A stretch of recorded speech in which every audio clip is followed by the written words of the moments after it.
In the prestigious Dragon Heart Bay community, known for its wealthy residents in Poacher, Linhung was abruptly awakened by a rapid knocking at his door. As he opened his eyes, the opulent decor around him came into view, and a flood of fragmented memories rushed into his mind. This was a world where the realms of magic and reality intertwined.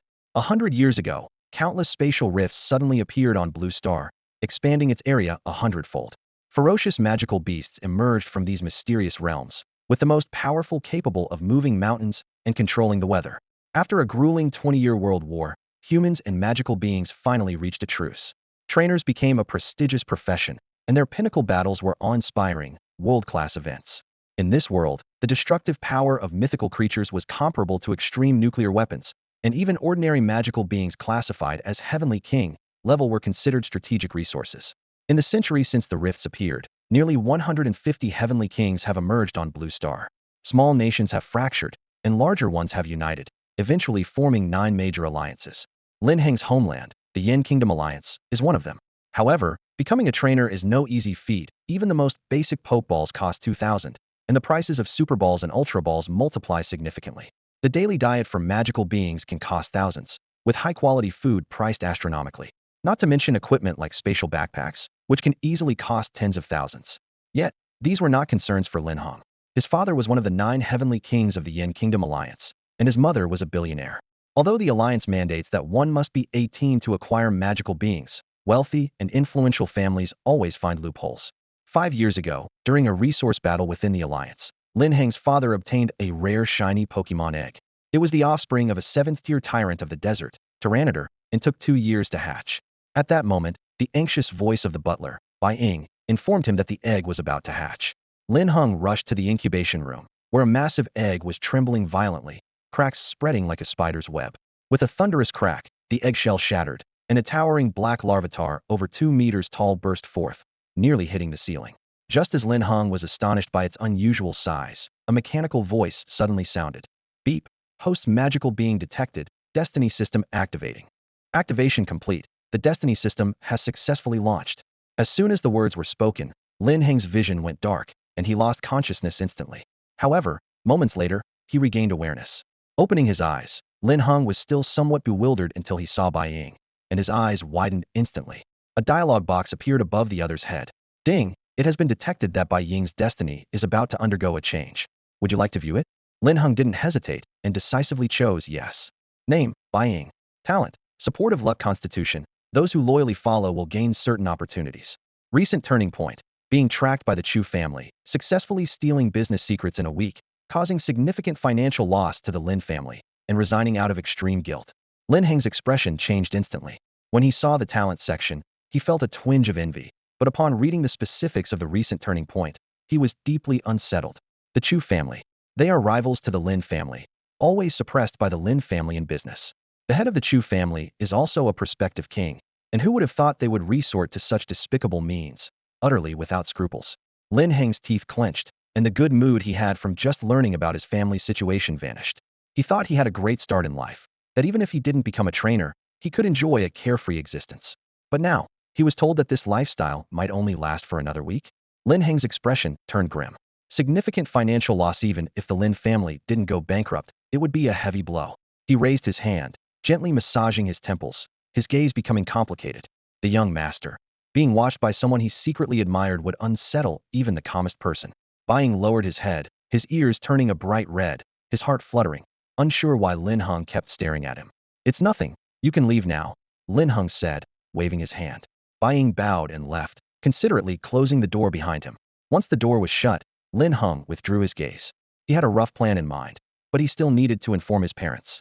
There's no perpetual defense against thieves. Attack is the best defense. Besides, Bai Ying's talent was one reason he didn't immediately dismiss the steward. Luck is a mysterious thing. Who wouldn't want a lucky charm like a goddess of fortune? If Bai Ying has a lucky constitution, as the son of a king, I shouldn't be far off, right? Suddenly, Linhung felt curious. With a thought, the next second, a light screen appeared before him. Name, Linhung. Talent, Pokemon naturally have a certain fondness for you. Recent fortune, extremely bad. Recent turning point, during the school team selection, Su Mu will collude with Chu He to drug, causing the young Larvitar to go berserk, losing control and attacking wildly. You will be injured while trying to stop it, resulting in a lifelong disability. Linhung was speechless. This was messed up. Lifelong disability. Then what's the use of having so much money? Isn't this just a waste? Especially this Su Mu? Linhung remembered him. He was one of his classmates. He is the heir of the Chu family, naturally opposed to him. They've never gotten along since childhood. However, in his memory, these two had no connection. He had no idea when they started conspiring together. Now that Linhung knew about it, he secretly felt relieved, knowing the other party's plan would never succeed. Ding! Congratulations to the host for completing the self-diagnosis. Now distributing the newbie gift pack. The system's voice rang out, accompanied by an exhilarating reward. The skill, Eye of Insight, allows the user to instantly discern the potential, attributes, strength, and related skills of a sprite. Meanwhile, Soft Sand is a ground-type secret treasure with a delicate feel that, once absorbed, can enhance a sprite's ground-type moves by 20 and potentially improve its potential, aiding in mastering elemental powers. Much of the gloom in Lin Heng's heart was dispelled. The Eye of Insight is undoubtedly a divine skill, and the Soft Sand is an invaluable item perfect for Larvitar. With the system as his golden finger, everything would no longer follow the usual path. He was determined to overcome crises and seize destiny. The moment the reward notification appeared, Lin Heng felt a cool sensation cover his eyes, and a handful of smooth sand appeared in his hand, enveloped by an invisible force, preventing it from spilling. His eyelids fluttered slightly, and upon reopening his eyes, he was met with the sight of a giant Larvitar. Its skin was dark, eyes crimson, with short arms and each foot having only one toe, yet its abdomen was adorned with diamond-shaped red scales, and its waist featured for diamond-shaped red holes. This Larvitar was a shiny variant, at the novice first tier with rock and ground attributes. Its ability, Guts, boosts its attack by 50 during any status condition except fainting and ignores burn effects on attacks. Its potential was king level, with skills including Tackle, Leer, Rock Throw, Payback, Stomp, and Iron Defense. Its intimacy level was 60,100, with significant talent bonuses. Lin Heng was taken aback, suddenly understanding everything as he admired the giant Larvitar before him. Larvitar, sensing its owner's gaze, instinctively puffed out its chest, nearly causing the ceiling to crack. The more Lin Heng looked, the more satisfied he was. Born with inherited skills like Iron Defense and Stomp, and with king-level potential, it truly lived up to being a pseudo-legendary. In the world of sprites, levels are categorized from lowest to highest as novice, ordinary, elite, professional, gym leader, quasi-elite, elite, champion, and master, with each level further divided into 9 sublevels. Larvitar's ability to fight from birth shattered the common belief that sprites need time to grow. As for its voracious appetite, compared to these advantages, that was nothing. Larvitar is known as a trainer's nightmare, capable of consuming an entire mountain in the original story, with food expenses that could bankrupt a middle-class family. But for Lin Heng, who might inherit billions, this expense was trivial. Eating through a mountain, or even an entire town, was no problem at all. Gyarados watched Lin Heng with curiosity, a hint of affection in its eyes. Although they had never interacted before, Lin Heng's natural charm had already made young Gyarados favor him more than some elite trainers. Taking a deep breath, Lin Heng moved closer for a better look, and the young Gyarados appeared even more impressive. Tentatively, he reached out to touch its soft yet firm skin, momentarily taken aback by the sensation. Gyarados tilted its head, seemingly inquisitive. Suddenly, it stepped forward, closing the distance between them. Lin Heng's hand sank deeply into Gyarados' skin, the texture fascinating, but in just a second, his hand was repelled by a sudden force. Gyarados' previously soft skin had turned as hard as armor, impenetrable by swords or knives. Lin Heng's eyes lit up, thinking, with such high physical defense, even without strong attack power, this creature would be a tough challenge on the battlefield, especially with inherited skills like Iron Defense. Imagine facing an angry opponent who can't even scratch Gyarados' skin, wearing them down until both the Pokemon and the trainer are exhausted. This strategy would undoubtedly drain their energy, leaving them unable to continue after such a grueling battle. Gyarados, come here, Linhung called. Hearing its trainer's voice, Gyarados nodded obediently, feeling incredibly comfortable around the human and unable to resist getting closer. Thud, thud. As it took a couple of steps, the 3-story villa trembled, despite being rumored to withstand an earthquake of magnitude 8, leaving Gyarados momentarily stunned with confusion. Lin Heng's eyes twinkled with amusement as he revealed a handful of soft sand. Attribute treasures are rare artifacts that appeared when the mysterious realm descended upon Blue Star, more valuable to Pokemon than even Mega Evolution Stones. Not only do they enhance attribute power, but they also have the potential to break through the limits of aptitude, granting the power of Elemental Loss, a truly terrifying prospect. Whenever such treasures emerge, they cause a global sensation, with even champion trainers vying for them, and the price never falling below tens of millions. However, Linhung wasn't short on money and had no intention of auctioning it. Gyarados sensed the immense energy contained in the sand, its eyes glowing a more intense red, as if possessed by a demon. In the next instant, the soft sand was thrown into Gyarados' mouth. Instantly, a powerful ground-type energy erupted visibly from its body. But within a second, this energy was reabsorbed into its body. When it opened its eyes again, it had completely absorbed the sand's effects. Simultaneously, the color of its skin underwent subtle changes, with its belly scales and openings appearing as if stained with blood. What thrilled Lin Heng even more was the sight of faint glimmers of light flashing across Gyarados' body. This was the light of advancement.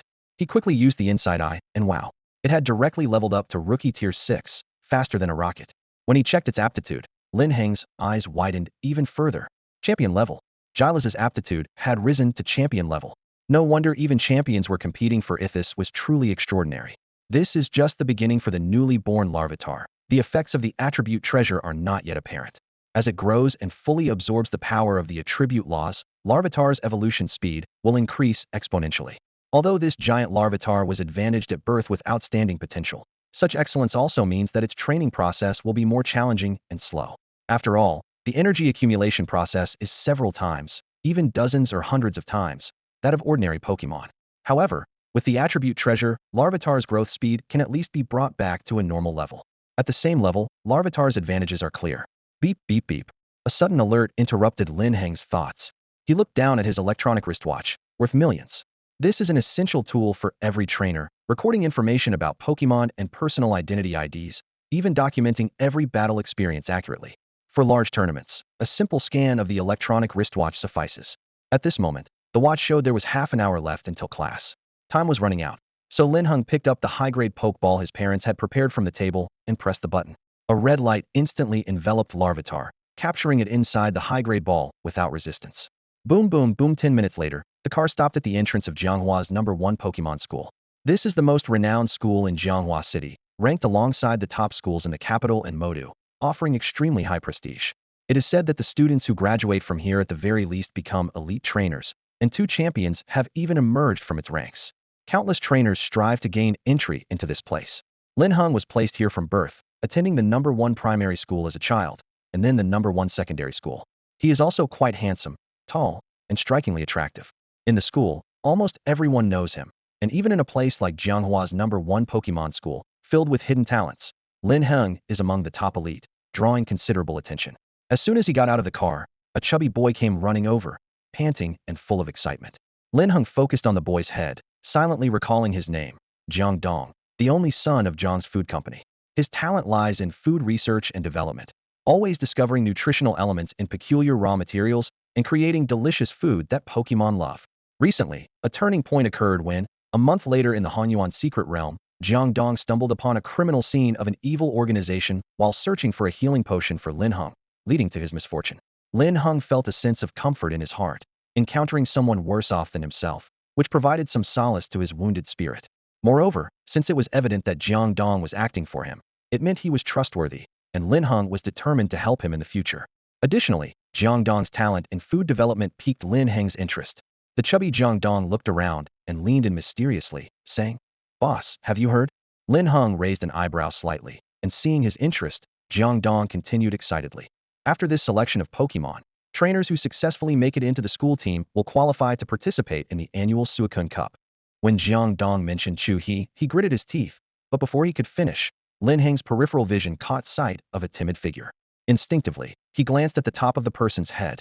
Name, Su Mu. Talent, favored by fortune, child of destiny, opportunities everywhere. Recent fortune, great luck. Recent turning point, found a leader-level Magikarp at the breeding house. Lin Heng was intrigued. Since Su Mu dared to frame him, he decided to act first. A leader-level Magikarp? Hand it over. Class 11B, Grade 11. Today is the day to receive our initial Pokemon. The classroom is buzzing with excitement, laughter filling the air. Lin Heng's arrival stirs up a commotion, with everyone gathering around him. Lin Heng, what are you planning to choose? Ling definitely deserves one of the starters. Ordinary Pokemon don't suit him. Absolutely. Who can match Ling's charisma? Compliments pour in from all sides. Lin Heng is used to this, lounging lazily in his seat, letting his classmates chatter enthusiastically. In the back row, Sumu listens with a hint of a cold smile, a touch of disdain in his heart. Lin Heng, you're just a spoiled brat living off your dad's reputation. Enjoy your moment now, but wait until the school team selections. Then we'll see if you can still smile. Lost in his thoughts, he doesn't notice the sudden silence that falls over the classroom. When he finally realizes, he finds everyone staring at him with strange expressions. Sumu, are you deaf? I called you over, didn't you hear? Lin Heng's voice is lazy yet commanding, as if looking down on an ant he could crush at any moment. A chill runs through Sumu, fear and hatred intertwining, but he doesn't dare openly defy Linhung. At this school, crossing Linhung is worse than death. He reluctantly stands up, hunched over, and walks over to Linhung with no dignity. Is that all? Linhung sneers, puzzled. How could Sumu act like this? He seems like a chosen one, but with this attitude? Did fate make a mistake? He looks at Sumu with a mix of amusement and disdain, while Sumu sweats nervously, wondering if Linhung has somehow discovered his plan, or if this sudden confrontation is something else. Your qualification to choose a Pokemon is revoked, Linhung states nonchalantly, but his words send shockwaves through the room. The classroom erupts in disbelief. Even the chubby Jiang Dong is stunned, his face full of shock. It's the first time he's seen Linhung lose his temper like this, directly canceling someone's choice. For a student aspiring to be a trainer, it's like cutting off their future. Though Jiang Dong also dislikes Sumu, he wonders if this incident might harm Lin Heng's reputation. If Linhung knew what Jiang Dong was thinking, he'd probably scoff. Compared to lifelong consequences, reputation is trivial. He's no saint. If someone dares to frame him, they must be ready to face the consequences. A chosen one? Even if it were the king himself, Linhung wouldn't care. If Sumu's opportunity lies in the breeding house his family invested in, he'll cut it off at the root. The school won't offend the son of a champion for an ordinary student. Linhung admits he's leveraging his power, but such potential threats should be nipped in the bud. He won't give Sumu the chance to grow. As the son of a champion, why shouldn't he use his advantage? Just as he finishes speaking, a sudden notification rang out in his mind. Ding! The host has successfully altered Sumu's destiny. When destiny shifts in a positive direction, the system grants a reward. His talent has upgraded to the everlasting power.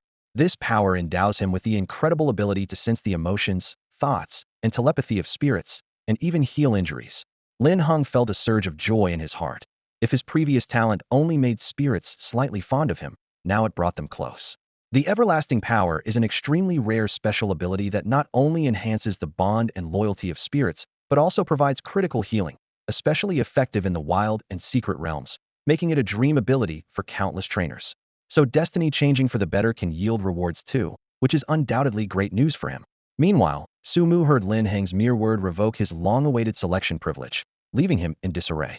His fists clenched involuntarily, sharp nails leaving deep marks in his palms, wishing he could tear Lin Heng apart. Why? Why does someone like him have everything handed to him, while Sumu has to fight tooth and nail for what he discards? Not just classmates, even teachers tread carefully around him, afraid of offending him. Wherever he goes, he is the center of attention, while Sumu remains unnoticed no matter what he does. The world is too unfair. Sumu's eyes were bloodshot, his expression twisted and terrifying, yet he kept his head down, not daring to show any dissatisfaction towards Linhung. Endure. Soon, he would strip Linhung of his arrogance. Taking a deep breath, Sumu looked up again, his expression adjusted to a cringeworthy, ingratiating smile. Brother Lin, did I do something wrong? I apologize to you. Linhung raised an eyebrow with interest, feeling like he was watching an impromptu performance by a master of face-changing. As expected of the child of destiny, able to bend and stretch. Looking at Sumu, he couldn't help but admire him for bearing such humiliation, a resilience not many possess. Sumu saw Lin Heng's mocking gaze, his forearm veins bulging, yet he dared not show any dissatisfaction, the fake smile like a solid mask fixed on his face. Finding it uninteresting, Linhung turned his head and gave Jiang Dong a look. The chubby boy, though unsure of what had happened, understood Lin Heng's intention immediately due to their long-standing rapport. Without a word, he walked over, harshly telling Sumu, "Get lost." This time, Sumu could no longer keep up the pretense, his face darkening into a terrifying expression. Under the watchful eyes of everyone, he gave Linhung and Jiang Dong a deep look before silently returning to his seat. The classroom remained quiet for a moment before whispers began, with glances subtly directed at Sumu, the center of the topic. What did Sumu do to offend Brother Lin? Who knows? It must be his fault. Brother Lin is not unreasonable. Yeah, it's the first time I've seen Linhung angry. What did Sumu do to deserve such wrath? I've never liked him, always looking down on everyone as if he were some big shot. TSK, TSK, that's what you call having the airs of a lord without the life of one. The sharp taunts buzzed around Sumu like persistent flies, making his face even darker, jealousy and hatred nearly consuming him. He glared with bloodshot eyes at Lin Heng's back, frozen, as countless scenarios of Lin Heng's demise played in his mind, wishing he could personally tear him apart. Meanwhile, the homeroom teacher, Wei Dan, dressed in a long gown with her hair cascading in waves, entered the classroom. Classmates, I'm sure you've been eagerly anticipating today. After selecting your Pokemon, we'll begin the battle selection process. The winners will not only join the school team, but also have the chance to compete in the Suicune Cup. Wei Dan paused, and the classroom erupted into chatter. The Suicune Cup? Oh my gosh. It's a special competition that offers a direct path to top universities like Jing University and Yin University, among others in the 9 major alliances. Performing well means you're practically stepping into the doors of a prestigious college. Wow, I'm already getting excited. But doesn't the school team selection usually exclude beginners? I know, said someone, drawing attention with a mysterious tone. He leaned forward and said, rumor has it that one of our school's star players, Chu He, transferred to second high last week and joined their team directly. Damn, this is a direct challenge to us. No wonder the school was caught off guard and decided to expand the selection to find trainers who can compete with Chu He. Chu He's such a jerk. I bet he's targeting Lin Go, right? Using his seniority to mess with us just as we're about to select our Pokemon and officially become trainers. It's disgusting. The students' voices rose in anger, and Lin Heng heard it all clearly, though he wasn't surprised.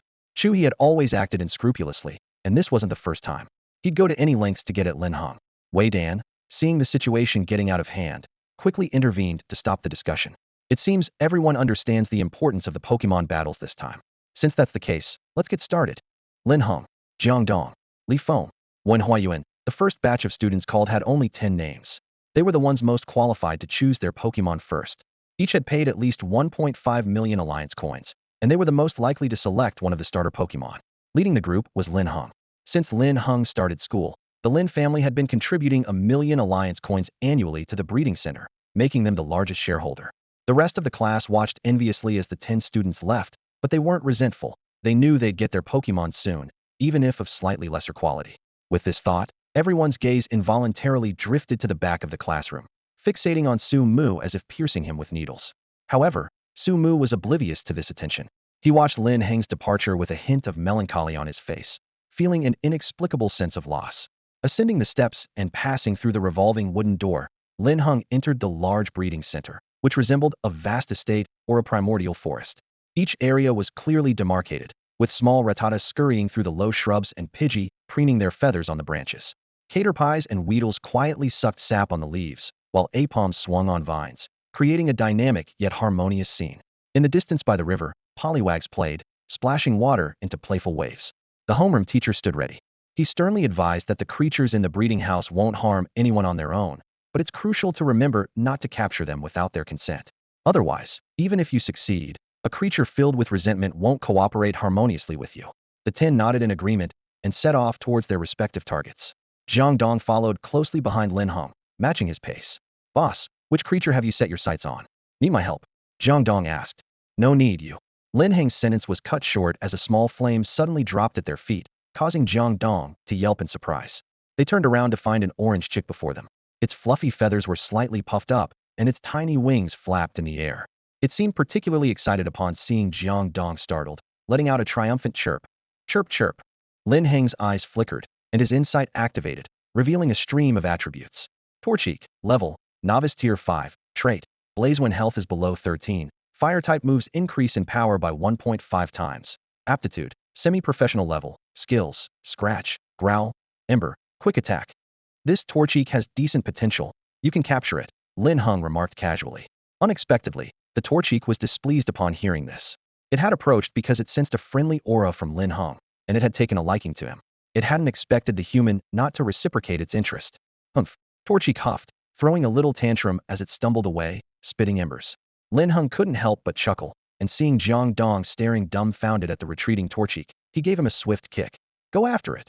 Jiang Dong snapped out of it, tears shimmering with gratitude. Boss, I'll always remember your kindness. I'll go now. With that, he hobbled off, clutching his backside in a comically awkward manner. Lin Heng chuckled, feeling secretly pleased. Ding! The system detected that you successfully altered Jiang Dong's fate. Reward, Essence of Water. A reward indeed. Lin Heng's heart leaped with joy as he eagerly reviewed the information about the essence of water that flashed through his mind. It's a high-grade version of the mystic water, exceptionally alluring to water-type creatures, enhancing their potential and energy. Instantly, Lin Heng felt a cool sensation in his palm, and looked down to find a blue crystal appearing in his hand. The crystal was clear and radiant in the sunlight, with water droplets visible inside, more dazzling than a diamond. As the essence of water appeared, Lin Heng sensed a pressure, as if someone were watching him.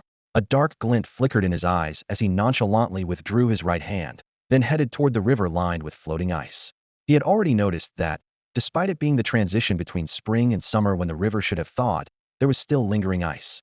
Upon closer inspection, a massive Magikarp came into view, around 2 meters long. Its body was bright red, with catfish-like whiskers hanging from its mouth, and a golden crown-shaped fin atop its head. However, Linhung immediately dismissed the idea that it was the leader-level creature Su Mu had picked up, as this Magikarp was in too poor a condition.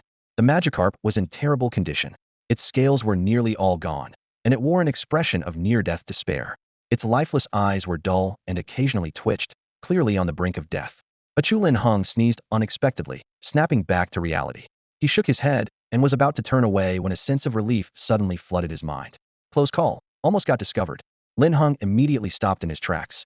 At the same time, the sensation appeared again. Huh, why isn't this human moving? Did he notice me? No way, no way. Even those elite trainers couldn't detect my true strength. How could this newbie possibly have such insight? In that fleeting moment of thought, Linhung watched as the Magikarp with dead fish eyes suddenly shook its head twice, a hint of disdain flashing in its eyes. Lin Heng's lips twitched slightly. If it weren't for the perceptive power of his evergreen ability, he might have missed it. But this Magikarp is quite confident. It seems this isn't its first time pulling such a trick. How did it manage to disguise itself in such a pitiful state? Lin Heng's curiosity grew. The Magikarp had no idea it had been exposed.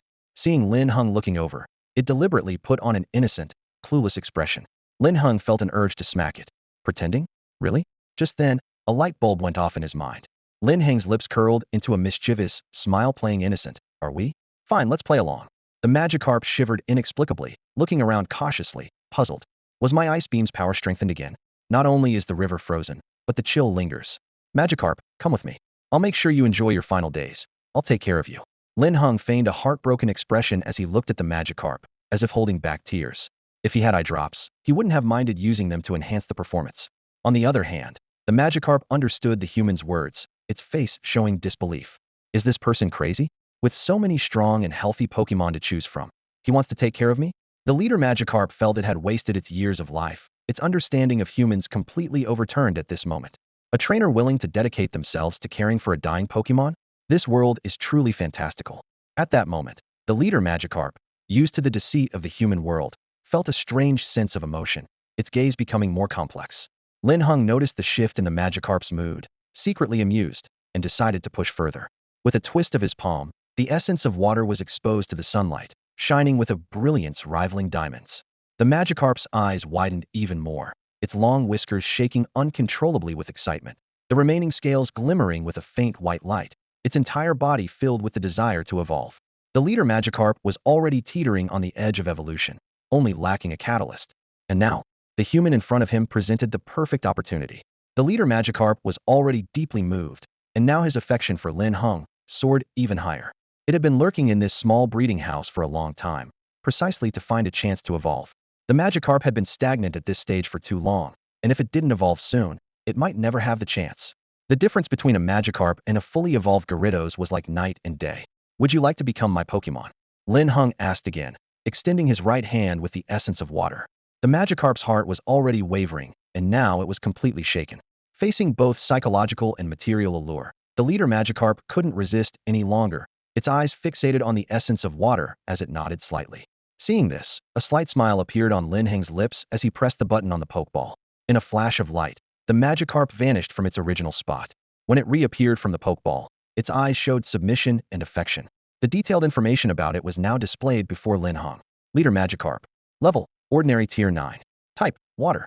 Abilities: 1. Swift Swim. Increases speed during rain. 2. Intimidate. Lowers the opponent's attack upon entering battle. Potential: Quasi-Elite level. Skills: Splash, Tackle, Flail, Hydro Pump, Rain Dance, Ice Beam. Affinity: 75100, enhanced by Viridian Power by 20. Description: Possesses a special bloodline, seemingly containing a fragment of the ancestral dragon's true form, yet to awaken. It has exceptional talent and can already master skills of its evolved form, currently at an evolution bottleneck. Note: Consuming the essence of water during battle will significantly increase the probability of Magikarp's evolution. What the heck? Linhung was shocked. The Magikarp not only awakened the Gyarados' Intimidate ability ahead of time, but its Rain Dance and Ice Beam moves were incredibly powerful, and it even had a fragment of the ancestral dragon's true form. He turned to look at the Magikarp, eyes gleaming, almost unable to resist the urge to hug it. However, the Magikarp was so nervous under Lin Heng's intense gaze that it started spewing bubbles, causing the river's surface to foam as if the whole river were boiling. Lin Heng then restrained his gaze, feeling secretly pleased with the Magikarp's high affinity of 75 with him. Studies show that the higher the affinity between a Pokemon and its trainer, the faster it understands commands and the more likely it is to master powerful moves. As for the last note, Lin Heng, without hesitation, put away the essence of water under the Magikarp's watchful eyes. Although the leader Magikarp was at a bottleneck, he knew that consuming the essence of water didn't guarantee a 100 evolution into Gyarados. More chances meant more certainty.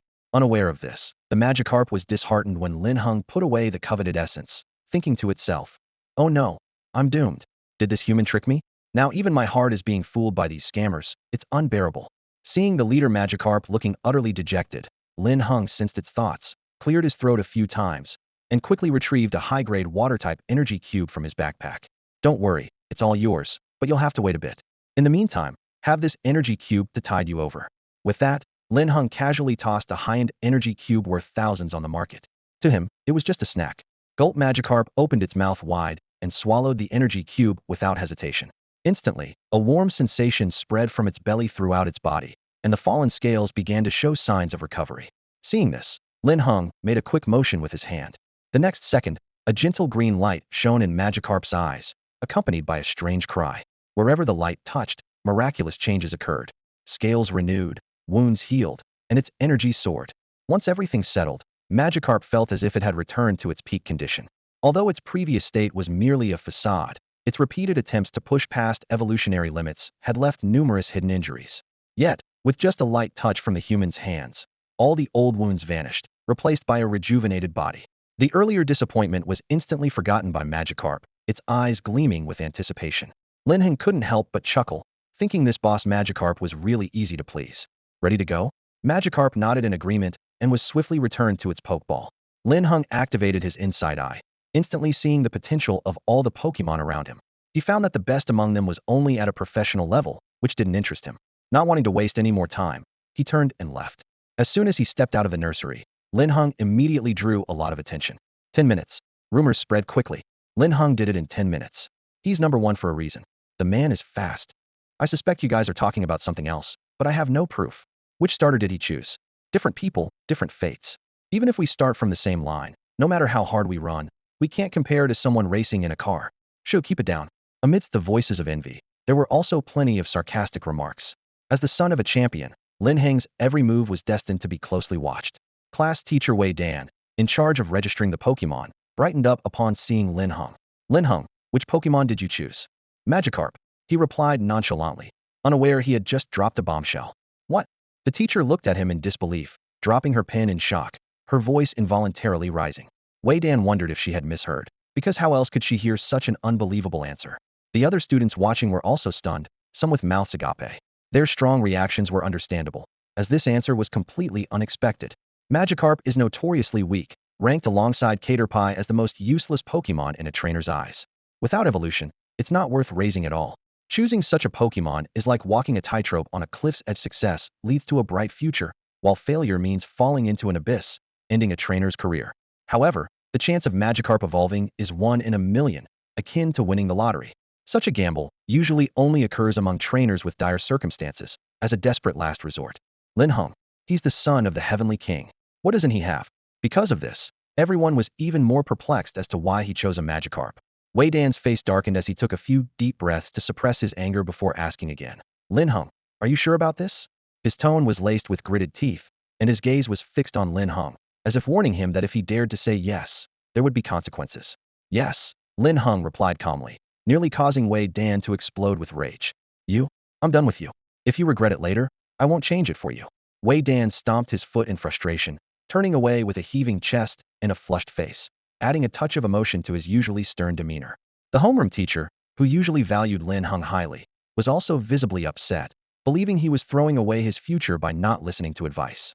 Seeing this, Lin Heng touched his nose and thought to himself, even the son of the Heavenly King can make mistakes. How could a trash Pokemon like Magikarp match your status? The sarcastic tone caused Lin Heng's eyes to narrow slightly. He glanced coldly at a group of people around the head teacher, noticing that the one speaking was a young man with a crew cut and broken eyebrows in the middle. Chu-He. Chu-He was shorter than Lin Heng, but his condescending arrogance was deeply ingrained, and anyone could hear the provocation in his words. The head teacher frowned, instinctively wanting to reprimand Chu-He, but held back upon seeing the nearby second school teachers and the league-appointed supervisors. Ha ha ha, the Heavenly King's son's Pokemon is a Magikarp? That's laughable. Lin Heng, I overestimated you. Even with a Heavenly King father, he can't save your mind. Looks like the first school's chances this year are gone.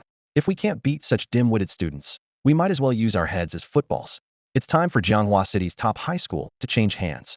Chu-He grew more arrogant, his words dripping with mockery, offending all the first school students present, including homeroom teacher Wei Dan and the head teacher, who both looked extremely displeased. At that moment, Lin Heng suddenly moved.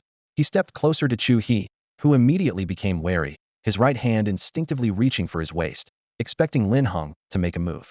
However, in the next second, Lin Heng unexpectedly stepped back, waving his right hand in front of his nose with a look of disdain, saying, "Yuck, did you forget to wipe your mouth after using the bathroom? How many pounds of crap did you eat?" His expression suggested he had smelled the worst odor in the world, making him want to vomit. Though not physically harmful, the insult was intense. Chu-He was momentarily stunned, his face turning red as he clenched his fists, too angry to speak. His relentless verbal attacks were no match for Lin Heng's single retort. Lin. Chu-He's eyes were filled with fury, pointing at Lin Heng, but unable to say anything. He hated Lin Heng's indifferent demeanor the most, as if he had never taken him seriously. Lin, what Lin? Can the young master of the Chu family not even speak clearly? Even a fool could be your teacher, and an idiot could teach you to speak human language. When it comes to verbal sparring, Lin Heng has never lost. Trying to provoke him?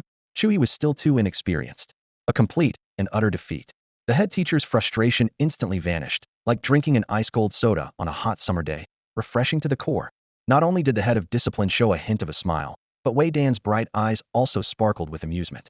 In contrast, the teachers from the second affiliated school behind Chu-He couldn't maintain their calm expressions, their faces stiffening with a flash of discontent in their eyes. After all, Chu-He was the son of a king, and they dared not be too outspoken. The students burst into laughter. Lin's words hit the mark. Someone with such a foul mouth belongs in a bathroom, where they can keep it to themselves. Hilarious, you're quite the character. Chu-He's appearance left people puzzled. How could he still show his face here? Some people's shamelessness is truly beyond belief. The students had no reservations, hurling insults without restraint. Ever since learning about Chu-He's transfer, they felt betrayed and outraged. Now seeing his blatant provocation without a hint of remorse, their anger was palpable. Lin Heng's words erupted like a volcano, venting their fury. The head of discipline sneaked a glance at the vice principal of the second affiliated school, noticing his greenish complexion, and quickly turned away, pretending not to see. Today, Chu-He represented the second affiliated school, delivering a heavy blow to the first affiliated school, and he had no intention of sparing his adversaries. The students quickly noticed the person behind Chu-He and were stunned upon seeing the badge on his chest. Damn, that person looks like he's from the Alliance? What's Chu-He up to? Surely not what I'm thinking. Everyone looked at Chu-He in disbelief. Sensing the change in their gaze, Chu-He's anger gradually faded, replaced by utter arrogance. He glared fiercely at Lin Heng. No matter how good your verbal skills are, without your kingly father, you're nothing. Lin Heng, do you dare to face me in a duel? This was Chu-He's true intention. His forehead veins bulged, his body tense, his hatred for Lin Heng intertwined with the thrill of impending revenge, making it hard to conceal. His hand trembled slightly at his side, his mind envisioning Lin Heng begging on his knees, even imagining him accidentally injured by his beloved spirit, paralyzed, and living like a cripple. Chu-He could barely contain his desire to laugh maniacally, his expression growing more twisted, his once proper face now contorted and terrifying. The entire first affiliated school erupted like a hornet's nest at the sound, buzzing with agitation. Hearing the commotion, Jiang Dong and 10 other students rushed to the door, their faces dark. Jiang Dong was particularly agitated, shouting, "Chu-He, have some shame. You're a whole grade above Lin Heng. How dare you say such things?" His words held no weight in Chu-He's ears. This was the moment he'd been waiting for. From the start, Chu-He had orchestrated everything to provoke Lin Heng. He and Lin Heng had always been at odds, but precisely because of this, he knew Lin Heng's temperament and weakness as well. When it came to pride, Lin Heng would never refuse.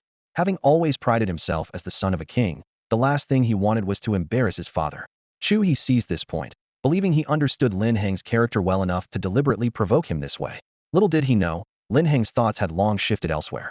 Today's blatant provocation was essentially an attempt to disrupt the scene. Based on Lin Heng's usual behavior, he would undoubtedly accept the challenge. To him, declining would mean tarnishing the reputation of both the school and the Lin family, a renowned household. Chu He, however, understood his rival's mindset all too well. Linhung viewed the title of Son of the King as a burden, constantly fearing that a single misstep might damage his father's reputation. Chu He intended to exploit this, believing that through psychological pressure, Lin Heng would inevitably fall into his trap. Once he accepted the challenge, Chu He was determined that Lin Heng wouldn't leave the school unscathed. Today was the day to prove that Lin Heng was nothing but a failure, unable to compare to him. His father was confident in his promotion to king, so he wasn't afraid to take a gamble. The class teacher, Wei Dan, had long forgotten her anger. Biting her lip, she anxiously rushed to Lin Heng, urging, "You must not agree." A chubby classmate advised worriedly, "Lin, don't listen to his nonsense." Meanwhile, in the corner, Su Mu exchanged a silent nod with Chu He. When Su Mu glanced back at Lin Heng, a strange smile appeared on his lips. "Lin Heng, no matter how arrogant you are, today is your downfall." Unexpectedly, Lin Heng seemed unusually calm when he heard Chu He's words. Contrary to everyone's expectations, he appeared to have anticipated this. He calmly replied, "I can agree, but why should I? What can you offer me?" Chu He was taken aback. This reaction was entirely unexpected. Even if Lin Heng had flatly refused, Chu He had countless ways to pressure him into accepting. But Lin Heng was too composed. Not only was he not swayed by emotion, but he also adeptly set conditions. Chu He felt a moment of panic, his molars itching slightly as he resisted the internal turmoil by lightly licking with his tongue. Trying to appear steady, he pulled out a card. "This is 5 million. If you win, it's yours." It must be said, Chu He was indeed taking a big risk this time. Although his father was a Kwasiking, his expenses were enormous, and Chu He didn't have much at his disposal. 5 million was his current limit. Lin Heng burst into laughter as if he had heard an unbelievable joke. "You're talking money with me?" Without a word, he tossed out a black card. The onlookers gasped in shock. "Whoa, isn't that a limitless black card? Rumor has it that it can draw up to 1 billion alliance coins. So this is the legendary black card. The difference between 1 billion and 5 million isn't just tenfold. It's a complete mismatch." The students looked at Chu He, whose face was as dark as a pot, and couldn't help but sigh. If it were them, 5 million would be more than enough. It'd be like money falling from the sky. Even in official competitions, the champion might not receive a 5 million reward. For professional trainers, it's a substantial fortune. But who was he facing? Not only the son of a king but the son of the richest man in Zhejiang province, ranking in the top 10 of the entire Yin country alliance. How could he care about such a sum? Chu He clenched his fists tightly, his teeth almost grinding. "Then what do you want?" He didn't realize that the initiative had completely shifted. As the challenger, his voice no longer held sway. Lin Heng was now the one in control. And Lin Heng had been waiting for this moment. Upon seeing Chu He, the destiny system revealed Chu He's fate to Lin Heng. Name: Chu He. Recent fortune: great luck. Upcoming turning point: entering the mountain spirit secret realm in 2 days, obtaining a promotion elixir from an elite trainer, committing murder and hiding the body, then leaving. His father will successfully use the elixir to be promoted, becoming a king trainer. Lin Heng's heart skipped a beat when he saw the words Ascension Elixir. Although he wasn't sure of its exact effects, the fact that it could help a near-king level trainer advance to a full king was remarkable. To become a king level trainer, one needs at least 3 king level creatures, and the head of the Chu family currently had only 2. This meant the elixir could elevate a near-king level's potential directly, which was unbelievable. After reaching the professional level, even a small step between the 9 tiers is extremely difficult, with each minor tier creating a significant gap. This elixir was practically a miracle, comparable to a rare, elemental treasure. In Lin Heng's memory, his father, who was also a king, only needed 1 more king-level creature to qualify as a champion trainer. Whether to thwart the Chu family or to help his father advance further, Lin Heng was determined to secure the mountain spirit realm, thus elevating himself from a king's son to a champion's son. With everyone watching, Lin Heng's lips curled into a slight smile. If Chu lost, he would have to compensate Lin Heng double for all the resources spent, publicly apologize online, admit he was worthless, and acknowledge he would always be defeated by Lin Heng. The vice principal of the second affiliated school felt a pang of anxiety when Lin Heng's gaze fell on them. Hearing the words, Mountain Spirit Realm, immediately gave him a sense of foreboding. The thought of refusal flashed through his mind, but he quickly suppressed it. The head teacher frowned slightly, thinking, Vice Principal Gua, you're not being fair. Lin Heng is offering a black card. The construction cost alone could build 5 teaching buildings. You can't just offset that with 5 million and a casual apology, can you? The head teacher smiled at the alliance supervisor, who returned a somewhat stiff smile. No one knew the shock and regret the supervisor was feeling inside. What bad luck. If I'd known it was a dispute between the Lin family's little ancestor and the Chu family's heir, I wouldn't have come. These family feuds involving billions are not something a mere worker like me should get involved in. No wonder everyone else ran off when they heard about this. Vice Principal Gui didn't know the supervisor's inner complaints, but he understood the head teacher's glance meant he should tread carefully. The alliance supervisor was not to be trifled with, and if mishandled, the entire second affiliated school could face a major reshuffle. Realizing this, the vice principal felt a wave of frustration. His face twisted with the discomfort, and a hint of regret crept in. The Mountain Spirit realm was unique to the second affiliated school, and their rapid development in recent years, even surpassing Jianghua's first affiliated school at times, was closely tied to this realm, with countless resources obtained. But now, he had to swallow his pride, as Lin Heng was offering resources worth billions. Moreover, Lin Heng, despite his significant background, was still a novice and likely wouldn't acquire the legendary realm treasure. Finally, the vice principal exhaled a heavy sigh and said, I agree. If Chuhi loses, we will fully cover the resources he used at the first affiliated school. The vice principal had great confidence in Chuhi. Otherwise, he wouldn't have gone to great lengths to recruit him. With the vice principal's nod, Chuhi naturally had no objections. He just wanted to teach Lin Heng a harsh lesson, to make him understand what it feels like to wish for death. The head of discipline, seeing the situation escalating, glanced worriedly at Lin Heng, sighed, and led the crowd to the battleground. Su Mu's heart raced with excitement as he focused on the blue powder hidden in the center of the field, his fingers curling involuntarily. The moment had finally arrived. Today, he would humiliate Lin Heng in front of everyone, turning him into a laughingstock. Soon, prompted by the league's supervisor, the two of them stepped onto the battleground. A 1v1 battle mode was to be employed, with no substitutions allowed until one side lost the ability to fight, marking the end of the match. As the supervisor's right hand came down, the battle was on. Chuhi let out a sinister laugh, determined to show Lin Heng the difference between them today. Charmeleon, it's your turn. With a powerful roar, Charmeleon appeared on the field. It had a horn-like protrusion on its head, a sharper mouth than Charmander, long limbs, and a tail that ended in a blazing flame with a faint blue edge, emitting a scorching heat. Nearby students felt a wave of heat and instinctively stepped back. Seeing this, Chuhi grew more confident, taunting Lin Heng with his gaze. He wouldn't have issued the challenge if he wasn't absolutely sure of his victory. Charmeleon was his trump card. Off the field, Wei Dan frowned, her heart in her throat as she desperately reassured herself. Linhung wouldn't really use a Magikarp against Charmeleon. He wouldn't. After all, he's the son of a champion. His family must have something else prepared. The head of discipline was anxious, and Jiang Dong's worry was even more apparent. With everyone watching, the Pokeball in Lin Heng's hand flickered, then shone brightly. In the next second, a large Magikarp appeared in the center of the field, looking dirty with traces of blood and mud mixed on its scales, its lifeless eyes staring at its opponent. This image had no intimidation whatsoever. The head of discipline immediately looked ashen, thinking to himself, I spoke too soon. I was counting on the champion's son having some secret weapon, but I didn't expect him to send out a newly captured Magikarp. Is he playing a joke on me? Could Lin Heng be a spy from the neighboring school?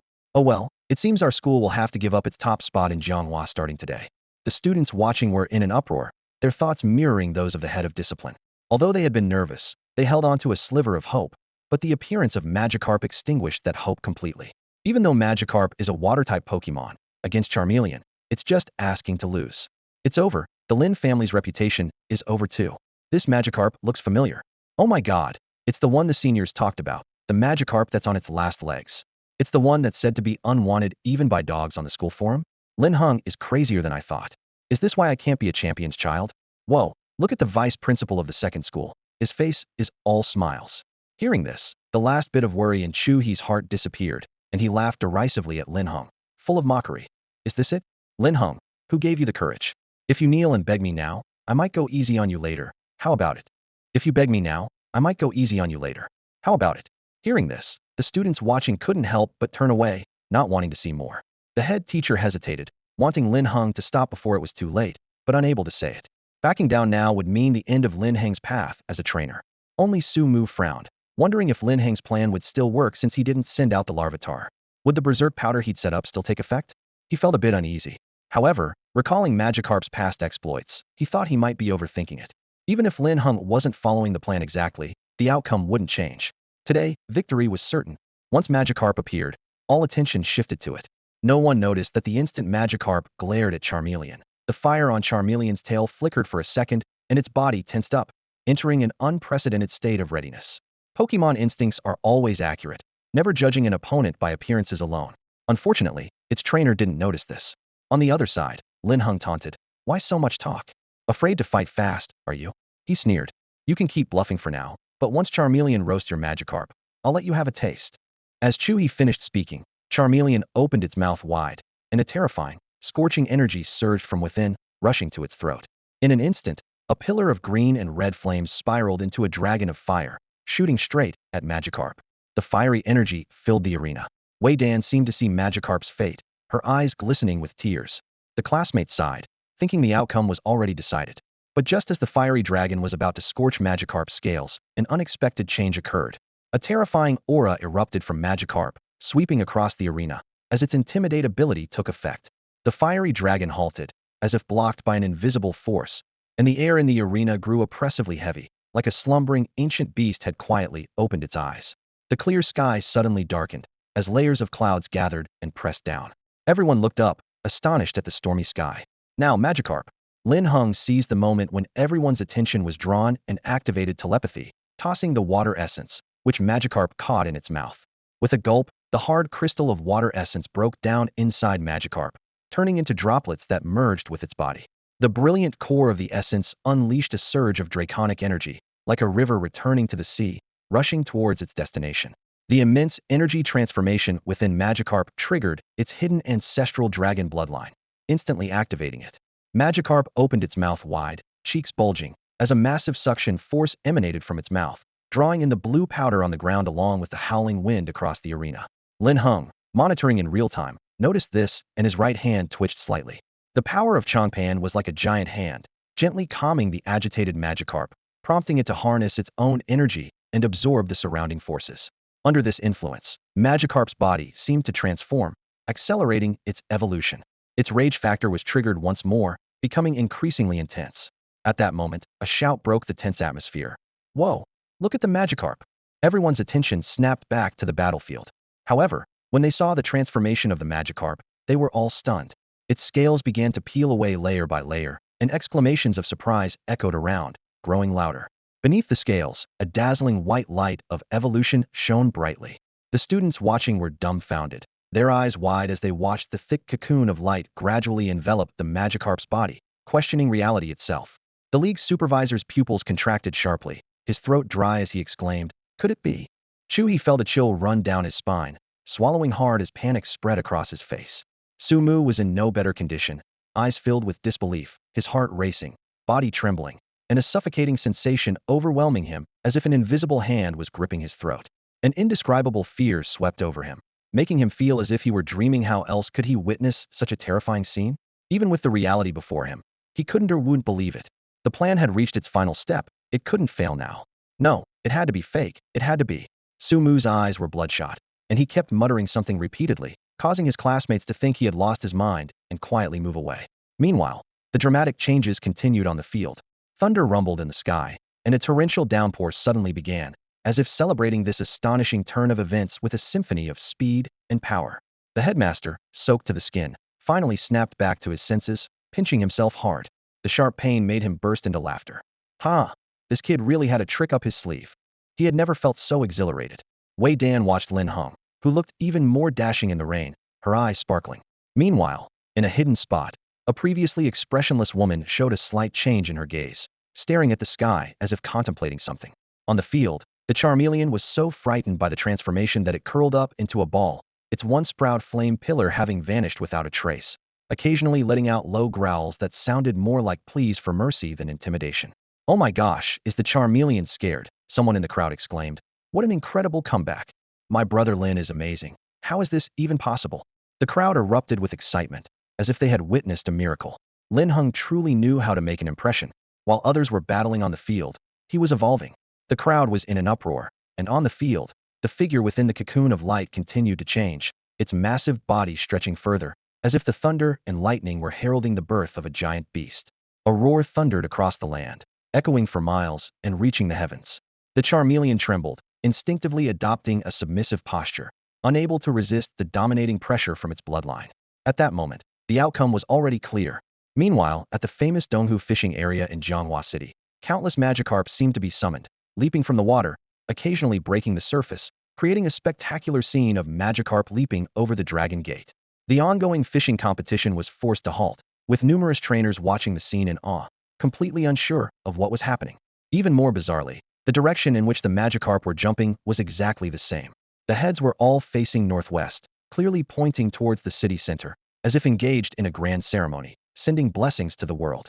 Passers-by hurriedly snapped photos with their phones, and the term East Lake Carp King celebration quickly climbed the local trending search. However, Linhung was completely unaware of this. His eyes were filled with awe as he watched the atavistic Gyarados maneuver effortlessly through the clouds, his heart surging with emotion. The three horns on its head resembled the trident of a sea god, emitting a sharp, black gleam. Its body was jet black, but its eyes were crimson red, a stark contrast that made it seem like the embodiment of destruction and plunder. The Eye of Insight automatically activated, and information about the Gyarados immediately appeared. Atavistic Gyarados, level, Elite Tier 3, attributes, water, flying, trait. Intimidates opponents upon appearance, causing them to retreat and lowering their attack. Atavistic Dragon Genes awakened, hidden trait overconfidence.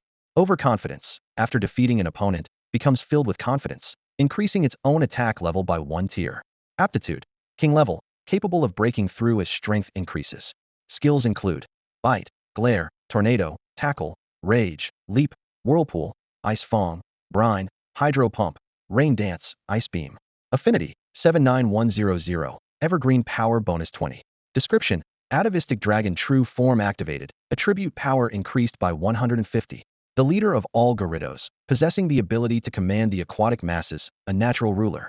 Aptitude is unrestricted. Potential to surpass the master level of legendary creatures is unknown. Wow, this is freaking amazing. Linhung couldn't help but curse in excitement. Although he was somewhat mentally prepared for the awakening of the atavistic dragon's true form, he hadn't expected it to be so exaggerated. This was simply outrageous. Compared to the final description, the earlier advancements from ordinary to elite tier, awakening hidden traits, and even the increase in skills seemed commonplace. What does it mean for aptitude to break through as strength increases? What does it mean to be unrestricted? What does it mean to potentially grow to surpass the master level of legendary creatures? This is a monster. Could it be that one day, the atavistic Gyarados could challenge third-tier gods, second-tier gods, or even first-tier gods? Linhung couldn't help but swallow, his gaze fixed on the Gyarados' deep black scales and blazing red eyes. At this moment, the atavistic Gyarados, frolicking happily among the clouds, glanced down at its master in confusion. Is it my imagination? That chilly feeling is back. The crowd below, dumbfounded, stared up at the massive creature in the sky, completely unaware of the psychological activity within this ferocious beast. They were all petrified. The evolved atavistic Gyarados was fundamentally different from the previous Carp King, almost like a different species. Especially since Lin Heng's Gyarados had fused with a trace of the ancient dragon's true form, its intimidating glare was incomparable. Its nearly 10-meter form was several times larger than a Charizard. It gazed down from the clouds, seemingly displeased with the trembling Charizard below, a hint of human-like disdain in its eyes. That submissive posture is so pathetic. In our tribe, it wouldn't survive past 3 years. How did its parents even teach it? Hearing the atavistic Gyarados' thoughts, Linhung couldn't help but twitch his lips. He wanted to say, "Are you polite? Is that your focus?" But the next moment, in the stormy clouds, the ancestral Gyarados narrowed its eyes, snorted coldly from its nostrils, and opened its massive jaws as blue energy began to gather around its fangs. With a roar, an icy blue beam suddenly broke through the dull sky and shot out instantly. It sliced through the clouds, striking the Charizard below and freezing it along with Chuhi beside it. The entire battlefield, except for a 1-meter radius around Linhung, was covered in a thick, impenetrable layer of ice. The woman in hiding couldn't hold back any longer and stepped forward excitedly. Her usually cold eyes sparkled with astonishing brilliance, and her entire face radiated an unprecedented brightness. Alliance Supervisor Li Ju looked down at the mere centimeter of ice beneath his feet, feeling his legs weaken. The headmaster shivered violently, chilled to the bone by the cold emanating from the battlefield. Is Gyarados really this strong? I'm not sure either. They exchanged glances, and the atmosphere turned peculiar. On the field, the frozen Charizard's eyes were filled with undisguised fear, while Chewy beside it seemed unsure if the Gyarados' actions were intentional or accidental, as his entire body was frozen except for his head. His teeth chattered as he shouted in terror. "To give up! I give up!" Chewy was terrified. If he had been any slower, he might have been crippled. He felt his limbs gradually losing sensation, his blood seemingly solidifying.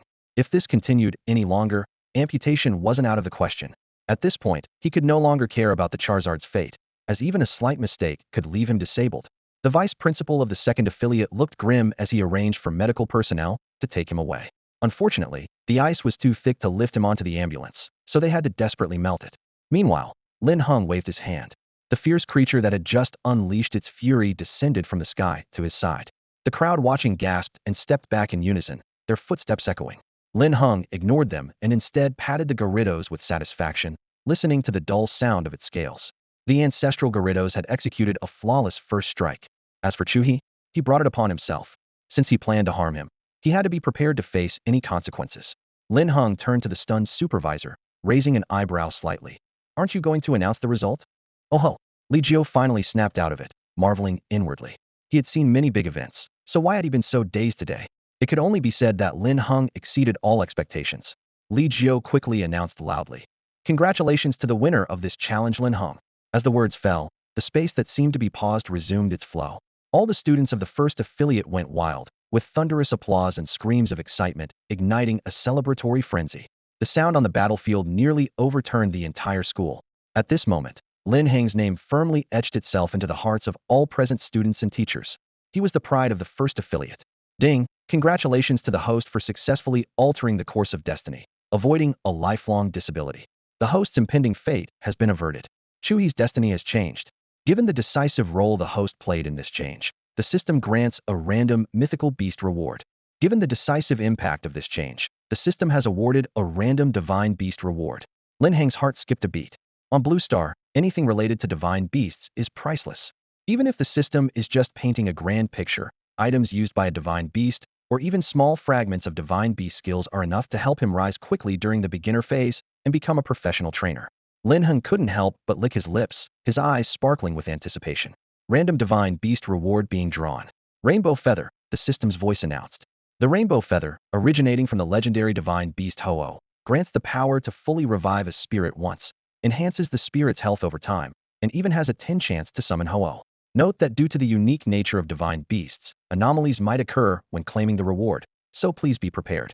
Would you like to claim it now? No, not now. Lin Heng stammered. It was definitely not the right time to claim it in such a public setting. If any celestial phenomena occurred, he wouldn't be able to explain it no matter what. Better to wait until he was in a safer place. Nonetheless, the reward was truly exciting. The power to fully revive a spirit, enhance its health, and a 10 chance to summon Ho-Oh. Any one of these would be enough to make Lin Heng's heart race. The power to revive a spirit is undoubtedly a life-saving card. Enhancing health means no fragile spirits in his team, and as for the third, although it's only a 10 chance, it's the chance to summon Ho-Oh, a symbol of supreme power. Just thinking about it made him take a deep breath, feeling elated. Meanwhile, the director of education looked at the miserable state of the second affiliated school with a sense of smug satisfaction, even considering rubbing salt in the wound. He completely ignored the chaos of the opposing school, displaying a hearty smile. Vice Principal Gua, you really went all out. Don't forget to notify us when the Mountain Spirit Secret Realm opens in a couple of days for Lin Heng. Vice Principal Gua's face turned pale instantly. Looking at the director's smiling face, his teeth clenched in frustration. He wished he could turn back time and slap himself hard. The whole school's resources for a year doubled. If he had known Shu he was incompetent, he wouldn't have offered a single thing. An entire year of double resources and the never-before-opened Mountain Spirit Secret Realm. It all pierced his heart. The pain was too much. Vice Principal Gua felt like he was about to have a heart attack and pass out. He waved his hand in despair. I understand. Have Lin Heng come in 2 days. Leaving an address, the vice principal got into an ambulance, unwilling to waste another minute, and left with the medical staff. The other teachers from the second affiliated school, like defeated dogs, slinked away. Second affiliated, get lost. Chuhi is a loser. Chuhi is trash. The students shouted joyfully, their deafening cries filling the air. Amidst the noise, Lin Heng noticed a figure that stood out, a slight smile on his lips as he stepped off the platform and approached the person in the shadows. Su Mu was crestfallen, lost in the fear and anxiety of his failed plan, when suddenly everything went dark before his eyes. It seemed someone stood before him. He abruptly looked up, his bloodshot eyes appearing particularly frightening. However, Lin Heng merely raised an eyebrow and, as he sidestepped, said mockingly, "Oh, and thanks for your powder. It really helped Gyarados evolve. Without it, things might not have gone so smoothly." Crack Su Mu felt as if he could hear his heart shattering, as if pierced by countless arrows. It was truly a psychological blow. Lin Heng knew. He actually knew. When did he find out?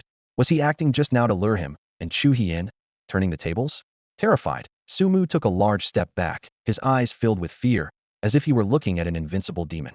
But Linhung merely scoffed disdainfully, nudging him aside with his shoulder, and continued walking toward the opposite side.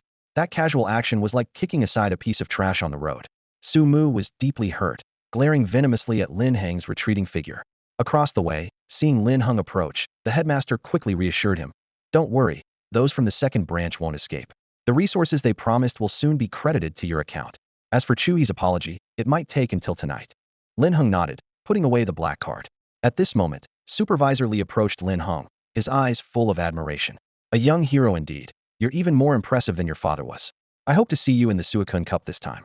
Lin Heng confidently replied, definitely. Hearing this, both the headmaster and the supervisor laughed. They knew Lin Heng was a man of his word, and judging by the recent competition, he indeed had the strength. A young trainer should have this kind of youthful spirit. They believed Lin Heng would go far. Headmaster, does this mean Lin Heng is officially part of the school team now? Wei Dan asked expectantly from the side. The headmaster nodded. Of course, since Lin Heng managed to defeat Chu He, who was the team's ace, he's proven his ability. I believe the other team members think the same. Just then, a voice as clear as a bell echoed. Jiang Dong turned his head to see who it was and gasped, quickly whispering to Lin Heng, Boss, it's the ice goddess, Gushan Shu, the top beauty of Jianghua. Many boys also showed infatuated expressions.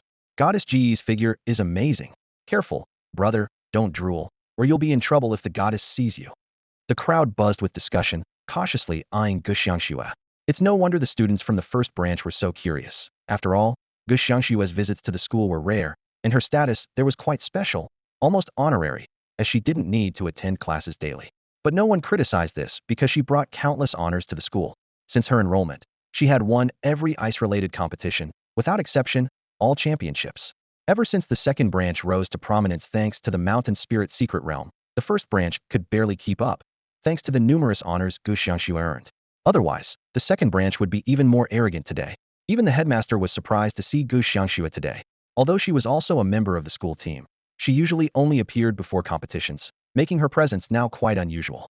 Could it be that she knew something would happen at school today? Countless speculations crossed everyone's mind, yet the truth was surprisingly simple. Gushan Shu's appearance was indeed an accident. She merely wanted to confirm the exact time for the school team selection and happened to encounter the provocation from the second affiliated school. Initially, she planned to step in after Lin Heng failed, but unexpectedly, he gave her a pleasant surprise. While she could remain calm about the Gyarados evolution, she couldn't hold back after witnessing the power of its ice beam. As a trainer specializing in ice-type Pokemon, no one understood better than her how incredible Gyarados' ice-type potential was. Even her ace Pokemon would have to bow down to it. The terrifying part was that Gyarados was primarily a water and flying-type Pokemon. Filled with joy, Gushan Shu walked towards Lin Heng, her exquisite face breaking into a stunning smile, like an iceberg melting, making the surrounding scenery pale in comparison. Her long legs, partly visible under her white dress, left many in awe, with several boys looking entranced, as if about to faint. She approached Lin Heng, smiled slightly, and softly said, Lin Heng, it's nice to meet you. May I ask you a question? After speaking, her cheeks turned a little red, as if she was shy about what she was about to say. The surrounding breaths became heavier, and Lin Heng was momentarily stunned by the sudden atmosphere. It wasn't her appearance that caught him off guard, but the destiny information before him. Name, Gushan Shu. Talent, mastery of all ice-type knowledge, high affinity with ice-type Pokemon. Recent fortune, fair. Upcoming turn, in half a month, lead the first affiliated school team to victory over other high schools, represent Jianghua City, and be allowed by the principal to enter the treasure vault to select an item, obtaining the ice plate. Lin Heng was instantly intrigued by her. The specific use of the ice plate was unclear, but judging by Gu Xiang's attributes, it likely enhanced ice-type power. He indeed had intentions to develop Gyarados' ice-type skills.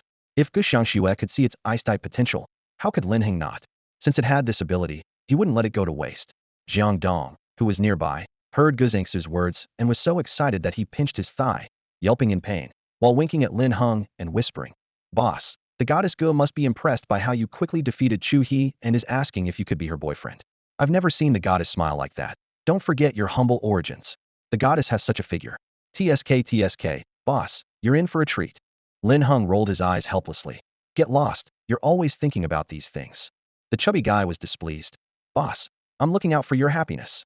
Look at those hungry wolves in our class. They're almost dying of jealousy. Lin Heng was puzzled, and as his eyes swept around, he was startled by the envious gazes surrounding him. He frowned and asked, What do you want to ask? If not for being surrounded by people, he would have taken a few steps back. His nonchalant attitude slightly hurt Gushan Shu, as she was quite confident in her appearance and had never seen anyone so eager to avoid her. Taking a deep breath, she mustered the courage to speak firmly. I want to have a match with your Gyarados. Gushan Shu's words left everyone around them in shock.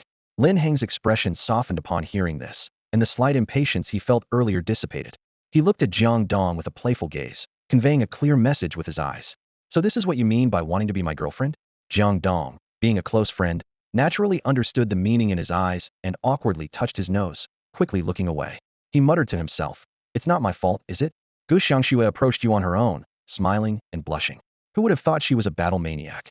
Linhung, however, was open to the challenge. With Gyarados having just evolved, it was the perfect opportunity to establish its level. A well-matched battle could only bring benefits. Thank you. Gushan Shu's face flushed even more when she saw Linhung nod, and she felt a growing fondness for him, who agreed so readily. In the past, when she issued challenges, her opponents either thought she had ulterior motives or delayed and then refused. She just wanted to test her skills against strong Pokemon. Come out, Lapras. With a flash of red light, a Pokemon with a sea blue upper body, a white lower body, and a gray, rugged shell on its back appeared. Lapras, elite first-tier level, water and ice attributes, with the water absorb ability that heals it when hit by water-type moves.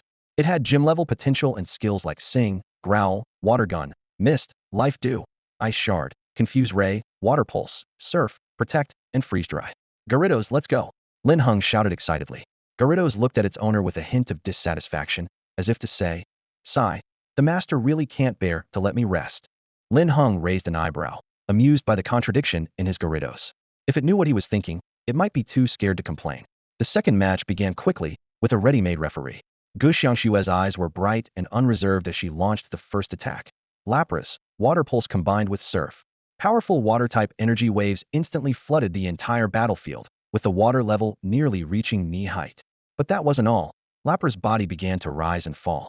In the next moment, all the surrounding water converged into a towering 10-meter wave, crashing down towards Gyarados. Gyarados, take to the sky. Faced with the incoming wave, Linhung chose not to confront it directly. The ancient Gyarados rapidly ascended at a speed almost too fast to see, transforming into a shadow soaring into the sky. The giant wave crashed down on empty ground. Before the water receded, Linhung issued a second command. Quick, Twister. Upon hearing this, Gushan Shu's previously red cheeks turned pale. She suddenly realized something and exclaimed, "No good, Lapras, stop Freeze Dry, retreat, and use Protect." Lapras, initially intending to deliver a finishing blow with Freeze Dry, was accustomed to such combos and teamwork. But before its trainer could give the order, a light blue energy ball had already formed above its head, ready to attack. However, the ancient Gyarados was too fast for Lapras to attack in time. Fortunately, it reacted quickly, and upon hearing its trainer's command, the ice energy above its head vanished. It immediately swam far away in the opposite direction to distance itself from Gyarados, forming a protective barrier in front of it. Yet, both trainer and Pokemon forgot that Gyarados was in the sky. As far as the eye could see was within its range. The ancient Gyarados in the sky was like an arrow leaving the bowstring, its dark sheen glistening like black jade. The fierce dragon-type energy swept everything around it, creating a massive whirlwind. Wherever the whirlwind went, countless streams of water were drawn up, resembling a mutated aqua tail. The Gyarados' water and dragon-type energies intertwined as it descended, its powerful body creating a whirlwind that slammed into the ground with great force. Linhung held back a little, even redirecting Gyarados' attack to land a meter in front of Lapras. However, even so, Lapras was still affected by the terrifying dual energy. Its body was slammed onto the ground, letting out a painful cry, unable to rise for a long time. Gushan Shu's eyes dimmed. The battle had reached a point where, despite Lapras still being able to fight, there was no point in continuing. She had lost. Lapras was not afraid of water types and even showed great strength with ice types, but the power of Gyarados left her feeling helpless. Water, flying, dragon, and even icy it seemed unbeatable without weakness. This was an unprecedented experience for Gushan Shu. Gyarados, return. A deep voice interrupted her thoughts, clearly giving her a way out. Although she was competitive, a battle with a known outcome was meaningless. Lapras, you return too. Both pressed a button simultaneously, and with a flash of light, Lapras and Gyarados disappeared. Gushan Shu sighed with relief and looked at Linhung again, her eyes shining with a newfound brilliance. You are a worthy opponent. Next time, I won't lose to you. Linhung was about to respond, but she suddenly smiled, a smile like the warmth of spring melting snow. Linhung, congratulations on becoming the new captain of our school's team. I hope you lead us successfully into the Suicune Cup. This unexpected news left him stunned, a sense of bewilderment rising within him. The head teacher nodded in agreement. Gu is right. Since she willingly relinquished the captaincy, you are our school's new captain. Linhung didn't need to say more. It was officially decided. Suddenly, senior students surrounded him, their eyes filled with anticipation.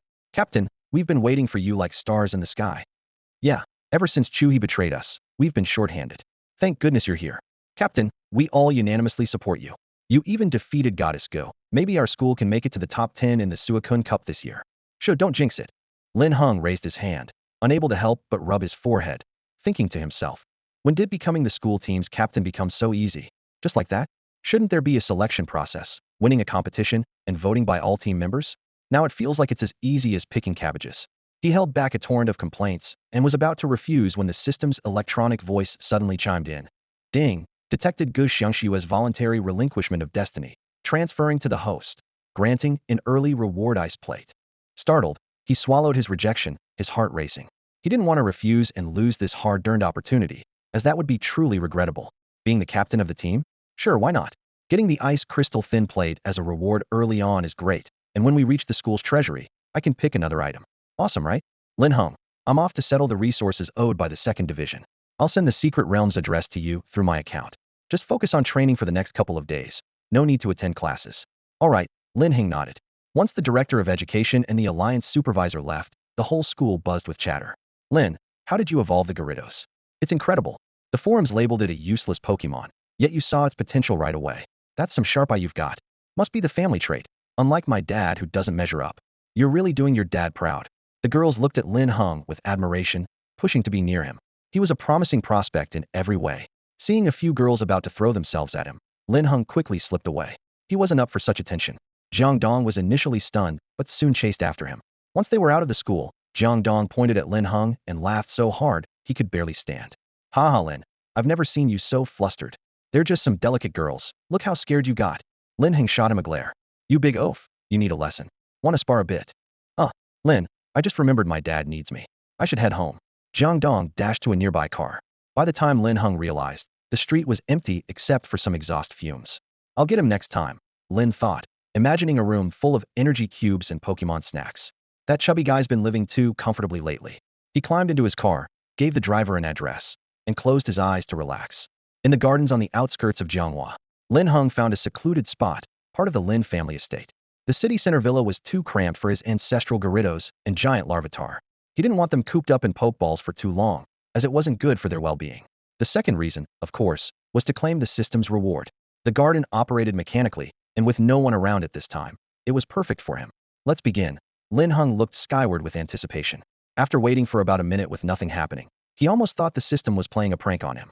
Suddenly, a brilliant rainbow appeared in the clear sky. It descended from high above, becoming more vivid in Lin Heng's view, like a bridge connecting him to the heavens. At the horizon's edge, a magnificent multicolored bird with a divine golden glow flew toward him. Its wings moved slowly, yet it arrived in an instant. Lin Heng gazed at it, feeling as though the world had turned monochrome, with only the bird in vibrant color. It lifted its head slightly, holding a rainbow feather in its beak. In the next moment, the feather gently landed in Lin Heng's palm. When his eyes met the Hoa's, Lin Heng felt a tremendous shock throughout his being. He closed his eyes, reveling in the sensation of an energy wash over him, a cleansing of the soul, reaching a state of perfect bliss. When he opened his eyes again, the Hoa was gone. Everything that had just happened felt like a dream. Everything that just happened felt like a dream. However, the vivid sensation of the feather in his hand and his restored vision, sharp as ever, proved it was all real. Hoa had truly been there. Lin Heng had speculated about the phenomena mentioned by the system, whether it was a rainbow or holy light. He considered them within the realm of possibility. But the appearance of Hoa was beyond belief. He was glad he had chosen a deserted location. Otherwise, who knows what kind of chaos it might have caused. Meanwhile, the Jianghua Monitoring Center was in complete disarray. The incessant beeping of the red alert had everyone in a panic. An elderly man with a beard hurried towards the control screen, not even bothering to brush off the crumbs clinging to his whiskers. Chief Supervisor, the data from the monitoring instruments just went off the charts, surpassing the known limits by tenfold. A technician immediately presented the newly obtained data to the Chief Supervisor. What did you say? Tenfold. The old man widened his eyes in shock and quickly took the data sheet. Upon seeing the numbers, he was astounded, his beard trembling slightly as he thought, how is this possible? The previous upper limit was set by Moltres a decade ago. 10 times that. He couldn't dare to think further. Moltres is a legendary Pokemon. 10 times that. Even Guanzhaji, the renowned champion trainer of the Yin Nation Alliance, would have to proceed with caution. However, there was something strange. Watching his subordinates dawdle, the old man was sweating profusely with anxiety. What are you waiting for? Spill it. After the reprimand, the male technician stood at attention and replied. The data spiked to an unprecedented high but returned to normal within seconds, and there's been no anomaly since. His words deepened the chief supervisor's frown, increasing his unease. This matter must be reported, and strict control over the entry and exit of the Jianghua secret realm must be enforced to prevent any incidents. Understood. Meanwhile, in a forest not far from the entrance to the mountain spirit secret realm, a fierce-looking, burly man with a buzz cut was toying with a gleaming dagger in his right hand, while carefully wiping blood from the blade with a tissue in his left. Beneath him lay a man, lifeless in a pool of blood. Humph, stubborn fool, dirtying my blade. Just then, a notification tone from his phone interrupted his thoughts. He casually checked the message, and upon seeing the notice about the restricted access to the secret realm, his expression turned dark. He spat on the ground in frustration, cursing internally. Damn it. Why are those meddling alliance dogs sealing off Jianghua now? They've got nothing better to do. The black market folks couldn't wait any longer.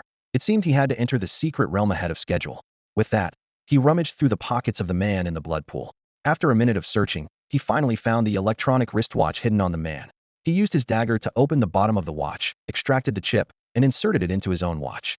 Seeing the information successfully replicated, he grinned maliciously, his brutish face looking even more menacing. At this moment, Linhung was unaware that poachers had infiltrated the mountain spirit secret realm. He was focused on sensing the changes in his body, oblivious to the turmoil outside caused by his presence. After his encounter with the Phoenix King, he vaguely felt that his senses had become extraordinarily sharp, able to discern even the slightest sounds with clarity. Was this a Tufferone deal from the Phoenix King? Not only did he receive a feather, but his body was also cleansed of impurities with energy. Since awakening the power of Evergreen, Lin Heng's physical fitness had improved significantly, now far surpassing that of an ordinary person. He assumed that future training would become more manageable, as the strength of spirits increases over time, requiring more energy for battles. Not to mention that the stamina needed for professional level and elite level training is vastly different. Thus, the stronger the trainer, the more they focus on physical conditioning, just like his father, the king, who insists on doing 100 push-ups every day. Now it was time for the ice shard plate. Linhung decided to claim it. Compared to the rainbow feather gem, he didn't have high expectations for the ice shard plate's effects. In the next moment, a crystal clear, cold-emitting ice shard plate appeared before him, causing the surrounding temperature to plummet, even making his breath visible in the cold air. When carried, the ice shard plate could enhance a spirit's ice-type abilities, allowing only one spirit to carry it to learn ice-type moves. Note, depending on the spirit's ice-type talent, the moves vary, and those with extremely high talent have a chance to learn all ice-type skills. What the heck? Is this even possible? Lin Heng's spirit lifted, and his earlier indifference vanished instantly. This was practically an alternative move learning device, but with an overpowered version that included all ice-type skills. He couldn't help but wonder how such a miraculous item ended up in the school's treasure vault. Otherwise, the school would have long been the top in the province, and even the whole Yin Nation. Perhaps due to the destiny system, the ice shard plate underwent a mutation during processing, resulting in such an extraordinary effect. Eagerly, he summoned the ancestral Gyarados. Roar! The Gyarados internally grumbled. What new scheme has the master come up with now? Gyarados, look! Linhung excitedly pointed at the ice shard plate. Upon hearing this, the ancestral Gyarados lowered its head slowly, a trace of confusion flashing in its eyes. Huh? This brick looks pretty nice. Is that the point? Linhung was almost driven mad by this creature. You silly thing, quickly pick it up. This was no ferocious beast. It was more like a goofy husky. Really? Why do I have to pick this thing up? Though it found the brick appealing, it couldn't deny that it was still just a brick. Seeing Linhung glaring at it, the ferocious beast reluctantly lowered its head. All right, you're the master, you call the shots. Despite its reluctance, the ancestral Gyarados obediently opened its massive mouth and clamped the ice shard plate between its teeth, staring at Linhung with helplessness. However, it wasn't long before it realized something significant, its expression turning incredibly serious, with occasional flashes of cold light in its eyes, and its whiskers floating excitedly. The whiskers on its face floated upward in excitement. This. Oh my gosh. Am I dreaming? The ancestral Gyarados felt a surge of new understanding in its mind, and the ice energy within it suddenly expanded. Its comprehension of ice-type skills also improved by a level. The sensation was indescribably wonderful, and the initially fierce expression softened noticeably. It didn't realize that its scales were now covered with a thin layer of ice. At the same time, Linhung heard a delightful notification sound. Ding! The ice shard plate has taken effect, and the ancestral Gyarados ice-type talent has exceeded expectations, activating a new skill Freeze Dry. Lin Heng's eyes lit up. Freeze Dry is a hereditary move of Lapras, and he didn't expect Gyarados' first ice-type move to be this one. Could it be the influence of the recent battle? Linhung pondered. After all, while Lapras hadn't used Freeze Dry, it had already taken shape. The ancestral Gyarados' exceptional talent, combined with the ice shard plate, acted like a fuse, igniting its comprehension of ice-type skills. Ancestral Gyarados, use Freeze Dry. Linhung commanded immediately. In the next second, Gyarados shuddered, and a faint blue light shimmered on its body. Instantly, within a few meters around Gyarados, the moisture in the air was extracted and condensed into frost, appearing in the garden. Lin Heng's throat felt dry, and he couldn't help but swallow. The transformation of Freeze Dry continued. The frost landed lightly on the ground, yet it spread rapidly at a visible speed. Shrubs became encased in ice, and some fruit trees were frozen into icicles, hanging from the branches. In the blink of an eye, the area within 100 meters around Linhung turned into a winter wonderland, making him sneeze several times from the cold. Seeing things getting out of hand, Linhung quickly intervened. Gyarados, stop. This is my territory. Gyarados reluctantly withdrew its energy, smacked its lips, and looked down at the effect it had caused, nodding in satisfaction. Seems like I'm still in top form. Hearing its thoughts, Linhung was amused but also in agreement. The effect of Freeze Dry was beyond his expectations. Typically, water-type moves counter ice-type, but Freeze Dry is an exception. It not only counters water types, but also deals double damage. It's the perfect ice-type move to counter water types, with excellent effectiveness. Envisioning the effect of Freeze Dry, Linhung began to form a complete ice combat strategy in his mind. Rain Dance first, followed by Freeze Dry, ensuring the enemy has no place to hide, not even a chance to escape. The Ice Shard Plate is truly priceless, akin to a move memory disc obtained in countless secret realms, surpassing the value of attribute treasures. Linhung couldn't contain his joy. Move memory discs are also products of secret realms, similar to move tutors in the original game. In addition to the natural evolution and inherited skills of creatures, there are other ways to acquire powerful moves, which trainers highly desire. In battles, levels are crucial, but having a killer move can turn the tide. When levels are similar, the power of a move becomes even more significant. This is evident from the immediate sellout of move memory devices. Some memory devices, even the Lin family, can acquire, like the Freeze Dry move that counters opposing attributes. These are rare and hard to come by. Anyway, I should inform my mom first. Linhung glanced at the seemingly innocent Gyarados with a hint of helplessness. A rough estimate showed that the damage this time was at least over 10 million. He noticed among the frozen fruit trees were some bearing orange berries, apricot berries, and a precious figgy tree that increases capture rates. The figgy tree was the most valuable, not in terms of money, but because it was so difficult to cultivate and his father had invested a lot of effort into it. To avoid a scolding, I better report this to mom first. Beepy fellow, what's up my dear son? The phone was answered after just 2 rings, her voice full of affection. Our garden has been frozen. Huh, frozen? Lin Shui didn't quite understand what her son meant. I just caught a new Gyarados, and it's got a bit of a temper. When it got angry, it couldn't hold back. The ancestral Gyarados stared wide-eyed, almost popping out of its sockets. You think you're so noble, making me the scapegoat. Linhung felt a rare pang of guilt under its accusatory gaze, coughed, and turned away. But Lin Shui's focus was elsewhere. After a brief pause, she reacted with delight. You caught a Gyarados? That's my boy.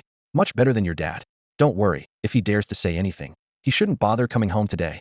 Hearing about Lin Heng's success, Lin Shui didn't mind losing a figgy tree or even the entire garden. Whatever her son said was right. Linhung knew that as long as his mom agreed, his dad's opinion was irrelevant.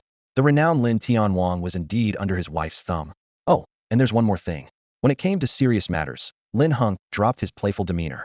After hearing about Bai Ying and the trap set by the Chu family for her son, Lin Shui frowned and hung up, her mind heavy with concern.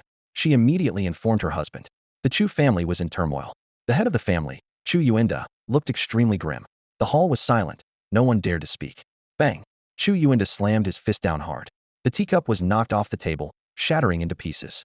The few people below shuddered at the sound, wishing they could shrink into the ground, lamenting inwardly. The only heir of the Chu family was facing amputation. After the shock, everyone felt doomed. They had all witnessed how Chu Yuanda doted on his son. Sure enough, Chu Yuanda stood up abruptly, ignoring his bleeding right hand as if he felt no pain. His eyes blazed with fury, and his gritted teeth seemed ready to tear someone apart at any moment. Someone cautiously looked up and felt a chill run down their spine. Apologize? Fine. My son is so severely injured, and we haven't even settled the score with your Lin family. Do you really think the Chu family is a pushover? Insulted to this extent. You want an apology? I'll give you one. Let's see if you can handle it. Apologies, right? Well, let me give you one. Let's see if you can handle it. With that, he locked eyes on the gray-clad man at the forefront below. The man shivered and immediately stepped forward. Remember, when releasing the apology statement, make sure to highlight how Linhung abuses his power, as if he's being shielded by authority. At this point, Chu Yuendo was overwhelmed by sad memories. He gritted his teeth, his eyes turning red. He was heartbroken that Hero was hospitalized with an uncertain fate, and in the worst-case scenario, might need an amputation. All the pain was about to erupt. I refuse to believe that the Lin family can remain unscathed under public pressure, and Bai Ying's side should take action too. Master, I understand. The Chu family immediately sprang into action. At 8 p.m., during peak online activity, Chu Yi's apology quickly skyrocketed, soon reaching the top of Jianghua's local trending topics. Unsuspecting netizens clicked in, and after reading the apology, sympathy surged, and anger quietly rose. It's tragic. Absolutely tragic. A promising young talent, left in limbo after a friendly campus battle? His Charizard was also ruined. As for him, the best outcome would be amputation, spending the rest of his life in a wheelchair. So pitiful, yet he's still forced to apologize. Just because the other side is the son of a champion. Who wouldn't call this appalling? The more sympathy they felt for the Chu family, the more they despised the Lin family's actions. Chu Yuendo was only a prospective champion, naturally less famous than the Lin family. Even in Jianghua City, only a small portion knew him. Therefore, unaware of the Chu family's background, they assumed he was just an ordinary person being oppressed, especially with the apology statement's rhetoric. With the Chu family's prearranged internet trolls, they initially used the narrative of privileged classes oppressing others, stoking deeper anger among netizens. Countless people were instantly ignited. Comments surged at a speed of hundreds every 10 minutes. What's wrong with this world? Can the privileged just harm ordinary people at will? Is being a champion's son that extraordinary? This is my first time speaking online. I can't hold back. I just want to ask why? I've seen through it all. It's really disappointing. We ordinary trainers work hard for decades, yet it's not as good as having a champion father. It's disgusting. It's all about connections. Shame on Jianghua's first high school. Everyone, we must unite to prevent this from happening again. Let's all push this forward. Why does this apology statement feel like a pity party? Agreed. I think everyone's emotions are a bit over the top. The situation hasn't been fully investigated. This is just one side of the story. Amidst numerous comments, a few calm voices raised doubts. However, they were quickly drowned out by a flood of insults. Internet trolls, get lost. Playing the victim, you. Are you too brainwashed? Or did the Lin family offer you something to say such shameless things? Idiot, idiot, idiot. Brothers, if this isn't internet trolling, I'll do a handstand in P Live. Wei Heng furiously typed this, seething with rage. Already in a bad mood after a long day at work, he had just been scolded by his boss. At this moment, he utterly despised all wealthy people. Wei Heng was furious, and as a small blogger with a decent following, he immediately reposted the apology statement to his homepage. The world is becoming increasingly corrupt, so this is what the true face of the so-called son of the Heavenly King looks like. Some marketing accounts that follow both Link and Wei Heng quickly picked up on the trending topic and started to amplify it, eager for the situation to escalate further. Public opinion began to shift in favor of the Chu family. Meanwhile, Lin Tianwang was listening to his subordinates' reports, maintaining a calm demeanor in the face of the online insults directed at him and the Lin family. However, when the conversation turned to the comments about Lin Heng, his expression suddenly darkened. The Chu family is really something. Luckily, Hunger saw through it early on, otherwise we would have fallen right into their trap. And now they're using my son's identity against him. It's infuriating. The title of Son of the Heavenly King is something I worked hard to earn. I didn't steal or rob. I climbed to this position step by step from the age of 20. So why shouldn't my son enjoy the fruits of my labor? In a fit of anger, Lin Tianwang's true temper, akin to that of a bandit, was fully revealed, with none of his usual refined demeanor to be seen. His assistant, accustomed to such outbursts, discreetly wiped away the spit that had nearly hit his face and quietly stayed by his side. Once Lin Tianwang had finished his tirade, leaving a trail of saliva in his wake, the assistant cautiously approached and asked, Lin Tianwang, should we proceed with what we discussed earlier? Yes, upload today's video of Hunger's battle. I refuse to believe that after watching such an impressive display, anyone could claim my son is abusing his power. In this world, strength is ultimately what commands respect. Despite his anger, Lin Tianwang couldn't hide his pride. In fact, when he first saw the video, he was stunned for a full 5 minutes. It wasn't until he repeatedly confirmed with his assistant that it was indeed his son who had tamed the Gyarados that he jumped up with excitement, eager to boast to the entire world. Thanks to Lin's father, The senior officials within the Jianghua alliance were the first to witness this scene and congratulated him on raising such a capable son. Although he wasn't exactly friends with Supervisor Li, they exchanged pleasantries when they met, so he was aware that Li had backed up the battle video. Having heard the full story from his wife, he decisively acted, not giving the Chu family any chance to erase the evidence. Now it was proving useful. Competing for public opinion? He wouldn't lose. If the Chu family could afford internet trolls, the Lin family would simply outspend them. The truth speaks for itself. In matters like this, explanations and rebuttals are futile. The only way is to present clear evidence, trusting that most netizens would make their own judgments. On the other side, negative rhetoric about the Lin family and Linhung was rampant. Jiang Dong, caught up in the online drama, was nearly infuriated. After reading through it all, he hurriedly tried to call Linhung, only to find the line unreachable. The chubby boy, anxious and restless, used his Weibo account, verified as the heir to Zhang's food company, to post, "I swear to the heavens, Brother Lin is nothing like what you all are saying." Sensing an opportunity, the internet trolls pounced. Tisk, TSK, another privileged brat. Is your Zhang family a lackey of the Lin family? You think I'll believe you just because you say so? Ha, liar. An alleged classmate emerged, claiming Linhung bullied him and deprived him of the chance to choose his starting Pokemon. People should check it out.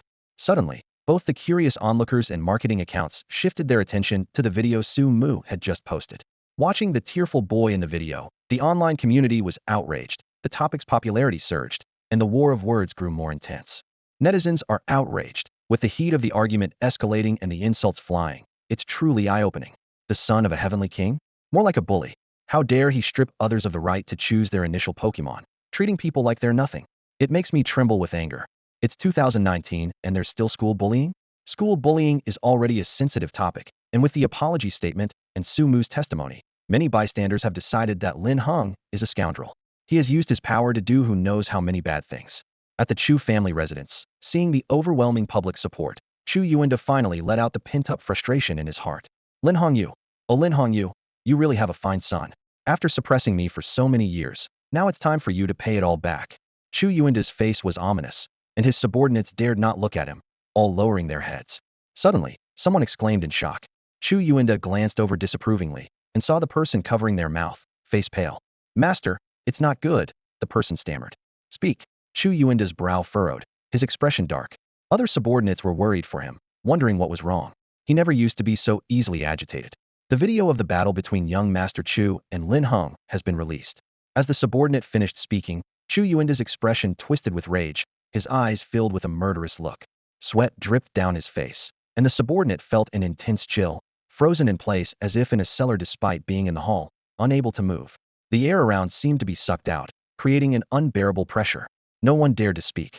Chu Yuanda pulled out his phone, his expression dark as he stared at the video of Gyarados evolving and instantly defeating Charmeleon, his face half hidden in shadow, making it hard to discern his emotions. The video's title was sensational, capturing all the local headlines for the night. The school bully, the privileged apology maker. Why is the son of the heavenly king so confident? Turns out it's because of this. The hired online commentators monitoring public opinion immediately noticed the video's appearance. Without even watching it, they started their tirade. Oh, still trying to cover it up? Shameless. Has the Lin family finally figured out their excuse? But no matter what you say today, you're still a disgusting privileged brat. I don't care why. None of this justifies your school bullying. Ugh, support for Lin Heng to get out of Yin country. Lin Heng Yu is unfit to be an alliance king. Call for a thorough investigation of the Lin group. In front of his screen, Wang Dagong, who was picking his toes without blinking, typed these words. Suddenly, he heard a notification on his phone. With the same hand he used to pick his toes, he grabbed it off the table and saw a message tag to all members in the online commentator group he joined. Everyone, hold on, don't rush to speak. Public opinion has shifted. Wangda was puzzled, thinking, how could it turn around when it's already this bad? Skeptically, he clicked on the video. When Wangda saw Lin Heng send out a Magikarp, he snorted disdainfully. Really? Is this the level of a heavenly king's son? After Charmeleon used Flamethrower, the story's tension intensified. He crossed his arms and scrutinized the screen, saying, the battle's decided. What's there to twist in this video? Is it really worth scaring them like that? Boring. Wangda watched half-heartedly, his finger almost pressing the fast-forward button. Just then, he noticed the light of evolution emanating from Magikarp. His index finger paused in midair. Huh, interesting. He raised an eyebrow and continued watching. At this moment, the person filming the video seemed to intentionally or unintentionally shift the camera towards the sky. The stormy weather with dark clouds and lightning made Wang Da's eyes widen slightly, and he unknowingly became more engrossed in watching the video. As the weather grew more intense, the light of evolution gradually condensed into a cocoon of light. He actually started to feel anticipation. Yes, anticipation. This shift in his emotions even surprised himself. When Magikarp completed its evolution and opened its eyes like an ancient beast, he was stunned, eyes full of shock. What? What the heck is this? He had seen Gyarados before, but never one so dark and commanding. This was incredibly awe-inspiring. Wangda was instantly captivated, immediately pressing pause to admire it frame by frame, utterly mesmerized. Who doesn't have a dream of being a trainer? Even though he was a troll, it was out of necessity. If he could be a trainer and live with dignity, who would want to be an online critic and sell their pride? The final decisive move where Gyarados froze the battlefield and achieved instant victory captured Wangda's heart completely. At that moment, he had forgotten his identity, filled with awe, all reduced to one phrase. Utterly convinced. Linhung. Incredible. Truly worthy of being the son of a champion, surpassing his predecessor. In just a short video, Wangda's seemingly jaded heart was revitalized with newfound vigor. He was completely won over. Wangda was so excited that even after watching the entire video, he felt it wasn't enough and even thought it was too short. He chuckled to himself and watched it again. Similar reactions were happening all over Jianghua City. Many initially dismissive viewers, after watching the video, had long forgotten their original intentions, their minds filled with the mighty Gyarados. Just a few minutes after the video was posted, the tone of the comments began to shift subtly. Did those who were criticizing above even watch the video? I suggest you watch it before commenting. I'm embarrassed for you. Like a signal flare, the first differing comment appeared, followed by a flood of others. 1. I'm afraid to comment, lest I get labeled as Lin's supporter. Honestly, Linhung is impressive. Thumbs up for sure. When that Gyarados appeared, my hands were shaking. My goodness, it was so spectacular, a true instant victory. Left me dumbfounded. The son of a champion indeed has some prowess. If that's the kind of confidence it brings, I want it too. As the video cut to the final scene, a close-up of Linhung appeared. His handsome appearance and calm demeanor instantly captivated numerous female viewers. He's only 18, right? So handsome. My goodness, he's a real winner in life. Wow, being the son of a champion is one thing, but to be so skilled, and on top of that, so good-looking, how are us regular folks supposed to live? Please, Brother Lin, can I call you Brother Lin? Give Min and Yin country a chance. Comments flooded in like a tidal wave, far surpassing the speed at which Su Mu's tearful performance video and Shu He's apology statement spread. Netizens certainly love gossip, but they were tired of the same old scandals.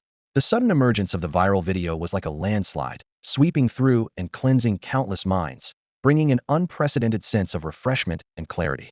While some still questioned whether being strong justified bullying others, the overall sentiment had shifted, with support for the Lin and Chu families evenly split. Most onlookers were no longer quick to voice their opinions. Even if they initially believed the Lin family was abusing its power, they began to waver. After all, the video showed Chu He leading people to provoke at the first high school, completely contradicting the pitiful and cautious image portrayed in his apology. Chu He's identity also aroused suspicion. His arrogant demeanor was clearly not that of an ordinary person without backing. At this point, many students from the first high school came forward to support Linhung without hesitation, explaining Chu He's identity and his betrayal of the school. Netizens were shocked. Chu He was the son of a would-be king? What was he pretending for? I can't believe he used our sympathy. He needs to come out and explain himself, or this won't end. Damn, I hate being manipulated. From now on, every time the Chu family appears, I'll be there to criticize them. Unbelievable, crying wolf. And what's the deal with Sumo? I rewatched that video and got a whiff of insincerity. I wanted to say earlier, the video was dripping with insincerity. I've seen deceitful women before, but this is the first time I've seen a deceitful man consider my horizons broadened. Sumu clutched his phone, his fingertips turning white, his long bangs casting a shadow over his indistinct eyes. He gritted his teeth, tasting a hint of blood. He didn't understand how things had reversed so quickly. He had intended to kick someone when they were down, but instead, the stone had missed Linhung and hit him instead, leaving him in pieces. The Chu family is useless. They didn't even destroy the video properly and dared to manipulate public opinion. What a bunch of incompetence. It seems. I need to find a new partner. His eyes narrowed slightly, and a twisted smile crept across his lips, sending a chill down one's spine. Meanwhile, the administration of Jianghua First High School remained silent throughout, only issuing a statement at the end. The statement detailed the annual investments made by the Lin family in the school since Linhung began attending, each amounting to no less than $1 million. Onlookers were once again stunned. If that's the case, I can understand. Sigh, you really shouldn't jump to conclusions. I won't be quick to comment again. I really should apologize to Linhung. He's a rare genius who was unjustly insulted. He's the real victim here.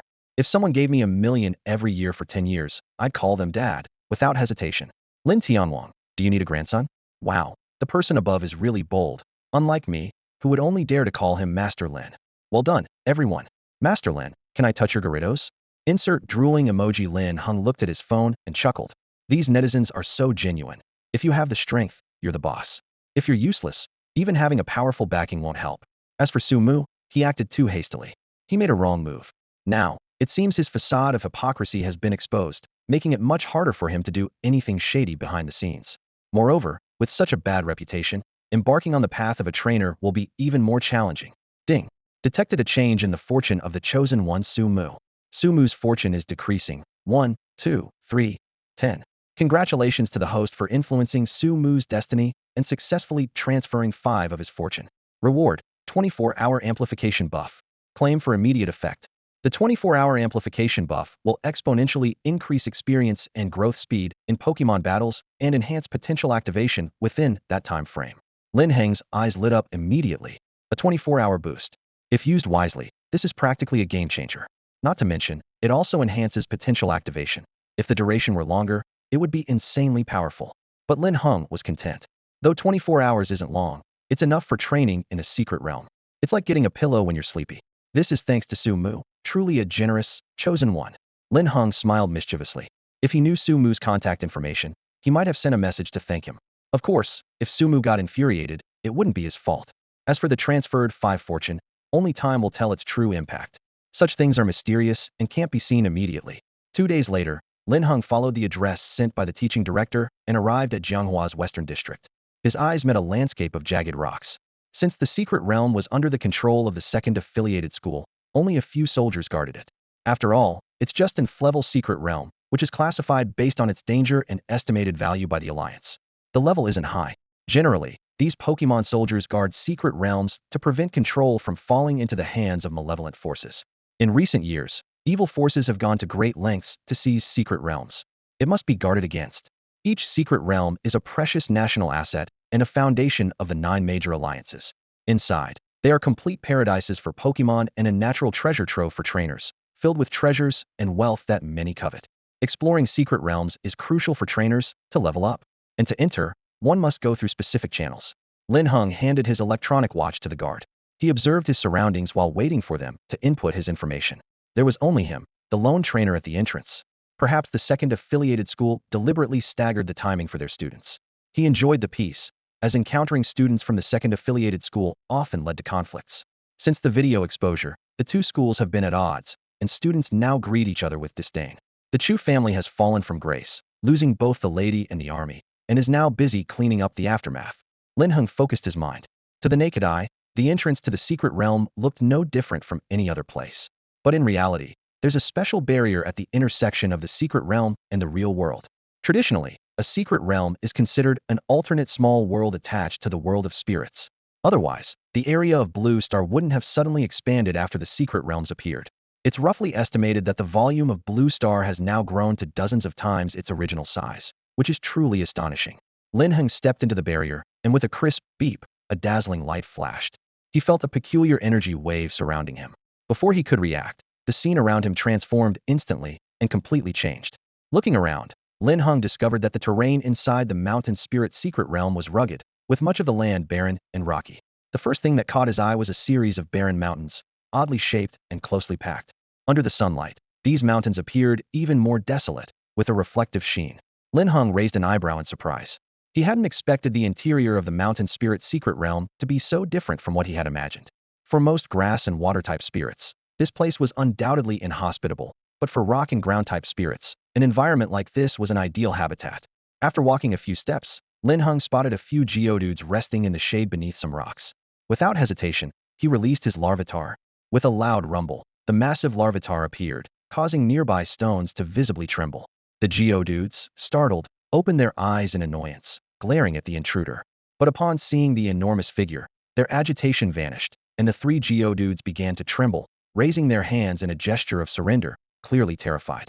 Seeing this, Lin Heng flashed a bully-like grin and said, "Little ones, let me teach you a lesson. Remember to choose your sleeping spot wisely next time." He commanded, "Larvitar, stomp."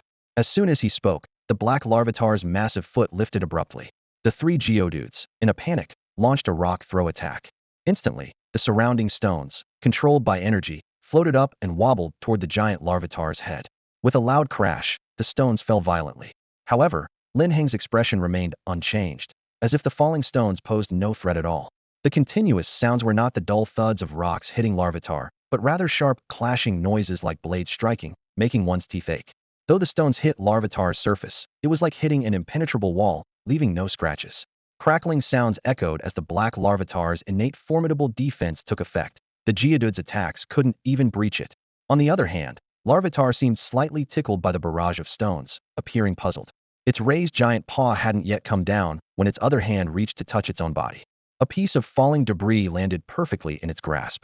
Judging by its size, it was at least several dozen centimeters. But in the palm of the giant young Tyranitar, it seemed like nothing more than a toy. During its first battle, its innate curiosity got the better of it, and it found itself examining the stone intently, forgetting the fight altogether. Linhung watched, feeling exasperated, wondering why everything seemed so clueless. Was it him? As he began to question his life choices, the black Tyranitar clapped its hands together, and the stone was instantly crushed into powder. When it opened its palms, a cloud of gray dust floated into the air, and the three Geodudes widened their eyes, feeling incredibly unlucky.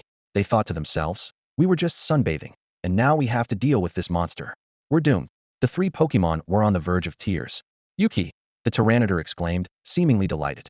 "That was fun, hee hee. Is it my turn now?" Just as its thoughts reached Linhung, a thunderous sound erupted. The giant paw came crashing down, and the three Geodudes were powerless, forced to watch as the foot descended upon them. As the foot grew larger in their vision, the ground shook, dust filled the air, and the battle was over. Ding! The Tyranitar defeated the three Geodudes, and with the 24-hour amplification buff, its experience multiplied, initiating an upgrade. "Wow, 2 levels!" Linhung exclaimed in surprise. 3 ordinary first-level Geodudes had propelled the Tyranitar up 2 levels. The amplification buff was truly a powerful tool for leveling up. "Yuki, you did well. But next time, finish the battle quickly without delay," Linhung advised sternly. The Tyranitar looked at him with a pitiful expression, nearly making Linhung lose his composure. "No playing the sympathy card," he insisted, his tone firm. He couldn't let this issue slide. In battle, every second counts, and a moment's distraction could give the enemy an opportunity to exploit a weakness and win. There could be no leniency. The Tyranitar listened to the lecture, realizing its mistake, and lowered its head. Seeing it grasp the seriousness of the situation, Linhung felt somewhat relieved and decided to forgive it. "Since it's your first time, I'll let it go this once. Don't let it happen again." The black Tyranitar nodded obediently, the playful glint in its eye dimming slightly. It looked around with a newfound caution. Linhung observed the change and nodded approvingly, thinking, "There's potential here." With rewards and penalties in mind, he decided to treat the victorious Tyranitar. He pulled out a bowl of moo milk and a large canister of sand mixed with high-grade energy cubes from his space backpack. The Tyranitar's nose twitched, its eyes sparkling, but remembering its recent scolding, it hesitated, only daring to glance at the milk and sand from the corner of its eye, oblivious to the drool pooling on the ground. "Look at you, so eager. Go ahead and eat," Linhung said with a chuckle, beckoning it over. The Tyranitar let out a joyous cry and bounded over. Linhung was about to stop it for fear it might spill the milk, but it slowed its steps 2 meters away, tiptoeing with its massive form, an amusing yet endearing sight. Neither Linhung nor the Pokemon noticed that the recent commotion had shifted a boulder a few centimeters, revealing a peculiar stone hidden beneath it. In the commotion just now, the massive rock quietly shifted a few centimeters, revealing a peculiar stone that had been hidden beneath it. The stone was a dull gray-brown, blending in with the surrounding rubble, and if not for its occasional flicker of a dim light, it would have gone unnoticed. Larvitar was happily munching away, and Linhung, smiling, shifted his gaze. However, as he turned his head, he suddenly noticed the stone. Having been refined by the power of Viridian and the energy of Ho-Oh, Lin Heng's vision was far from ordinary. He instinctively took a few steps forward, and the closer he got, the clearer his suspicions about the stone became. When he finally stood before it, the stone once again emitted a faint glow. Lin Heng's eyes widened in realization it was indeed a hard stone. This was a secret treasure of the rock type, its value almost exceeding the level of the secret realm itself. Normally, such a treasure shouldn't appear in an level secret realm like the Mountain Spirit secret realm, but recalling the mention of a divine promotion medicine obtained here in Chu He's destiny information, Linhung was no longer surprised. He pondered, could there be another secret hidden in this place? As he thought, he bent down to pick up the stone. It felt smooth and warm to the touch, with rock-type energy subtly and continuously emanating from it. In the sunlight, the hard stone shone brilliantly. This truly was a lucky accident. If it weren't for the battle between Larvitar and Geodude, the rock might never have moved. Lin Heng's lips curled into a slight smile, remembering the 5 luck transferred from Su Mu to him by the system. It may only be 5, but for someone destined for greatness, even kicking a stone or pulling a weed could yield extraordinary treasures. At that moment, Larvitar's playful cries reached his ears. Turning back, Linhung saw that Larvitar had already devoured all the food in front of it, especially the jar of gravel, which was so clean it reflected light, leaving not a single grain of sand. You really are the champion of eating. The black Larvitar was no longer paying attention to what its master was saying, its eyes fixed intently on the stone in Lin Heng's hand, filled with longing. It loved it. What a wonderful taste. Excitedly, it bounced up and down, its massive body causing the ground to tremble. Seeing the huge rock teetering, about to roll down the slope, Linhung barely steadied himself and urgently shouted, "Larvitar, stop." The shaking ceased, and the ground returned to calm. Linhung breathed a sigh of relief. Feeling Larvitar's intense gaze, he tossed the hard stone over without hesitation. Larvitar caught it in its mouth, swallowing it whole. This type of treasure can be carried to enhance the power of rock-type moves over time, or consumed, with the specific effects depending on the Pokémon's aptitude, potentially even slightly boosting its abilities. As soon as it swallowed the hard stone, Larvitar's dark skin began to change, and upon closer inspection, the shimmering luster appeared to have a faint reddish hue. Linhung, who had been closely observing Larvitar's changes, was astonished by what he saw. The body of the young Larvitar expanded once again. It had already surpassed 2 meters in height, and now it was nearly 3 meters tall. Ding! The system detected that the young Larvitar consumed a hard stone, significantly amplifying its buff effect, catalyzing its potential, and doubling the hard stone's effects. Linhung was astonished and eagerly watched the young Larvitar. Once everything settled, the surface of the Larvitar was no longer black as before. Instead, it had lightened considerably, with a faint red hue visible under the refracted light. Its skin appeared even tougher, resembling an indestructible armor. Realizing the gravity of the situation, Linhung immediately activated the Eye of Insight. The young Larvitar had undergone a shiny mutation. Level: Novice Tier 7. Attributes: Rock, Ground. Characteristic: Guts. This Pokémon's attack increases by 50 when in a status condition other than fainting, and it ignores the attack-reducing effects of burns. Potential: Champion level. Skills: Tackle, Leer, Rock Throw, Payback, Stomp, Iron Defense, Bite, Stomp. Affection level: 81100. Description: This is a shiny Larvitar, whose genes mutated due to the influence of Gigantamax during its mother's pregnancy. The Heartstone's effect is doubled, upgrading its defense again, making it nearly impenetrable below professional level. Rock-type skill power is enhanced by 40. Linhung stared at the words, lost in thought. Due to the Larvitar's massive size from the Gigantamax influence, he originally planned to train it as a tank, and now, that plan seemed to have come to fruition. Although the current trend highly values special attack in Pokémon, with stronger special attacks attracting more trainers' attention, Linhung believed that whether it was special attack or special defense, reaching the extreme was incredibly formidable. Take its battle with Geodude, for instance. Even though Geodude's level wasn't below Larvitar's, it was easily crushed. Aptitude and talent are certainly important, but Larvitar's abnormal defense is equally undeniable. If Rock Throw could harm Larvitar, Geodude wouldn't have lost so miserably. Therefore, defense is equally important. Sometimes, it can play an unexpectedly crucial role in battles. A top-tier tank in a team serves as the ultimate safety net. After all, Larvitar, even at just the novice level, is nearly impenetrable below professional level, not to mention that as it advances and evolves, its defense will only become more overwhelming. Perhaps in later Secret Realm explorations, Larvitar could easily dominate, making entering Secret Realms feel like returning to its backyard, eliminating the need to take risks.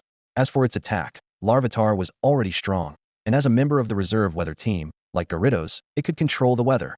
With all these buffs stacking up, Linhung couldn't even imagine to what monstrous extent Larvitar might grow in the future. He took a deep breath, ready to say, "Larvitar, let's go." Before he could finish, he felt a chill down his spine, and his heart raced. He sensed a strong killing intent approaching, an unprecedented sense of danger leaving him no time to turn back, and he immediately issued a command. "Larvitar, use Rock Throw." Without hesitation, Larvitar spewed a sandy yellow energy from its mouth, swiftly moving forward, and unhesitatingly positioned itself in front of Linhung, completely shielding him. With a swift movement, Linhung instinctively stepped forward, positioning himself protectively in front of his master, fully shielding him from harm. Immediately, within a 10-meter radius, an earth-toned energy manipulated the stones around them, causing them to levitate and hurl towards the enemy. Linhung turned back, realizing that the attacker was a massive Onix. This Onix was at a normal 6th tier, with rock and ground attributes, and had the sturdy ability, meaning it couldn't be taken down with a single hit, even by a one-hit knockout move. It had professional-level potential, with skills including Rock Throw, Tackle, Harden, Rollout, Knockdown, Iron Tail, Rock Polish, and Rock Tomb. The Onix opened its gaping mouth, advancing on Lin Heng and the Larvitar, its cold eyes fixated on them, clearly seeing them as prey. However, a sense of unease gripped Lin Heng. Something wasn't right. The Onix had clearly surveyed the surroundings earlier, yet there were no wild Pokémon in sight. How could such a massive creature, stretching 7 to 8 meters, be overlooked? Moreover, the killing intent he sensed earlier was evidently not from a Pokémon, but from a human. Lin Heng's mind raced as the battle intensified, with rocks raining down like a storm. The stones controlled by Larvitar were naturally much larger than those of the 3 Geodudes, but the Onix was no easy opponent. It roared in pain, catching the largest rock in its mouth and crushing it with a crunch. The next moment, it spat out the crushed stone, baring its teeth menacingly at Larvitar in a threatening display. Lin Heng had no intention of sending out Gyarados, even though it could easily defeat the Onix. He wanted to lure out the person hiding behind the scenes, knowing that if he quickly vanquished the Onix, that person would likely remain hidden. Moreover, this was a rare battle opportunity that Lin Heng was unwilling to miss. In his eyes, it was a chance to gain valuable experience, potentially helping Larvitar to advance further. Only by battling stronger opponents could a champion-level talent like Larvitar truly grow quickly. Several meters away, a fierce-looking man with a buzz cut hid in the shadows of the rocks, his eyes fixed greedily on the massive Larvitar. He was almost overwhelmed with excitement at the unexpected discovery of a shiny pseudo-legendary in the small mountain sanctuary. Since that was the case, none of them would be allowed to leave. The man rubbed his fingers together in anticipation, swallowing hard as he imagined the benefits the shiny pseudo-legendary could bring him. He was nearly losing control just thinking about it. He gnawed on his nails with a manic intensity, veins bulging and eyes bloodshot, staring unblinkingly at the scene. Lin Heng, with his sharp senses, glanced instinctively in the direction where the buzzcut man was hiding, gaining a sense of the situation, and attacked with even more determination. Larvitar, charge and bite. Larvitar let out an enraged roar, pushing off with its hind legs, leaving deep pits in the ground, and charged forward like a speeding freight train. Dust and rocks flew everywhere as the ground trembled. The buzzcut man, startled, had arrived after Larvitar's battle with the Geodudes, unaware of Larvitar's true power. As he witnessed the scene, his expression turned serious. After calming himself down and observing closely, he realized the young man was indeed alone, with only 2 Pokeballs at his waist, clearly a novice. The man with the buzz cut breathed a sigh of relief, his last bit of caution dissipating as he stepped out from behind the boulder. He commanded his Onix. Onix, use Tackle. Roaring, the Onix charged angrily at the seemingly fearless Larvitar. Taking advantage of gravity, Larvitar leaped from the air, aiming directly for Onix's head. Onix, with its rich battle experience, flashed a vicious look in its eyes, quickly dodging to the side. Its body twisted, using an impressive rebound arc to cleverly evade Larvitar's bite. However, a collision between the two was inevitable. A thunderous crash echoed, shaking the earth as a terrifying energy shockwave spread from their impact, turning stones to dust, sending debris flying, and filling the air with dust that reverberated throughout the entire mountain spirit secret realm. Unexpectedly, it was the higher-level Onix that was injured. Larvitar, though pushed back a few steps, stood firm, its expression unchanged, as if the massive collision had no real effect on it. Indeed, this was the case. Onix's rocky body bore several large dents, while Larvitar's skin remained smooth and unscathed. The buzzcut man's expression mirrored Onix's disbelief, eyes wide in shock, thinking to himself, who's really made of rock here? That defense is unbelievable. After marveling at Larvitar's incredible defense, Lin Heng turned his attention to the buzzcut man, observing him with interest. Name, Chui Li, Poacher. Talent, ruthless. Never misses an opportunity. Current fortune, extremely lucky. Recent development. After leaving the mountain spirit secret realm, he plans to sell his loot at the black market and successfully purchase a mysterious Pokemon egg at the stone gambling venue. Its value is immeasurable. A mysterious Pokemon egg. This poacher really hit the jackpot. But now it's all mine. Lin Heng's lips curled into a smile, his gaze softening as if looking at a lamb to the slaughter, sending a chill down the spine of even the notorious and murderous Poacher. Chui Li frowned with dissatisfaction, eager to avoid any delays, and quickly issued a second command. Onix, Iron Tail. The rough, rocky tail gathered immense energy as it whipped across the ground. With a loud crash, the tail swung like a massive stone whip. Its speed was so great that it produced a series of sonic booms in the air, targeting not just Larvitar, but also Lin Heng, who was in the attack's range. One could imagine the dire consequences if the strike landed. The whip cracked across his body, leaving him lifeless. Li had no intention of sparing him, determined to deliver a fatal blow. Having experienced countless killings, he knew that mercy was the greatest taboo in this line of work. He never liked leaving any loose ends, and his smile carried a malicious excitement. This time, he was eager to see how the opponent would escape. The two creatures were so close, it was suffocating, leaving Ujulasi with no choice but to brace for impact. Li couldn't wait to see his opponent's expression. He relished this moment every time he killed, as if savoring the prey's final struggle in his jaws. Instead of impatience, such moments fueled the malicious part of him, giving him the thrill of controlling another's life. He enjoyed watching the despair in his prey's eyes, as it was the most joyous part of his killings. Licking his lips, he glanced towards Linhung but was destined for disappointment. Linhung didn't show the fear and panic Li expected. Instead, he remained remarkably calm. Li felt a shock, as if he saw a similar dark gleam in the boy's eyes, suggesting that Linhung might be the real hunter. The thought flashed by, and Li shook his head in denial, yet a sense of unease crept in. On the field, Ujulasi indeed didn't dodge, opting to endure the hit. Smack! The heavy stone whip struck, but Ujulasi seemed oblivious, remaining motionless. Lin Heng suddenly commanded, "Stomp." The energy Ujulasi had been gathering surged like a tidal wave. As its foot came down, it struck the Onyx's belly, releasing a terrifying series of explosions. The belly, being the softest part of its body, was its weak spot, small yet lethal. The attack launched from the ground was 40 more potent, making it incomparable. Roar! The Onyx felt its body tearing apart, energy inside it violently surging, and it howled in agony. Linhung seized the opportunity, directing Ujulasi to attack now. The Onyx was at its breaking point. Had it not been for hitting the weak spot, even Ujulasi's formidable defense might have taken a while to wear it down. But at this moment, Ujulasi retaliated. Despite the power being several levels above, causing slight discomfort, it wasn't enough to halt its assault. Enduring the attack, it awaited this moment. Ujulasi opened its massive jaws, aiming its fangs at the Onyx's head. Li's pupils constricted, goosebumps rising. No! Onyx, dodge quickly. His battle experience made him realize the danger, but it was too late. The Onyx, overwhelmed by the violent energy, lost its senses and couldn't hear Li's command, only wanting to escape the pain. Its body twisted uncontrollably, resembling a pretzel from afar. With no intention to dodge, Ujulasi clamped down on its neck, dark energy erupting. In retaliation, the Onyx's iron tail triggered a passive effect. Double damage. Larvitar clamped its claws tightly around the struggling body of the Onyx, like two iron vices holding it in a death grip. As the pain spread, Onyx's struggles grew weaker. Crack! Crack! Li stared in disbelief at the two Pokemon, and in the next second, his eyes widened in shock. Larvitar's claws had latched onto the joints where the Onyx's stones connected, and with a mighty twist, it wrenched its claws downward.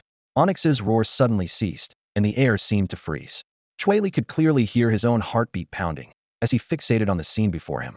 Onyx's bones cracked and broke, its head drooped unnaturally, and its lower body lay lifeless on the ground. Larvitar sensed its enemy's demise and finally released its grip, leaving deep, bone-revealing bite marks.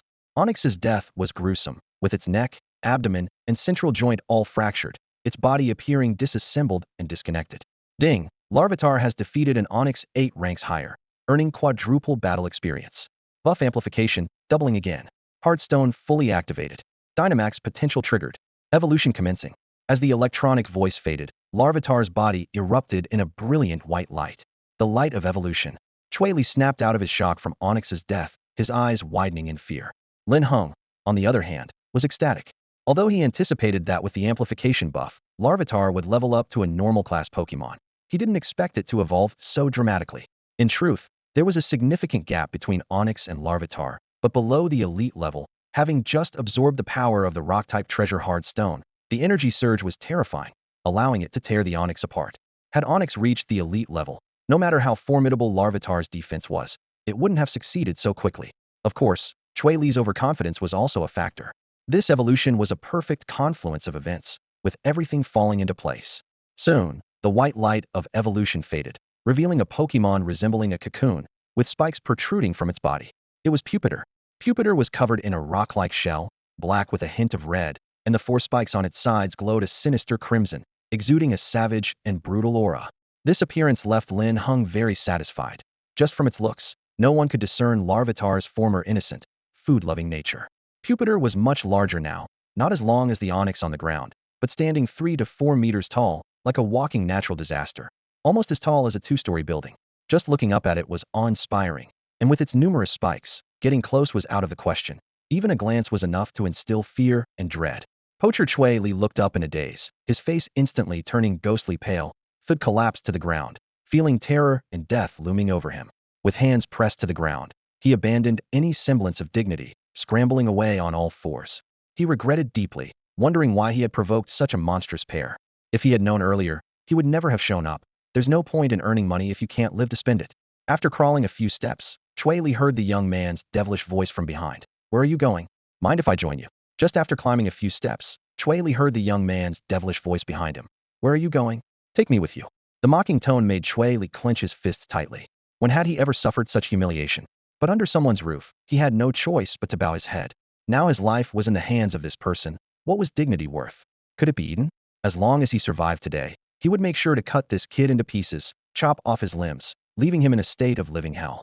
Thinking of this, Chui Li's face, full of coarse features, forced a sycophantic smile as he turned back nervously. Brother, if I say it was just an accident, would you believe me? Chui Li's smile was more pitiful than a cry. Lin Heng raised his eyebrows, watching him with a half-smile, saying nothing, but his eyes clearly conveyed. Do you take me for a fool? Chui Li cursed inwardly, wondering why this kid didn't have any of the typical naivety of a rookie trainer. Not only was he ruthless, but he was also as cunning as a seasoned explorer of secret realms, not inferior to himself at all. Gritting his teeth, Chui Li secretly pinched his thigh, tears and snot instantly pouring out. I'm truly sorry, I didn't recognize your eminence. Please, I beg for your mercy. He knelt on the ground, his posture extremely humble, as if sincerely pleading for forgiveness. If Linhung were indeed a rookie trainer, he might have been fooled. But the heavenly information had already exposed Chui Li's true identity: a poacher, a criminal suspect selling or even killing spirits for profit without the National Alliance's permission. Such people had already crossed the legal line. Yin Nation had always been the most stringent among the 9 major alliances in cracking down on poachers and evil forces. Once caught, a poacher faced at least 10 years in prison. And for criminals like Chui Li, who had committed countless bloody acts, the only outcome was the death penalty. Yet, despite the severe legal penalties, poachers were like weeds. No matter how many were cut down, more would spring up. They wouldn't stop until they achieved their goals, destroying countless secret realm relics and treasures, their actions extremely vile. Thinking of this, Lin Heng's expression grew even colder, looking at the man in front of him as if he were already a dead man. Chui Li's incessant chatter was suddenly interrupted by a chilling realization. No, no. He scrambled to his feet in terror, every pore on his body exploding, and without another word, he broke into a frantic run. Lin Heng watched his fleeing figure, expressionless, his gaze icy, as he softly uttered 4 words, Sakura's. Whoosh. At these words, Sakura's massive form charged forward like a high-speed train, crashing through everything in its path. There was a sickening squelch, the sound of something sharp piercing internal organs. Several meters away, Chui Li dumbly lowered his head to find a long spike protruding from his chest. In the next instant, another wretched scream echoed as Sakura's mercilessly withdrew the spike, a spray of blood splattering everywhere. Thud! Chui Li collapsed to the ground, barely alive, listening to the approaching footsteps. In his final moments, perhaps it was an illusion, but he saw Sakura's already terrifying spike tinged with a new shade of crimson, as if it had absorbed his blood and thrived, like an ancient beast descending upon the world. Linhung activated his inside eye, focusing on Shajila's. Its dazzling mutation was impressive, rated as a normal 5th tier with rock and ground attributes. Its shed skin ability allows it to shed its skin, sometimes even curing abnormal conditions. Shajila's boasted championship-level potential, with skills including tackle, leer, rock throw, payback, stomp, iron defense, bite, stomp, scary face, rock slide, and dark pulse, and an intimacy level of 83,100. Lin Heng was pleased with Shajila's performance, particularly its peak professional-level physical defense and Gigantamax potential, with base attributes averaging 10 higher than its species. Its learning ability was top-notch, and its blood seemed to activate a ferocious factor within, occasionally producing unexpected effects. Shajila's level had risen to normal 5th tier, gaining 3 new skills, earning Lin Heng's approval. However, Lin Heng remained cautious. He noticed Shajila's change, appearing more excited after killing Chui Li. His evergreen force sensed Shajila's internal energy surge to its peak instantly. Although he was unsure of the consequences, the descriptions suggested no harm, offering some reassurance. Despite it being his first time killing someone, Lin Heng felt little discomfort. In the survival-off-thefitist world of Blue Star, especially within the secret realm, the rule of the strong was deeply ingrained. If he showed mercy to poachers, he would be the one dead next time. Thus, in the secret realm, the Alliance typically turned a blind eye to conflicts, unlike the strictness of the real world. Killing poachers not only avoided punishment, but was recorded by the Alliance as a reference for upgrading to a Quasiking, benefiting a trainer's future development. Despite the advantages, few trainers dared to kill poachers, mainly due to lack of strength or because the poachers were often deranged criminals, making escape a priority rather than confrontation. Lin Heng's courage was extraordinary, but he was not content with just that. His next actions proved that courage could be even greater. He stripped Shui Li's bloody shirt and pulled out numerous spoils from his space backpack. 3 bottles of basic spray medicine and 1 bottle of intermediate spray medicine, restoring 20 and 40 of a Pokemon's stamina, respectively. 5 pieces each of single-use rock and ground gems. 2 technique memory clusters. A transparent glass bottle containing an unknown blue root. And finally, a formula for an energy cube. Linhung studied the formula, noticing it differed significantly from commercially available high-grade energy cubes. A small red lotus at the bottom right corner startled him. Could it be the mark of the Red Lotus organization? He wasn't sure, but sensed something unusual. Besides that, what intrigued him most was the contents of the glass bottle. He thought to himself, if only I could identify what that is. At that moment, the system's electronic voice suddenly chimed in. Ding! Shui Li's destiny has vanished. System rewards issued. Inside I upgraded. In addition to instantly discerning a Pokemon's potential, attributes, skills, and strength, the function and information of any item will now be revealed. In addition to instantly discerning the qualities, attributes, strength, and skills of any creature, the purpose and information of any object are also revealed. Now truly omniscient and omnipotent. Suddenly, a chill swept over Lin Heng's eyes, causing him to involuntarily close them. When he opened them again, the information about the blue tree root in the glass bottle flashed before him. A fragment of fire-type heavenly wood, once used as material for Hua's nest. Having absorbed its aura over a long period, it contains intense fire-type energy that can break the limits of a fire-type quasi-champion Pokemon's potential, elevating it to champion level. However, as a fragmented divine medicine, its effects are unstable, with a success rate fluctuating between 20 and 40. So this is the Ascension medicine. Lin Heng was both shocked and delighted. Perhaps it was the butterfly effect of changing Chuhi's destiny, as the Ascension medicine he was meant to seize ended up in the hands of a poacher. Now he didn't have to search further. And since it's fire-type, it's perfect for his champion-level father's Charizard. After putting away the divine medicine, Lin Heng had time to examine the 2 memory orbs. The moment his fingers touched them, the related names popped into his mind. Stomp. Stomp. It turned out to be 2 stomp skills in a row. Lin Heng was somewhat disappointed since his Sandshrew had already mastered Stomp, and with the buff's effect, the skill's proficiency had reached its peak. These 2 move memory orbs were undoubtedly useless, seemingly the least valuable things in this haul. He was about to put them in his backpack when he suddenly felt Sandshrew's gaze. Shalash. Oh what? Are you interested in this? Lin Heng held the 2 orbs in front of Sandshrew. To see more clearly, Sandshrew stretched its head closer to the orbs, but forgot its body was covered in spikes. It became a zero-distance contact. With a sound like a balloon popping, the 2 move memory orbs hanging on Sandshrew's head grew smaller and smaller. Lin Heng watched in bewilderment, unable to stop it in time. By the time he reacted, it was too late. The move memory orbs were completely absorbed, and Sandshrew was bouncing up and down excitedly nearby. With every leap, the ground shook more intensely. Sandshrew itself didn't notice that the 2 spikes below had somehow enveloped a layer of ground energy.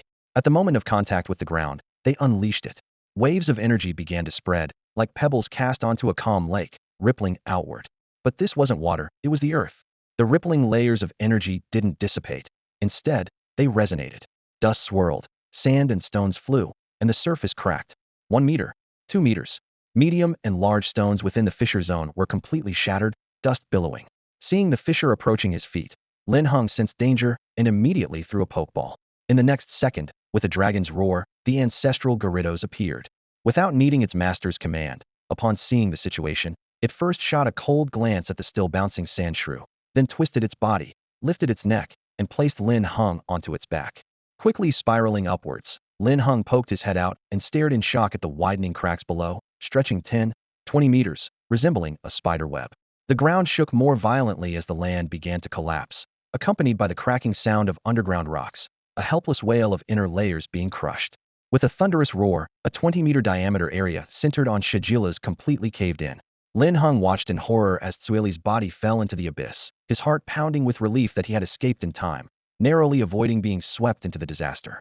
He patted his chest, silently grateful. At that moment, a crisp notification sounded in his ear.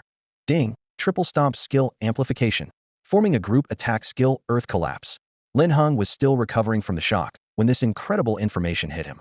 He involuntarily tightened his grip on the scales of the ancestral Gyarados, who thought to itself, if not for its tough skin, its scales might have been pulled off by its master. Linhung was now fully focused on Shigila's below, his inside eye scanning, and indeed, a new skill, Earth Collapse, appeared in the skill bar. This skill was an upgraded version of Earthquake, a group attack that inflicted continuous damage on all enemies within range, consuming 99 of stamina. Moreover, as the creature leveled up, both the power and attack range could increase.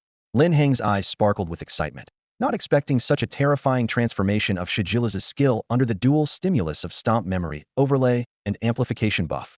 While Earthquake could shake the surface, it couldn't cause catastrophic collapses.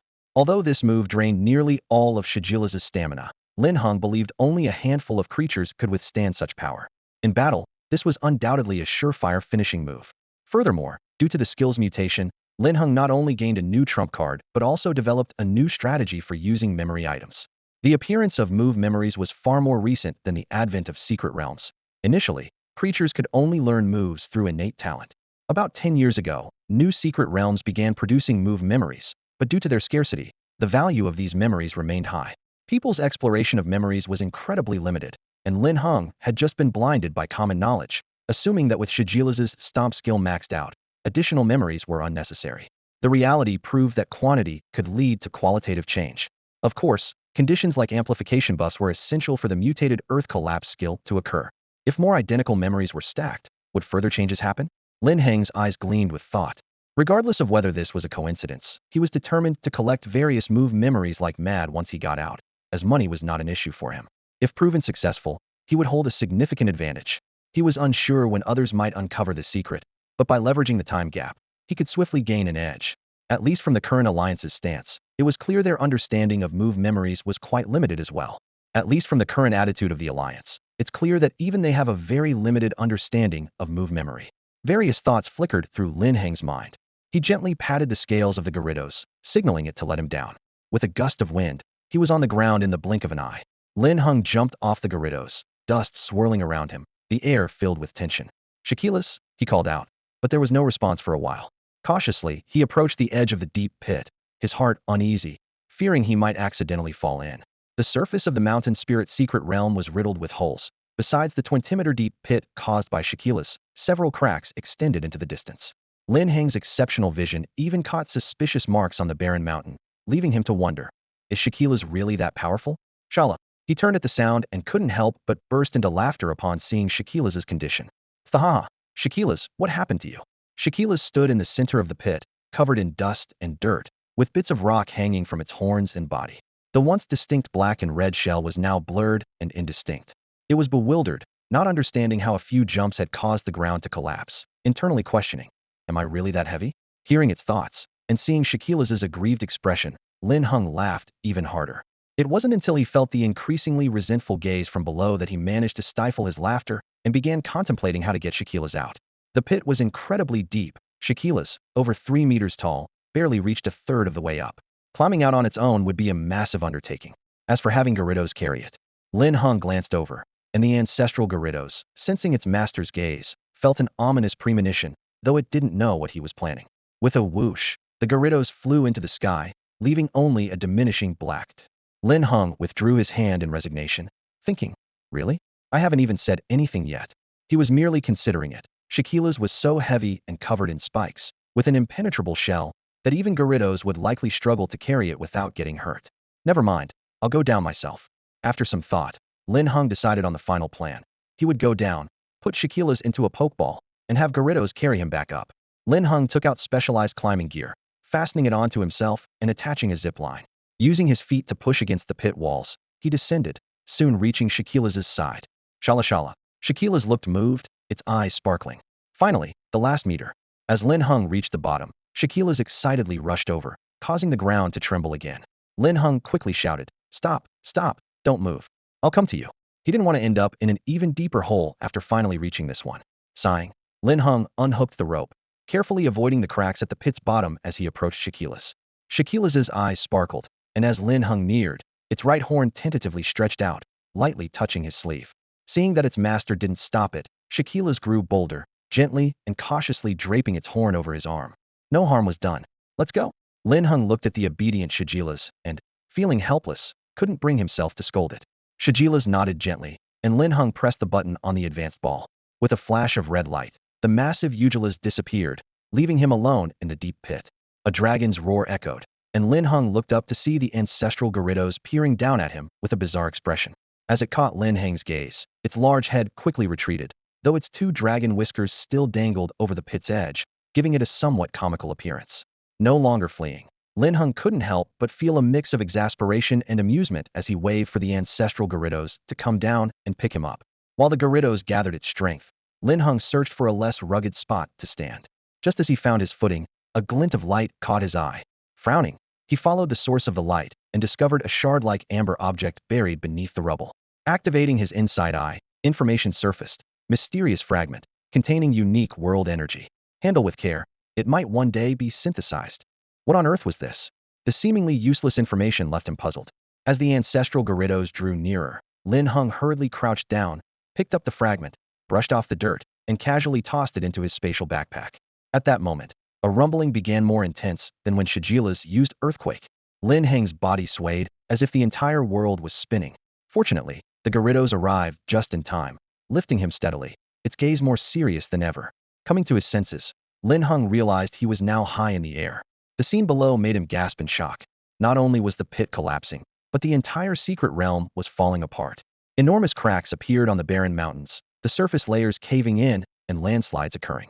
The situation was dire, and to make matters worse, the sky was shrouded in layers of dark clouds, a storm brewing, as if doomsday had arrived.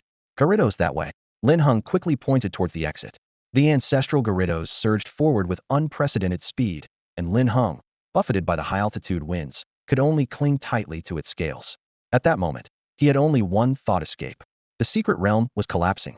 Meanwhile, in the vice principal's office, the vice principal's report left the principal with a grim expression. Is this the talent you had high hopes for? The principal's tone was laced with dissatisfaction. The vice principal felt a bitter taste in his mouth. He hadn't expected things to turn out this way. The incident with the Chu family had put the school's reputation at risk, and criticisms regarding student quality were mounting. With the Suicune Cup approaching and admissions about to begin, this was the school's top priority every year. Could they still attract good students after this incident? The principal, breathing heavily with anger, finally decided. Never mind, we still have the Mountain Spirit secret realm for trials. Organize the students to enter immediately and secure the qualification to represent Jianghua City. The vice principal breathed a sigh of relief, about to relax when the phone suddenly rang. Noticing the principal's displeased gaze, he fumbled to hang up, but accidentally hit the speakerphone button. Vice principal, something terrible has happened. The Mountain Spirit secret realm has collapsed. The panicked voice on the other end made the vice principal feel dizzy, his mind buzzing, unable to hear anything clearly. At the entrance of the barrier, a thunderous roar shook the heavens and earth from behind, as the Mountain Spirit secret realm instantly collapsed and crumbled. The soldiers barely had time to react. Terror just etched on their faces before they were caught in the terrifying shockwave, coughing up blood and fainting. The barrier shattered inch by inch, on the verge of disappearing completely. Just then, an even more massive explosion sounded. At the entrance, a huge dragon-shaped shadow appeared, and the remnants of the barrier vanished completely. Linhung and the ancestral Gyarados were swept into the rubble by the energy of the collapsing secret realm, buried beneath the debris. Roar! In the next moment, a loud dragon's roar emerged from the ruins, followed by a figure slowly rising, revealing a massive head. The ancestral Gyarados' eyes darted around anxiously. Not seeing Linhung, it panicked, its whiskers fluttering in the wind, and flight energy activated automatically. Instantly, a fierce whirlwind whipped up around it, lifting the debris, with sharp wind blades slicing through the stones like knives, scattering them all around. A large clearing was created, but the Gyarados still couldn't find its master and was utterly terrified. It turned its head frantically, roaring, "Master, master! Stop shouting, look above you," Linhung said, rubbing his nearly deafened ears and helplessly patting the Gyarados' head. He hadn't even caught his breath and was almost thrown off by the creature. The Gyarados' behavior was akin to looking for something that's already with you. It looked steady just a moment ago, so why was it so unsettled now? Bang! Lin Heng jumped off the Gyarados, looking around at the situation, and nervously touched his nose. All the guards and soldiers outside the secret realm were buried under the ruins, in a sorry state, all unconscious. Although he still didn't understand why the secret realm suddenly collapsed, it seemed that everything started after he took the fragment. That amber fragment couldn't be fully discerned even by the eye of insight, making Linhung suspicious of it. The sounds of cars, sirens, and motorcycles drew closer, seemingly approaching the area. Lin Heng pursed his lips, immediately recalled the Gyarados, and turned to leave. Whether the collapse was related to the fragment or not, he didn't want to expose himself and bring trouble. Even if soldiers later pointed out he had entered the secret realm before it collapsed, it didn't matter. After all, no one would suspect a novice trainer of being linked to the collapse of a secret realm. Shortly after Lin Heng's departure, special agents from the Alliance, police, and researchers from the monitoring station arrived. They were stunned, looking at the collapsed site in unprecedented shock. Could a terrifying mythical beast have been born in the mountain spirit secret realm? Strange events have been frequent recently. Just a few days ago, monitoring data surged to a historic high, and today the secret realm collapsed. Is Jianghua having a streak of bad luck? The situation is more serious than imagined. It seems the Suicune Cup's format must be revised, and more personnel movement must be reduced until the results are clarified. The special agent quickly reported, the police cleared the scene, and researchers swiftly began their investigation. No one expected the investigation to last a full 6 months. Despite employing various methods, and even enlisting the help of elite trainers for a series of tests, there was still no progress. Apart from the disappearance of a secret realm in the western part of Jianghua, everything seemed normal. As time went on, speculation about the collapse of the mountain spirit secret realm grew rampant, eventually becoming one of the major unsolved mysteries of the Yen Kingdom Alliance. At this time, Linhung was unaware of the impact of the secret realm's collapse. He arrived at Jianghua's largest underground organization, a black market. The buff effect had worn off after 24 hours, but he hadn't forgotten a piece of fortunate information from Chui Li's destiny messaging, a mysterious spirit egg. Although Jianghua was not as prosperous as the imperial capital or the magical capital, its proximity to the coastline brought frequent traffic, leading to rapid market development and transforming it into a massive shopping city. Each year, its demand and transaction volume ranked 9th in the Yen Kingdom. Driven by such immense profit, the black market emerged, naturally involving less than legal transactions. Here, in addition to poachers selling spirits, there were also various large-scale casinos like stone gambling. Lin Heng entered the underground through a tunnel, and the scene opened up before him. Street vendors lined both sides, selling items mostly unavailable through official channels, some even showing signs of use with mysterious brown stains. The people coming and going were either wearing masks and hats or donning masks to conceal their identities. Lin Heng himself wore a black no-face man mask. This was the fringe of the black market, inaccessible to its core, and the number of trainers here even exceeded that in large malls. Most came with dreams of striking it rich overnight. As Lin Heng walked the streets, countless pieces of destiny information appeared. Name, Yinshan, talent, gambling addict, luck 15. Recent fortune, ominous. Recent turn, after learning that a good friend bought a raw evolution stone at the black market stone gambling venue and sold it for 8 million. He stayed in the black market for half a month, spent a fortune on gambling stones, and ended up with nothing, losing everything. Seeing a talent that could reduce luck for the first time, Lin Heng couldn't help but smirk. It's pitiful, but he felt no sympathy. Who doesn't know that gamblers meet a bad end? Once you start gambling, your life's basically over. Losing everything is just the beginning, and stories of ruined families are all too common. He shook his head and continued to observe a buyer handling a stone. Name, Wang Yiji, talent, poison-type spirit, elite knowledge mastery. Recent fortune, very ominous. Recent turn, used his wife's 400,000 life-saving money to buy a counterfeit poison bead, causing his Arbok to fail evolving. After his wife's death, he was beaten half to death by his brother-in-law and spent the rest of his life bedridden, filled with regret. Well, he deserved it. This outcome was worse than the last. The other man was just broke, but this one lost his wife and had to live in regret forever. But it's his own fault. Who uses their wife's life-saving money thinking they're getting a deal, only to find out they're the ones being fleeced? Who else is to blame for this outcome? After looking around, there were few with good fortune, while many faced grim fates. Especially closer to the casino area, such information was more prevalent.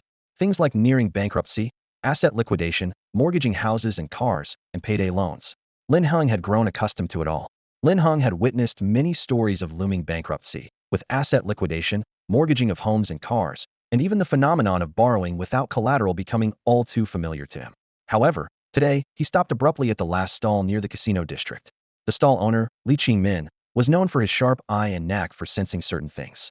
Recently, his fortunes had seen a slight uptick, but he was troubled by a mysterious spirit egg he had acquired from an Agrade secret realm explorer last week.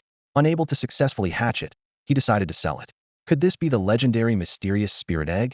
Lin Heng walked up to the stall, deliberately picked up an item, examined it closely, then put it down with a sigh. Repeating this action twice, he finally caught the owner's attention. Hey, are you buying or not? If not, can you make way? I have a business to run here. Li Qingmin said impatiently.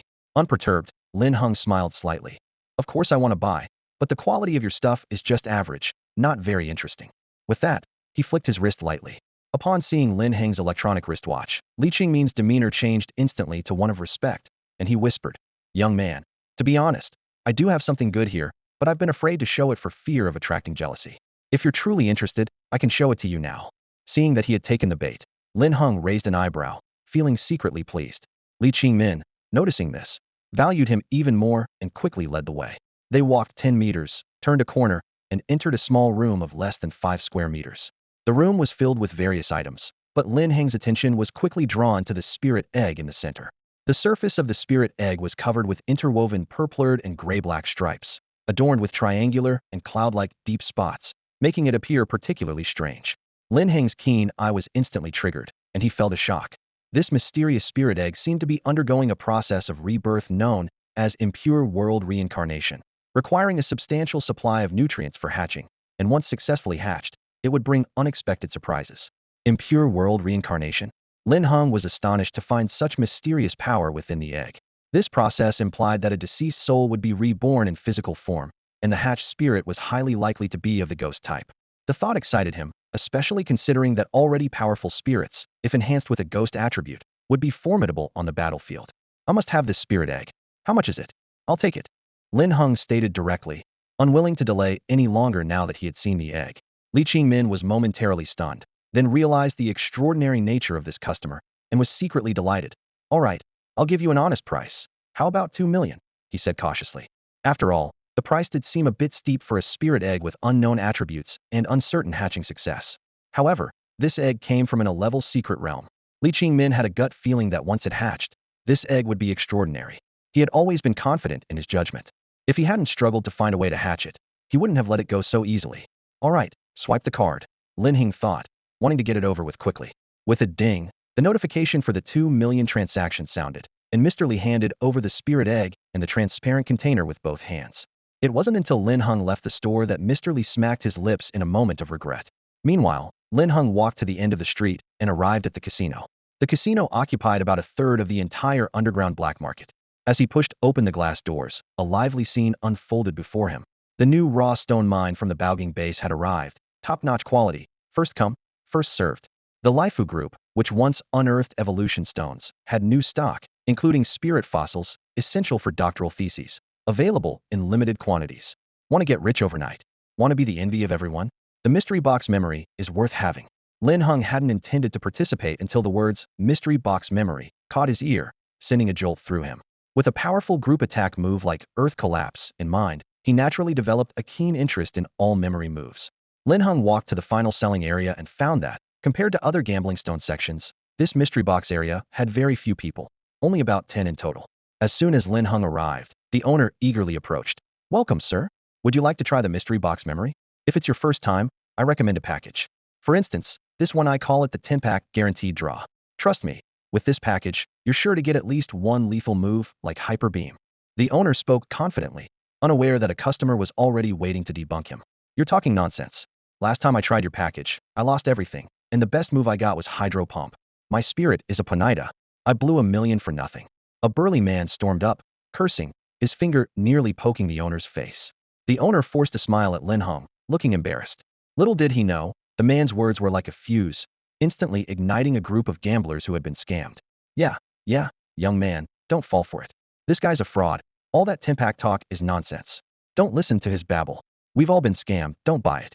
Lin Heng saw the 10 or so people in the mystery box area surround him, each speaking up at once, and realized that they weren't there to buy mystery boxes, but to stop others from being tricked. Seeing the young man's amused look behind his mask, the owner's face grew even more disheartened, as if he had lost his last shred of hope, and he dejectedly returned to his seat with a heavy sigh. Well, this deal is not happening.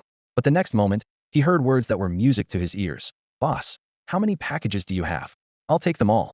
At that moment, the shop owner almost thought he was hallucinating. Such words were beyond his wildest dreams. How could that person say something so outrageous?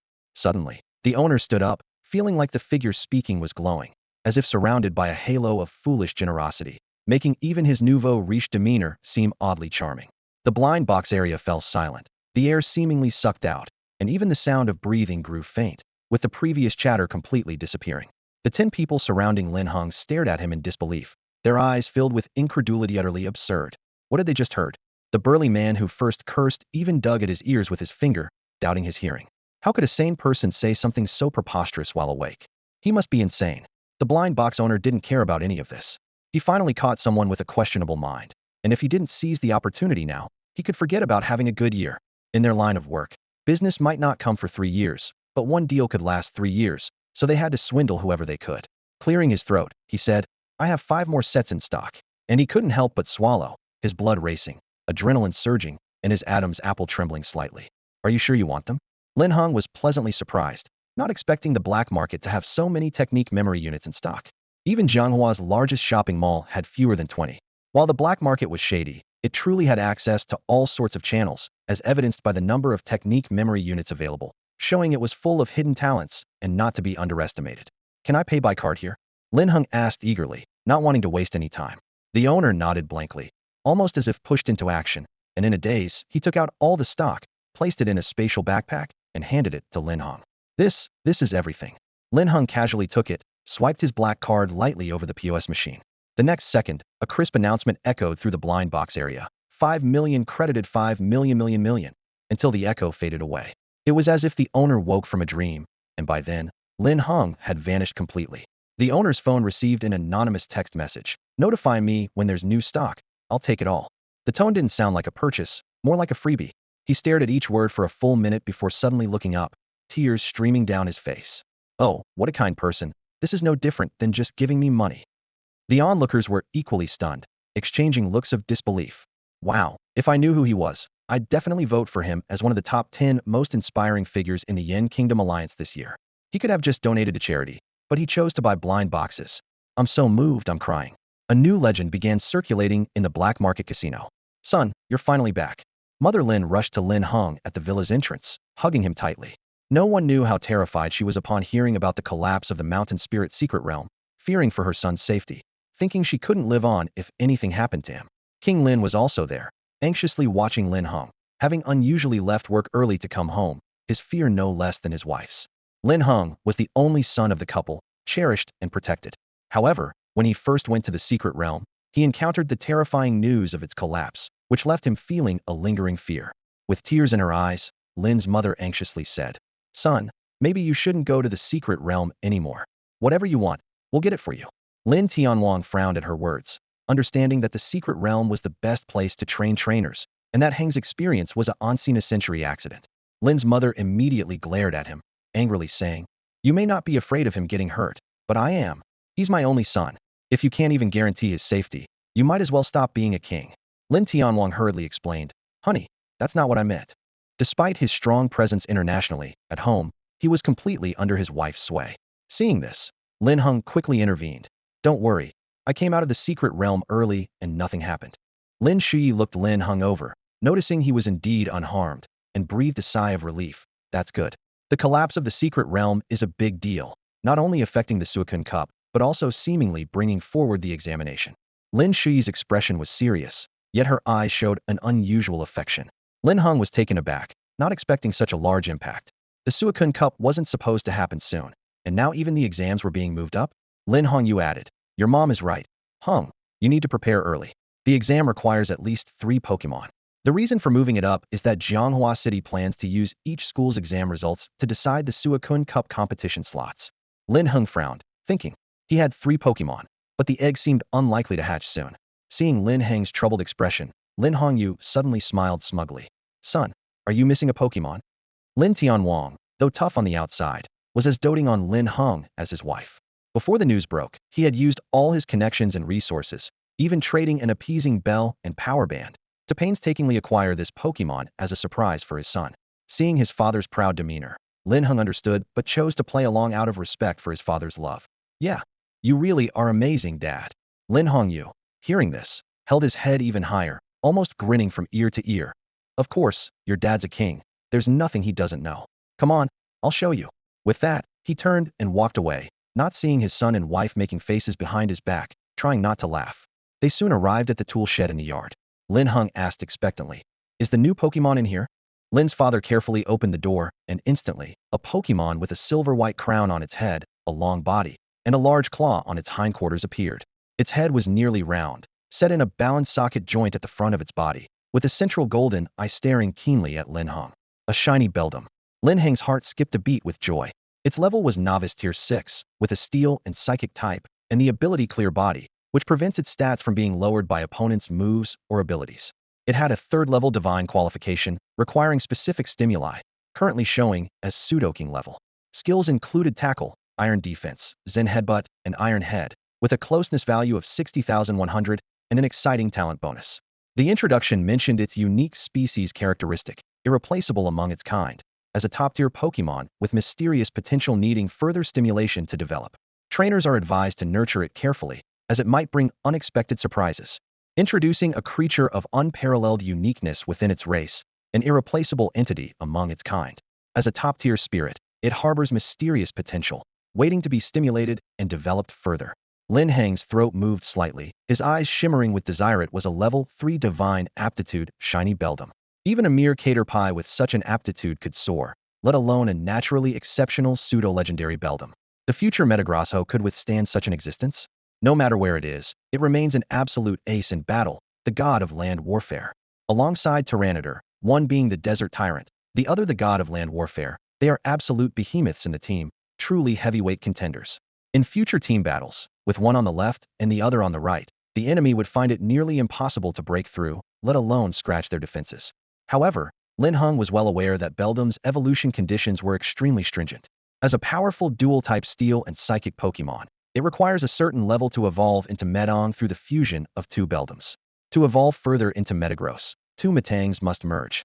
Therefore, at least 4 Beldums are required for its development. Even as the son of a champion, Linhung had only considered this in theory, never taking decisive action. Of course, there is another evolution method, self-division, but finding a Beldum with such aptitude is even more challenging, a rarity among rarities. Who would have thought his father could actually acquire one?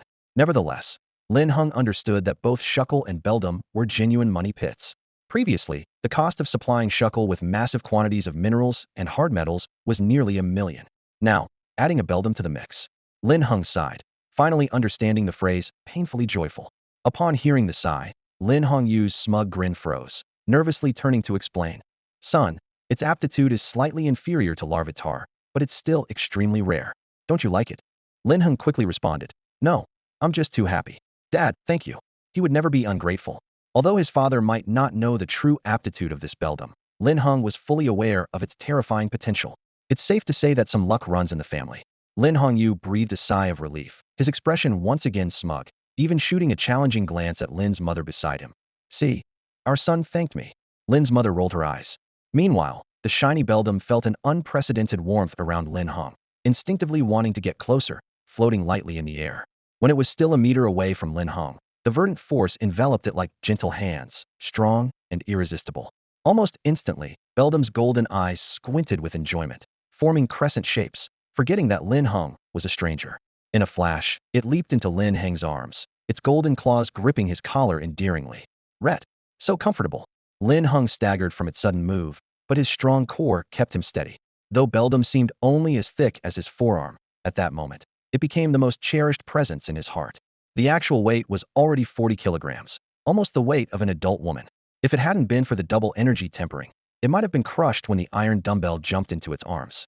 The shiny iron dumbbell seemed extremely comfortable, let out a hum, turned over, and blinked its eyes at its owner. Linhung was captivated by its obedient appearance, so he took out some cute milk from his backpack. The little creature's golden pupils became even more intense as it excitedly devoured the milk, and a layer of gilded color flashed across its silver-white shell, vanishing in an instant. If it weren't for Lin Heng's exceptional eyesight, he might not have noticed it. Lin's parents watched the harmonious interaction between their son and the creature, casting loving glances their way. Oh, Dad, I have something for you too, Linhung said after spending some time with the shiny iron dumbbell and noticing its intimacy level had increased to 65. Satisfied, he began to talk about the main matter. What is it? Linhung asked casually, already determined to gladly accept whatever gift his son had. After all, it was his son's first experience in a secret realm exploration. As a newcomer, and in the lowest grade secret realm, what could he possibly have found? Anything of value would likely have been taken already. Lin's mother seemed to think the same. As Linhung lowered his head to retrieve something from his backpack, Lin's mother kept giving Lin's father meaningful looks, clearly signaling him to give their son some face. Both of them, one being among the top 9 kings and the other a billionaire, had seen all kinds of treasures, so they naturally didn't expect anything remarkable from their fledgling son. When Linhung pulled out just a glass bottle containing a piece of rotten wood, they both understood. Linhung Yu feigned surprise and exclaimed, "Wow, son, could this be some miraculous medicine to change one's aptitude?" He made up something on the spot, exaggerating as much as possible. Even if his son really gave him a useless piece of rotten wood, he could still brag about it with his eyes closed. Lin Shi felt it was a bit much and, taking advantage of Lin Heng's inattentiveness, discreetly pinched his waist to remind him to keep the performance realistic and not to make things up. Lin's father nearly cried out in pain but held it back, though his expression twisted slightly. Linhung had already noticed their little actions out of the corner of his eye, shaking his head with a smile, feeling secretly pleased. He rolled his eyes and, feigning surprise, said, "Dad, you really are a mind reader, aren't you? This is indeed the fire element heavenly wood that can upgrade one's aptitude, a miraculous medicine to elevate a Quasiking to a king. Unfortunately, it's incomplete, or it might even have had the chance to elevate a king to a champion." Linhung paid no mind to the enormous bombshell he had just dropped, and even smacked his lips regretfully at the last sentence. Hearing this, Linhung Yu was stunned, his distorted expression frozen on his face. With every word Linhung spoke, his heart pounded harder. By the end of the sentence, Linhung Yu felt his heart was about to leap out of his throat, his legs slightly weak, and he was in a state of dreamlike bewilderment. In comparison, Lin Shui was slightly better, but only slightly. She let out a gasp, covering her mouth in excitement, her gaze darting between Linhung and the glass bottle, filled with shock and amazement. They were both utterly dumbfounded, especially Lin's father. At that moment, he even wondered if he possessed a prophetic gift. Otherwise, how could his casual fabrication turn out to be true? How could it be so easy to make things up and have them come true? He had been a heavenly king for 5 years, but couldn't make further progress, not even reaching the champion level, which was quite normal. Currently, there are only 9 heavenly kings in the entire Yen Kingdom. Champion trainers are even rarer, only appearing when the country is in grave danger. This is not just the case in Yen Kingdom. The same applies to the other 8 major alliances in the world. The further a trainer progresses, the harder it becomes to level up. Crossing the gap from elite to professional level is already a significant challenge that many fail to overcome. Therefore, whenever items or potions related to advancement and Pokemon aptitude appear, they become highly sought after, leading to fierce competition and frequent conflicts. Lin, the Heavenly King, was stunned. Was the miraculous potion for advancing a quasi-heavenly king to a heavenly king level really in this broken glass bottle? He must be dreaming. "Honey, pinch me again." He turned his head inch by inch, his limbs stiff as if he had just been fitted with prosthetics. Lin Shui was equally shocked and didn't hold back at his request. "Ouch, honey, stop, stop. I'm awake." Lin Hongyu cried out in pain, yet his expression was one of uncontrollable excitement, veins bulging and his hands trembling. "My dear son, let me take a look." Lin Shui choked up, as happy as Lin's father. As his lifelong partner, she knew Lin's father's obsession all too well. Becoming a champion trainer was a dream too extravagant to touch, one he only dared to entertain in the quiet of the night. "Dad, this is just an incomplete version." Linhung reminded them to calm down. Although he expected them to be surprised, he hadn't anticipated such an intense reaction. "Son, I want to calm down, but I can't. Could you open it for me? I can't handle it." Lin, the Heavenly King, took deep breaths, placing his right hand over his heart, visibly overwhelmed. Seeing his father on the verge of fainting from excitement, Linhung had no choice but to open the bottle himself. In an instant, the temperature in the entire villa soared, as if it had suddenly become the height of summer, making everyone sweat profusely.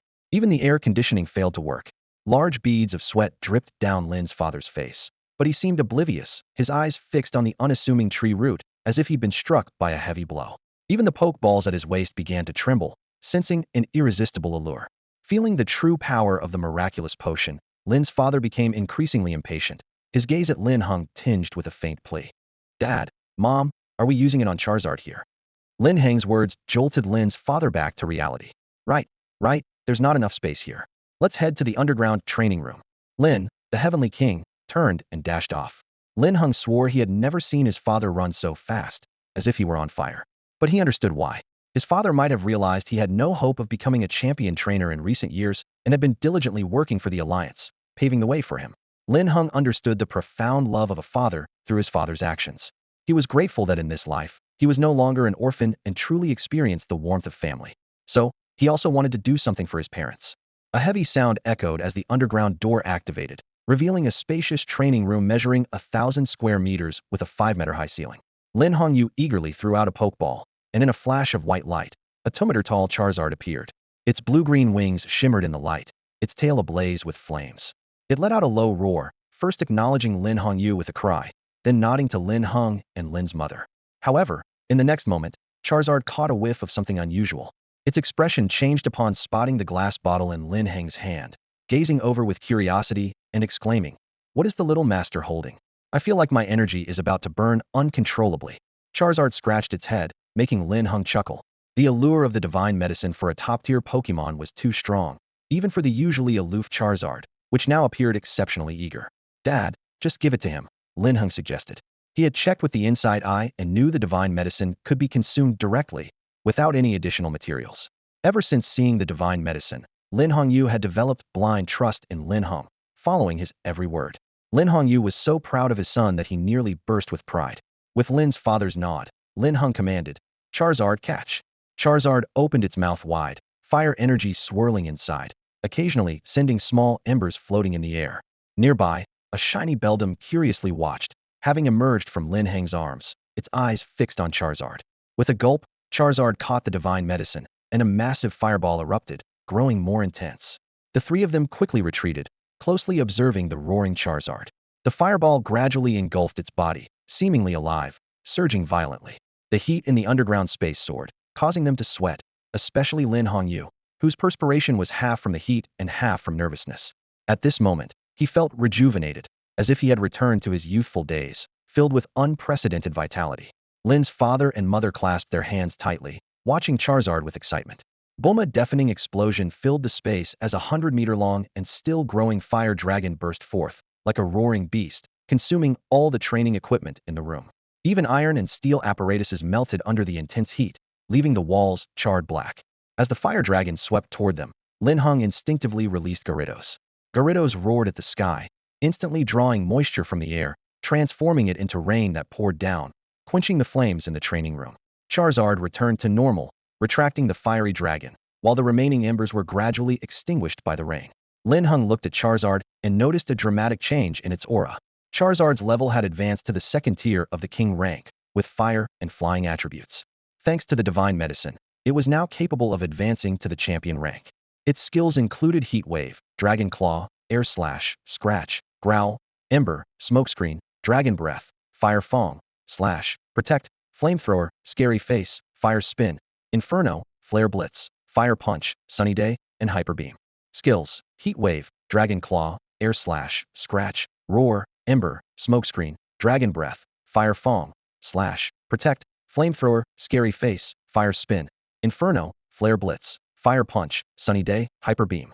Affection level: 45100 talent bonus. Description: this Charizard, having absorbed the remnants of a fire-type celestial wood, has undergone a remarkable transformation in potential and has been imbued with a trace of Hua's aura, greatly enhancing its control over fire-type moves. If the divine medicine can be completed, it can be elevated to champion level. Amazing! It even has the potential to rise to champion level. Lin Heng was delighted for Lin's father. After all, with Charizard's advancement, jumping 2 levels at once, his father now had 5 elite-level Pokemon. However, this is just enough to qualify for the champion-level trainer's assessment. There are only 2 ways to obtain this qualification. First, by truly owning a Pokemon with champion-level strength. Second, by having 5 elite-level Pokemon, winning by quantity. Either of these is challenging, but this only grants the qualification for assessment. There's still a long way to go to truly become a champion-level trainer. Even so, Lin Heng was already moved to tears. When Charizard walked towards him, he couldn't help but hug its cream-colored belly, crying with excitement as if to release all the pressure he had endured in recent years. Lin Shi's eyes were also red.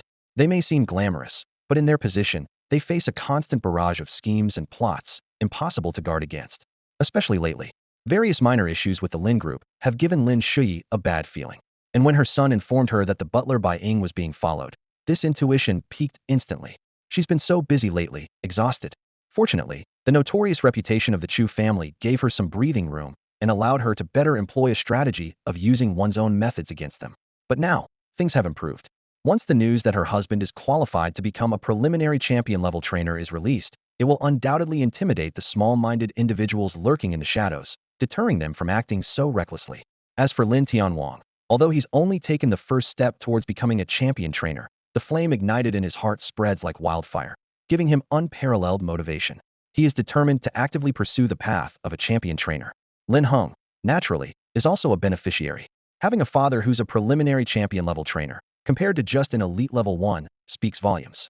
The status he enjoys, the protection he receives, and the resources he gains are naturally on another level. Once Lin's father and mother finally calmed down, Linhung pulled out another chart and handed it to them. The excitement hadn't yet faded. Seeing their son pull out yet another item, their hearts simultaneously raced. When they saw it was a formula marked with the red lotus symbol, they gasped in shock. "Son, how many more surprises do you have for us that we don't know about?" Lin's father was immensely grateful that his heart was healthy. Otherwise, who could endure such repeated shocks? That their son had managed to obtain the Red Lotus organization's exclusive energy formula was this world serious? Linhung saw the disbelief in his parents' eyes and understood their astonishment. It seems this thing is quite valuable.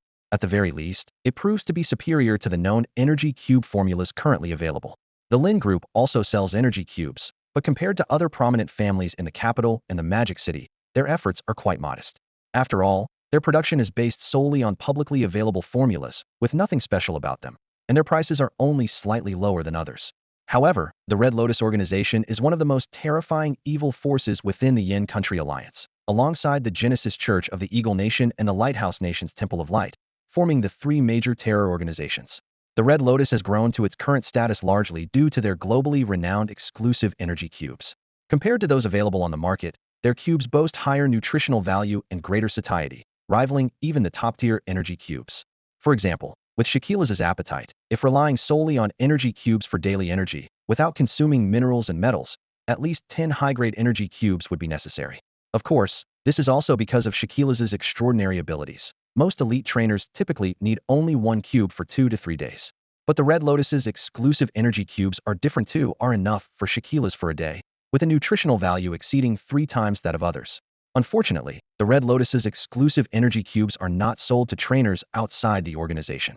Although they occasionally appear on the black market, each appearance triggers fierce competition and even stampedes, with the Red Lotus organization reaping the benefits. The Yin Country Alliance resents this deeply, but is powerless. Such an influential item, and it's in their son's hands? Lin's mother's eyes sparkled with intrigue. As a businesswoman, she understood the immense profit potential of this small piece of paper. After hearing the story, Lin Heng's eyes flickered with contemplation, and he couldn't help but question Shui Li's identity. How could a poacher obtain the Red Lotus organization's closely guarded exclusive formula? Lin Hongyu pondered for a moment, his expression turning serious as he told his wife, "Don't spread the word yet. Use the factory with the strictest confidentiality measures to produce a batch of exclusive energy cubes. I'll figure out the rest." As a member of the Alliance's upper echelon, he was aware that many insiders were also tempted by the exclusive energy cubes, but were hesitant to participate in black market scrambles due to their positions, though they likely had plenty of private dealings. Since they had the exclusive energy cube formula in hand, they needed to maximize its potential without attracting the Red Lotus organization's attention. The couple quickly sprang into action, their phones ringing incessantly as they efficiently organized a series of arrangements. After they left, Lin Heng's gaze fell upon the blind box memory package. 5 complete sets of 10 draws, 50 move memory units, each set individually packaged, waiting for fate to be unveiled. Would he be lucky or not? One decision would determine it all. He took a deep breath, his blood rushing, adrenaline surging, and strangely understood the mindset of gamblers. It was undeniably thrilling. The first set. With a rustling sound, Linhung opened each package one by one, revealing the colorful move memory units. 4 scratch, 2 growl, 3 kick, and 1 metal claw. Although these moves seemed ordinary, Linhung was unusually excited. Despite only 1 metal claw being somewhat noteworthy among the 10 moves, with the others being basic skills that many creatures possess from birth, Linhung wouldn't underestimate any basic skill after the last experience. Who knew what unexpected surprises they might bring? Linhung eagerly launched into his second set of moves, his heart brimming with anticipation. He called out loudly and confidently, 5 consecutive water guns. With that shout, his movements flowed seamlessly, alternating between kicks and telekinetic powers. By the time he completed the third set of moves, Lin Heng's repertoire consisted of 8 water guns, 1 water cannon, a pair of metal claws, for grabs, for shouts, 6 kicks, and 6 instances of telekinesis. Pleased with his progress, he decided to conduct a trial run. Iron dumbbell, he summoned. Responding to its master's call, the shiny iron dumbbell floated over to Linhung, its golden eyes gleaming with curiosity. Linhung handed it the silver light cluster containing the metal claw memory. Sensing the familiar steel-type energy, the iron dumbbell moved closer without hesitation. In an instant, the silvery memory merged with it like mist, and a faint glow enveloped the dumbbell. Its claws became invisible, yet razor-sharp, shimmering with a cold light. Seeing this, Linhung didn't hesitate to present all 4 grab memories, intending for the dumbbell to absorb them in one go. He thought to himself that this experiment would be a decisive strike.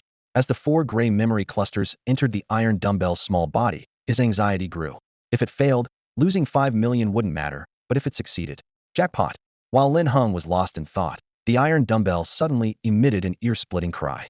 Its claws radiated a dazzling white light, and energy surged through its body like a tidal wave.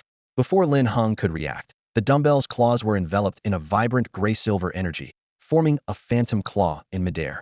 In the next second, the phantom viciously slashed through the air, causing the atmosphere to tremble violently, as if breaking through spatial constraints, and it tore into the training room wall several meters away. The most astonishing part was that the silver-gray energy left 3 deep gashes on the wall made of special materials, with residual power still lingering. At this moment, the shiny iron dumbbell returned to its calm state, floating serenely in the air. Although its small body showed no expression, Linhung could sense a hint of pride and excitement. He stood in awe for a moment, then rushed to the wall, his hand instinctively reaching out to touch it. The sharp sensation pricked his palm, causing a slight pain, but his eyes were red with excitement. It actually worked. An unparalleled joy enveloped Linhung, and only one thought consumed him. His hypothesis was validated. It turned out that move memories could indeed be stacked and accumulated, with the resulting power far surpassing that of the original creature's moves. Guided by the insightful eye, the iron dumbbell skill set now included a metal claw mutation capable of piercing through the air, making it unfathomable how much defense an opponent would need to withstand it in battle. Linhung could hardly wait to place an order with the black market blind box dealer. He wanted to seize the advantage and acquire all known move memories available in Zhonghua City. Soon, the dealer replied with a message filled with excitement and enthusiasm, as if addressing a revered ancestor.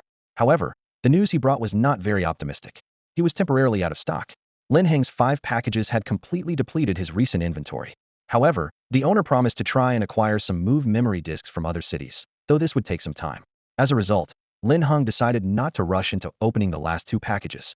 He couldn't help but smirk. With blind boxes, there's always an element of surprise if you don't open them. The 3 packages he had already opened were sufficient for now. Without delay, Linhung proceeded to imbue 6 kicks and 6 psychic powers into the shining iron dumbbell. He was eager to see what incredible moves this unique combination could create. Suddenly, a dazzling metallic light illuminated the entire training room, almost blinding Linhung. He squinted, enduring the glare, and looked at the shining iron dumbbell floating in the air. A terrifying beam shot across 100 meters at the speed of light, creating a large hole on the opposite side. Was this iron hoof beam? Linhung was astonished. The iron hoof beam condensed all gathered steel into a beam and fiercely fired it, consuming up to 140 of energy. This skill had a very high hit rate and an attack power of 140. As the level increased, the energy consumption would decrease. It was currently advised to use it cautiously to avoid harming the Pokemon itself. This was truly a devastating move. Iron Hoof Beam was an extremely rare skill, unheard of in the market, only occasionally appearing in high-level competitions like the Champions League. Moreover, according to the Inside Eye's description, the evolved Iron Hoof Beam retained its advantages while reducing its drawbacks. Originally, using this move not only consumed energy, but also inflicted significant recoil damage on the Pokemon itself.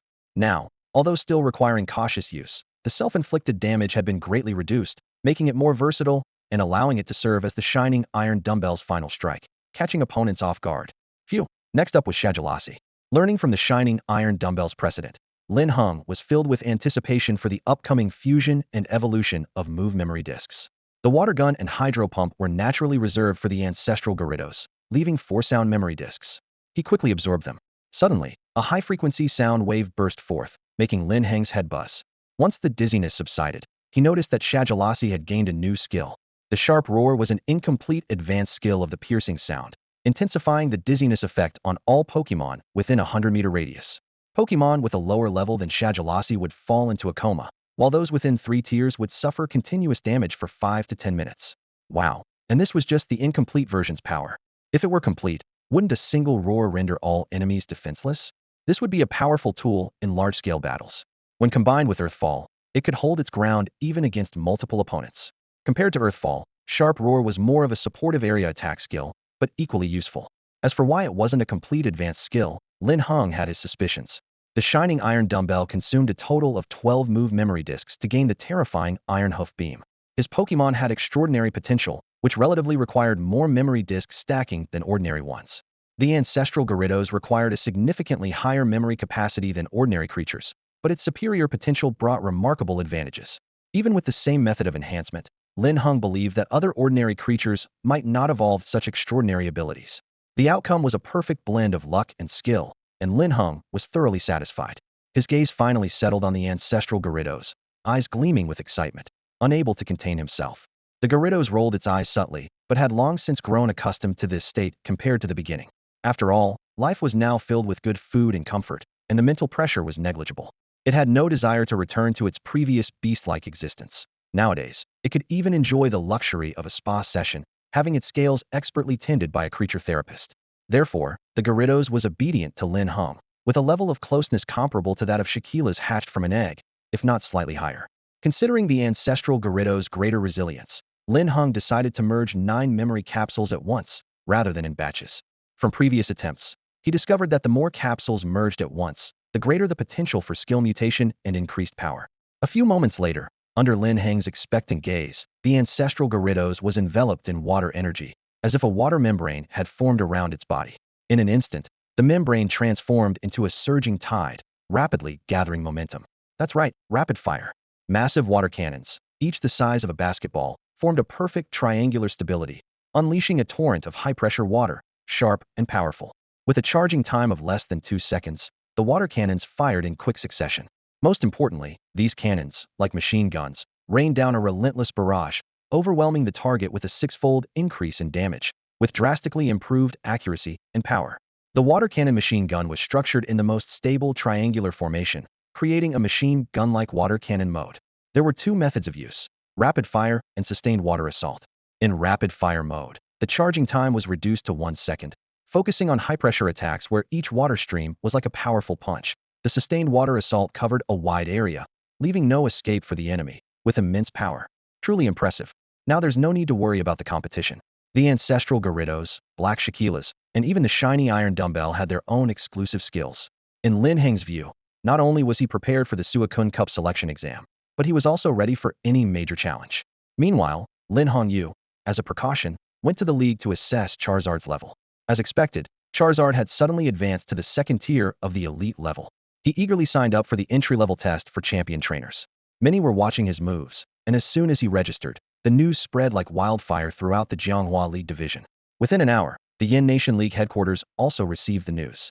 What? Lin Heng is about to become a prospective champion trainer? Is the news true? The headquarters executives, who were in a meeting, immediately paused their discussion. Huadailong fixed his sharp gaze on the staff member who had come to report, his expression unusually serious. Commander, the information is indeed accurate. We verified it multiple times. As soon as the words were spoken, an eerie silence enveloped the conference room. A few seconds later, someone raised an eyebrow and remarked, Lin Heng is quite fortunate. Who would have thought he'd be the first among the 9 heavenly kings to attain quasi-champion level status? Another person chimed in. King Lin indeed has skills. The news was kept so tightly under wraps that we heard nothing about it. Lin Heng is not to be underestimated. The room buzzed with discussion. At this moment, a middle-aged man suddenly remembered something and looked intently at the 3rd seat from the end. Brother Chu, it seems we need to revisit the matter you mentioned earlier. Although he didn't finish, everyone understood his implication. The 3rd seat was occupied by the head of the Chu family from the capital, while the Jianghua Chu family was merely a branch. The 2 families had little contact, not even qualifying as distant relatives. The Jianghua Chu family had always wanted to establish a connection with the capital, but could only maintain a superficial relationship through gift-giving.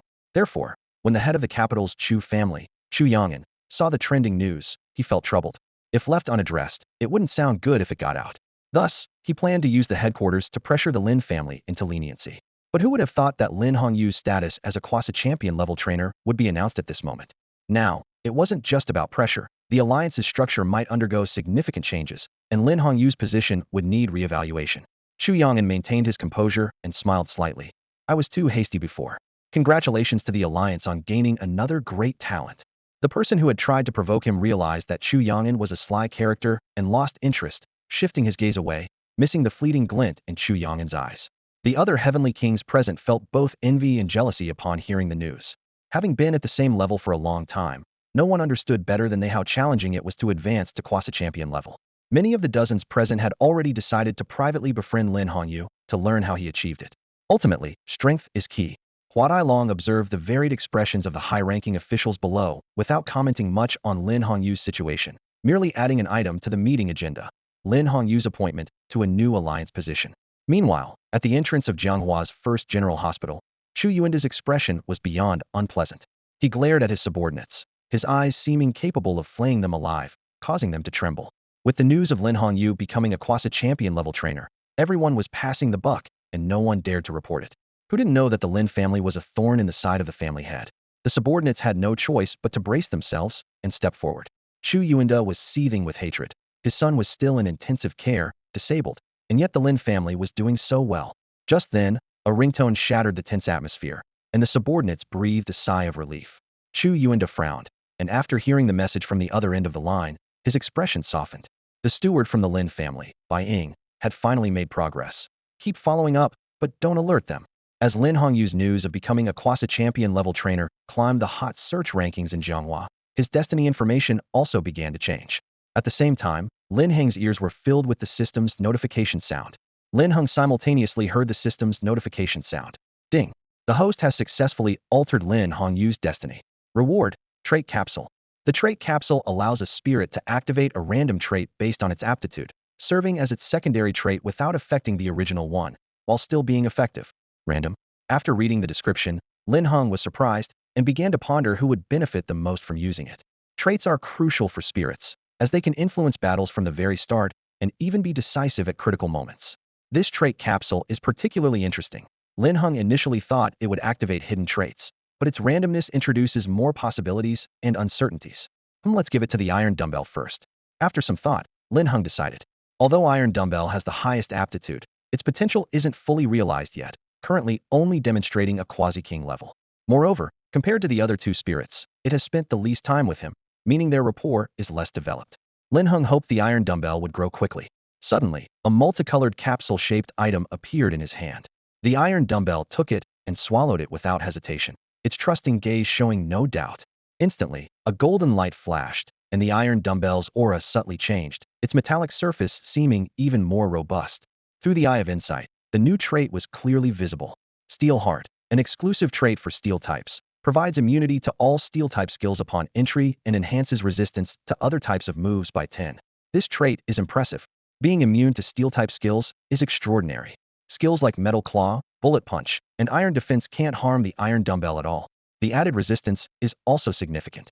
Though it's only 10, it's a boost against all types. With this trait, the Iron Dumbbell gains additional defense against any opponent's moves, reducing damage. For those of the same level, it's like a second layer of defense. Though not yet on par with Shakira's, breaking through its defense won't be easy. Lin Heng had been worried about the Iron Dumbbell's lower level potentially being a disadvantage in the exam, but with this trait, all his concerns vanished, and now it seems the opponents will be the anxious ones. Time flew by, and the Jianghua exam arrived as scheduled a week later. During this week, all high schools suspended classes, especially for the second-year students.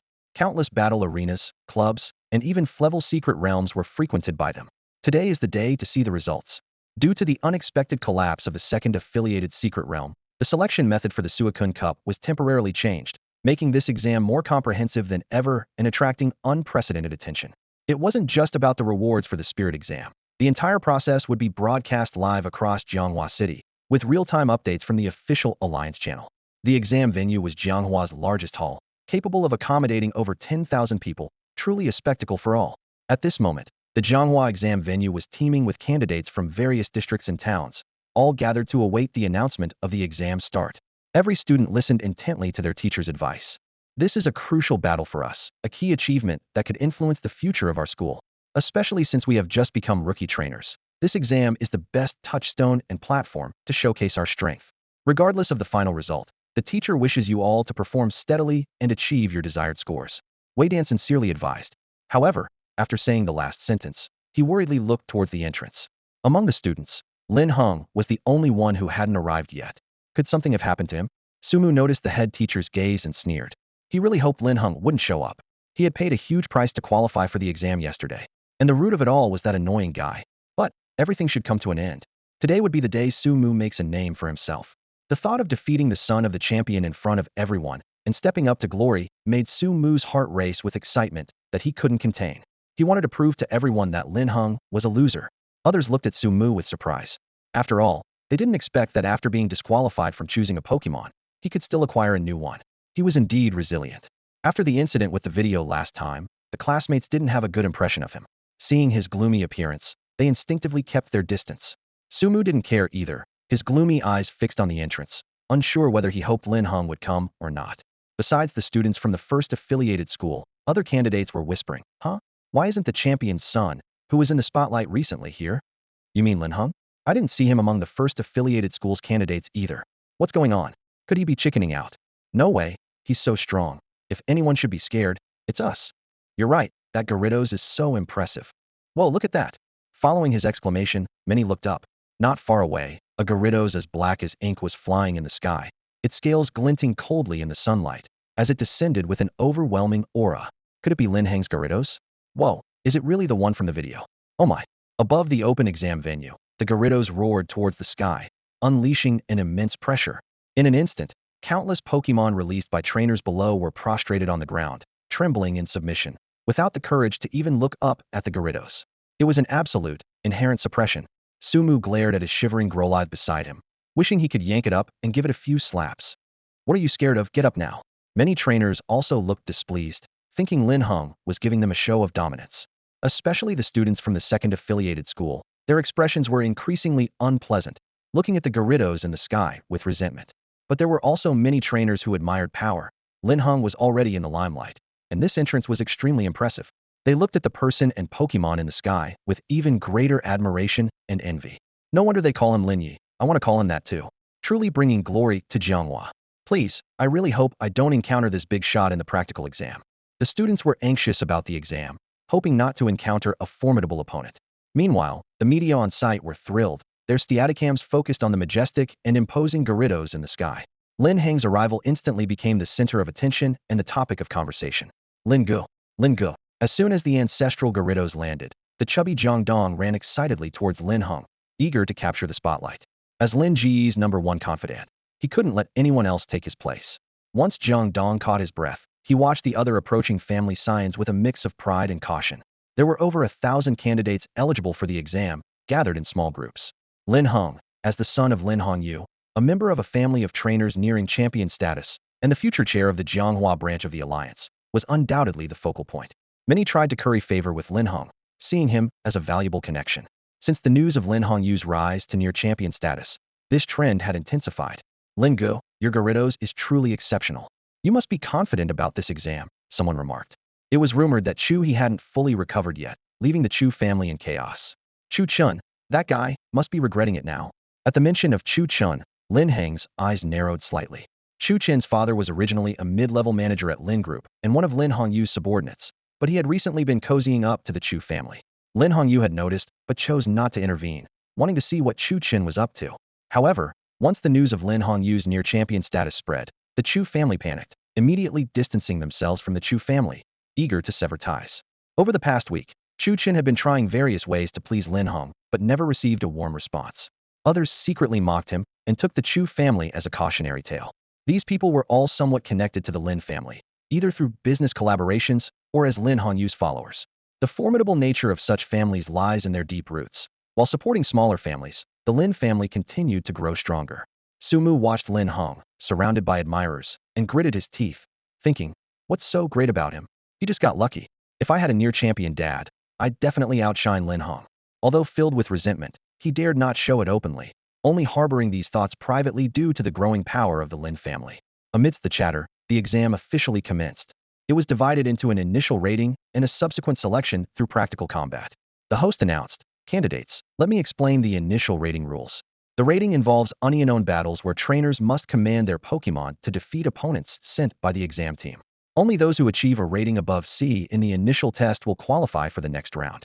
The selection process for the second round consists of 2 steps. The first is a chaotic elimination, and the second is a ranking advancement. In the second stage of the retest, the final top 10 will be determined, and the school of the first-place winner will represent Jianghua in the Shueijun Cup national preliminaries. The other 9 candidates will also have the opportunity to sign corresponding investment agreements. Candidates with outstanding results will attract the attention of some universities, so everyone must give their all to meet the challenge. The head of the Alliance's assessment team stood on the podium, passionately explaining the rules to the candidates and audience. As soon as he finished speaking, the A, B, and grade creatures took their positions in the designated area in the center of the examination. These creatures were specially nurtured by the Alliance, and this applies to professional-level assessments as well. Linhung pondered that this examination is indeed a rare platform for trainers from ordinary families, akin to a graduation job fair from his past life. Since most candidates are novice trainers who have just acquired their own creatures, they can't be given too many resources directly, so investment is the preferred route. Once candidates meet the investment agreement's requirements, the trainers must work for them. The cost of nurturing creatures isn't something an average family can bear, so most trainers do not reject this method. Instead, they strive for it. Under the spotlight, with sponsorship from a prominent family or corporation, one can soar to great heights. However, for Linhung, such an opportunity is not rare. Instead, he is interested in spotting any promising talents to recruit for the Lin family. This reflects the difference in social class. The Lin family has also dispatched a professional team to evaluate the candidates, and Linhung is merely observing casually. His main goal is to see if there is any suitable destiny information. Yet, after observing, he was quite disappointed. Despite the large number of candidates, few were noteworthy. The slightly better ones might have a stroke of luck, earning 100 or 200,000, or catching the attention of Jianghua's dojo master and becoming a dojo apprentice, which Linhung finds unremarkable. He couldn't help but pin his last hope on Sumu. After all, he is a child of destiny. Please don't let me down. Name, Sumu. Recent fortune, excellent. Recent turning point. In this examination, due to outstanding performance, he made it to the top 10, and the post-match interview caught the attention of the Wood King, who also came from a poor family. The Wood King provided a special-grade nutrient solution obtained from the nebulous secret realm, successfully hatching an ordinary creature egg into a creature surpassing the starter trio. Well, this all comes back to me. Linhung didn't want to excessively exploit a single opportunity, but this one was too abundant to ignore. He felt that not taking full advantage would be a disservice to himself. Just as Linhung was worried about how to hatch that mysterious creature egg, Chu Chen arrived, squeezed through the crowd, and noticed Lin Heng's gaze fixed on Sumu. Instinctively, he felt a chill, deepening his awe for Linhung, thinking, of all people, this is the one not to offend, or else the consequences would be dire. Chu Chen regretted not stopping his father's wrong decision back then. Meanwhile, on the central big screen, a series of ratings results were announced, shaking the entire venue. The results of the evaluations appeared on the large central screen, visible from every angle, leaving nothing hidden from the audience. Li Gang's battle strategy was overly simplistic, barely passing the initial test with a comprehensive rating of C. Wang Wei lacked knowledge in Pokemon training, making him ineligible with an E rating. Zhao He had no experience in Pokemon battles and opted out of the assessment, receiving an F rating. All the candidates' scores were displayed for everyone to see. Each announcement lasted 5 to 10 seconds and was repeated 3 times to ensure no one missed their result. The scores were categorized into 6 grades, A to F, with F being the lowest and A the highest. Those rated below C didn't qualify for the next round and were eliminated in the preliminary stage. A rating above C indicated some potential, at least sparing the candidate from retaking the exam next year and offering a glimmer of hope for a professional career. However, for those rated below C, the repeated announcements were quite embarrassing.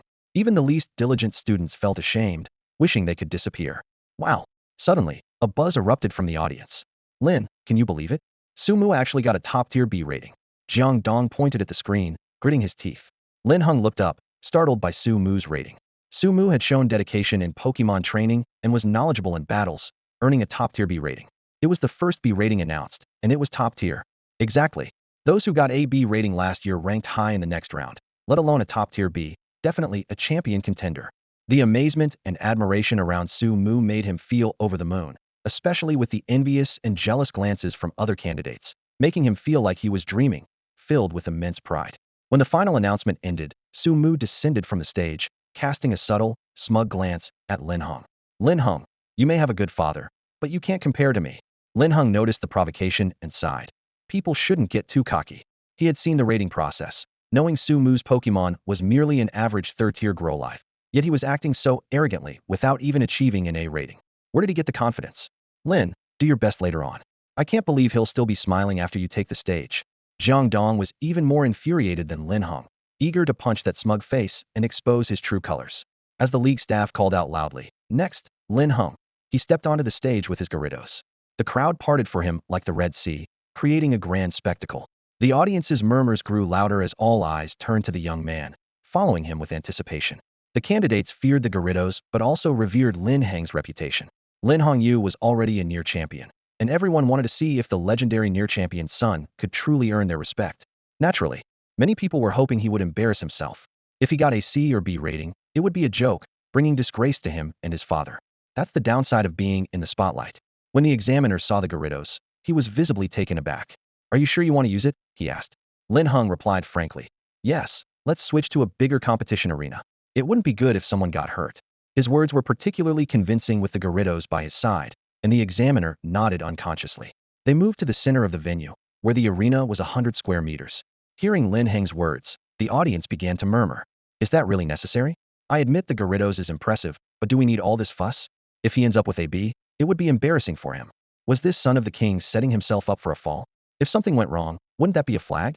Even those who supported Lin Heng now felt he was overdoing it. Most of the audience watched with a kind of detached curiosity, inexplicably excited. Although they had seen the Gyarados' stunning performance in videos, doubts lingered without witnessing it firsthand. Some even suspected the video was fake. After all, with the Lin family's influence, editing a video wasn't impossible. Amidst skeptical, excited, and curious glances, the league's assessment team cleared the area and began the basic observation and evaluation of the Gyarados. The Gyarados was estimated to be above elite level, with a perfect physique and an aura far surpassing its peers, indicating excellent training. The evaluators exchanged glances, nodded, and brought out their trump card Pokeball. In a flash of light and a roar, a creature resembling a rhinoceros appeared, with a gray body, a sharp drill on its forehead, prominent horns, and spiked armor on its back. Rhydon. Also known as Rhyperior, it was elite level 4, with ground and rock attributes, and a solid rock ability, meaning it wouldn't lose stamina even when using recoil-damaging moves, with a professional level qualification. Lin Heng quickly determined his strategy after seeing the results on his inside eye. Although they were the same level, the data was insignificant for the Gyarados, a king of its species with exceptional potential, making it a clear case of domination. However, others saw it differently. When Rhyperior appeared, many candidates gasped in shock and fear. During their assessments, the examiners only used ordinary-level Pokemon, but this Rhydon was clearly above elite level, which was overwhelming. Could Lin Heng really win? This wasn't even the same tier of assessment. It was as if they were at the base of a mountain while he had already reached the summit. The initial rating offered no chance for regret. Most candidates played it safe, confident in themselves, and only aimed for a B rating. But the presence of the Rhydon undoubtedly proved Lin Heng had aimed for an A-level assessment from the start. The drilled horned rhinoceros in front of them was undeniable proof that Lin Heng was aiming for an A-level assessment from the start. This fact once again shocked the candidates present. To say nothing of anything else, they simply didn't have that kind of courage. With the assessor's command, the ancestral Gyarados moved into action. A clear dragon roar echoed in everyone's ears, followed by an invisible wave that spread as the Gyarados rose higher and higher. In less than a second, the once clear sky was covered with dark clouds, and raindrops began to fall, turning into a torrential downpour that caught the audience off guard, leaving them drenched and chilled to the bone. The terrain transformed instantly, turning rocks into wetlands, stripping the drilled horned rhinoceros of its field advantage. The Gyarados had the ability to summon rain even before its evolution, and now, its range had expanded to cover not just the battle arena but the entire venue, affecting other candidates as well. Trainers with water-type creatures were overjoyed, while those with fire-type creatures were left frustrated and helpless. After all, the power to control the weather was beyond their wildest dreams. The assessor was stunned, eyes wide, staring at Lin Heng. The drilled horned rhinoceros was 4 times weaker against water. From the very start, their assessment creature was at a disadvantage. However, this was just the beginning. They were about to witness the birth of a true champion after this preliminary test. Lin Heng decided to unleash the ultimate move, with the ancestral Gyarados going all out with freeze-dry. Starting with rain, ending with freezing, it was unstoppable. If there was ever a time to use the ice battle strategy, it was now. He wanted to prove to everyone that in the previous battle with Chu He, the Gyarados was holding back, and their true strength was far greater than what had been shown. The assessor, not knowing what was happening, shouted, "Drilled horned rhinoceros, defend quickly. Don't let the rain hit you." He assumed Lin Heng was taking advantage of the Tyranitar's water weakness. But soon, he realized he was wrong. The rain wasn't specifically targeting the drilled horned rhinoceros. It was just ordinary rain, soaking everything in sight. Roaring, the ancestral Gyarados, sensitive to human emotions, felt the doubt and was ignited with a fiery determination. In a flash, its soaring form suddenly paused. As the audience watched in confusion, a chilling white mist began to emanate from around it. The mist spread, swiftly engulfing the entire venue with an overwhelming force. Wherever it passed, the rain turned to ice, and an indescribable cold enveloped everyone present. Many hugged themselves, shivering, their faces filled with panic as they sneezed repeatedly. "Is this the power that a test trainer can possess?" a spectator exclaimed. "I admit, I was a bit loud about the Gyarados earlier. Can it reduce the range a bit? I'm freezing to death." Another spectator remarked, "How is this Gyarados so adept with ice moves too? I noticed it last time, but the video didn't capture even a third of what it's doing live." And the transformation continued. The moment the ice crystals touched the water beneath the arena, they instantly turned to frost, spreading quickly across the surface. In just a breath, the center of the stage had transformed into a world of ice and snow. A thick layer of ice covered the ground, making it impossible to stand without slipping, let alone move. The examiner barely had time to give a command before the drill-horned beast's legs were firmly frozen in place, unable to budge. "Use your arm hammer. Break the ice beneath you," the examiner shouted urgently. However, he underestimated the Gyarados' mastery over ice power. Just as the drill-horned beast raised its arms to strike and shatter the restricting ice, another wave of ice crystals swept in. It carved a beautiful arc across the arena, engulfing the drill-horned beast in an instant. The next second, the beast was completely encased in ice, its arms still poised for attack, eyes moving within the ice, but the rest of its body had lost all ability to fight. The outcome was clear, with no suspense whatsoever. The ancestral Gyarados had decisively overpowered the league examination team's drill-horned beast. Meanwhile, there was a stark contrast between the temperatures inside and outside the venue. Outside, the sun blazed down, with people in shorts and t-shirts, while inside, the audience was shivering, noses running, and eyes watering from the cold. Some savvy spectators had brought blankets and wrapped themselves up, feeling instantly warmer. The examinees watching were dumbfounded. They had already been amazed by Gyarados' impressive entrance, but still held a sliver of skepticism about the video's authenticity, hoping for a favorable rating. Now, the secondary examinees couldn't accept the reality. Why? Why was the Gyarados even stronger than in the video? Could it be holding back its strength? They couldn't accept this truth. The examiner was also in disbelief. Regaining his composure, he stiffly said, "Your Gyarados is exceptional. Congratulations on passing the examination." His smile was awkward. It was so cold inside that even his expressions were hard to control. "Linhung, your Gyarados breeding is perfect, battle experience flawless, and overall rating a perfect A, the highest in history." The league examination team hastily announced the results. The echoes of the announcement reverberated through the arena 3 times, and the examiner, looking hopeful yet slightly embarrassed, said to Lin Heng, "Can you have your Gyarados withdraw its skill? Otherwise, we can't continue." "Oh sure," Lin Heng replied. "Gyarados, withdraw." The Gyarados' eyes widened in grievance, thinking, "It was the master's command. Why am I taking the blame?" Lin Heng ignored it. And as the Gyarados circled the arena, the frost in the air gradually dissipated, and the temperature slowly rose. Although still below the outside level, the audience and examinees, who had endured the extreme cold, were grateful, at least not worried about freezing to death while watching an examination match. Once the venue returned to normal, the audience finally processed what had just happened. "No way, I just witnessed the first perfect score in Jianghua's examination," someone exclaimed. "No wonder he's the son of the prospective champion. This is unprecedented. Today, I'm convinced, Gyarados is truly powerful, and Lin Yi is the real deal. I'm completely convinced, and if anyone says the video was fake, I'll knock some sense into them." The words "perfect score, highest in history" echoed relentlessly in Su Mu's mind, like an unshakable curse. Especially when Gyarados exited the stage, it seemed to glance in his direction.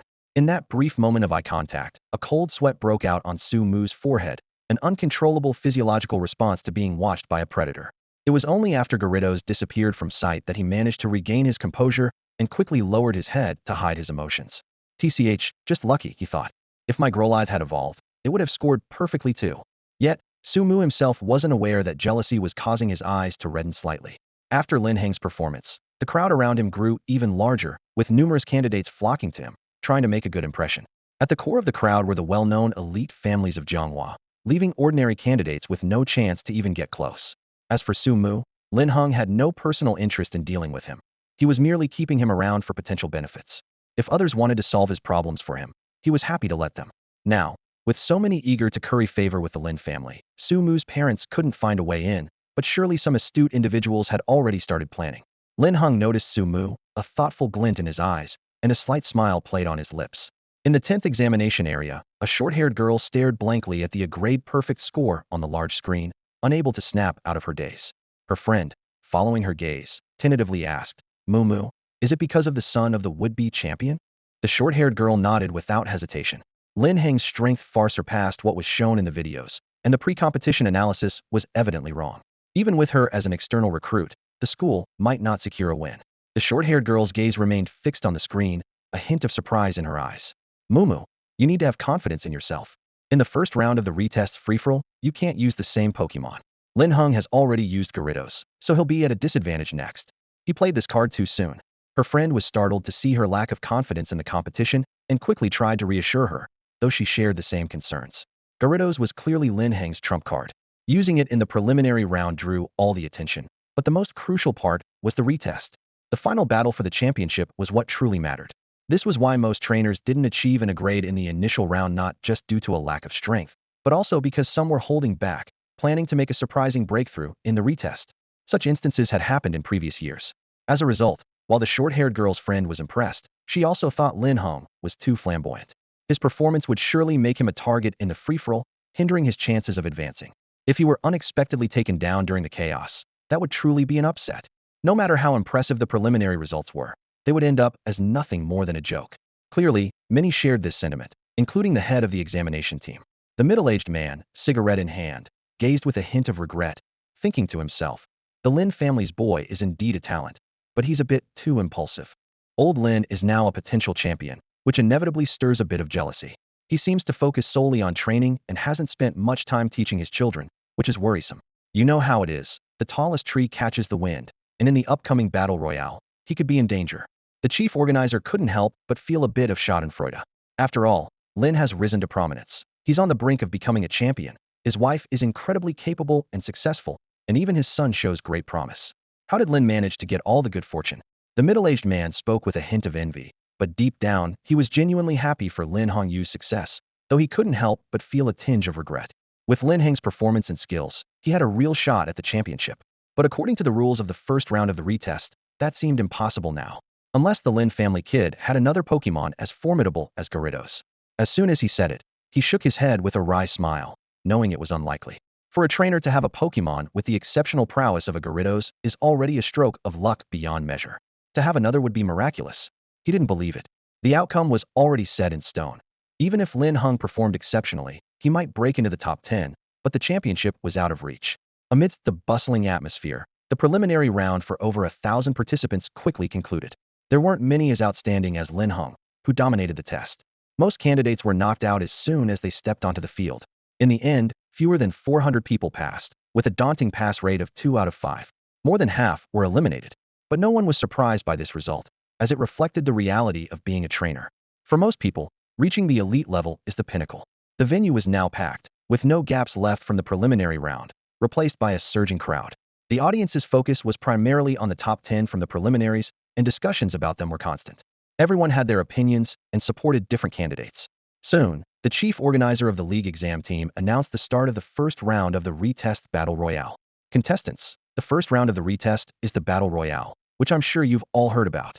The 400 who passed the preliminary round are divided into 8 groups, with a maximum of 50 per group. After the final 5-minute countdown, the 5 remaining on stage will be the victors, automatically advancing to the top 40. As the final 5 minutes counted down, the 5 remaining participants on stage would be declared winners and automatically advance to the top 40. Once the chief organizer made the announcement, the faces of the contestants grew somber. The rules of the Grand Melee were simple and straightforward, requiring little discussion. Essentially, the rule was that there were no rules. Survival until the end meant victory. This rule was both thrilling and brutal, revealing the sharp claws of the competition compared to the mildness of the preliminary round. However, the audience seemed unfazed by this. The format of the Grand Melee resembled a simulation of a secret realm, filled not only with wild spirits, but also with evil human forces, which could even include your own companions. The allure of treasures bred greed and desire, and no one could predict if a companion might turn into a fiend under the lure of immense benefits. Thus, the Grand Melee was born, allowing novice trainers to adapt to the harsh realities of the spirit world's secret realms. At the very least, when embarking on the path of a trainer, one must remain vigilant and not easily trust anyone. There were only 5 spots available in the Grand Melee. Even alliances formed at the start could fall apart at the last moment, turning allies into adversaries. The order of contestants in each group was randomly selected by computer and displayed on the big screen. When the names for the third group appeared, Linhung was among them. He clearly heard the audience's discussions pause for a few seconds, then grow even louder than before. Many contestants appeared stiff, their eyes filled with despair. Similar reactions occurred in Moo Moo's group, with gasps heard occasionally and some considering withdrawal. If not for the effort they put into reaching the second round, and the thought of having come this far, some might have already given up. Despite knowing Lin Heng couldn't use his Gyarados in the melee, they couldn't help but feel intimidated. The only one pleased was Jiangdong. Seeing himself placed in the third group, he grinned at Lin Heng, rubbing the back of his head, and assured him, "Don't worry, boss. I won't hold you back." Meanwhile, the venue quickly cleared the traces of previous battles. The platform slowly lowered, and under the watchful eyes of the audience, it was divided into 8 large areas. Linhung stood in front of the battle platform designated for the third group, as other members arrived, exchanging looks and forming alliances, subtly creating 3 or 4 small groups that excluded Linhung and Jiangdong. Their eyes showed caution and vigilance towards Linhung, seemingly discussing strategies, but already subconsciously assuming attack stances. Their real intentions clear. "This is bad, what did I say? Linhung is really being targeted. One wrong step, and everything goes wrong. I shouldn't have sought temporary satisfaction. Without Gyarados, forget about group attacks. In this situation, I can only stir the waters while protecting myself and plan slowly. You tell me, how do you plan against 50, or rather 48? This teaches me that one shouldn't be too high profile, or else they'll get beaten. Honestly, I'm a bit curious to see the future champion's son get pummeled." The screen was flooded with comments. As the third group's battle approached, viewership on Jianghua's official channel skyrocketed. The spectators had a bit of a morbid curiosity for the spectacle. A competition? A bunch of rookie trainers playing house. What's the point? Better to watch the champions' documentaries with that time. But you said, the son of the near champion is about to be beaten by 50 people. The news spread like wildfire, capturing widespread attention. Lin Hongyu and Lin Shuyi were initially confident in their son, but as rumors grew, unease began to ripple through their minds. Both sat anxiously in their respective offices, their work coming to a halt, with Lin Hongyu's nervousness surpassing even her own moments in the spotlight. On the big screen, the atmosphere in the third group was distinctly different from the others, filled with a peculiar tension. Although Moo Moo was the champion seed, her companions weren't specifically targeted, while Lin Heng, accompanied only by Jiangdong, was isolated by more than 40 others. Whether intentional or not, the camera zoomed in on them, causing a stir among the audience. Those who initially supported Lin Heng began to switch sides, even placing bets on how long the potential champion's son could last. Among the examinees, aside from Jiangdong's unwavering support for the leader, Moo Moo held a unique perspective. She believed Lin Heng was not a trainer who would falter easily and must have a plan. Finally, under the watchful eyes of the crowd, the referee announced the start of the match, and chaos erupted. Tension filled the air as the small groups within the third group quickly reached a consensus to eliminate Lin Heng first before deciding the winner. Over 40 people swiftly formed a circle, closing in. Seeing the situation, Jiangdong immediately sent out his Torchic, standing in front of Lin Heng and seriously declaring, "Boss, I can hold out for 5 minutes at most. Be ready." He didn't even inquire about Lin Heng's Pokemon, subconsciously trusting his ability. However, Lin Heng suddenly smiled. "No need, step back, leave this to me." With that, he swiftly threw out a Pokeball from his waist, which burst into a brilliant light. The approaching group members squinted at the dazzling glow, instinctively halting. Boom! A massive, terrifying beast appeared before them, shaking the ground, making the entire battle arena tremble. Group members either clung to each other or grabbed onto the railings, barely maintaining their balance, looking up in bewilderment to meet a pair of blood-red eyes. Those eyes, exuding immense pressure, gazed over the arena, the overwhelming oppression feeling like a giant hand gripping the third group's examinees, leaving them powerless and terrified. Even the audience outside the arena found their breath quickened, staring in shock at the colossal creature, the massive venue silent enough to hear a pin drop. In the presence of this blood-red beast, no one expected Lin Heng's Pokemon to be this. "Is that Tyranitar?" The head official's pupils contracted, voice trembling as he stood abruptly from the judge's table, awakening the audience like a stone splashing into water, sending ripples of excitement throughout the venue. "What? Is this Tyranitar? The one I know? How is this possible? A shiny pseudo-legendary. Wow, a shiny pseudo-legendary? Are you kidding me? This is unbelievable. A shiny pseudo-legendary appearing in a rookie trainer's exam is truly nerve-wracking. Damn, I've been fooled. Turns out the joke's on me. Who said the son of a would-be champion would get beaten up? From now on, anyone spreading false rumors will pay the price." At this moment, both the livestream audience and the candidates on site are buzzing with excitement. Who would have thought that besides his Gyarados, Linhung also has a shiny pseudo-legendary Tyranitar? And this Tyranitar's size is ridiculously large, far beyond the standard for ordinary Tyranitars. Moo, who hasn't participated yet, looks utterly shocked and dumbfounded, shaking her head with a wry smile, realizing she underestimated him. Her friend beside her is already stunned, staring blankly at the Tyranitar, unable to speak for a long time. Moo, assigned to the next assessment group, clenched his fists tightly, his jealousy and resentment hitting their peak. It's so unfair. Why does he get to have so many outstanding Pokemon? Why? Moo wanted to roar at the sky but could only hold it in, tasting the metallic tang of bitterness in his mouth. Meanwhile, in the Longshin Bay Villa area, Gushan Shu watched the live stream, her eyes gleaming with excitement, exhaling a long breath. Linhung, you didn't let me down. Jianghua First High School will definitely shine even brighter under your leadership. Inside the venue, Jiangdong was ecstatic after a moment of shock. Boss, you're my hero. This is incredible. Is this not total domination? In this moment, his admiration for Lin Heng reached new heights, filled with pride. He provocatively glanced around at the pale candidates, his nostrils nearly flaring with pride, saying, "See that? That's my boss." The surrounding candidates were flushed with anger but helpless, as they were blocked by the menacing giant beast. Who dared to make a move? The audience's mindset had shifted dramatically, from initially watching for entertainment to anticipation. Everyone wanted to see how powerful this terrifying Tyranitar could be. Clearly, it was supposed to be the entire Jianghua High School's exam. Yet Lin Heng turned it into a personal Pokemon solo showdown, becoming the undisputed main character. "Come on, show me," Lin Heng said, spreading his hands to the crowd. His demeanor was infuriating. Originally intimidated by the pressure from Tyranitar and just about to retreat, the candidates suddenly felt provoked. How could they endure this? If anyone could, they'd be a fool. They didn't believe Tyranitar was invincible. With over 40 attacks coming at once, sheer numbers should be enough to take it down. Youthful bravado isn't just talk. If Linhung tried this move at the World Championships, it might not work. All trainers there are seasoned and understand that every action in battle serves the outcome. But the exam is just a group of novice trainers who just received their Pokemon, and few can keep their composure, even if some sense something's amiss. With a surge of excitement, the candidates charged forward together, launching an attack on Shaquila's. Oddish Acid. Poison it. Bulbasaur, use Vine Whip. Hit it hard. Voltorb, Charge Beam. Make it go wild. Nosepass, Rock Throw. Give it your all. Sandshrew, dig a hole under Shaquila's and make it fall flat on its face. Psyduck, Water Pulse. The candidates were filled with fervor, while Jiangdong shrank back in fear. Lin Heng, however, remained calm and composed, with an expression of slight helplessness, as if watching children play. As the candidates' attacks surged like a tidal wave, those in the third group grew even more excited, hurling skills at Shaquila's like rain. The front row spectators were shocked. Even though they had been confident in Shaquila's, they couldn't help but close their eyes. Shaquila's was indeed powerful, but against 48 opponents, even an elite high-level trainer might struggle. As the attacks were about to land, Lin Heng remained motionless, not issuing any commands. The commentary speculated. Has he given up? Lin, don't. Shaquila's, dodge, you might make it. Stop joking. With so many skills thrown at once, it's a miracle if it survives.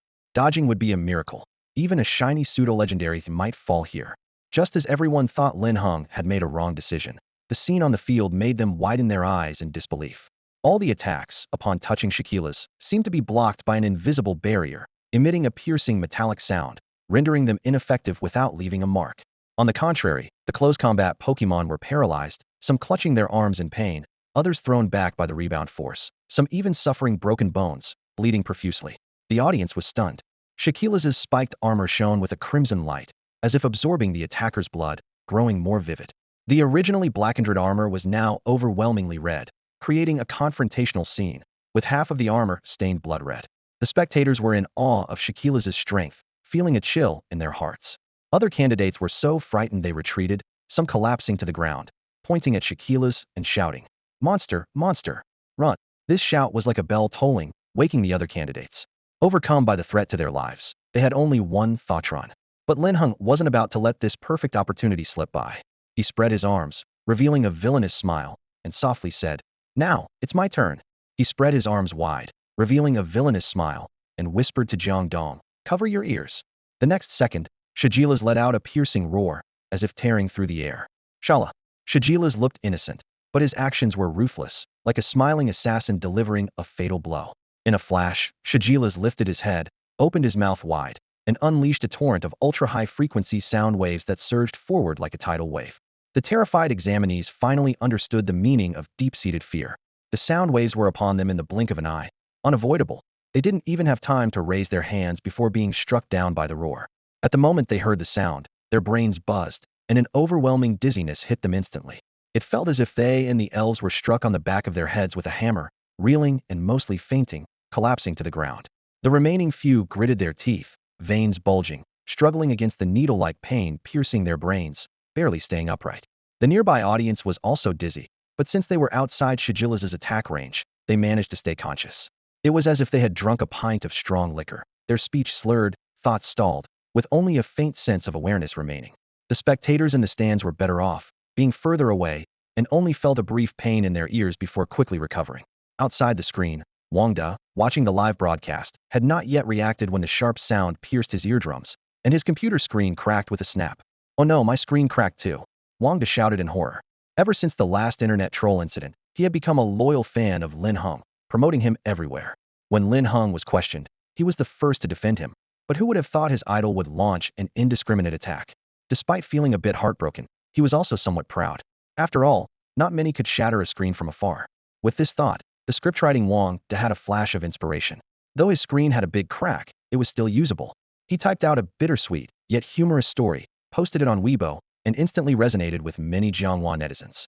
"Wow, I thought I was unlucky, but compared to the blogger, my phone only having a cracked corner makes me feel like the luckiest person alive. Ha ha ha. This is hilarious. Is it really that exaggerated?" People laughed without feeling too pressured, claiming the merit for Yunzhou. IP address, Guizhou. I could hear the calculations from the capital. Although it was a bit wicked, he couldn't help but laugh. A series of humorous comments led to massive shares. Meanwhile, as the online buzz continued to grow, the dramatic changes at the venue persisted. Watching the dozen or so examinees still standing amidst the chaos, Lin Heng raised an eyebrow, his tone teasing. "Not bad. You're still holding on. But I wonder, how much longer can you last?" After all, it was the final trial, and the trainers who made it this far naturally had some talent. Not being knocked down at once was part of his plan. A piercing roar resonated through the air. Even though it was just an incomplete version, achieving such an effect was no small feat. Lin Heng felt a twinge of regret, noting the number of unconscious trainers.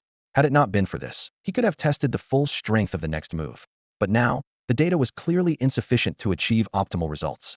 He clicked his tongue, the look of disappointment on his face sending chills down the spines of the remaining dozen trainers, who regarded him with the kind of fear reserved for a formidable overlord, leaving a deep psychological scar. From then on, in countless battles, just seeing Lin Heng's name would send them scurrying away. Whether it meant repeating a year or barely making it into a major competition, if Lin Heng was present, they would never choose to face him directly. This mental shadow persisted.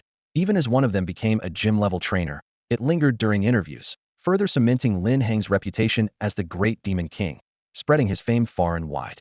Unleash the ultimate move, Shakira's Earth Collapse. Lin Heng's voice rang out, leaving the audience bewildered, murmuring among themselves. What? That wasn't the ultimate move just now. Soon, the audience, full of confusion, witnessed what Lin Heng's ultimate move truly meant. Shakira's mirrored Lin Heng's sweet smile, leaping instantly to a height close to 2 stories, stomping heavily, and using the rock ground's recoil to propel itself several meters high.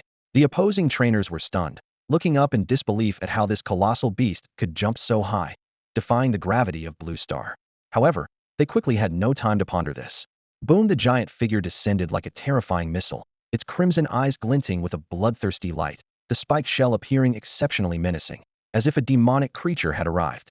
The candidates present were shocked, shouting, "Ratata, get out of the way. Oh my, get away from there." But they had no idea of the Earth Collapse's range, and not only the Pokémon, but even they themselves found it difficult to escape. Shakira's, brimming with immense power, moved so swiftly that a barrier of air formed around it as it charged underground, like a war machine, unleashing its terrifying power upon landing. Bang crash! The entire platform ground tore apart with a groaning protest, followed by massive cracks, as if an earthquake had struck. Shakira's, descending from the sky, was the master of this earthquake, shielding Lin Heng closely, leaving the area within a meter around him completely unaffected while the rest was a scene of devastation. With a whoosh, spiderweb-like cracks spread rapidly, the ground shaking violently, causing the venue's big screen and lights to sway left and right. Rumble. Like the final verdict, the platform ground could no longer hold, collapsing entirely, with a massive cloud of dust rising, obscuring the view of all the spectators present. Yet, the examination team's alliance from the judges' table had already stood up in shock, and countless viewers in front of screens clenched their fists nervously. As the dust settled, revealing a giant pit 30 meters deep on the platform and scattered unconscious Pokemon and trainers, the entire venue fell silent, so quiet you could hear a pin drop. As the dust settled, it revealed a massive 30-meter crater on the platform and a scattering of unconscious Pokemon and trainers. The entire venue was silent, so quiet you could hear a pin drop. Thousands of spectators stood agape, their expressions of shock lingering. The only Pokemon standing in the center was Shakira, towering like a majestic mountain, causing the other Yeto-compete Pokemon to stare in awe, feeling an involuntary urge to submit. The scene was extraordinarily awe-inspiring, reminiscent of humans bowing before a deity. The Pokemon slowly bowed around Shakira, lowering their heads to the ground, creating an unbelievable sight. Shakira lifted its head proudly, basking in the submission of the Pokemon, secretly feeling delighted. Hee, they're all bowing to me, so satisfying. Looks like my performance was outstanding. Maybe my master will give me extra treats tonight. Despite the glory, Shakira maintained its innocent nature. Linhung, hearing its thoughts, couldn't help but chuckle and shake his head, thinking, still such a foodie. The audience below couldn't help but burst into applause, their eyes filled with awe. The clapping started softly but quickly swept through the venue like a tidal wave. As the applause crashed and returned, it sent ripples that expanded like waves, eventually affecting everyone watching this grand battle. They all cheered for Linhung and Shakira's performance, a miracle like no other. The cameras of broadcasting media shook with excitement, and words sprung from the depths of their hearts. The awakened contestants were startled by the applause, quickly calling their bowing Pokemon to stand, feeling embarrassed. However, they were genuinely impressed and full of admiration for Linhung. Until just moments ago, they hadn't believed the battle would end so swiftly, completely overturning everyone's expectations. This was unprecedented in the Exam. A battle royale concluded in under a minute, with an overwhelming display of 1 against 48, utterly shaming the naysayers. In Blue Star, power commands respect, and such formidable strength earned everyone's submission and admiration. Linhung, Linhung, Linhung. The chants roared like an ocean, his name echoing throughout the arena. At that moment, regardless of their original allegiance, everyone was captivated by Linhung. They all knew they had witnessed the birth of a true genius. Although the exam wasn't over, after this battle royale, Linhung was already the undisputed king in the hearts of all spectators. He was the standout, the brilliant trainer who could represent Jianghua. No one else could compare. In the distance, teachers and students from the second affiliated school, witnessing Lin Heng's thunderous presence, sighed resignedly, like withered eggplants. Only now did they realize they might have chosen the strongest opponent, one seemingly unbeatable.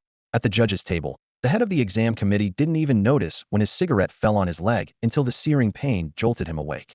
He hurriedly brushed it to the ground, a wry smile forming as he thought, "Old Lin, your son is truly something else." While laymen are entertained, experts see the skill, and that's precisely why. He finally realized the astonishing power of Sakila's last move, far exceeding its usual strength, an unprecedented self-created technique.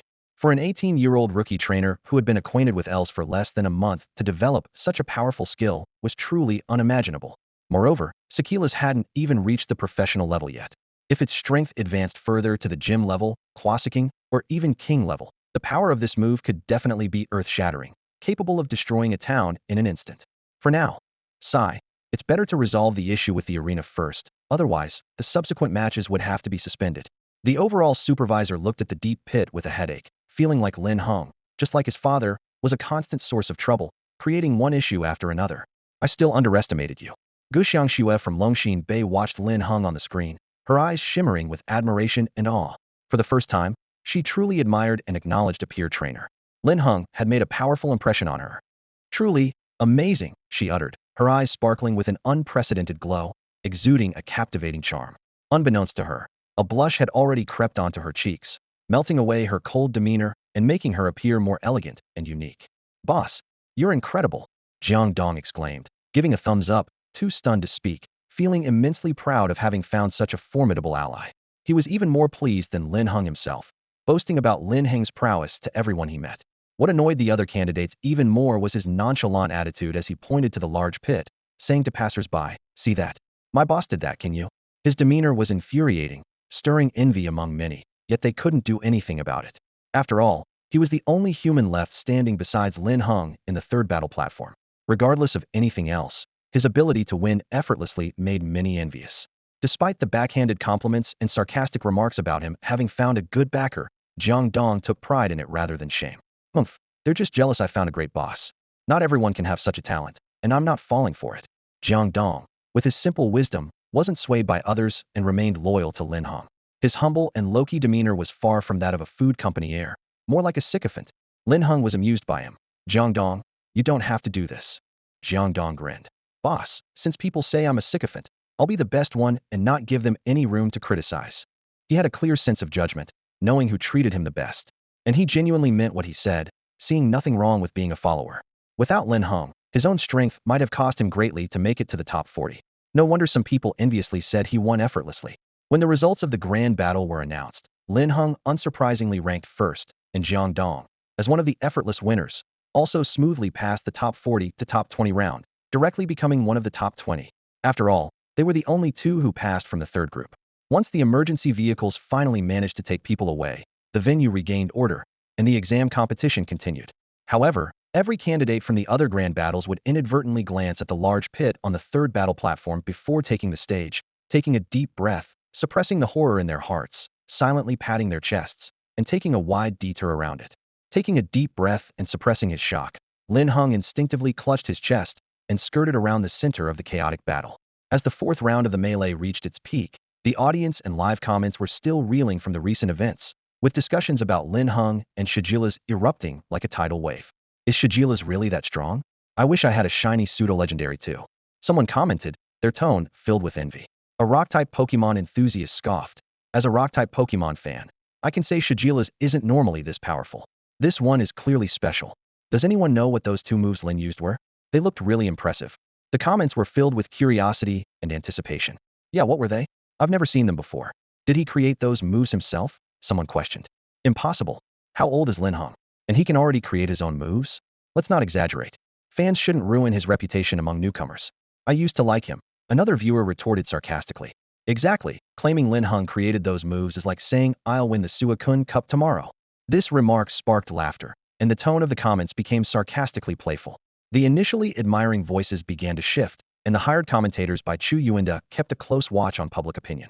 Seeing Lin Heng on the verge of widespread acclaim, they grew anxious and seized the opportunity to mock him relentlessly. However, as the story of Wang Da's shattered screen gained traction, the complete video was released. Netizens in Jianghua were thrilled, propelling the topic to the top of trending searches. Lin Heng, already somewhat known in Jianghua, skyrocketed to fame with the video's release. Countless trainers were captivated by Shajila's proud demeanor, rendering fan debates unnecessary. Soon after, a well-known skill research expert with gym-level certification shared Wang Da's account and commented, after thorough analysis and comparison, I've discovered a jaw-dropping fact.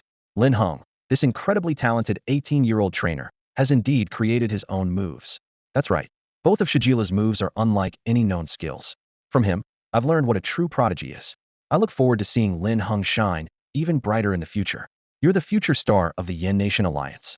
The expert's statement instantly silenced the sarcastic remarks without any effort from Lin's side. Lin Hongyu didn't even need to intervene, resolving the controversy effortlessly. The expert's words further amplified the impact of Lin Heng's exam video, propelling him to widespread fame.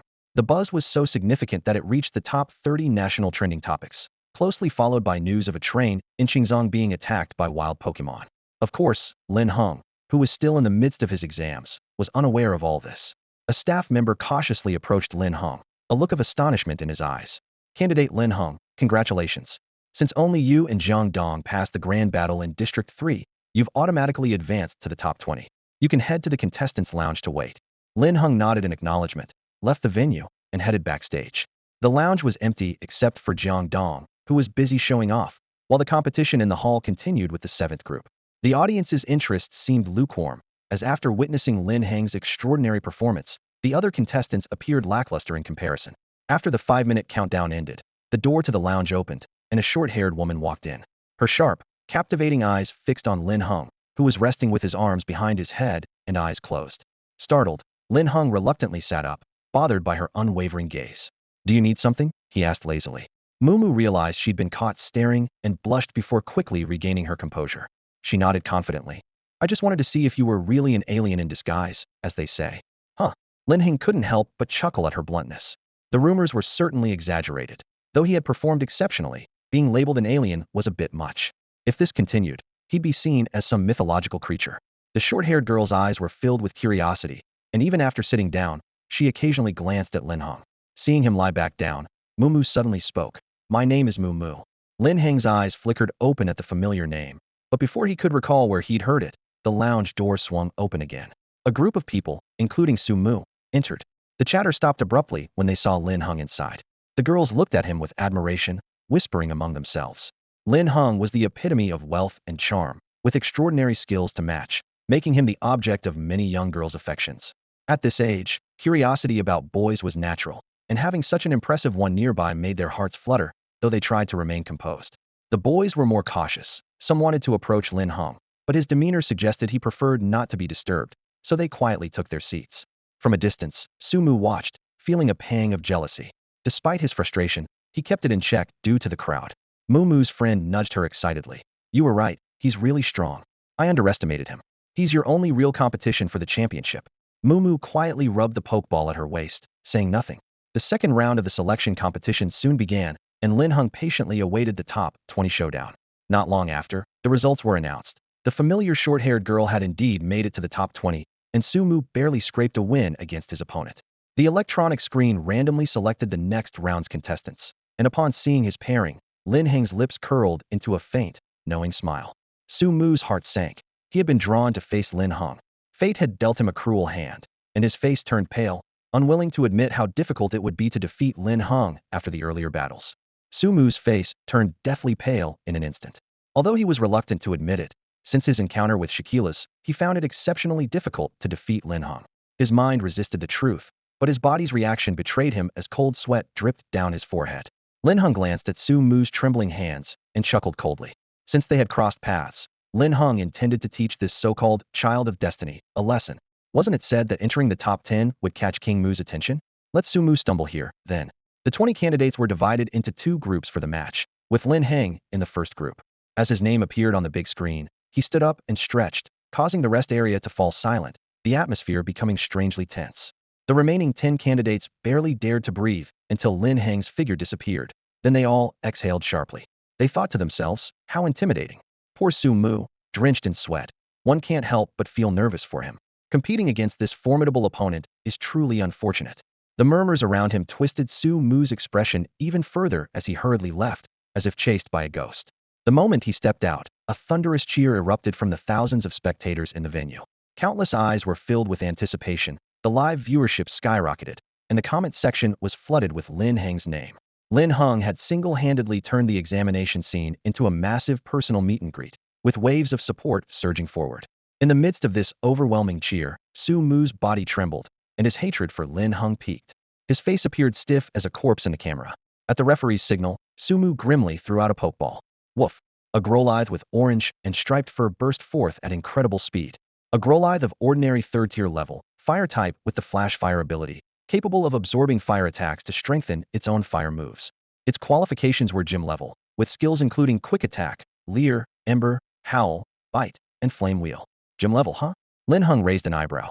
Moo's luck was not surprising, but perhaps due to his declining fortune, the quality of Pokemon he could capture was noticeably lower than before. Lin Heng hadn't forgotten that Moo once snagged a Magikarp boss by chance. Once this fat lamb has no more value, it will be time for him to meet his end. Lin Heng squinted, a glint of cold light flashing in his eyes, sending a shiver down Moo's spine. At that moment, he called out, "Come on, Beldum." In a flash of white light, a silver Beldum with a glint of gold shot out like a bullet, hovering in midair, looking down at Growlithe with its golden eyes, as cold and mechanical as a robot. Feeling a chill under the gaze of that eye, Katagoo lowered its head. In the audience, the scene caused an uproar. Another shiny pseudo-legendary? Truly eye-opening. No wonder it's Lin Yi, with a 9 million shiny Beldum. It's truly shocking. I've never seen a Beldum, let alone a shiny one. I'm impressed and grateful to Lin Gu for broadening my horizons. For the newcomers, if you don't understand, just ask, is Lin Heng distributing shiny pseudo-legendaries? In the principal's office, the teaching director suddenly felt weak in the legs, collapsing to the floor. The principal couldn't help but cover his mouth, his eyes wide like light bulbs, full of astonishment. Pointing at the screen, he was speechless for a long time. A principal who thought he had seen it all, experienced countless storms. But today his shock was monopolized by Lin Heng. He slumped back into his chair, holding his forehead, laughing and crying. My goodness, our school has birthed a prodigy. The barrage of comments was just as shocking as the live scene, with viewers' comments surging like a tidal wave, reflecting their strong astonishment towards the shiny Beldum. After finally calming down, some viewers offered different perspectives. If I'm not mistaken, Beldum is a steel type, right? Isn't fire type supposed to counter steel type? You're right, shiny Beldum may be rare, but if it loses, it's all for nothing. Lin Ji's move seems a bit reckless. Sumu's lips curled into a smile, thinking to himself, sending out Gyarados would guarantee a win. There's no need for this, Lin Yi. Sumu stared at the shiny Beldum, still green with envy, but his emotions gradually cleared. He initially thought he was destined to lose, but unexpectedly, there was a chance to turn the tables. Beldum hadn't evolved yet, and in terms of level, it was no match for Gyarados and Tyranitar. At this stage, it was just a flashy but useless silver lance. Moreover, his Katagu could counter it. Victory. Sweet victory. He chuckled. A pseudo-legendary, huh? Today, I'll have Katagu slay the god and step over you to claim the championship. Sumu shook off his dejection, full of energy. Katagu, flame wheel.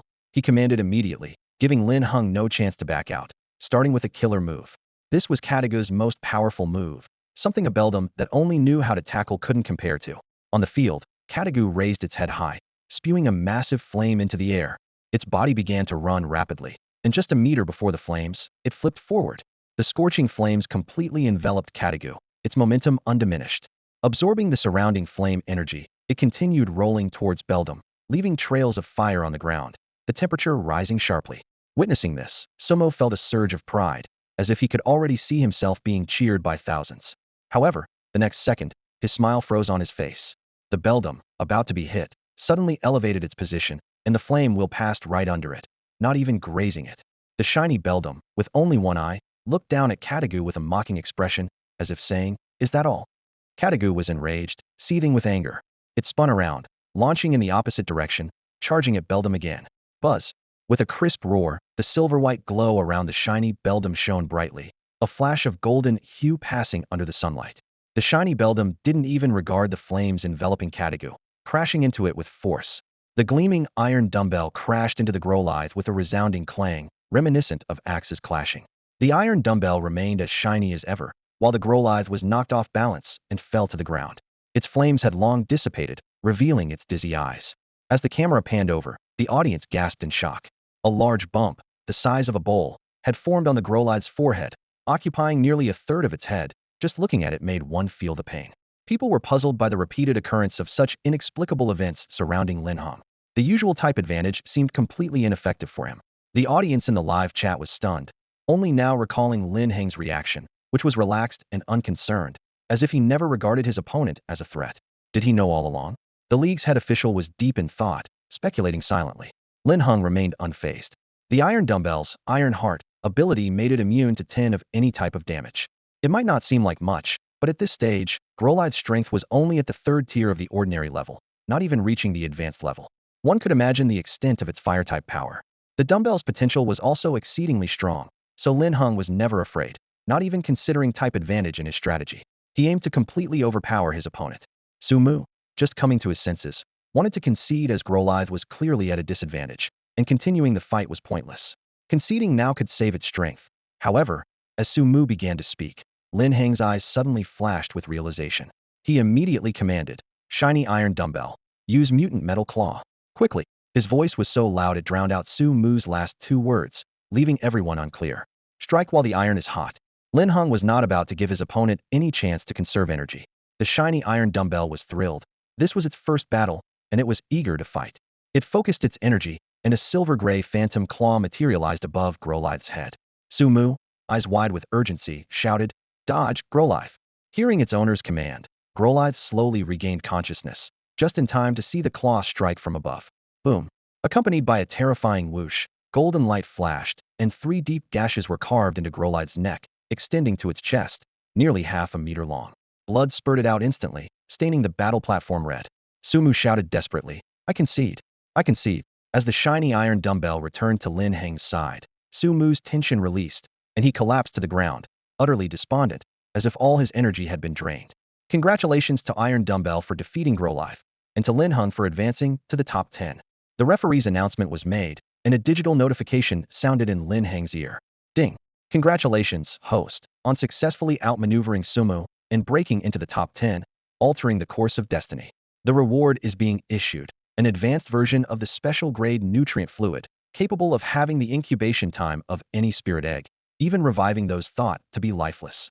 Lin Heng's lips curled into a slight smile as he recalled the mysterious spirit egg that had absorbed countless nutrients yet remained still. He couldn't help but feel a surge of anticipation. Moreover, the special-grade nutrient fluid had evolved after his successful maneuver. The reviving effect was a perfect match for the spirit egg that seemed beyond hope. While the future potential of the hatched spirit was unpredictable, it was bound to be unique. Linhung rubbed his hands together eagerly, even looking at Sumu with newfound friendliness. He only hoped this child of destiny would trigger more opportunities, eager to reap further benefits. Ding! Congratulations, host, on defeating the child of destiny, transferring another 5 of Sumu's fortune. The reward, exclusive enhancement for the iron dumbbell. Linhung was taken aback, surprised by the additional reward after defeating Sumu. However, he wondered if this exclusive enhancement was as he imagined. Filled with anticipation and anxiety, he awaited the system's announcement. The iron dumbbell is about to undergo enhancement. Please complete this in a safe environment. As the prompt faded, Linhung quickly recalled the iron dumbbell into its spirit ball and hurriedly left amidst the cheers, walking past Sumu without even a glance. Sumu felt an intangible coldness, a wave of sadness and helplessness washing over him, as if no matter how hard he tried, he could never defeat Linhung. Instead of returning to the rest area, Linhung asked the staff for a key to an empty room. He navigated the corridor, arriving at the door of the last room, opened it, and found it empty except for dust. He quickly released the iron dumbbell and said, "Let's begin." Buzz. The shiny iron dumbbell was so excited to see Linhung that it wanted to get closer. Linhung earnestly said, "No matter what happens next, don't panic, trust me." The iron dumbbell nodded obediently, indicating its understanding. Linhung took a deep breath, and the system's chimes sounded as the enhancement began. Soon, Linhung was astonished to see the claws beneath the iron dumbbell begin to melt, revealing some unknown black liquid. Strangely, the iron dumbbell seemed unfazed, not even making a sound. The mysterious black liquid gradually expanded, like a giant cocoon, enveloping the iron dumbbell's body. The transformation continued, and after 5, 10, 15 minutes, the iron dumbbell finally emerged. Its changes were obvious. The claws, which occasionally flickered, had turned completely pale gold. Even more striking was that the iron dumbbell's frame had grown significantly more robust, nearly doubling in size. Where Linhung once had the courage to hug it, now, looking at the enhanced shiny iron dumbbell, he felt it might crush him if it jumped on him. Moreover, the most notable change was the sharp, black glowing barbs covering its claws and joints. Just seeing them made one's scalp tingle, imagining how much flesh they would tear if they pierced the skin. It's hard to imagine how much flesh and blood would be torn out once these barbs pierced the body. Meanwhile, the short claws of the flashing iron dumbbell, after enhancement, extended by several dozen centimeters, curving like scythes, as if ready to reap lives like the Grim Reaper. Linhung activated the Eye of Insight, his gaze firmly locked on the flashing iron dumbbell. Its level is ordinary rank 1, with attributes of steel and psychic. In terms of characteristics, firstly, it has clear body, which prevents its stats from being lowered by opponents' moves or abilities. Secondly, it possesses Steel Heart, an exclusive Steel-type trait that grants immunity to all Steel-type skills upon entry and increases resistance to other types of moves by 10, with a 20 increase in resistance to fire and steel types. Its potential is Grade 3 God, requiring specific stimuli, currently externally manifested as King level. Skills include Tackle, Iron Defense, Zen Headbutt, Iron Head, and Iron Tail Beam. Through mutation, its Metal Claw has advanced, evolving into a biological structure. The Biometal Claw is formed by a special alloy substrate, and has evolved into a biological weapon, capable of splitting into individual blades during attack, transforming into a vibrating blade. Its intimacy level is 75,100, with significant talent enhancement. The description mentions that its top-grade potential is gradually emerging, and after exclusive reinforcement, its body has undergone a significant transformation, making it vastly different from other iron dumbbells. When using the Biometal Claw, each strike is lethal, requiring caution. Lin Heng's eyes widened, unable to speak for a long time, filled with amazement. It's insane. What on earth is this creature? Even as its prepared owner, he couldn't help but marvel, staring intently at the transformed flashing iron dumbbell, his heart pounding and blood rushing faster. It wasn't that he was unprepared. This enhancement direction was simply unexpected. What is a biological weapon? And that mysterious black liquid that emerged, a special alloy substrate? What is a vibrating blade? Letting the flashing iron dumbbell use a vibrating blade. Is this really a joke?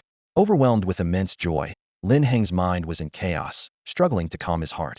The image of the aloof male god he maintained in public was completely shattered by the description of each strike is lethal. Now, Even Growlithe might not have the chance to use Flame Wheel. Linhung couldn't help but sigh. Initially, he thought the flashing iron dumbbell, despite its outstanding potential, was lagging behind Gyarados and Tyranitar due to being captured late and needing stimuli. But now it seems there's no need for concern. Once enhanced, the iron dumbbell became astonishingly powerful. Compared to this, its level progression seemed natural, barely catching Lin Heng's attention. He was filled with eager anticipation, impatient to know how many moves the current flashing iron dumbbell could withstand from an opponent. Not to mention anything else. Linhung didn't even want to use his skills in battle. He just wanted to witness firsthand the power of the newly evolved biological weapon of Metal Claw and see how the blade resonance was achieved. At this moment, his eyes sparkled with an incredible light. Meanwhile, the outside world was oblivious to the significant transformation of the shining iron dumbbell, still caught up in heated debates, with comments popping up like boiling water bubbles. This is amazing. Lin Yi is the best. Even the shining iron dumbbell is this strong. Does Linhung have any weaknesses? Honestly, wasn't the ending too brutal? 1. That Growlithe was basically disfigured. People need to remember last year's World International Tournament. Being gentle means you get beaten passively. I agree. On Blue Star, whoever has the biggest fist is the boss. Wanda was so angry when he typed this that his face turned red. But after calming down, he sighed deeply. The current state of the Flame Nation Alliance is both good and bad. They have a voice internationally, but it's not the strongest. The other 8 major alliances don't underestimate the Flame Nation. In the past, the Flame Nation Alliance was often criticized for its trainers being too gentle in international competitions, usually stopping when their Pokémon lost the ability to fight. This approach is actually above reproach, but the other 8 alliances' competitors didn't reciprocate, instead accumulating strength and performing exceptionally in skirmishes and team battles. Although trainers have realized the need for improvement in recent years, it's still not aggressive enough. Lin Heng, who became a trainer less than a month ago, is unprecedented in his decisive and fierce methods. Therefore, it's normal for it to spark discussions. Lin Hongyu had been keeping an eye on the direction of public opinion, and seeing this, he didn't guide it, but felt a deep sense of emotion.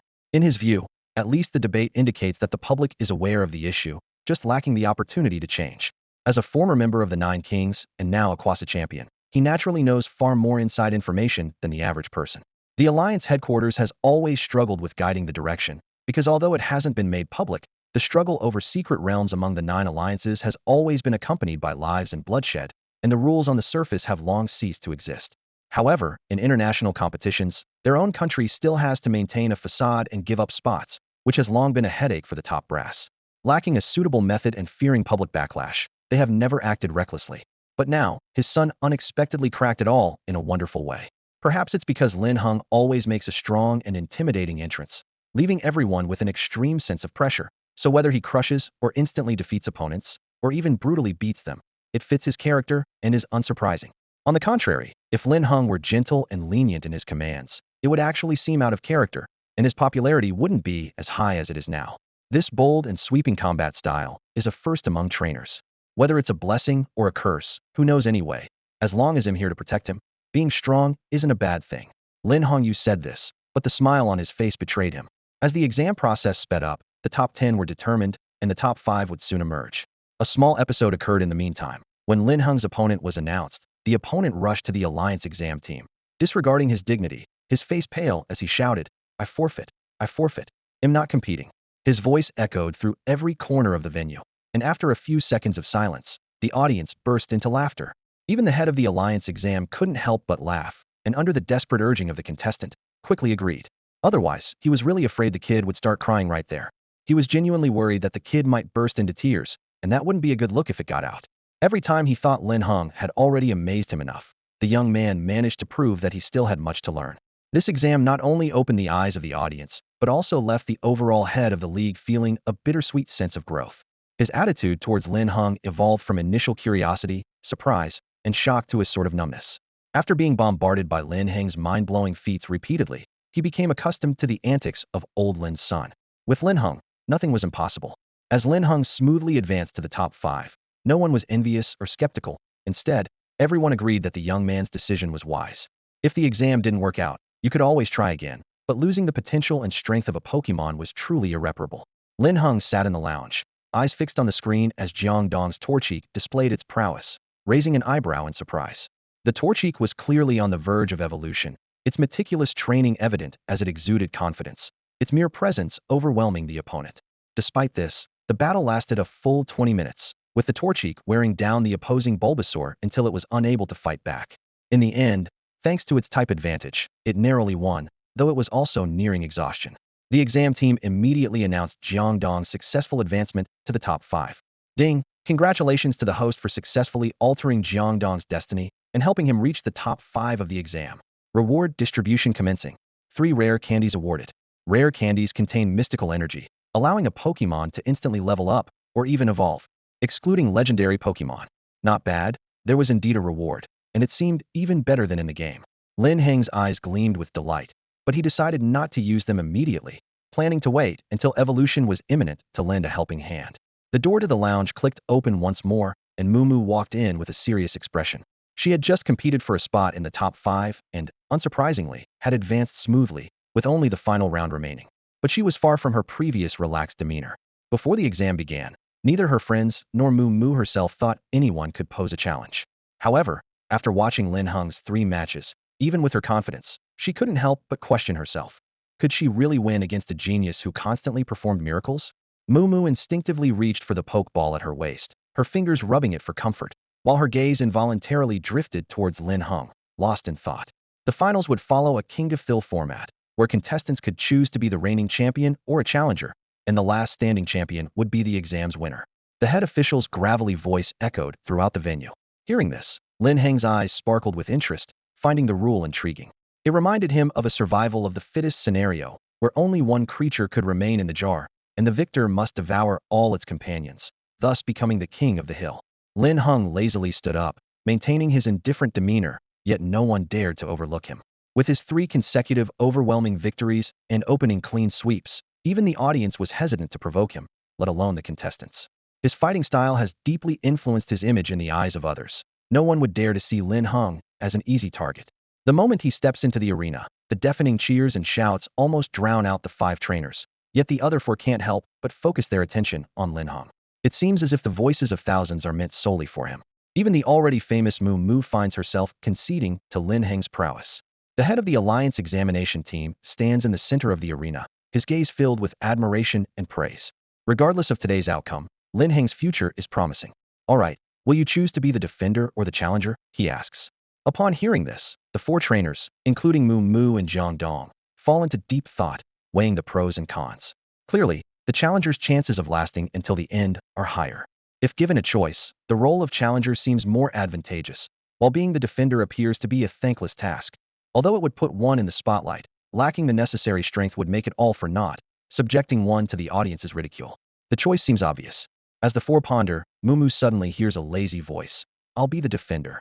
She quickly turns her head, seeing the eager fire in Lin Heng's eyes, and can't help but bite her lip. Jiangdong isn't surprised by this. No matter what the leader chooses, he will support him, standing firmly by his side. The other 3 exchange glances, surprised yet recognizing this as typical of Linhung. The chief gives Linhung a deep look, and as he passes by, he can't resist patting his shoulder with admiration. Good lad. Just the courage alone is commendable. Linhung, however, views this choice as natural. Since he possesses the strength, why hide it? Being in the spotlight will indeed attract unwanted attention, but his identity makes it impossible to remain low-key. If even someone like him, the son of a prospective champion, has to be fearful, then wouldn't talented trainers have to hide forever? Therefore, he is determined to showcase his strength, letting the world see his capabilities. One day, he aims to become so powerful that even the rats in the gutters would fear to look at him. Just as Linhung takes his place, while the other 3 are still hesitating, Moo steps onto the platform, her short hair swaying. Linhung, you're a worthy opponent, but I'm not bad either. Her expression is more serious and focused than ever before. This is the first time since becoming a trainer that she feels so passionate.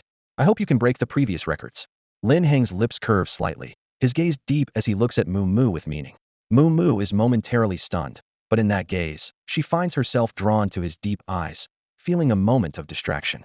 The audience below instantly grasps the meaning, exclaiming, "Ah, Lin is so bold. Love it." Haha, Lin is straightforward and unrestrained, regardless of gender, such a bold and direct guy. Miss Moo is stunned, probably having never encountered someone so blunt.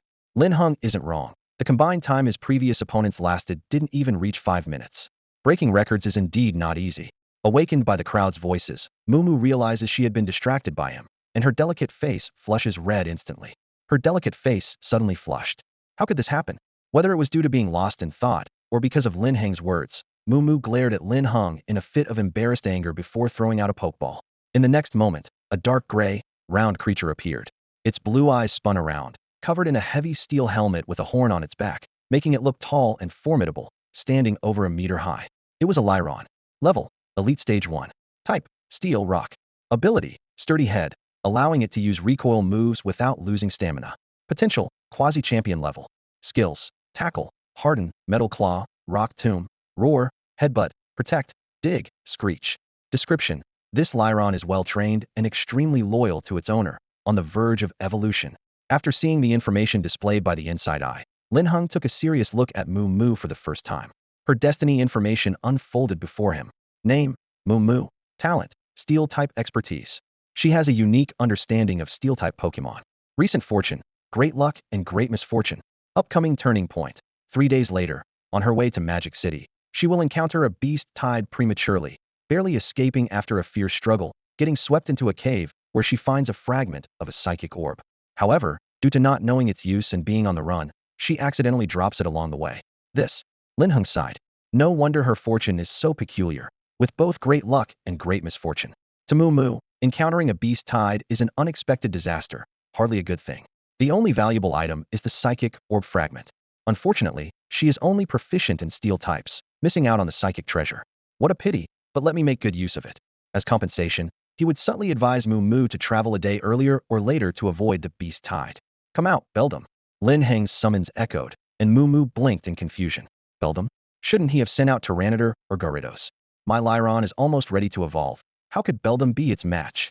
Moo didn't realize her expression carried a hint of urgency. Just then, the light faded, and Beldum reappeared. The sound of gasps filled the air. Even the carbon dioxide levels seemed to spike. Thousands of eyes stared incredulously at the Pokemon with crescent-shaped claws, matching Lyron in size, its pale golden hue becoming more striking. In such a short time, how could Beldum have transformed so completely? It looked more ferocious. Moo was visibly shocked, struggling to regain her composure. From the last time Beldum appeared to now, it hadn't even been half an hour. How could this be? The head official thought nothing could surprise him further today, but the sight of Beldum left him choking on his own saliva. Coughing uncontrollably, he looked at Lin Heng with terror in his eyes. What kind of prodigy is this kid? Lin Heng had no intention of hiding. He wouldn't shy away. Beldum had grown purely, without any banned substances, so why not showcase it? To win, you must win openly. With Beldum now akin to a biological weapon, he was eager to see what impact it would have. Moreover, although Kecleon's level was high, its steel-type attribute made it completely immune to Metong. Despite the significant level gap, Lin Heng was fearless and saw this battle as a rare opportunity for advancement. He knew that challenging opponents above one's level was the fastest way to grow through real combat. Metang's only shortcoming at the moment was its level. After her initial shock, Moo quickly understood Lin Heng's intention, her gaze shifting as she focused intently on Metong. Kecleon sensed the change in its trainer's aura and was ready to strike. The audience was also captivated, their eyes filled with anticipation, eager to see if this shiny pseudo-legendary Kecleon was truly a god. Both competitors were prepared, and the battle was about to begin. The referee struggled to tear his gaze away from Metong and blew the whistle sharply. In the next moment, both trainers sprang into action. Kecleon started with Rock Tomb to trap its opponent, followed by a Metal Claw attack. Meanwhile, Metang's command was simply go. Compared to Moo's precise instructions, Lin Heng's single-word order seemed almost like a joke, and the commentary was flooded with question marks. No one understood what Lin Heng was doing. Who gives just a single-word command in a battle? Was Lin Heng getting overconfident after 3 quick victories? Moo was a well-known trainer, and underestimating her could lead to a counterattack. It seemed too reckless. If all trainers commanded like Lin Heng, what purpose would they serve? It appeared to be a tactical blunder, as if he wasn't even thinking. Unfortunately, what was expected to be an evenly matched battle now seemed to highlight that even the most talented trainers need to face setbacks. Oneidae Champion can hardly sustain their reign. Oneidae Champion? That nickname seemed fitting. Despite the continuous doubts from the crowd, they had no effect on the 2 trainers in the arena. Moo was only momentarily surprised by Lin Heng's command, but remained focused. Hearing its trainer's order, Kecleon crouched slightly, and with the sound of air being sliced, countless shattered stones whistled through the air, forming a circle around it. Then, with a series of swooshes, the stones shot out like bullets, aiming directly at Metong. The sheer number made it seem like a multiplayer shootout. It was only at this point that Lin Heng showed interest, watching Metong expectantly. And Metong did not disappoint him. In the blink of an eye, the shattered stones reached Metong. Before anyone could see clearly, golden afterimages danced in the air, resembling a thrilling dance of slashes, embodying an extreme beauty of violence. Meton effortlessly sliced through the stones as if cutting through tofu. Its scythe-like claws instantly embedded into the stones, and with a slicing sound, the scythes split, with tiny vibrating blades appearing within the stones. Amid the roar, the stones turned to dust in a second, as if they had undergone thousands of vibrations and cuts. Although this process seemed lengthy, to the naked eye, it was over in the blink of an eye. By the time people realized what had happened, countless fragments had turned to dust, falling onto the arena, with the remaining specks in the air proving their prior existence. By the time people realized what had happened, countless fragments on the stage had already turned to dust, gently settling, leaving traces of their existence in the air. The entire scene seemed frozen in time, with the screen blank and all doubts and mockery instantly dissipated. No one expected that in just one exchange, one of the rock type's ultimate moves, Rock Tomb, would be invisibly severed without even a glimpse of the process, leaving only a few remnants on the field. Moo Moo stared at Lin Heng in disbelief, while he remained calm, seemingly prepared for this outcome. Her shock peaked, yet Lin Heng was equally astounded by the power of the iron dumbbell. The reputation of biological weapons was well-deserved, with an attack strength that was astonishing. He was pleased with the performance of the biometal claws, which did not split objects directly, but rather invisibly within them, a process even high-speed cameras could not capture. Linhung couldn't help but wonder about the limits of the biometal claws if they could slice through stone like tofu. Could they also effortlessly cut through the hardest diamond, or even a skull? He squinted slightly, his thoughts interrupted as the iron dumbbell moved again. Kecleon involuntarily stepped back, sensing an unprecedented threat, especially when those inorganic golden eyes fixed on it. Kecleon felt its prideful steel helmet was in jeopardy, unable to offer any defense. Despite its fierce appearance, the iron dumbbell's nature remained unchanged. Every word from Lin Heng was law, and it only needed to follow orders. Kecleon, don't be afraid. Moo Moo's firm voice provided immense encouragement. It bared its sharp teeth, flashing with silver-white light, striding boldly towards the incoming iron dumbbell. As they came within 3 centimeters, Kecleon's forelimbs suddenly swung, gathering the newly emerged silver-white light onto its sharp claws, striking fiercely. Unexpectedly, the iron dumbbell neither blocked nor dodged, heading straight into the attack. Moo Moo's eyes widened with a mix of excitement and anxiety, clenching her fists as she watched the unfolding battle. This might be Kecleon's only chance. Kecleon felt a surge of excitement, but as its metal claw grazed the iron dumbbell, it suddenly sensed something amiss. It was too late to stop the attack, and the creature's intuition was highly acute. The sensation was like striking a steel plate, instantly causing Kecleon's forelimb to tremble uncontrollably. The terrifying recoil had a massive impact, as if the power of its metal claw was rebounding back at it. In contrast, the iron dumbbell remained as steady as a rock.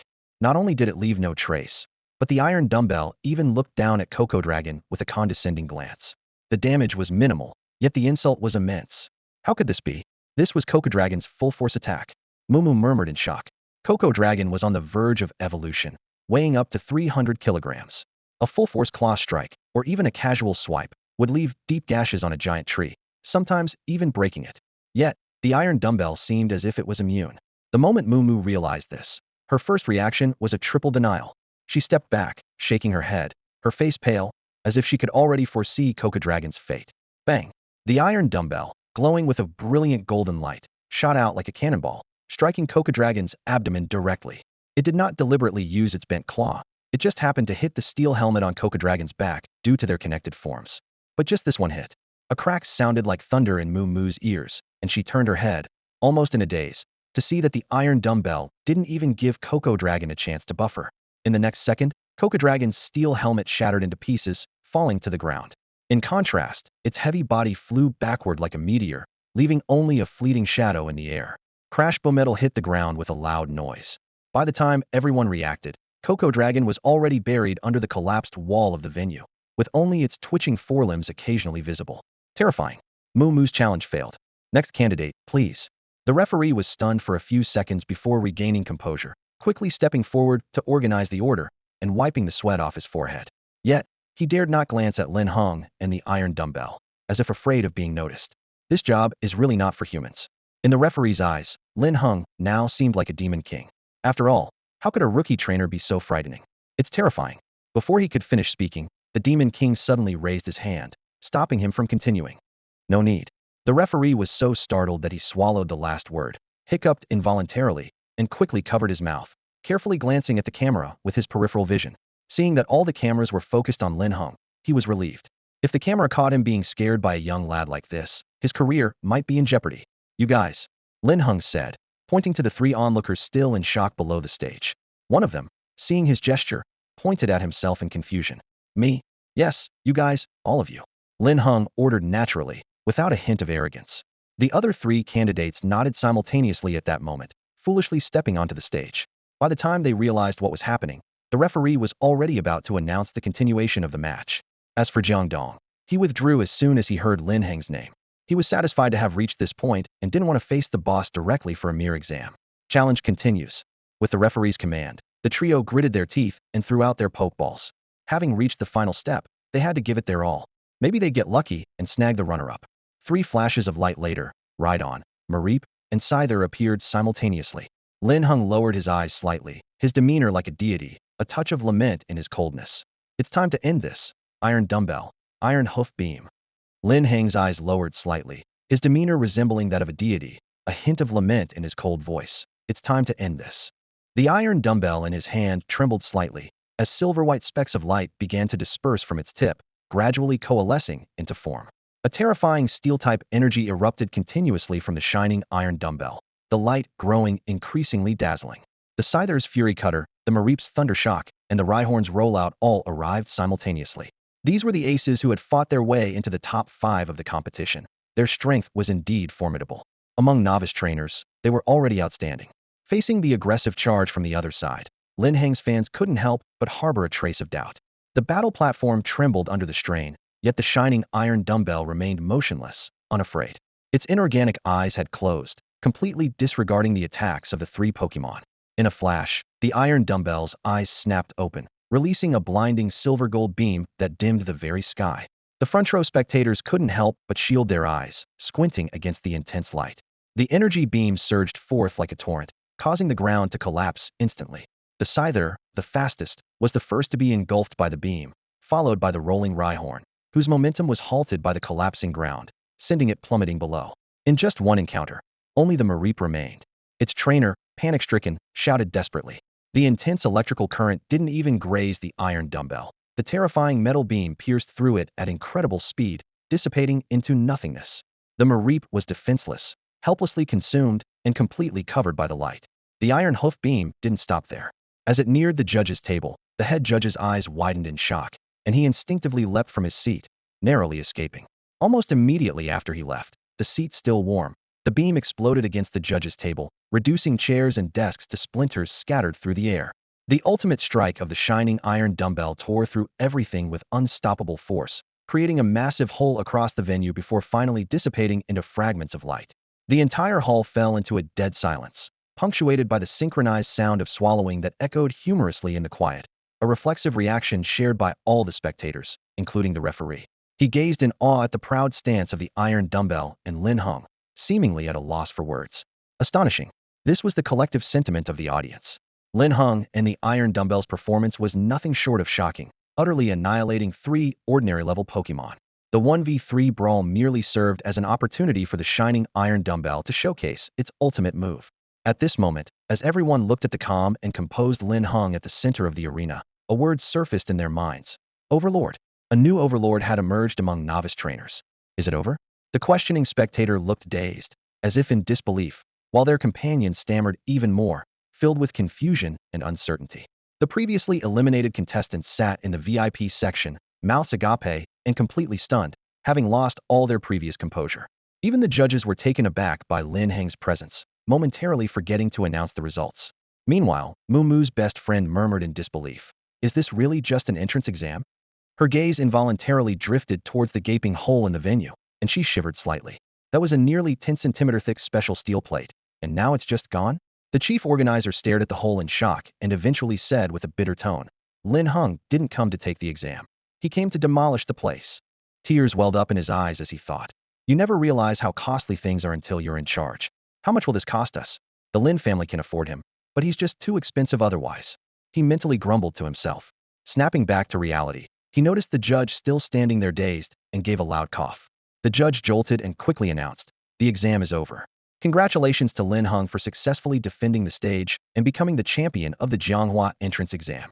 The chief organizer tapped the microphone and added, not only this year, but he's also the first in Jianghua's history to achieve a perfect score, breaking the historical record. Let's congratulate Lin Heng. We hope he represents Jianghua well in the Suijun Cup and achieves great results. This finally reminded the shocked audience both inside and outside the venue, and thunderous applause filled the arena, with Lin Heng's name covering the screen like a waterfall of comments. The crowd erupted in discussion, like an avalanche. The gleaming iron dumbbell beside him was unmatched in the arena. Was that move just now the Iron Hoof Ray? It's one of the top 3 Steel-type ultimate moves, but it has significant side effects and could harm the user. But does the iron dumbbell look injured to you? Hearing the question, many people looked down and saw the iron dumbbell hopping around Lin Heng, occasionally nudging its owner with its spiky edges. Other than appearing slightly tired, there were no signs of side effects. The person who asked the question awkwardly scratched their head, and after a moment of silence, the other spectators tacitly moved on from the topic. This is the most thrilling match I've ever seen. It's hard to believe it's just an exam for rookie trainers, someone exclaimed. None of us here can stand up to Lin Heng. He's in a league of his own. If the son of a near champion is this intense, how are we ordinary trainers supposed to compete? It's overwhelming, folks. Whether in the comments or among the live audience, the discussions were fervent. Some praised Lin Heng's performance. Others analyzed the iron dumbbell's final move, and some even dubbed Lin Heng the shiny Pokemon distributor. After all 3 Pokemon he sent out were shiny, without exception. Of course, Lin Heng himself was unaware of this nickname at the time, and it's probably for the best. Otherwise, he might not have found it amusing. He used his Viridian Force to soothe the iron dumbbell, confirming that aside from its stamina, everything else was normal, which eased his mind. Only then did he turn his attention to the organizer beside him, who seemed eager to speak. He finally had the chance to attend to the organizer standing nearby, who seemed eager to speak but held back. The chief organizer spoke mysteriously. Lin Heng, after you receive the trophy, please come backstage with me. Lin Heng raised an eyebrow, speculating to himself. Although the competition seemed to offer only one reward for the representative, he suspected there was more to it. His suspicions were soon confirmed. Minutes later, Lin Heng lifted the trophy high amidst a thunderous ovation from the crowd. Witnessing this, Jiang Dong's face quivered with joy, as if he were happier than if he had won himself. Wei Dan was also smiling so broadly that her eyes turned into slits, with tears glistening in them. Moo Moo watched from below the stage, her eyes sparkling with complex emotions. As a prodigy, she had never faced significant setbacks until she met Lin Heng and experienced such a resounding defeat. However, this failure sparked an unprecedented motivation in her, finally giving her a clear direction and purpose. Her mindset underwent a significant transformation. She was no longer lost and knew exactly where she wanted to go. Amidst the lively clamor, this year's competition concluded. After winning the champion trophy, Lin Heng followed the chief organizer to a secluded corner within the venue. The organizer sneakily glanced around to ensure they were out of view of any cameras before unlocking a door with a key. Lin Heng watched his peculiar actions with curiosity. Once inside, the organizer quickly closed the door and walked briskly to the room's only safe, carefully retrieving it. With the curtains drawn, the dim light revealed a small jar, roughly capable of holding 500 milliliters of liquid. Lin Heng pondered what could be inside. The organizer wasted no time in revealing the jar's contents. As he unscrewed the lid, a liquid metal resembling mercury was exposed. Lin Heng, peering through a sliver of light, saw the metal gleam brilliantly in the sunlight, captivating his gaze. Simultaneously, his insight eye activated. It was a composite liquid metal, the ultimate steel-type treasure for creating metal films. It could be directly applied to a Pokemon's exterior, providing top-tier effects. When massaged and absorbed, it could enhance the Pokemon's toughness, hardness, and resilience.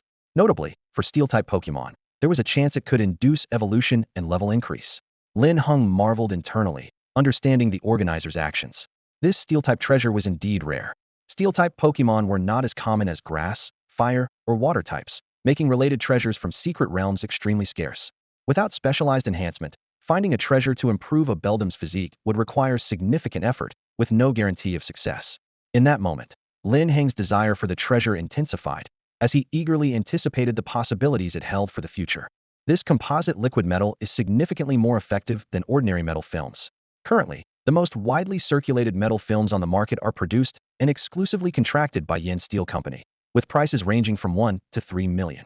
However, their effectiveness is limited. While they offer some benefits to steel-type creatures, discussing evolution or using them on other creatures is simply out of the question, utterly impossible. Lin Heng raised an eyebrow slightly, quietly observing the chief officer before him, and began to doubt the reward for the examination. While it's understandable for the exam champion to receive a reward, giving a top-tier steel-type treasure to a novice trainer seemed illogical. Sure enough, the chief officer noticed the doubt in Lin Heng's eyes and laughed heartily. Young Lin, I'm somewhat acquainted with your father. But don't get me wrong, giving you this has nothing to do with him. It's all because of you. I tend to enjoy building good relationships. Otherwise, with my abilities alone, I might not be in this position today. At this point, the officer gave a wry smile, and Linhung understood the deeper meaning behind his words. It seemed his suspicion was correct. The original reward for the exam champion wasn't this generous. This was a personal stash from Officer Zhang, given to Lin Heng to foster goodwill. After all, the officer knew that with Lin Heng's family background, acquiring such a treasure might be challenging but not impossible. Even such a precious treasure couldn't be used as a threat or a means to demand favors in the future. It merely served to slightly strengthen their rapport. Understanding this, Lin Heng graciously accepted the gift. Since it was a valuable item offered to him, with his current capabilities and his father's status, no one could force him to do anything against his will. Officer Zhang, seeing this, breathed a sigh of relief and proactively exchanged contact information with Lin Heng. Lin Heng left the venue, thankful that most of the audience had already departed. With the steel-type treasure he had acquired for free, he boarded his Gyarados and left. Longxin Bay Villa. With a clear dragon's roar, Lin Heng directed his Gyarados to land steadily in his yard. As soon as he landed, he noticed the lights in his house were on, indicating someone was waiting for him. He felt a wave of surprise followed by warmth. His parents, despite their busy schedules, had made time to wait for him, and the reason was obvious. Sure enough, as soon as he stepped through the door, he saw his parents sitting on the couch, their eyes fixed intently on him. Especially his father, whose unusually gentle gaze made Lin Heng's scalp tingle. Hunger, you made me so proud today. Lin Hongyu's face was flushed with joy, his smile lopsided as he couldn't help but praise his son. His son was truly outstanding, filling him with immense pride. Today, while working at the league, Lin Hongyu had been on cloud 9, more elated than when he became the president of the Jianghua branch of the league. As he began to speak at length, Lin Heng initially listened attentively, but soon noticed a small box on the coffee table, wondering why his father was being so verbose today. Noticing his demeanor, Lin's mother quickly pinched his waist. Get to the point. Can't you see the boy is waiting? Lin's father responded quickly. Oh, right, son. Take a look at this. Oh, look at this, son. Lin's father exclaimed as he held up a wooden box. Lin's mother also turned to their son, eagerly anticipating his reaction. Lin Heng smiled knowingly, surprised that his parents had prepared a special surprise for him to celebrate his championship win. Today was full of one gift after another. He opened the box to reveal a rice ball, partially eaten and hardened over time. It seemed like a mythical beast had taken a bite out of it, leaving behind a rice ball infused with a trace of divine power, preventing it from decaying over the years. This divine power granted it a unique effect. Once a spirit fully absorbed it, they could continuously regenerate a certain amount of stamina. A leftover treasure? Lin Heng exclaimed in shock. He was astonished that this was once consumed by a mythical beast and contained divine power. Although its power might have mostly faded, leaving just a trace, its inherent effect alone was enough to delight Lin Heng. This treasure, capable of continuously restoring stamina, would significantly enhance a spirit's ability to sustain combat. His 3 spirits, though strong, sometimes lacked endurance compared to others of the same level. However, with this treasure, the issue was resolved, and their only weakness was covered. Seeing his reaction, Lin's parents were clearly pleased, nodding in satisfaction. However, when Lin Heng received it, his spirits already had a better stamina recovery potion, so he decided to save it for training. Sensing the love in his parents' eyes, Lin Heng paused for a moment. His mother seemed to be making excuses. Such a leftover treasure was highly sought after at auctions due to its adaptability to any spirit. Even though his father had stamina potions, they couldn't compare to a treasure that provided continuous recovery. It seemed his parents had prepared this for him long ago and only revealed it now that the time was right. Lin Heng didn't want to be overly formal with his parents. He put the leftover treasure in his backpack and looked at them with determination. Don't worry, I'll make the most of it and live up to your expectations. In the next Suicune Cup, I'll perform even better than today. Lin Hongyu, excited, stood up and enthusiastically patted his son on the back. That's my boy. I believe you can do it. Your father will always be your support. Lin's mother quickly added, Hunger, if you need anything, just ask mom. Don't hide it if you're short on money. Feeling the love from his parents, Lin Heng felt a surge of pride like never before. Meanwhile, the video of the exam was uploaded to the Jianghua League's official network. This was an annual process, but this time, due to server issues, the upload was slightly delayed, almost causing a big stir. The exam dates varied across the Yen Kingdom, but most were held today. As a result, the trending topics were dominated by the exam champions from various cities, with each city competing over their champion scores, as if they had achieved it themselves. Did Long Huai, the champion from the capital, really score as high as 89? It's not a rumor. It's recorded on the official website. This is the highest score the capital has seen in years. Truly a genius trainer. Long Huai is from the royal dragon family, which explains a lot. Meanwhile, Chui Yingying, the champion from the Magic City, isn't far behind.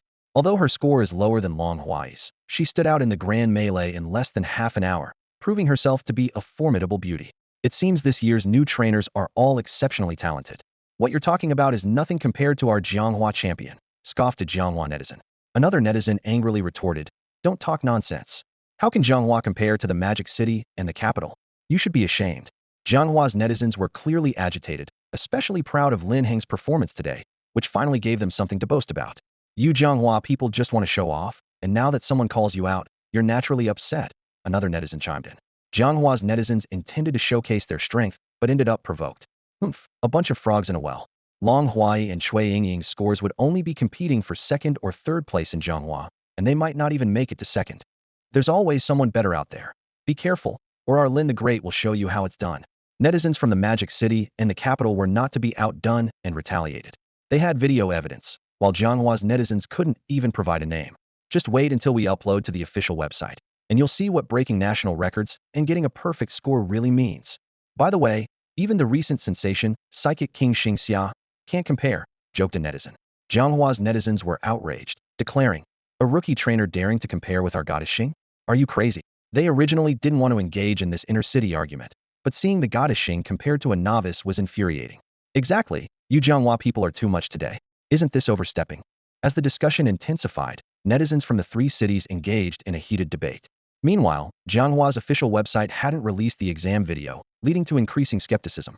After all, a perfect score and breaking a national record were hard to believe. Even local Jianghua netizens who hadn't watched the live exam were skeptical. As the debate escalated, the Jianghua League's official website finally acted. Jianghua's first perfect score champion emerges. Watch as he makes history and breaks records. Such a bold statement from the website made the previously critical netizens from the capital and Magic City doubt. With a scrutinizing mindset, they clicked on the video. However, as soon as they hit play, the screen went black. The Jianghua League server had crashed. The server for the Jianghua Alliance actually crashed. It's truly exasperating. The players are on the verge of breaking down, and the officials are really dropping the ball here. This is a crucial battle, and the internet users in Jianghua are as anxious as ants on a hot pan, venting their frustration in the comments section. To everyone's shock, some viewers who had pre-recorded the live stream even started selling videos in the comments during the brief downtime, making a quick buck in just a few minutes. However, most people chose to patiently wait for the official site to come back online. They have plenty of time, just not enough money. 5 minutes later, the Jianghua official website finally reloaded, and as the circular symbol spun, the video resumed. At that moment, even those who were just spectators were drawn in by curiosity, eager to see what kind of skills the man responsible for crashing the server possessed. As the video began, the man made his entrance riding a Gyarados. Instantly, countless viewers were captivated and fell silent. When Gyarados unleashed its skill, creating a frozen world in an instant, the viewers were stunned, dropping even their chicken wings in surprise. Especially the viewers from Dongsan, the capital with the most ice-type Pokemon, who knew the power of Gyarados all too well and were instantly floored. When the video reached the chaotic battle segment, Shakira's scream was deafening, and many opponents were rendered speechless. Then, the entire battle platform collapsed, and the comments exploded. Even through the camera, the apocalyptic sense of shock made everyone's hair stand on end. Viewers from Modu felt their faces burn with embarrassment, realizing that their previous champion, Chui Yingying, paled in comparison to this great powerhouse. As the video timeline moved past the halfway mark, the anticipation among viewers peaked. What would Linhung do next? Could he perform another miracle? Just as this thought occurred, the scene of Metong slicing through a Growlithe in midair appeared. Following that, Metong elegantly shattered rock barriers as if cutting through tofu, its iron hoof beam wreaking havoc, proving that Linhung never had a peak because every move he made was a peak. All viewers were left speechless with awe. Even the most critical viewers from the imperial capital had to admit that Linhung deserved every bit of his reputation. Even the Dragon Clan's Long Hua could only bow down before him. His perfect score wasn't because he reached the limit, but because every performance exceeded the limits. The highest score that could be given was a perfect score. Netizens flooded in like a tidal wave, and the comments instantly overwhelmed the video. From this moment on, Lin Heng's name entered the national spotlight. Lin's parents' phones rang non-stop with friends sending their congratulations, and Linhung Yu's laughter echoed throughout the villa, more spirited than ever. Lin's mother occasionally wiped tears from the corners of her eyes, feeling both touched and proud. At this moment, Lin Heng was filled with anticipation for the great sword. Yes, he was arranging for Bai Ying to create a metal-coated great sword for the iron dumbbell. Bai Ying was an all-around caretaker, excelling in nurturing spirits, and her massage techniques rivaled those of professional spirit beauty institutions. Although composite liquid metal is a precious steel-type treasure, and perhaps those massage therapists might not know, it's still unsafe to use in public. However, composite liquid metal must be absorbed through specific techniques, which made Lin Heng think of Bai Ying. The matter with the Chu family had been resolved, and upon learning that she had been followed and nearly compromised a secret, Bai Ying felt deeply apologetic to the Lin family, even offering to resign and return triple her salary as compensation. Lin's mother, considering her hard work, rejected the proposal and let her stay. Therefore, when Lin Heng made his request, Bai Ying had no reluctance, and she was even eager to use it on all the spirits. Lin Heng agreed, as it aligned perfectly with his initial plan. Composite liquid metal is not exclusive to steel-type spirits and can enhance the attributes of toughness, hardness, and resistance. Using it on Shaquilas and Gyarados might yield unexpected surprises. They entered the underground training room, which had been newly renovated with an added massage room. Lin Heng released the 3 spirits, and Bai Ying had the iron dumbbell lie on the massage bed. The iron dumbbell was a bit stiff, looking at Lin Heng with a confused expression as if asking, "Master, what are we doing?" Lin Heng gently stroked its cool head and reassured, "Don't worry, just lie back and enjoy." The iron dumbbell obediently blinked its eyes. Seeing the spirit's mood calm, Bai Ying began taking out professional massage tools. She used a tool ruler with telekinetic sealing to take the jar from Lin Heng, gently unscrewing it, and then used the tool ruler to pick up 5 milliliters of liquid metal. Remarkably, not a single drop fell from the ruler. Under Lin Heng's watchful gaze, Bai Ying blushed slightly, took a deep breath, and slowly poured the liquid from the tool ruler onto the iron dumbbell's surface. Although there was only a small amount of liquid, under Bai Ying's skillful technique, it magically extended to cover nearly 30 square centimeters of the iron dumbbell's surface. With gentle pressing and clockwise rotation, the composite liquid metal began to integrate into the iron dumbbell's surface, seeping in. The wondrous steel-type factors became active as soon as they entered the iron dumbbell's body. Although the quantity was small and changes were not obvious, Lin Heng could see that the areas where it was applied were noticeably brighter. "How much longer will it take?" Lin Heng asked, observing the meticulous process, mindful that he still had a premium nutrition liquid to collect. Bai Ying, continuously working, glanced up and replied, "Depending on their size, it might take half a day." Sweat trickled down her pretty face as she gave Lin Heng a gentle smile. While busy with her tasks, Bai Ying glanced up to respond to Lin Heng's question, her sweat trickling down her pretty face as she gave him a gentle smile. "All right, I'll let you get back to it. I'll check in later," Lin Heng said before turning to leave. As he glanced back at the Gyarados curiously peeking from behind, Lin Heng spoke in a gentle tone. "Gyarados, you're getting on in years, so make sure to keep an eye on them, all right?" "Roar," Gyarados retorted indignantly. "What's wrong with getting older? That's age discrimination." Yet, despite its grumbling, it nodded obediently, displaying a bit of a two-faced nature. Lin Heng was used to Gyarados' contradictory behavior, knowing it was tough on the outside but soft on the inside, so he gave its scales a gentle pat and left the underground training room. In the incubation chamber, the egg incubator, now replaced, was compact enough to fit into a space backpack and could adjust its size according to the Pokemon being hatched, accommodating up to a 1.5-meter creature unless it was another behemoth like Tyranitar. Currently, the incubator held a mysterious Pokemon egg that Lin Heng had placed inside earlier. Through the transparent upper half of the dome, a warm yellow light illuminated the egg, but the nutrient fluid that once enveloped it seemed to have vanished without a trace. Lin Heng grew increasingly curious. What kind of Pokemon is this, absorbing nutrients like a bottomless pit? Nonetheless, he focused on the task at hand, preparing to retrieve the premium nutrient solution. Ding! Would the host like to apply the nutrient solution to the incubator? Yes.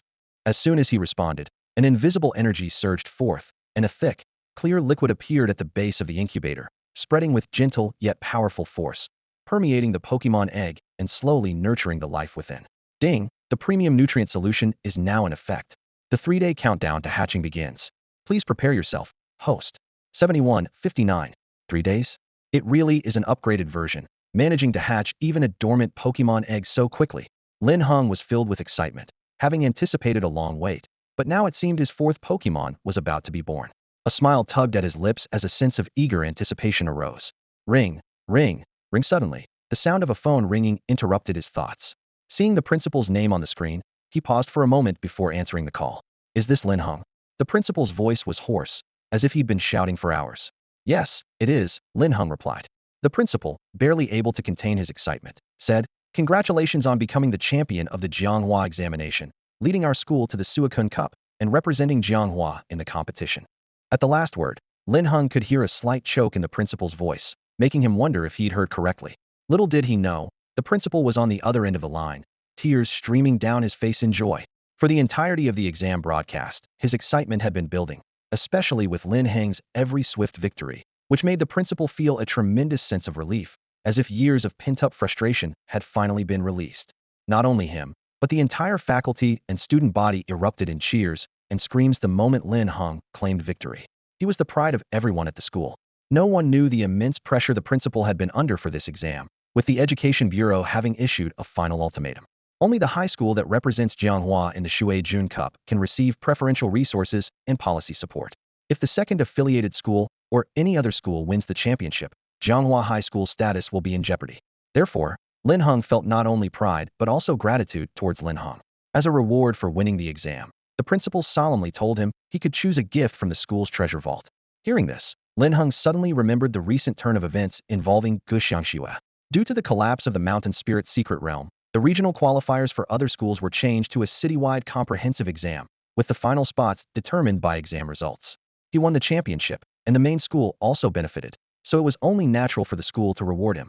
In this way, he received 3 rewards from a single exam, which was truly worthwhile. "Got it. I'll head over later," Lin Heng said. "All right, I'll wait for you." The principal was quite accustomed to Lin Heng's calm demeanor, considering he was the son of a near champion and had seen many big occasions. However, whether Lin Heng would actually receive a reward was another matter. This was the school's gesture of goodwill. 3 hours later, Lin Heng walked into the massage room again. At this time, Tai Healinng was covered in a composite liquid metal, eyes closed, seemingly enjoying a pleasant dream. Gyarados and Shakiras were also sprawled on the training room floor, looking content and as if they were enjoying immense comfort. Lin Heng shook his head with a smile, thinking these 2 Pokemon were enjoying themselves even more than he was. Gyarados heard the sound, its eyelids twitching slightly, sensing Lin Heng's presence, but then lazily closed its eyes again. Shakiras, on the other hand, was excitedly waving its limbs. After the metal application, its skin had a cool sheen, resembling armor, and the blood-red luster became more pronounced, like a crimson beast. At first glance, the ancestral Gyarados seemed unchanged, until it moved slightly, and the dark scales on its body clashed, emitting a strange brilliance, like a demon draped in colorful scales. Lin Heng's eyes lit up. Even though the insightful eye seemed unchanged, one could see with the naked eye that the Gyarados and Shakiras were now beast-like machines, with a hardened shell, making them nearly invincible. Lin Heng's gaze shifted to Tai Healinng, where Bai Ying was wrapping up her work.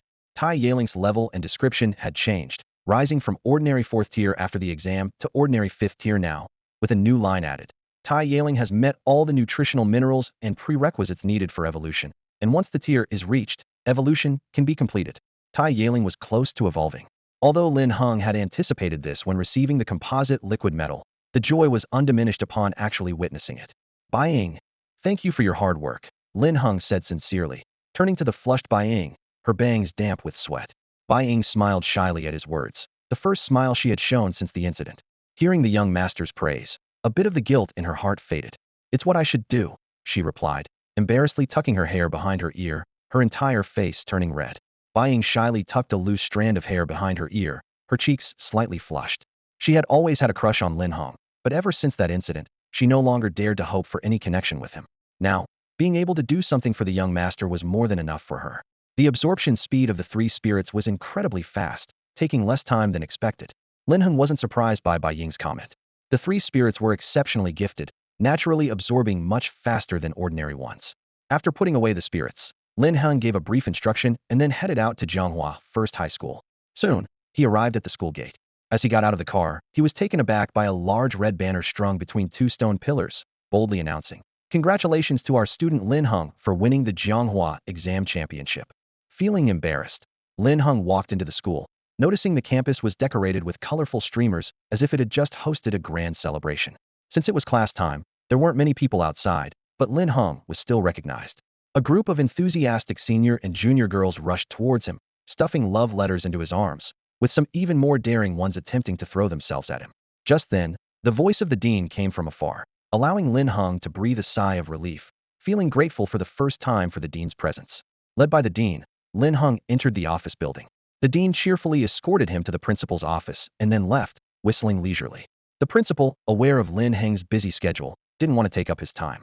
He immediately stood up and said, Linhung, I'll take you there right now. With that, he left the office, with Linhung following closely behind. Before long, they arrived at an ordinary utility room. Linhung raised an eyebrow, thinking, is the famed treasure vault of the school really here? He had expected a heavily guarded place, but it looked more like a storage for cleaning supplies. The principal seemed to notice his confusion and chuckled. The safest place is often the most unexpected one. With a sense of anticipation, Linhung followed the principal into the utility room. To his surprise, it was indeed a utility room, filled with mops, brooms, and garbage bins, with a faint, unpleasant odor in the air. Pointing to the unremarkable room, Linhung asked, puzzled, Principal, is this it? Shall we go in from here? The principal, like a mischievous old child, gestured to Linhung and walked to the last shelf in the room, turning a dusty old canister on it. The next moment, a series of clicks sounded, and the back wall of the utility room opened from the middle, like a door to a new world. Inside, it was lavishly decorated, with dazzling lights making the utility room seem even dimmer by contrast, and rows of custom cabinets neatly lined up. Countless treasures were carefully locked behind glass, and the moment the wall was activated, countless cameras with red lights all turned towards Linhung. Realizing what was before him, Linhung couldn't help but step inside, examining the rare items one by one. There were substitute amulets, protection charms, anonymous sprays, spirit dolls, stubborn mints, mental feathers, and solid palettes, a dazzling array of attribute stones, all available. However, most of these were one-time use items, and Linhung wasn't particularly interested. This was a treasure trove accumulated over decades, with donations from renowned students as well as items they found within secret realms. The principal stroked his beard and earnestly advised, these are all excellent tools. Choose carefully. The one that suits you best is the best choice. This treasure trove was the backbone of their school, Jianghua, the top high school in the third largest city, and maintaining its status was no easy task. Linhung casually browsed through the items. Protective gear, smoke balls, bitter fruits. To him, these treasures, which were extremely precious to others, held little appeal. Initially, he was excited upon seeing the treasury, but after passing by rows of cabinets, he gradually calmed down. The principal, full of expectations at first, thought Linhung would be overwhelmed by the choices, but 10 minutes passed, and Linhung hadn't picked anything. It wasn't because of too many choices, he simply wasn't interested. The principal's hand involuntarily dropped, feeling a tinge of anxiety, as if he himself were being scrutinized. He worried silently. If Linhung didn't find any treasures he liked, it would be embarrassing. Offering a reward to a student without anything suitable would be a laughingstock among those old folks. Unaware of the principal's tension, Linhung perfunctorily used the eye of insight to examine each item. Until, between the second to last and last counters, he suddenly saw something that made his eyes light up. It was a fragment of a ghost slab, containing the supreme attribute authority of ghosts, with a quarter of its rule power. Carrying it would enhance aptitude and grant mysterious talents. Linhung was shocked. This was a ghost slab, one of the world's 18 major attribute slabs, holding supreme attribute authority, practically a divine artifact. Even a fragment with a quarter of its energy was incredibly remarkable. He thought to himself that he truly had lucked out. Such a treasure was in their school's treasury, casually placed in a crevice, a sheer waste. His luck was indeed extraordinary. Thanks to Sumu, the fortune of the child of destiny was not just any ordinary luck, but top tier. Even though none of his current 3 spirits had ghost attributes, the spirit egg due to hatch in 3 days, after the rebirth of the impure land, would have it, even if it didn't before. Meanwhile, the previously anxious principal, seeing Linhung remain still for so long, approached. Following Lin Heng's gaze, he immediately spotted the inconspicuous gray-black fragment, covered in dust and unknown debris. The principal frowned slightly, somewhat disdainful. This thing has been passed down for a long time. The seller claimed it was a wonder from an 11th secret realm. But decades have passed, and nothing special has been found. I suspect the previous principal was deceived. But decades have passed, and there still hasn't been any significant change. Linhung thought to himself that the previous principal was probably deceived. However, he knew in his heart that this was not a fraudster, but a selfless, good person. This stone slab is linked to one of the creation rules, and only the legendary Arceus, the llama, can connect with it to access the attribute of the supreme source of power. Even a quarter of this power is enough to foster growth. The introduction clearly stated that it could even enhance aptitude and talent. Such a divine artifact that greatly benefits Pokemon is something that not even trainers of his father's level can aspire to. Principal, I like this one, I'll take it. As soon as he finished speaking, Linhung crouched down under the principal's astonished gaze and picked up the ghostly stone from the crevice. Instantly, a chilling sensation surged from his palm, as if it were submerged in an icy spring, with the cold seeping into his bones. The old principal noticed Lin Heng's lips turning pale and suddenly remembered something. He slapped his forehead and hurriedly said, "Oh, I forgot to tell you. This stone is peculiar. It gets unbearably cold with just a touch, so you can't handle it directly. That's why it was abandoned here." A stone exuding such an eerie chill wouldn't be considered a treasure by anyone. Linhung was momentarily stunned but quickly reacted, gritting his teeth as he pulled an empty wooden box from his spatial backpack and swiftly tossed the stone inside. Once the lid was closed, the persistent chill that lingered in his mind began to fade. By this time, Linheng's body temperature had dropped below 36 degrees Celsius, and his exposed arms were frighteningly cold, as if he had been standing outside in winter for an hour. The old principal, seeing Lin Heng's face turn pale from the cold, was puzzled and couldn't help but advise earnestly. This might just be a piece of junk from a secret realm, with no function other than making you feel cold. Linhung, do you want to reconsider? The old principal genuinely wanted to compensate Linhung. He had brought honor and status to the school, and it seemed only right to give him a reward worthy of his achievements. No need, principal. Leave the other items for the other students. They need them more than I do. Linhung smiled, but his hand held firmly onto the wooden box, refusing to let go. Hearing this, the old principal felt even more tender-hearted, exclaiming, "What a good child. So young and already willing to think of others, even at the cost of his own interests. Even I might not be able to do that." The old principal sighed, his gaze growing more affectionate. "Good child, since that's the case, I respect your choice. Now, just focus on preparing for the Suicune Cup. You don't need to worry about anything else. I'll take care of it." The old principal patted his chest, and Linhung felt even more delighted. With the principal's approval, Linhung no longer needed to attend classes daily at school, not even having to apply for leave. His privileges now surpassed those of Gushan Shu, who was previously just a nominal figure. The freedom of time gave him more opportunities to train his spirits and explore more secret realms. During his last visit to the Flevel secret realm of Mingming Mountain Spirit, he unexpectedly acquired items far exceeding the usual Flevel value, including an amber fragment suspected to have caused the realm's collapse. All this undoubtedly proved that the secrets hidden within the realms were far more numerous than what Blue Star knew. After bidding farewell to the principal, Linhung left the gates of the affiliated school. He had dismissed the driver in advance, intending to wander around by himself and visit the black market to see if there were any new memory stock arrivals. The sky had unknowingly darkened, and the surrounding shops had closed. Walking along the deserted street, Linhung frowned, puzzled. Why did there seem to be so few people today? "Let's begin," he commanded in a low voice. The Zubat instantly vanished into the air, while Rattata and Sneasel stealthily moved through the shadows. In the night, the one-eyed man and the sinister old man, accompanied by 3 spirits, transformed into machines of slaughter, leaving a trail of bodies in their wake. The sight of the dead spirits and humans was horrifying, with mouths agape and bodies shriveled, as if their very souls had been stripped away. Strangely, there wasn't a drop of blood on the ground, clean, yet filled with the aura of death, devoid of any gore. The gaping mouths were etched with scratches, the skin peeled back, and crimson tongues protruded, resembling sinister blooming red lotuses from afar. Standing before the entrance to the black market tunnel, Lin Heng felt a tightening in his chest as he gazed into the pitch-black opening. Something was amiss. His brow furrowed, his tone resolute. The black market was usually brightly lit even on weekdays, with 2 lamps illuminating the tunnel entrance to guide customers. Now, however, the lights were out, the entrance deserted, and the wind howled through, tugging at Lin Heng's coat. He abruptly turned, his eyes turning cold. Someone was approaching. Thanks to the power of Evergrande and the energy baptism of Ho-Oh, his senses were far keener than most. He heard someone approaching, squinting to spot a corner by the alley near a trash bin, and swiftly concealed himself, perfectly hidden. Just as his figure disappeared, the one-eyed man emerged from the opposite street, followed closely by the sinister old man dragging a corpse. The one-eyed man scanned the surroundings with a sinister gaze, his voice gravelly. "I thought I heard footsteps just now." The old man listened while inserting a transparent tube into the corpse's neck artery, causing blood to gush out.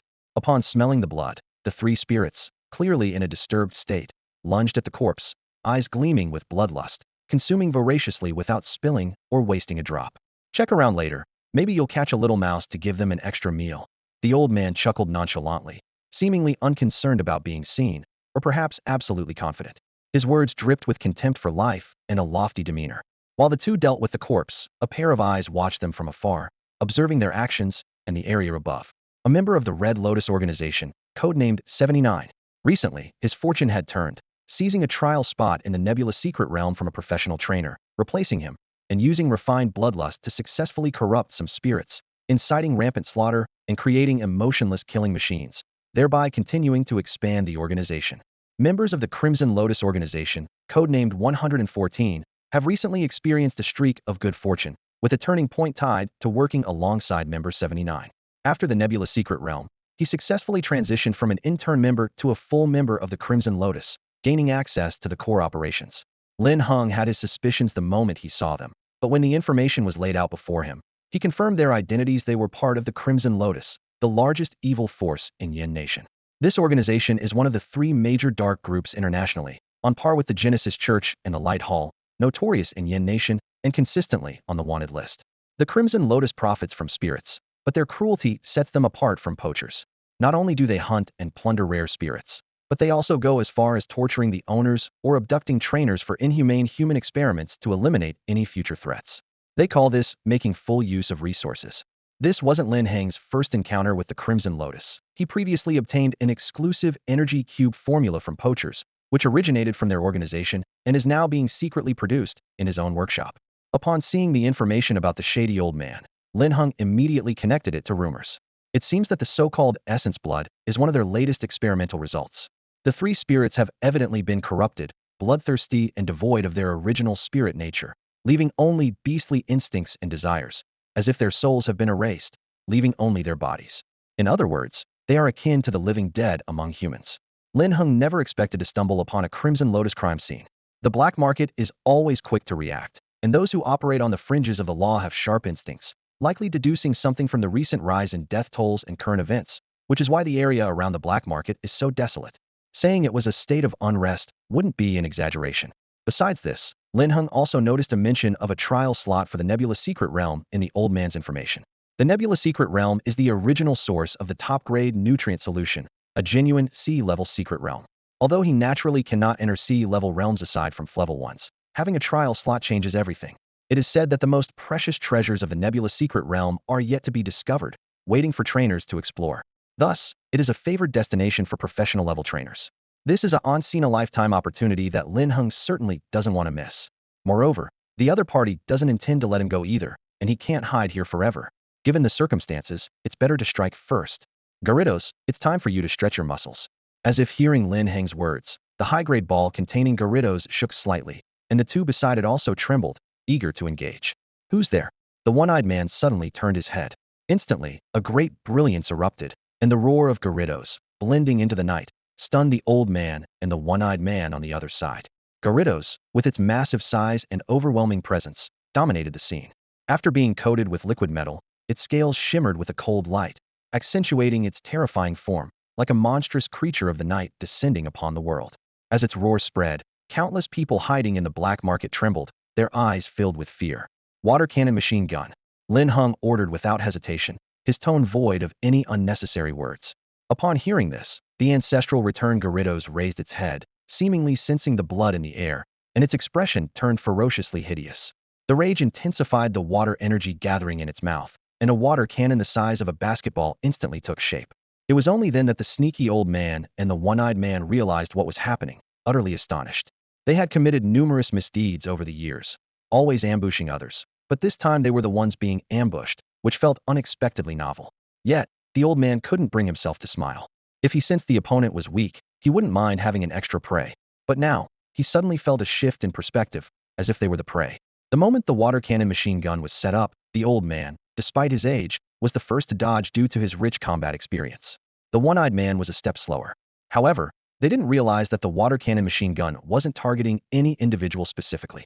In other words, it wouldn't spare anyone.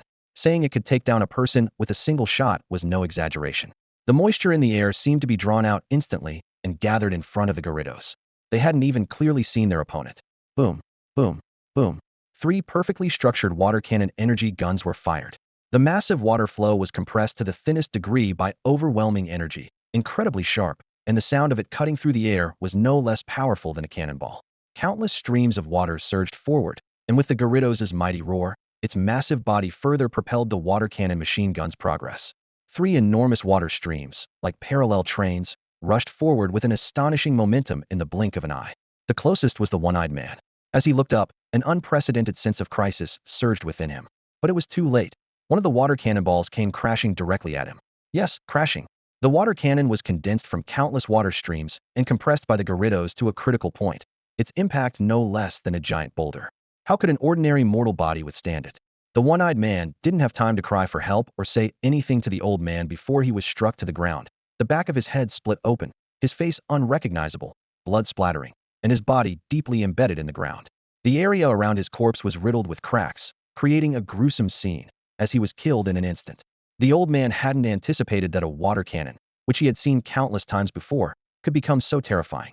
He didn't even have time to think, because these 3 water cannonballs were fired simultaneously. The sneaky old man broke out in a cold sweat, and, in a critical moment, displayed the fastest speed he had ever achieved, dropping to the ground. The water cannonball swept over, the sharp high-pressure water stream grazing his body, leaving bloody marks on his back, and his body was pressed inch by inch into the ground, enveloped in extreme pain. Yet, he didn't dare utter a sound. He managed to dodge only because his companion had taken the hit for him, giving him a second to react. But if he moved again, there would be no one to buffer him. As he avoided the attack, 3 bloodthirsty spirits behind him were exposed. Instead of being afraid, they became even more excited by the scent of blood. As he dodged, the 3 bloodthirsty spirits behind him were fully exposed. Far from being fearful, they became even more excited by the scent of blood, eager to pounce on the one-eyed man's corpse. At the same time, the 3rd water cannonball descended. The 3 spirits charged forward, undoubtedly on a path to self-destruction. The power of the 2 water cannonballs was immense, like 2 meteors carrying an unstoppable force. The nature of the water made it inescapable, and even getting close was enough to feel the painful sting from the gusting winds. Boom, boom.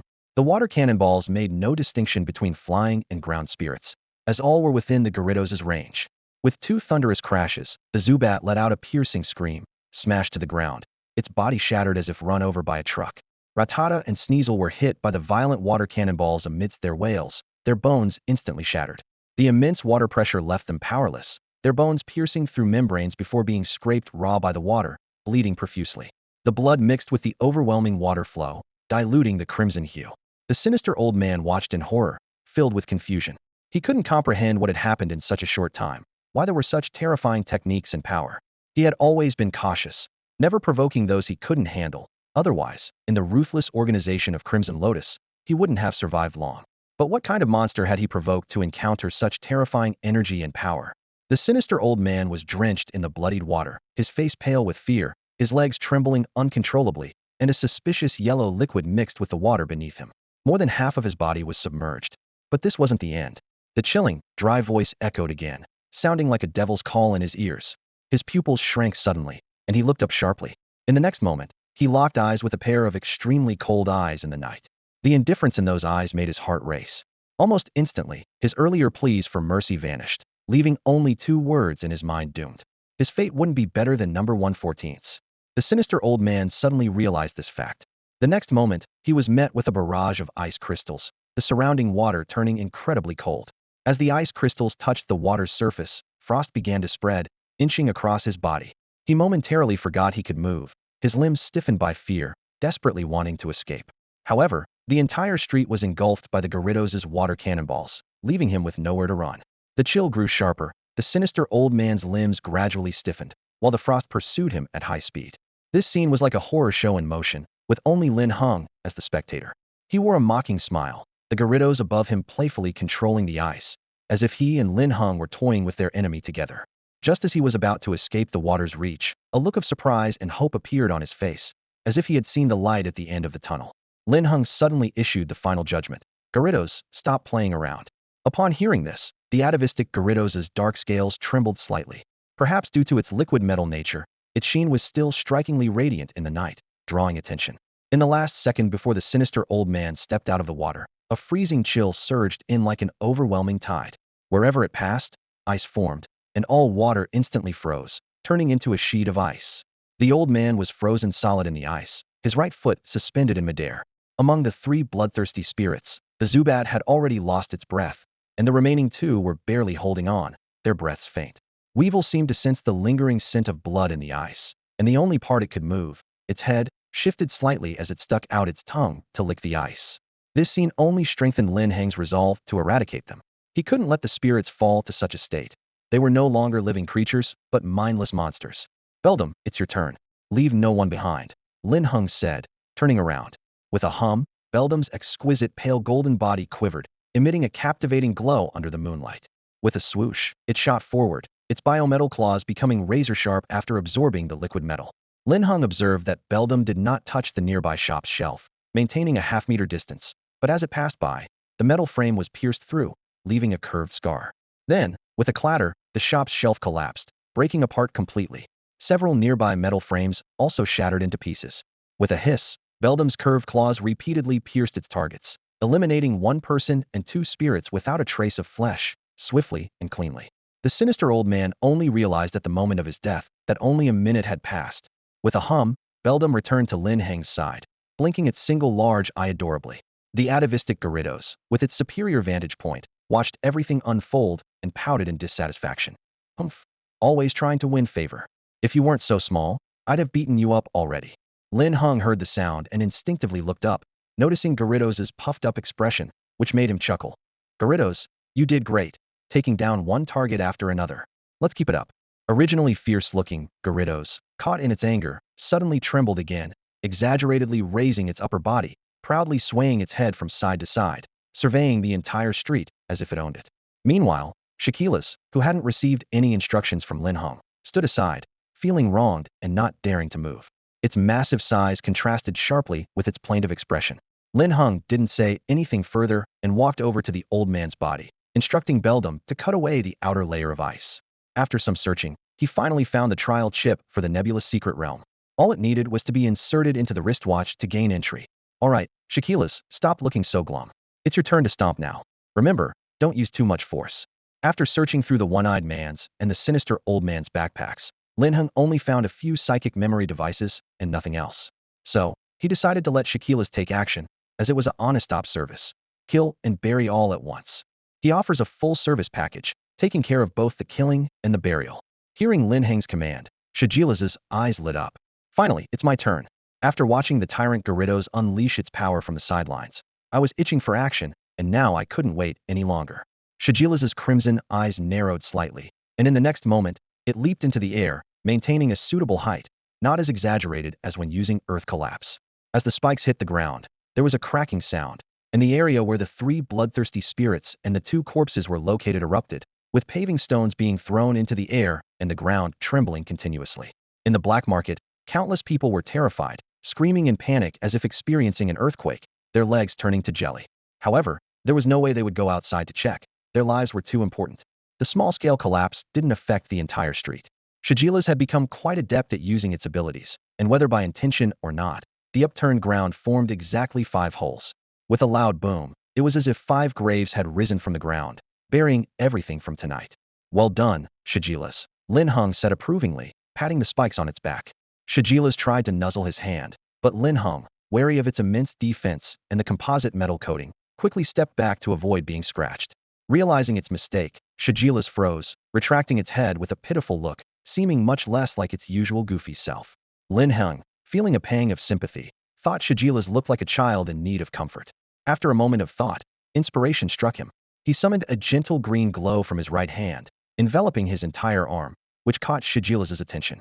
With the energy surrounding his hand, Linhung was able to pet Shaquilas without issue. Apart from the weird sound of metal clashing, everything was harmonious.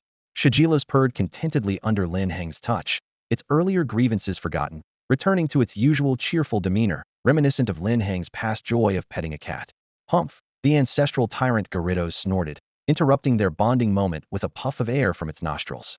As Linhung turned to look at it, it gestured towards the pit where the 3 bloodthirsty spirits were, indicating there might be something there. Despite its age, it was prone to jealousy. Linhung chuckled at its sulky expression and followed its direction without hesitation, trusting the Gyarados' instincts. After all, it was the most experienced of the 3 spirits, and its intuition had never failed.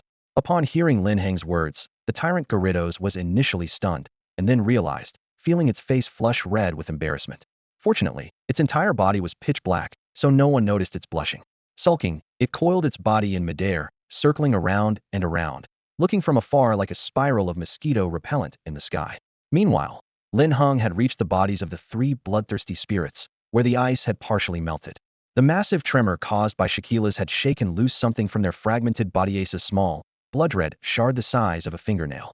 The sonic bats, heavily injured, had their blood-red crystalline particles fall off to the side. Half of Nulla's blood-red shard was still embedded in its head, while Weevil had a faint red tip emerging. With a sweep of his inside eye, Linhung instantly gathered all the information about the blood-red shards. These coagulation particles were the result of countless human and Pokemon fusion experiments, with a success rate of less than 1. These particles contained various energies, causing Pokemon to lose their sanity and crave blood, while significantly enhancing their strength. Linhung frowned, realizing this was the root cause of the mutation in the 3 Pokemon. He picked each one up, but his right hand, which had touched Shaquila's earlier, still held a trace of evergreen power. As he picked up the last shard, something miraculous happened. The 3 coagulation particles began to fuse before his eyes. Surprised, Linhung glanced at his palm and immediately intensified the evergreen power. When the green glow faded, Linhung was drenched in sweat, and the 3 blood-red shards had merged into a single round crystal, emitting an eerie red light under the moonlight. The coagulation crystal could be absorbed, and with the neutralization of evergreen power, the bloodthirsty desire within the crystal was largely diminished. After fusion, a Pokemon could use it to restore strength and enhance itself by absorbing blood. Linhung felt a jolt of excitement, realizing that the exhaustion was worth it. Previously, the unneutralized coagulation particles caused irreversible damage to Pokemon, turning them into mindless, blood-sucking creatures like living dead. But now, the coagulation crystal seemed optimized tenfold, allowing for the absorption of blood to gain strength, making it a deadly weapon. Of course, the biggest difference between the coagulation crystal and particles was controllability. It wouldn't drain a Pokemon dry unless he willed it. "You 3, come over here." Linhung called the 3 Pokemon to approach after a moment of thought. After absorbing the coagulation crystal, they would gain a bloodthirsty version of a super absorption ability, so it was important to consider the voluntary and involuntary impacts of using the skill. As soon as the Gyarados approached, it turned its head away from the strong scent of blood, clearly repulsed. Shaquila's, however, stared intently at Lin Heng's backpack, licking its lips as if hungry again, showing little interest in the coagulation crystal in his hand. Only the Metong bounced around the coagulation crystal, moving so quickly that it made Linhung dizzy. "All right, it's you then," Linhung said, tossing the coagulation crystal towards Metang's scythe. With a soft hiss, the crystal shattered, and a dense, blood-like, almost black liquid slowly flowed into the scythe, gradually merging. Linhung had actually wanted to use it on Metong the most, as the biological metal claw and the coagulation crystal's properties were a perfect match, meant to be together. Imagining the future, with the scythe roaring inside its prey while absorbing large amounts of blood, Metong would strengthen itself while attacking an unbelievably powerful form of attack. Especially when Metong evolves into Metagross, the scythes on its 2 arms would at least double the damage, making the coagulation crystal seem tailor-made for it. When the iron dumbbell evolves into a metal monster, its scythe-like arms become over twice as damaging as they are now. The blood crystal seems tailor-made for it. Once the crystal completely disappears, the dumbbell's blades glow red in the night, exuding a chilling allure, as if enticing creatures to willingly offer their lives. It seems the Crimson Lotus organization has some skill. Linhung tossed the chip in his hand as he entered the entrance of the black market tunnel. Since the danger had been resolved, he figured there was no harm in taking a stroll. Inside the black market, countless trainers and merchants crouched or lay on the ground in fear, as silence lingered outside. Tentatively, someone asked, "Is it over?" A person nearby trembled, eyes filled with despair. "They're too rampant. When will this end?" "She'll keep it down. Who knows where their people might be?" Another cautioned. Everyone sighed, especially the merchants, who felt it was a disaster out of their control. The blind box shop owner hid behind his shop door, acting furtively. Suddenly, he noticed a figure walking slowly, whose relaxed demeanor starkly contrasted with the tense, fearful atmosphere of the black market, as if he had stumbled into another world. Tisk, truly fearless. Ignorance is bliss, the owner mused. Just as he was about to turn away, the figure drew closer, revealing a faceless mask on his face. "It's you." The blind box shop owner, in a burst of excitement, stood up and rushed over to Linhung. He came to a sudden stop in front of him, grabbed him, and hurriedly dragged him back into the store. The shop owner was sweating, his heart pounding. At a time like this, how could this important customer be so nonchalant? Are rich people not afraid of death? "It's him, all right." Summoning all the courage he had, the shop owner pulled him back. He wouldn't have done it for anyone else. Once they were back in the shop, the blind box owner finally let out a sigh of relief. "My goodness, you should at least give me a heads up if you're coming. The black market hasn't been safe lately. I was nearly scared to death just now." He patted his chest, his face pale, clearly quite shaken. Linhung feigned ignorance. "What happened?" "Isn't it just that? Crimson Lotus." He trailed off meaningfully, giving Linhung a knowing look. "Oh." The blind box owner was taken aback by his nonchalant response, thinking, He never expected Lin Heng's reaction to the most terrifying organization in Yin country to be just a single word, "Oh." Is that a normal human reaction? Most people would be scared stiff, trembling in fear. But his main customer only said, "Oh." Clearly, his way of thinking is quite different, which explains why he's able to clear out his blind box memory. With that thought, the owner figured anything this customer does is justifiable. The wealthy are like lords, like deities. He must be well taken care of. Do you have any new stock? Oh, what a coincidence. I just got 2 new sets. I've already packed them up, just waiting for you to pick them up. The shop owner beamed, his enthusiastic attitude showcasing the best of customer service. All right, bring them over, Linhung said, satisfied. When the notification of the payment arrived, the boss couldn't help but smile, the fear from before already forgotten. Even after Linhung left, he bowed slightly to see him off, eyes full of reluctance. The next day, the news of the death of 2 members of the Red Lotus organization was quietly handled within the alliance and not announced publicly. Linhung only learned about the recent need for caution due to his father's warning. Upon hearing that he was going alone to the nebulous secret realm, Lin Hongyu and Lin Shui immediately showed concern on their faces. Bai Ying, standing to the side, couldn't help but bite her lower lip, her eyes shimmering with tears. The Lin family had always been democratic, never forcing their children and always letting Lin Heng make his own decisions.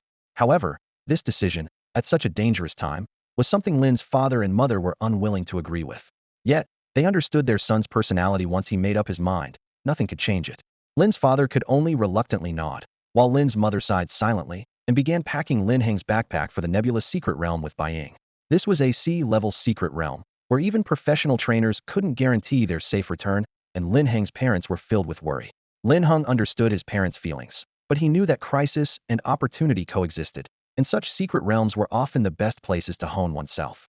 Besides, even without the trial quota of the nebulous secret realm, he had to go out. He hadn't forgotten the destiny information he saw on Mubias tide approaching, fighting desperately, fragments of the psychic orb in the cave. There were only 2 days left until the deadline. This beast tide crisis was no less than the secret realm, and if he could train his Pokemon in advance, he would be more confident when heading to the nebulous secret realm.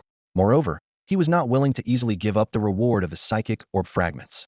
Although the nebulous secret realm wasn't in the Magic City, he had to take the same train to get there, and Kunshan was a necessary stop. At Jianghua Hotel, Mumu was packing her luggage, but her mood was low. She had won second place in the Jianghua exam. Although the school and her father did not blame her, she knew she had let them down. Sigh. It would have been better not to return. Mumu pouted, feeling a sense of disappointment. She watched the Magic City's exam video. Although a fairly decent Chui Yingying appeared, her strength was only mediocre compared to Mumu. Compared to the formidable Lin Heng, it was worlds apart. She had originally thought she would easily win the championship, but who knew such a prodigy would appear in Jianghua? Mumu's thoughts drifted, her cheeks slightly flushed. Just then, her phone rang, jolting her back to reality. She casually picked up the phone from the bed, and upon seeing the name, she froze for 3 seconds. Could it be I've been thinking about him too much lately, and now I'm hallucinating? Disbelieving, Mumu pressed the answer button. Mumu. The familiar voice she had heard countless times came through the video, and Mumu's ears instantly turned red. Yes, it's me. Her heart was in turmoil, but her voice remained unusually calm, betraying no hint of her inner turmoil. I want to travel with you in 2 days. Which train are you on? Lin Heng got straight to the point. He needed to stay in sync with Mumu to ensure he wouldn't miss this opportunity. Little did he know, his words had a tremendous impact on the girl's heart, leaving Mumu's mind completely blank. Mumu's mind went blank in an instant, her face turning as red as if it had been scorched by fire. The feeling of embarrassment spread from her cheeks down to her heels. She could barely hear what Lin Heng was saying, only managing to subconsciously respond with the train schedule, and stammered out a bye. After hanging up, she covered her face in shame and fell onto the soft bed. Clad in her nightdress, she couldn't help but smile with her eyes squinted, her fair legs kicking up and down on the bed, and after a while, she began to roll around. It took her 5 minutes to finally calm down, sitting up with her flushed face still covered, her short hair tousled from the rolling, making her look even more adorable and charming. Mumu held her face in her hands, her eyes sparkling like stars, as she thought to herself, could it be that Lin Heng has feelings for me too? This thought made her so embarrassed that she wanted to hide under the covers again. 2 days passed quickly. Lin Heng, under the worried gaze of Bai Ying and his parents, shouldered his newly upgraded space backpack and headed to Jianghua South Station. Mumu was already waiting in the waiting room, glancing at the entrance from time to time. When she saw the tall figure casually approaching with hands in pockets, her heart skipped a beat, and she hurriedly waved. Even as Lin Heng stood before her, Mumu avoided eye contact, her heart racing to the point of breathlessness. Just then, the whistle for ticket inspection sounded abruptly, and Mumu quickly stood up, saying, let's go." With that, she moved towards the ticket gate first, Linhung following closely, albeit a bit puzzled.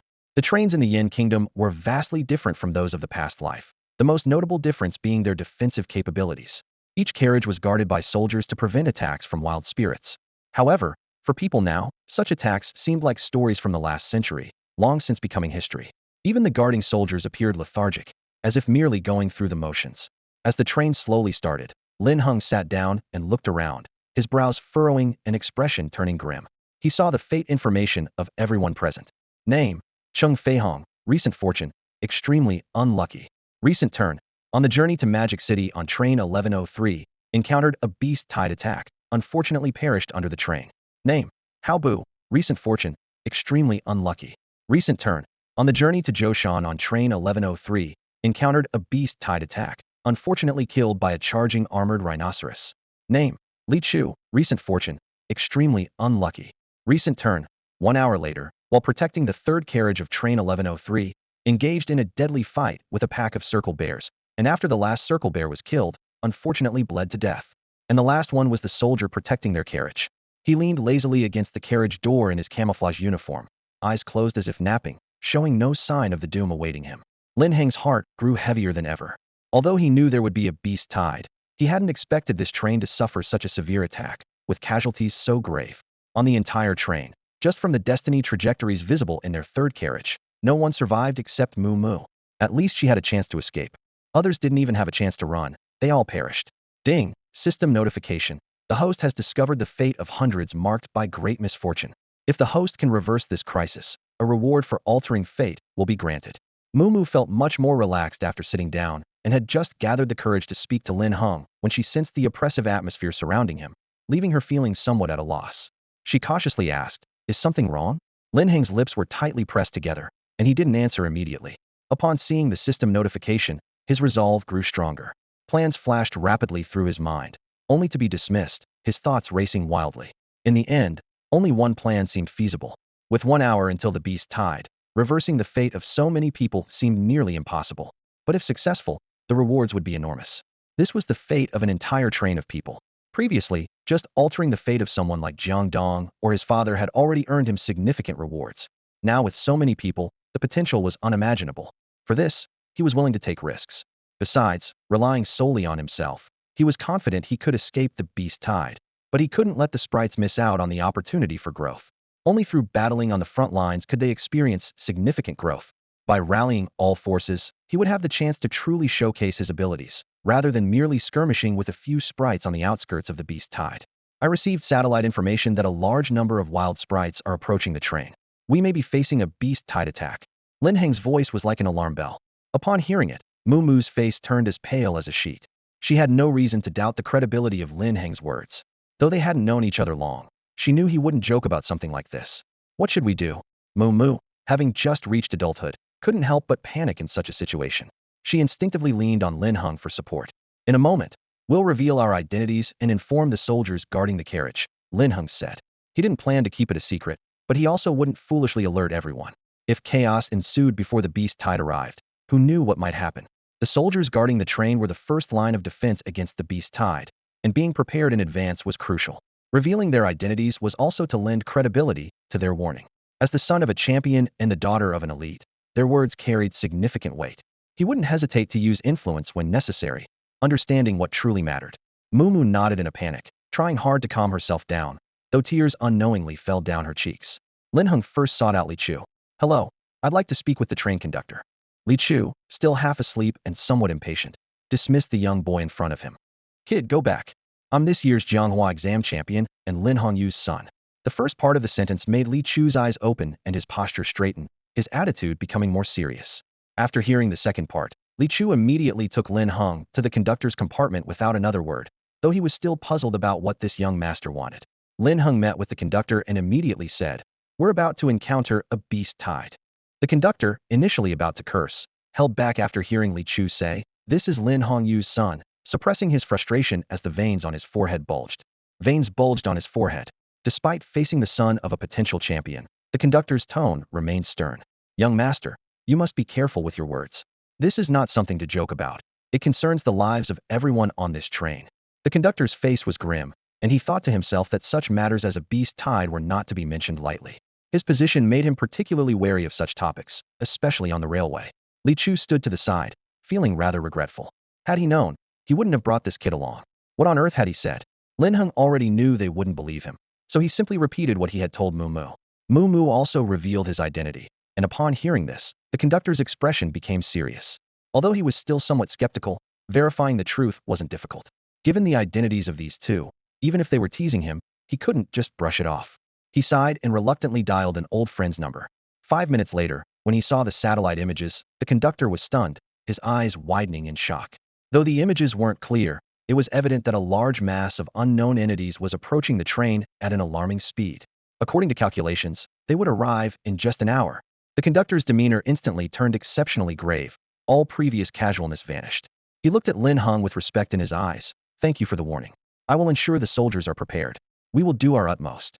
The conductor quickly sprang into action, contacting soldiers in each carriage and the company commander responsible for protecting the 1103 service. Upon hearing the conductor's announcement, the company commander and all the soldiers fell silent. The term beast tide was simple yet terrifying. Wild creatures were vastly different from those tamed in breeding facilities, with temperaments worlds apart. Their destructive tendencies were strong, and conflicts with humans could arise at any moment. Every year, countless trainers, including those in secret realms, lose their lives to wild creature attacks. Judging by the satellite images, this was no small-scale event. It was at least a medium-sized beast tide. So, we must face this beast tide with the resolve to die if necessary. The oppressive and heavy atmosphere gradually spread, leaving the soldiers speechless, feeling as if a heavy stone weighed on their hearts. The company commander gritted his teeth and spat. It's just a beast tide. Damn it, let's fight. Having experienced countless battles, he knew that fear at this moment would be detrimental to the upcoming group battle. Morale was crucial.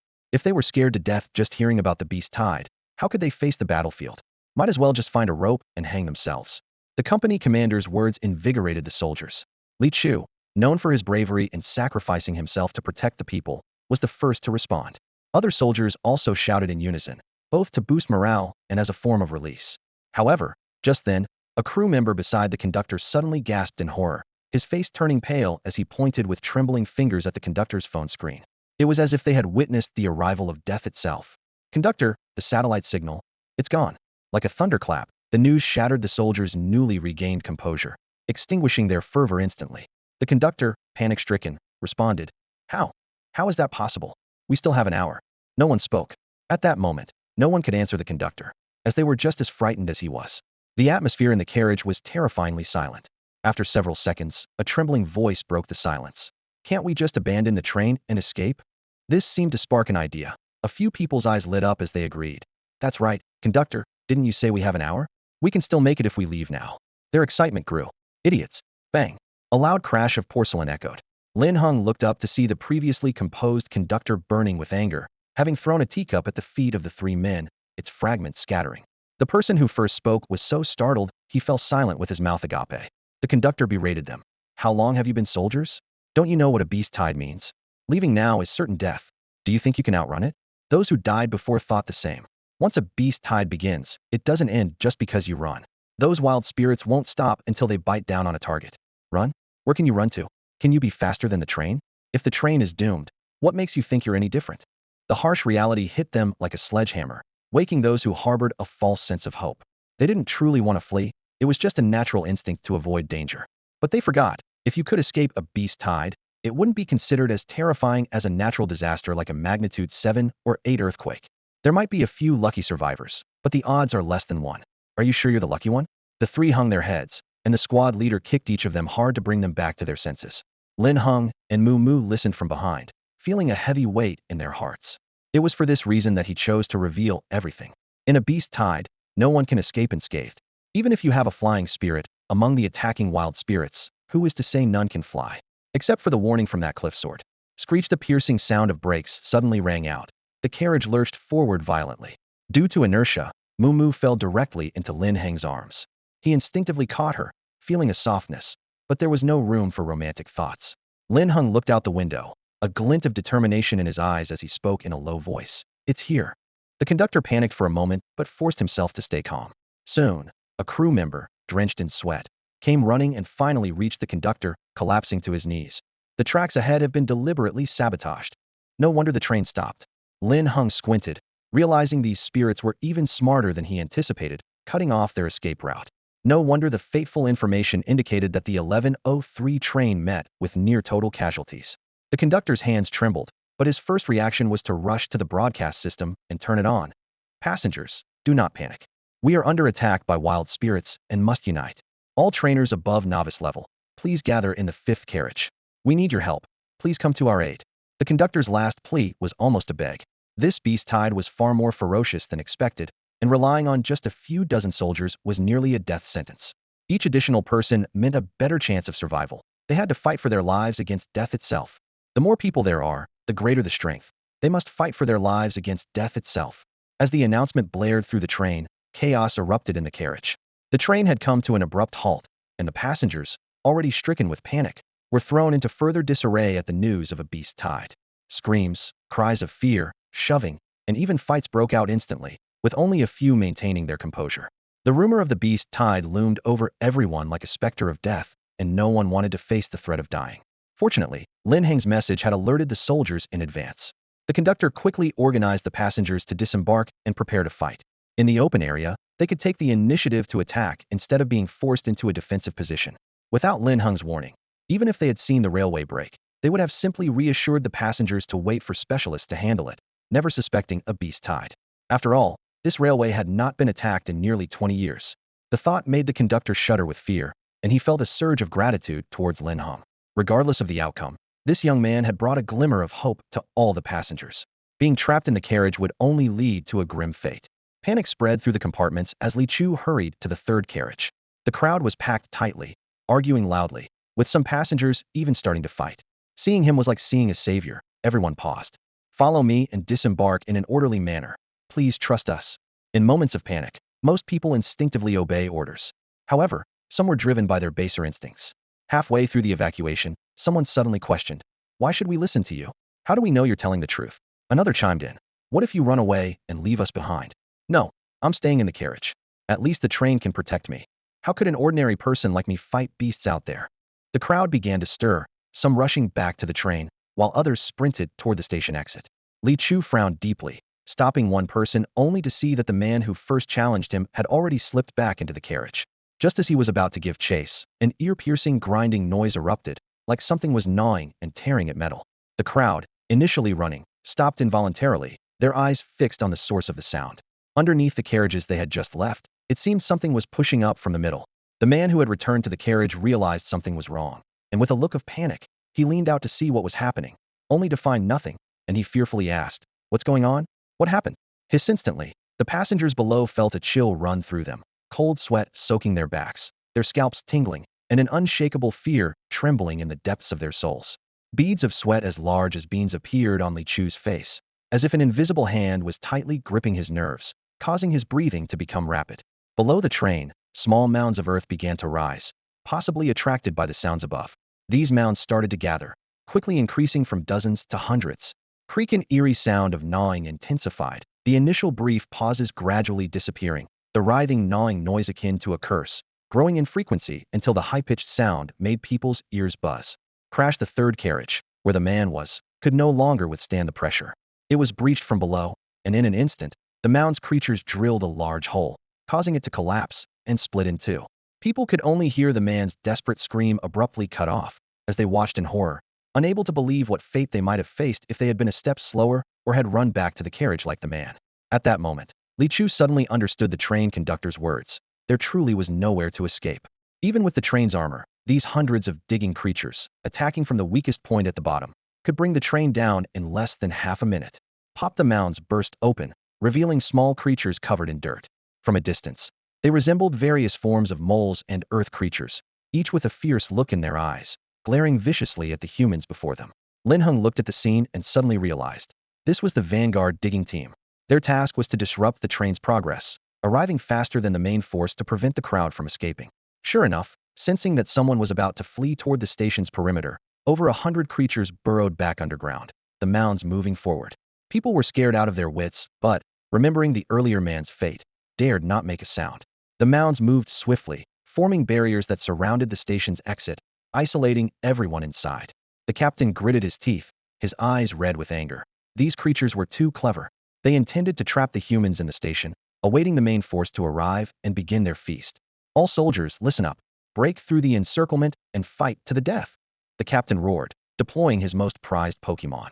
Although the other soldiers were drenched in cold sweat, they knew their lives were on the line and responded. Arcanine, Houndoom, it's up to you. Macamp, give it your all. Tauros, protect yourself. A heavy atmosphere pervaded the station. The previously noisy crowd now huddled together in fear, not daring to make a sound, like sheep driven together by wild beasts, trembling. I'll handle this. A calm voice shattered the tense atmosphere. The captain, Li Chu, and the soldiers turned around in shock to see the young man who had once saved them stepping forward, unafraid of the hundreds of mounds, with a glint of excitement in his eyes. The captain was momentarily stunned but then urgently said, "No, you're just a novice trainer. You can't possibly take on so many creatures. Fall back." The soldiers, though silent, instinctively stepped forward to block Lin Heng, determined to protect the kind young man at all costs, even if it meant risking their own lives. Even if it costs my life, I'll protect him. However, the young man's speed was beyond imagination. Before anyone could stop him, Linhung had already rushed ahead, throwing an iron dumbbell as he ran. Iron dumbbell, charge at them. Lin Heng's command sounded like a fantasy to everyone around.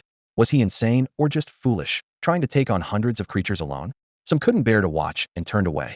But the next moment, they heard a sickening sound of something sharp piercing flesh. A meter-high iron dumbbell, shimmering in a pale golden hue, with its crimson curved claws broke through the ground and directly struck the first Diglett. With a swift motion, the claw was withdrawn. At that same moment, the Diglett's head drooped lifelessly, and its body began to wither, though the soil concealed the changes beneath. To the onlookers, the iron dumbbell had claimed a life in one swift move, marking an impressive start. The captain watched Lin Heng and the iron dumbbell in awe, his heart pounding. He couldn't shake the feeling that the golden eyes of the iron dumbbell flickered with a hint of red, and its sharp claws held an eerie quality. Shaking his head, he laughed at himself for getting distracted.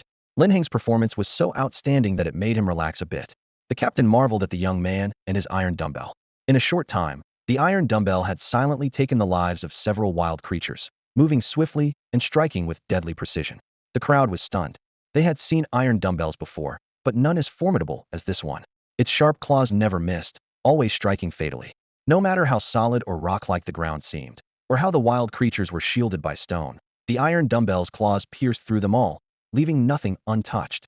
Even more terrifying, the iron dumbbell seemed tireless, growing more formidable with each battle.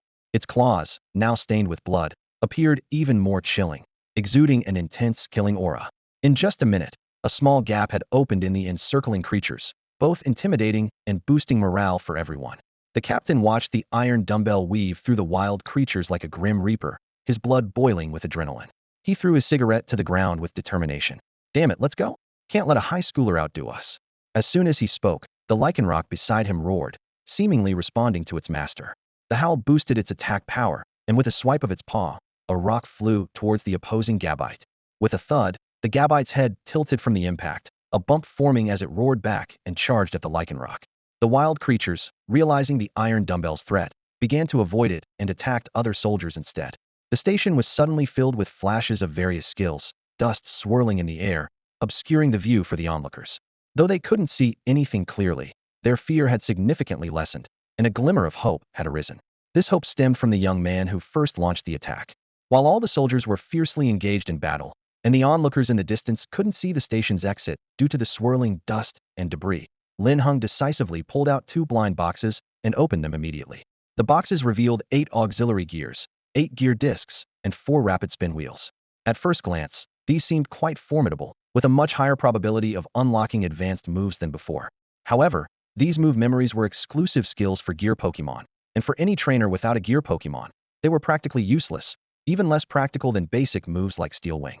But for Lin Heng, who knew the secrets of these memories, there was no disappointment, only confirmation of a fact. His luck was indeed improving, as he had unlocked moves perfectly suited for his beldam. With deliberate action, coincidences cease to be coincidences. Lin Heng had been waiting for this moment to open the blind box memories. The outcome did not disappoint him. As the Sandshrew and Doug trio hesitated, intimidated by Beldam's formidable attack power, Lin Heng quickly enveloped the memory with his verdant force and thrust it into Beldam's body. Instantly, the steel-type sheen of Beldam's exterior shone even brighter. Lin Heng's keen eye for detail captured a new skill information, Swift Split Scimitar.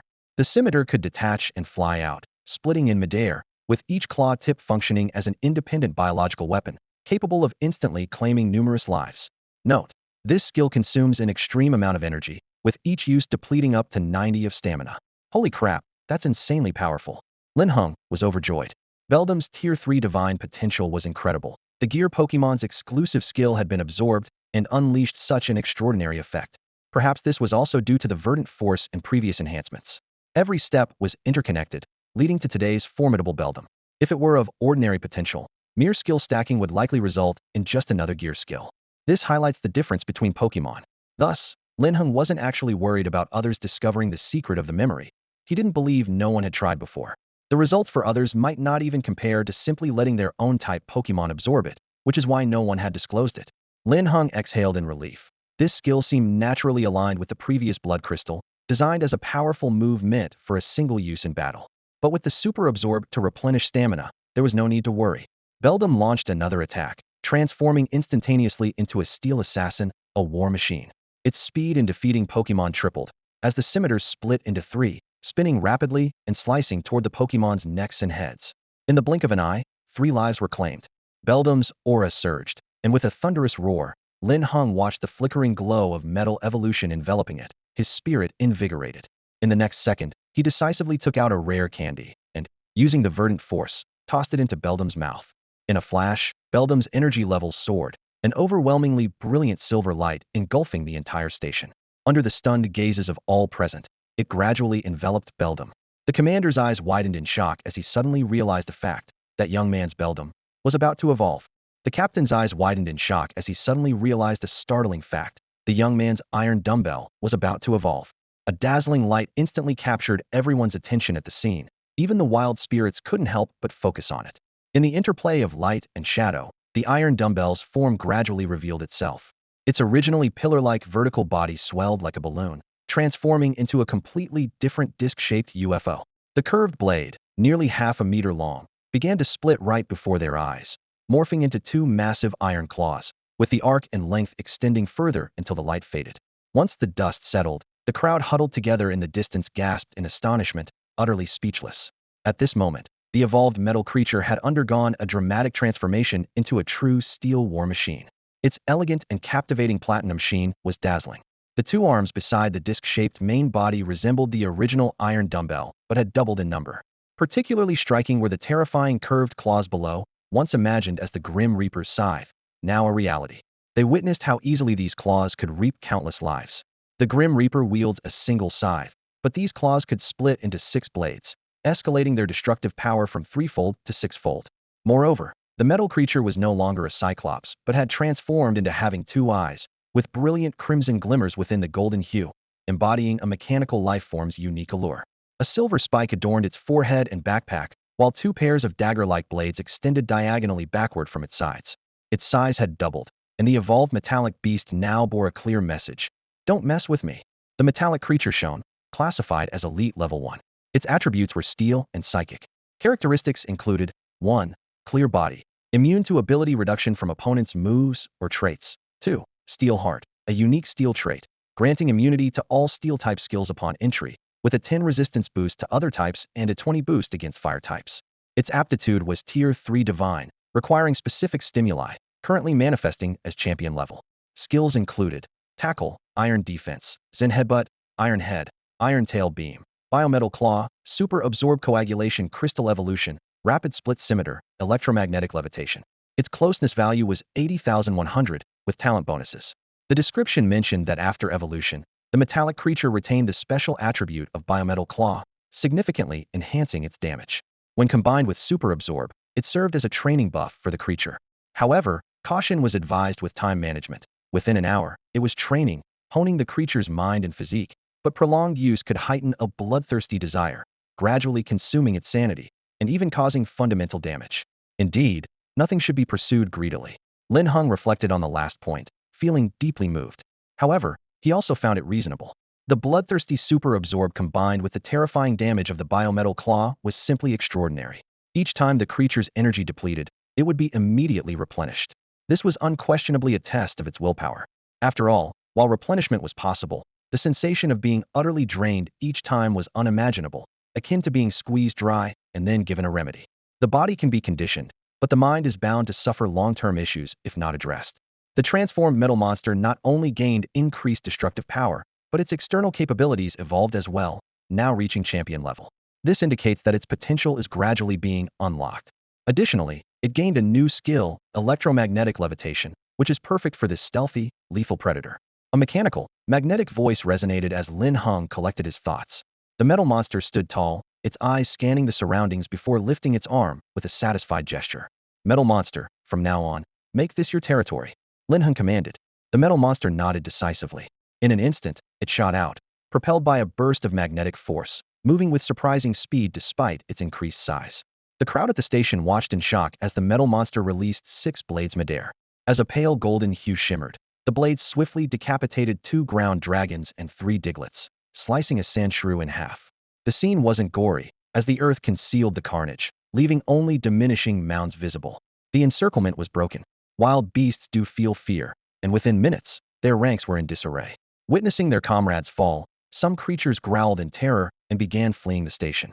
In no time, more ground and rock-type creatures joined the retreat, especially after the leading creature was slain by the metal monster. The situation spiraled out of control. In less than half an hour, the tables had turned. The humans, once trapped like sheep, became hunters, while the aggressors were now in retreat. It was a miraculous turnaround. Captain, Li Chu, and the other soldiers bore various injuries, some severe, and several bodies lay on the ground. Yet, those still conscious all gazed up at Linhung. The young man stood like an indomitable line of defense, his creature wreaking havoc, his presence like that of a war god. The soldiers were awestruck, mouths agape. Li Chu, limping, whispered incredulously to the captain, "This guy is something else." Other soldiers gathered around quietly, realizing that with Lin Heng present, they were redundant, potentially even a hindrance. "Captain, with this guy on our train, what do we have to fear? You had me worried sick earlier." "Yeah, but he's so young, looks well preserved." "Idiot, it's not about being preserved. He's just come of age. Haven't you seen Jianghua's exam videos? He's this year's champion." "No way. Exam champion? Has the military changed so much since I enlisted? How can I compete after retiring if the exam champions are this powerful? You're telling me this guy is still a student?" As the soldiers questioned their reality, the ground began to shake violently, far more intensely than when the train derailed. In the moment when the soldiers were questioning their existence, the ground suddenly shook violently, with a force 10 times stronger than when the train had just overturned. Boom! Lin Heng halted his command, and even the metal monster ceased its actions. Members of the digging team either fled or perished, unable to make much of a difference. At this point, the real battle was just beginning. The beast tide had arrived, accompanied by heavy footsteps. It was as if a herd of giant beasts was charging, the sound growing louder and the distance rapidly closing. The soldiers, who had been joking moments ago, instantly tensed, their expressions turning serious. Even those who had just sighed in relief clenched their fists, realizing that the true beast tide had arrived. Lin Heng furrowed his brow and decisively ordered everyone to leave the station. No matter what, they couldn't fight in such a confined space. The wild creatures from earlier were at most elite level, yet they still managed to exhaust several soldiers through sheer numbers. A beast tide, by definition, is a flood of beasts. The sheer number is the fundamental issue. If they started fighting here, the territorial advantage would be entirely on the side of the wild beasts. In this small station of a few hundred square meters, with the beast tide, who knows how many could be trampled to death? Even Lin Heng wasn't entirely confident. He might come out unscathed, but for others, including the soldiers, survival was uncertain. If too many died, the reward for reversing fate would naturally be out of reach, rendering this endeavor pointless. As soon as Lin Heng finished speaking, he took the lead and walked out of the station. Without waiting for the captain and soldiers to give orders, the crowd instinctively rose and followed closely behind Lin Heng, fearing they might fall behind. Even the older folks hesitated not a moment, and the children jumped excitedly, eager to stay close to their hero. The soldiers stared in near disbelief at the scene before them, all the passengers following without a hint of doubt or hesitation, as if Lin Heng was their spiritual pillar. This sight profoundly impacted the captain and the soldiers. That young man didn't even enforce his will. A simple 5-word command compelled them to submit and obey. Not just the passengers, even the soldiers felt their feet twitch at the command, though their ingrained discipline kept them in check, looking towards the captain. The train conductor quickly walked over to the dazed captain, clapping him on the back and urging, "What are you standing around for? We're the only ones left." Hearing this, the captain snapped back to reality, smacking his forehead, and laughed heartily. "Damn, we really hit the jackpot. Didn't react in time. Move, move, move. Listen up, Your biggest task today, besides stopping the beast tide, is to protect that man. Don't let anything happen to him." The heavy, somber atmosphere vanished instantly, and everyone responded in unison. The soldiers understood that if not for this young man, their casualties would have been several times higher. Linhung walked at the front, everyone following behind him. Moo Moo pursed her lips, her eyes fixed on Lin Heng's back, a sparkle in her eyes, not just admiration. Her heart was filled with admiration and gratitude for the strong, realizing that Lin Heng's excellence far exceeded her imagination. His strength had utterly conquered her. If Moo Moo had previously felt a tinge of regret about the exam champion, she was now completely convinced and even felt honored to have competed against him. She suddenly realized that becoming Lin Heng's defeated opponent might be something to be proud of. Outside the station, towering mountains stood tall, and at their base lay a lush forest. At that moment, a dense army of creatures surged down the mountains like a tide, kicking up dust with an intimidating momentum. In the sky, hundreds of flying creatures descended like a thick cloud, thousands of them from different species gathered together. There were iron-armored Tyrannosaurus, Tauros, Ursaring, Arbok, Golbat, Pidgey, and even Agron. Whether flying in the sky or crawling on the ground, everywhere one looked was filled with a dark mass of creatures. The crowd retreated in fear, some even collapsing to the ground with weak legs. In the face of this terrifying beast tide, humans seemed insignificantly small, as if they could be devoured at any moment. Linhung used his keen eye to scan the area and was surprised to find that among the creatures, there were even professional and gym-level ones, with more than one gym level. A rough count revealed dozens of professional-level creatures. He gritted his teeth, his expression changing suddenly, as this scale far exceeded his expectations. He immediately threw out Pokeballs, and with a flash of light, a giant Tyranitar and a Gyarados appeared. These two figures stood like insurmountable mountains, majestic and immense. As soon as the Gyarados appeared, thunder quietly arrived, and within seconds, dark clouds shrouded the entire area, the gloomy sky reflecting the despair in people's hearts. The faces of the captain and conductor changed drastically as despair struck again. They had initially thought this was just a small to medium-sized beast tide, and with the young man's strength combined with theirs, they could hold the line long enough for rescue. However, now it seemed that even a Quasiking might not be able to control this massive beast tide. The conductor's eyes were filled with despair, but he couldn't show it, knowing that the morale Lin Heng had painstakingly gathered must not disperse again, or it would only hasten their demise. A light rain began to fall, slightly calming the captain's fiery heart. He exhaled deeply, thinking to himself, "Who's afraid of who? It's just death. I never expected to live anyway." From the day he joined the army, he had anticipated this. The captain's resolve was firm, ready to fight with everything they had. Yes, what's the big deal? They couldn't possibly let high school students fight to protect them. That would be too shameful. Li Chu tilted his head and spat fiercely on the ground, and the other soldiers echoed his sentiment, their words filled with a tragic resolve. They charged forward, heading straight into the front lines of the creature horde. Li Chu directed the electromagnetic cannon, toppling two iron-armored Tyrannosaurus, and personally drove his long sword into the neck of a paralyzed Ursaring. The captain was not to be outdone, directing the Lycanroc to charge at the nearest Tauros. The soldiers all joined the battle, blood splattering, creating a scene both bleak and awe-inspiring. As the captain focused on directing the Lycanroc, a Golbat quietly approached from above, emitting high-frequency sound waves that swallowed the surrounding air, bringing an unstoppable threat. A high-frequency sound wave suddenly spread out, overwhelming the surrounding air with an unstoppable force, instantly affecting the Golbat. Shaquilla stared firmly at the opponent, mouth wide open, as a sharp, piercing roar erupted instantly. This time, it was the full version. That's right. Lin Heng had just opened the memory of the last two blind boxes, creating a total of 16 falling rocks and 4 screeching sounds, forming 2 skills. The full version of the piercing roar caused all the creatures within a mile radius to suffer from dizziness and exhaustion based on their levels, lasting from 1 second to 10 minutes, and some even fainted. The rock cannon skill controlled all rocks within range to launch like cannonballs, absorbing energy and growing larger, then turning into bullets to continue their assault upon hitting their target. Note that the energy consumption of the rock cannon is the same as that of Earth Collapse. The moment he saw the captain being attacked, Lin Heng didn't hesitate to instruct Shaquillas, use piercing roar. With his shout, an extremely high frequency, ear-splitting screech swept in all directions, transforming into waves of sound like a tsunami.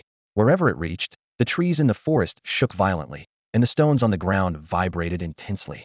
People instinctively covered their ears, hearing nothing but feeling the impact on their eardrums as if they were about to burst, causing them to grimace in pain. The captain didn't even realize what had happened, only feeling a gust of wind pass by his ear. Immediately followed by a pitiful screech, the Golbat was hit by the sound wave, knocked back, and fell to the ground in a sorry state, vomiting blood continuously, its eyes turning into spirals. Shortly after, it lost its breath amidst continuous retching. It was only then that the captain realized how close he was to death, feeling a chill run down his spine, and he immediately shouted, "Thanks, buddy." Thanks to this young man, he had narrowly escaped death. Similar scenes played out in various corners, as the soldiers engaged in desperate battles gained a moment's respite thanks to the piercing roar. They were quick to react, thanks to their professional training, wasting no time in counterattacking their opponents. What was once an ordinary screeching sound had, through the stacking of skills and Shaquila's excellent performance, transformed into a terrifying stun attack. All the creatures charging forward were momentarily halted. Lin Heng noticed that the gym-level Boscadora recovered in the blink of an eye, but the majority of creatures remained frozen in place, as if held by an invisible wall. Lin Heng couldn't let such a good opportunity slip by. He immediately issued a second command. Continue with Rock Cannon. Fortunately, thanks to the gift from his Parental leftover meal, Shaquila's had extraordinary stamina. Although not as powerful as the super absorption of Iron Dumbbell, it was a treasure perfectly suited for Shaquila's. Shaquila's was quite a foodie. Perhaps due to its constitution, it absorbed all the energy hidden in the leftover meal, especially the trace of rule power, which, although its attribute was unknown, clearly further enhanced Shaquila's stamina recovery. After absorbing the leftover meal, its stamina recovery rate increased from half to 70. It can be said that Shaquila's combat power had significantly improved. Although the collapse of the Earth and the massive rock cannon of Shaquila's are incredibly exhausting, it won't collapse from fatigue thanks to the remaining energy reserves. These powerful attacks can be used more than just once or twice. With a thunderous boom that echoed through the forest, sand-colored energy surged wildly. The ground was torn apart by Shaquila's, and massive rocks surged out like a tidal wave, increasing in number and hovering in the air, leaving the onlookers in awe. The rocks continued to amass energy and merge into a larger form, the process so dramatic it was impossible to look away. As the rock grew larger, Shaquila's, with its head adorned with black and red mottled spikes, held the massive stone firmly before leaping up and hurling it with immense force. The scene was incredibly surreal, with the giant rock contrasting sharply against Shaquila's size, like a small child effortlessly throwing a 300-pound adult man, sending chills down one's spine. The train conductor was terrified. For someone of his age, today's events were more thrilling than anything he'd experienced in decades. He kept his hand on his chest, thinking that with a few more shocks, even if he wasn't ill, he might end up with heart disease. The giant rock in the sky rolled over like a tank, and the dazed creatures were completely unaware of the impending danger. Due to its massive size, controlling it was challenging for Shaquila's, whose expression twisted with strain as it continuously channeled rock energy. Boom. The massive rock smashed into the area most affected by the sharp, resonating waves, causing panic among the densely packed creatures. A dragon-head groundhog, just regaining consciousness, looked up to find everything dark as if night had suddenly fallen. It was confused, wondering how the day had turned to night after just a short nap. The dragon-head groundhog raised its head in bewilderment, and in the next moment, its eyes widened in shock, nearly popping out of its sockets. It watched helplessly as the enormous rock shattered above it, then lost consciousness. The rock initially crushed a large area, but many creatures above the elite 5th rank managed to escape. However, the rock did not relent. Shaquila's controlled it to revert to countless fragments, and suddenly that area turned into a meteor shower site. Stones rained down like bullets, causing countless creatures to wail in agony, but to no avail. The stone rain quickly piled up into a thick layer, almost burying the wild creatures up to their ankles. Meanwhile, the ancient Gyarados was not to be outdone. Facing the seed machine gun fired by forest lizards, it froze the seeds midair with its ice skills while simultaneously dealing with sneak attacks from flying creatures like Pidgeotto and Spearow, unleashing one skill after another. The ice plates on its body emitted a brief glow, catching Lin Heng's attention as a new ice skill activated. But at that moment, as if sensing Lin Heng and his team's toughness, some gym-level creatures, which had been inactive, suddenly stepped forward, staring at Lin Heng with an intimidating presence like a flood. Lin Heng's heart tightened, his expression more grim than ever. Even after deploying 3 creatures, he was still struggling to cope. Was this the end? Just as he was lost in thought, a sudden movement came from his backpack. As Lin Heng was lost in his thoughts, something in his backpack suddenly began to move. Puzzled, he frowned, unable to recall anything in his spatial backpack that could move on its own.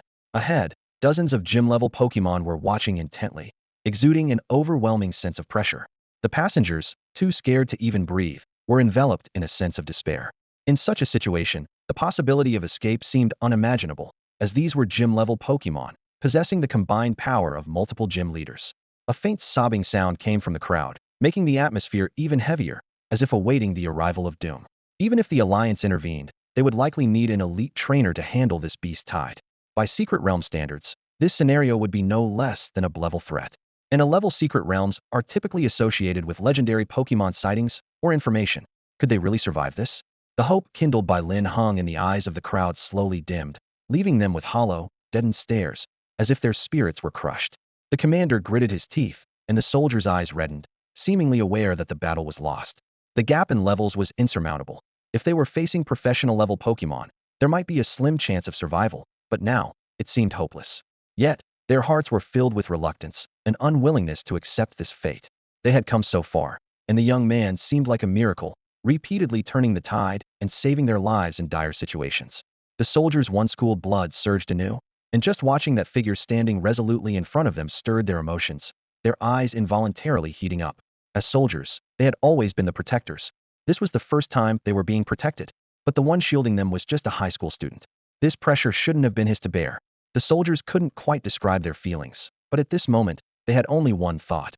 If they miraculously survived this, their lives would be his to command. They would pledge to protect him with their remaining days, if need be. Lin Heng was unaware that he had inadvertently won the loyalty of an entire platoon. He was completely focused on how to handle the beast tide, his mind racing with ideas only to dismiss them, feeling trapped with no way out. Then, the movement in his spatial backpack grew more intense, as if it triggered something within him. A sudden memory flashed in his mind of his father giving a peculiar smile while glancing at his new backpack before he left. Lin Heng paused, then quickly unzipped the backpack, tearing the inner layer open. What he saw left him stunned. A pure white sphere with a red axis, a specially crafted elite trainer's commemorative Pokeball. It was his father's Pokeball. When did his father slip it in without him noticing? Then again, it made sense, as his mother had packed the backpack for him. No wonder they insisted on giving him a larger one. Lin Heng suddenly realized, and a smile involuntarily crept onto his lips. It seemed they still didn't trust him completely, sneaking around like that. His tone was helpless, but his heart was warmed by his parents' actions, reminding him of his college roommates from his past life. They would always complain about their parents secretly giving them money, expressing disdain while a smile lingered in their eyes. Unexpectedly, he experienced it himself. Lin Heng's tense body suddenly relaxed.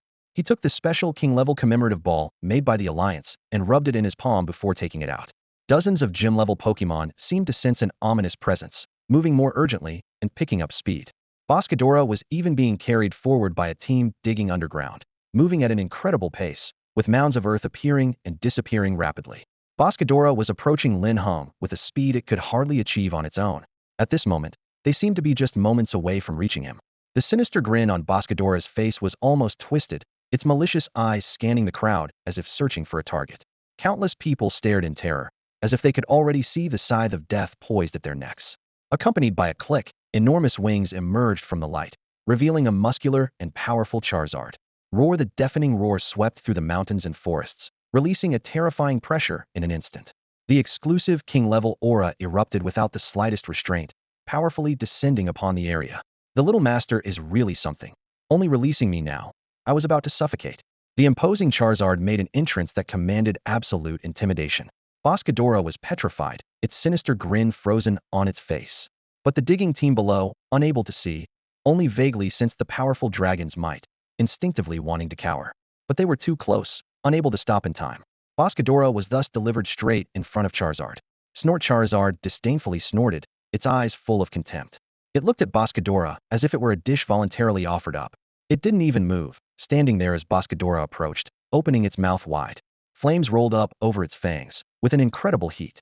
Boscadora was despairingly delivered into the dragon's mouth, still trying to struggle, its sharp claws swiping through the air, roaring to land a heavy blow on its captor. But Charizard gave it no such chance. The intense heat from its fangs burned through Boscadora's armor, and its sharp teeth bit down without hesitation, penetrating deep within. With a crunch, the hard, metal-like shell was bitten to pieces. Boscadora's head tilted, its struggle ceased, and it was lifeless in an instant. Yet the flames around its neck did not dissipate, continuing to burn. Charizard's entrance displayed its might, immediately subduing everyone and every Pokemon present. At that moment, it was as if all sound in the forest had vanished. The entire area pressed pause. Soldiers and thousands of passengers gaped in shock, dumbfounded. They felt as if they were sharing the same fate as Boscadora, with invisible teeth gripping their throats, goosebumps spreading layer after layer. Shock. An indescribable shock swept over them. Thousands of eyes focused simultaneously on Linhung, their gazes so fixed they didn't dare blink. fearing everything before them was just an illusion. Hundreds of eyes were fixed on Lin Heng, wide and unblinking, afraid that what they were witnessing might be an illusion. It was simply unbelievable. Just when they had lost all hope, the young man sent out a Charizard. And it was clear that this Charizard had an extraordinary aura, seemingly at the champion level. But how could this be possible? He was so young. How could he command a champion-level Charizard? This wasn't just a question of doubting Lin Heng's abilities, but a challenge to common sense. Currently, no known champion in the world is under 35 years old. Yet the fact was undeniable. Only a champion trainer could command a champion-level Pokemon. Any other explanation wouldn't hold up. Could it be borrowed? But who lends out a champion-level Pokemon? These are extreme weapons. The reason champions are the pinnacle of power is that Pokemon at this stage have far surpassed ordinary ones, beginning to truly connect with the essence of their elements. While they might not be able to level a city with a wave of their hand, they could easily wreak havoc within their attack range. From the champion stage onwards, Pokemon begin to communicate with the elemental essence of the world. The more they understand, the more elemental energy they can harness. Eventually, their every move can manipulate the essence at will, becoming the legendary master trainers. As for the mythical level, it's whispered about in the upper echelons of the league, with few having actually heard of it. Even those who have often dismiss it as fabricated or wishful thinking, as commanding a legendary Pokemon seems like a joke, an impossible dream. Hence, Lin Heng's act of deploying a champion-level Pokemon was even more astonishing and shocking. Am I seeing things? How is this even possible? Is this real? This is insane. Is he even human? Could he use an extra sidekick? This is definitely like cheating. The train conductor and the squad leader exchanged a stiff glance upon hearing this. The squad leader helplessly remarked, "Isn't this just like cheating? Cheating to the max." When the Charizard appeared, they both simultaneously guessed the answer. The Charizard belonged to the newly appointed champion hopeful. But even so, Linhung shouldn't have the ability to command it. The more powerful the Pokemon, the more prideful it is. Even if it belonged to the owner's child, it wouldn't follow commands. Pokemon only obey their trainers. Even in Lin Heng's case, the Charizard wouldn't help him. It might just protect Lin Heng's life, but nothing more, and could even run wild like an untamed horse without its owner to control it. There have been instances where second-generation trainers secretly borrowed their parents' Pokemon to experience the adulation of the masses, only to suffer dire consequences. Not only did the Pokemon cause significant property damage, destroying much of the infrastructure, but the trainers themselves often lost their lives, leaving their parents with lifelong regret. Such cautionary tales are now cited in major universities to warn trainers against taking shortcuts. What belongs to others can never truly be yours. The train conductor rubbed his chin, furrowing his brow, and after a long pause, clicked his tongue. This doesn't make sense. The crowd was left bewildered. At that moment, none of them realized that the despair in their hearts had already been neutralized by a strong sense of awe, turning into something intangible. Even amidst the overwhelming beast tide, there were still those who were calmly discussing the truth of the situation. More astonishingly, the atmosphere was exceptionally lively. It was as if they were not facing a terrifying invasion, but rather watching it unfold on TV, with the threat diminished to mere excitement. The passengers were almost ready with snacks in hand, prepared to enjoy the spectacle at any moment. If the wild creatures could speak, they'd likely be outraged, questioning, "Do you have any manners?" The sense of security brought by the champion-level Charizard was unparalleled. Even though people hadn't fully recovered from the shock, their instinctive reactions said it all. Meanwhile, Lin Heng was pleasantly surprised to see Charizard and was amazed at his father's attentiveness. In truth, despite the effect of the Evergrande Force, Charizard's affection for him was just passable, slightly higher than that of other creatures. However, an inadvertent touch had allowed Charizard to sense the aura of the rainbow feather on him.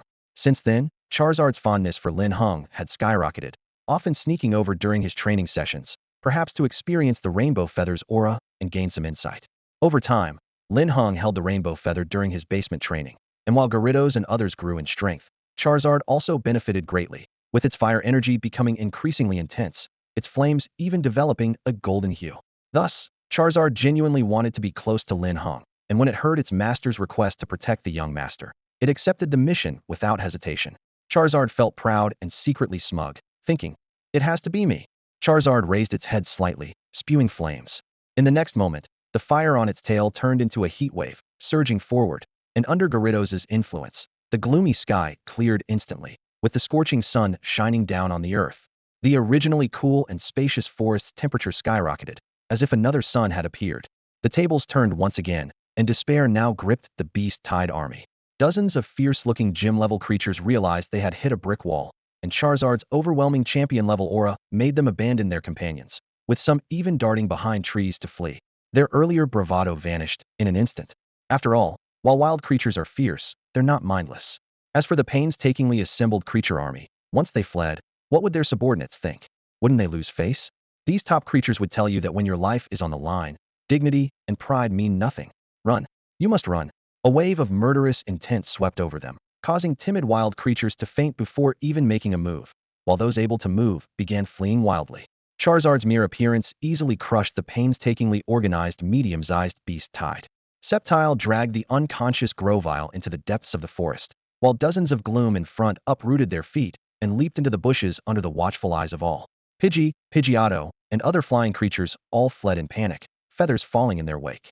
For a moment, the entire forest echoed with the rustling of leaves, and bushes collapsed in disarray, as countless bizarre screams and roars intertwined. Leaves rustled throughout the forest as shrubs collapsed haphazardly, with countless eerie screams and roars intertwined. The Charizard stood tall in the midst of the flames, truly the master of this realm. HMPH. Watching as all the wild Pokémon scrambled away in panic, Charizard sneered disdainfully, as if mocking their overestimation of themselves. It spread its wings wide and took off suddenly, surveying the entire forest and clearly tracking the escape routes of the beast horde. Then, Charizard opened its massive jaws, revealing two sharp fangs, and a cloud of smoke rapidly formed in its mouth. As it exhaled, the smoke enveloped the entire forest, especially targeting the gym-level mastermind Pokémon. As the instigator of this beast tide, Charizard would not let them off easily. A wall of smoke blocked their path, causing them to lose their way completely. A Pidgeot attempted to ascend to the sky to find an escape, but with Charizard above, it would be suicidal to venture up. Wouldn't it just end up like the next defeated Aggron? However, they could not see the path. Charizard, on the other hand, knew the route of the beast horde like the back of its hand and quickly locked onto the strongest row of gym-level Pokémon. Though Charizard didn't understand the concept of capturing the leader first, its rich battle experience intuitively guided its actions.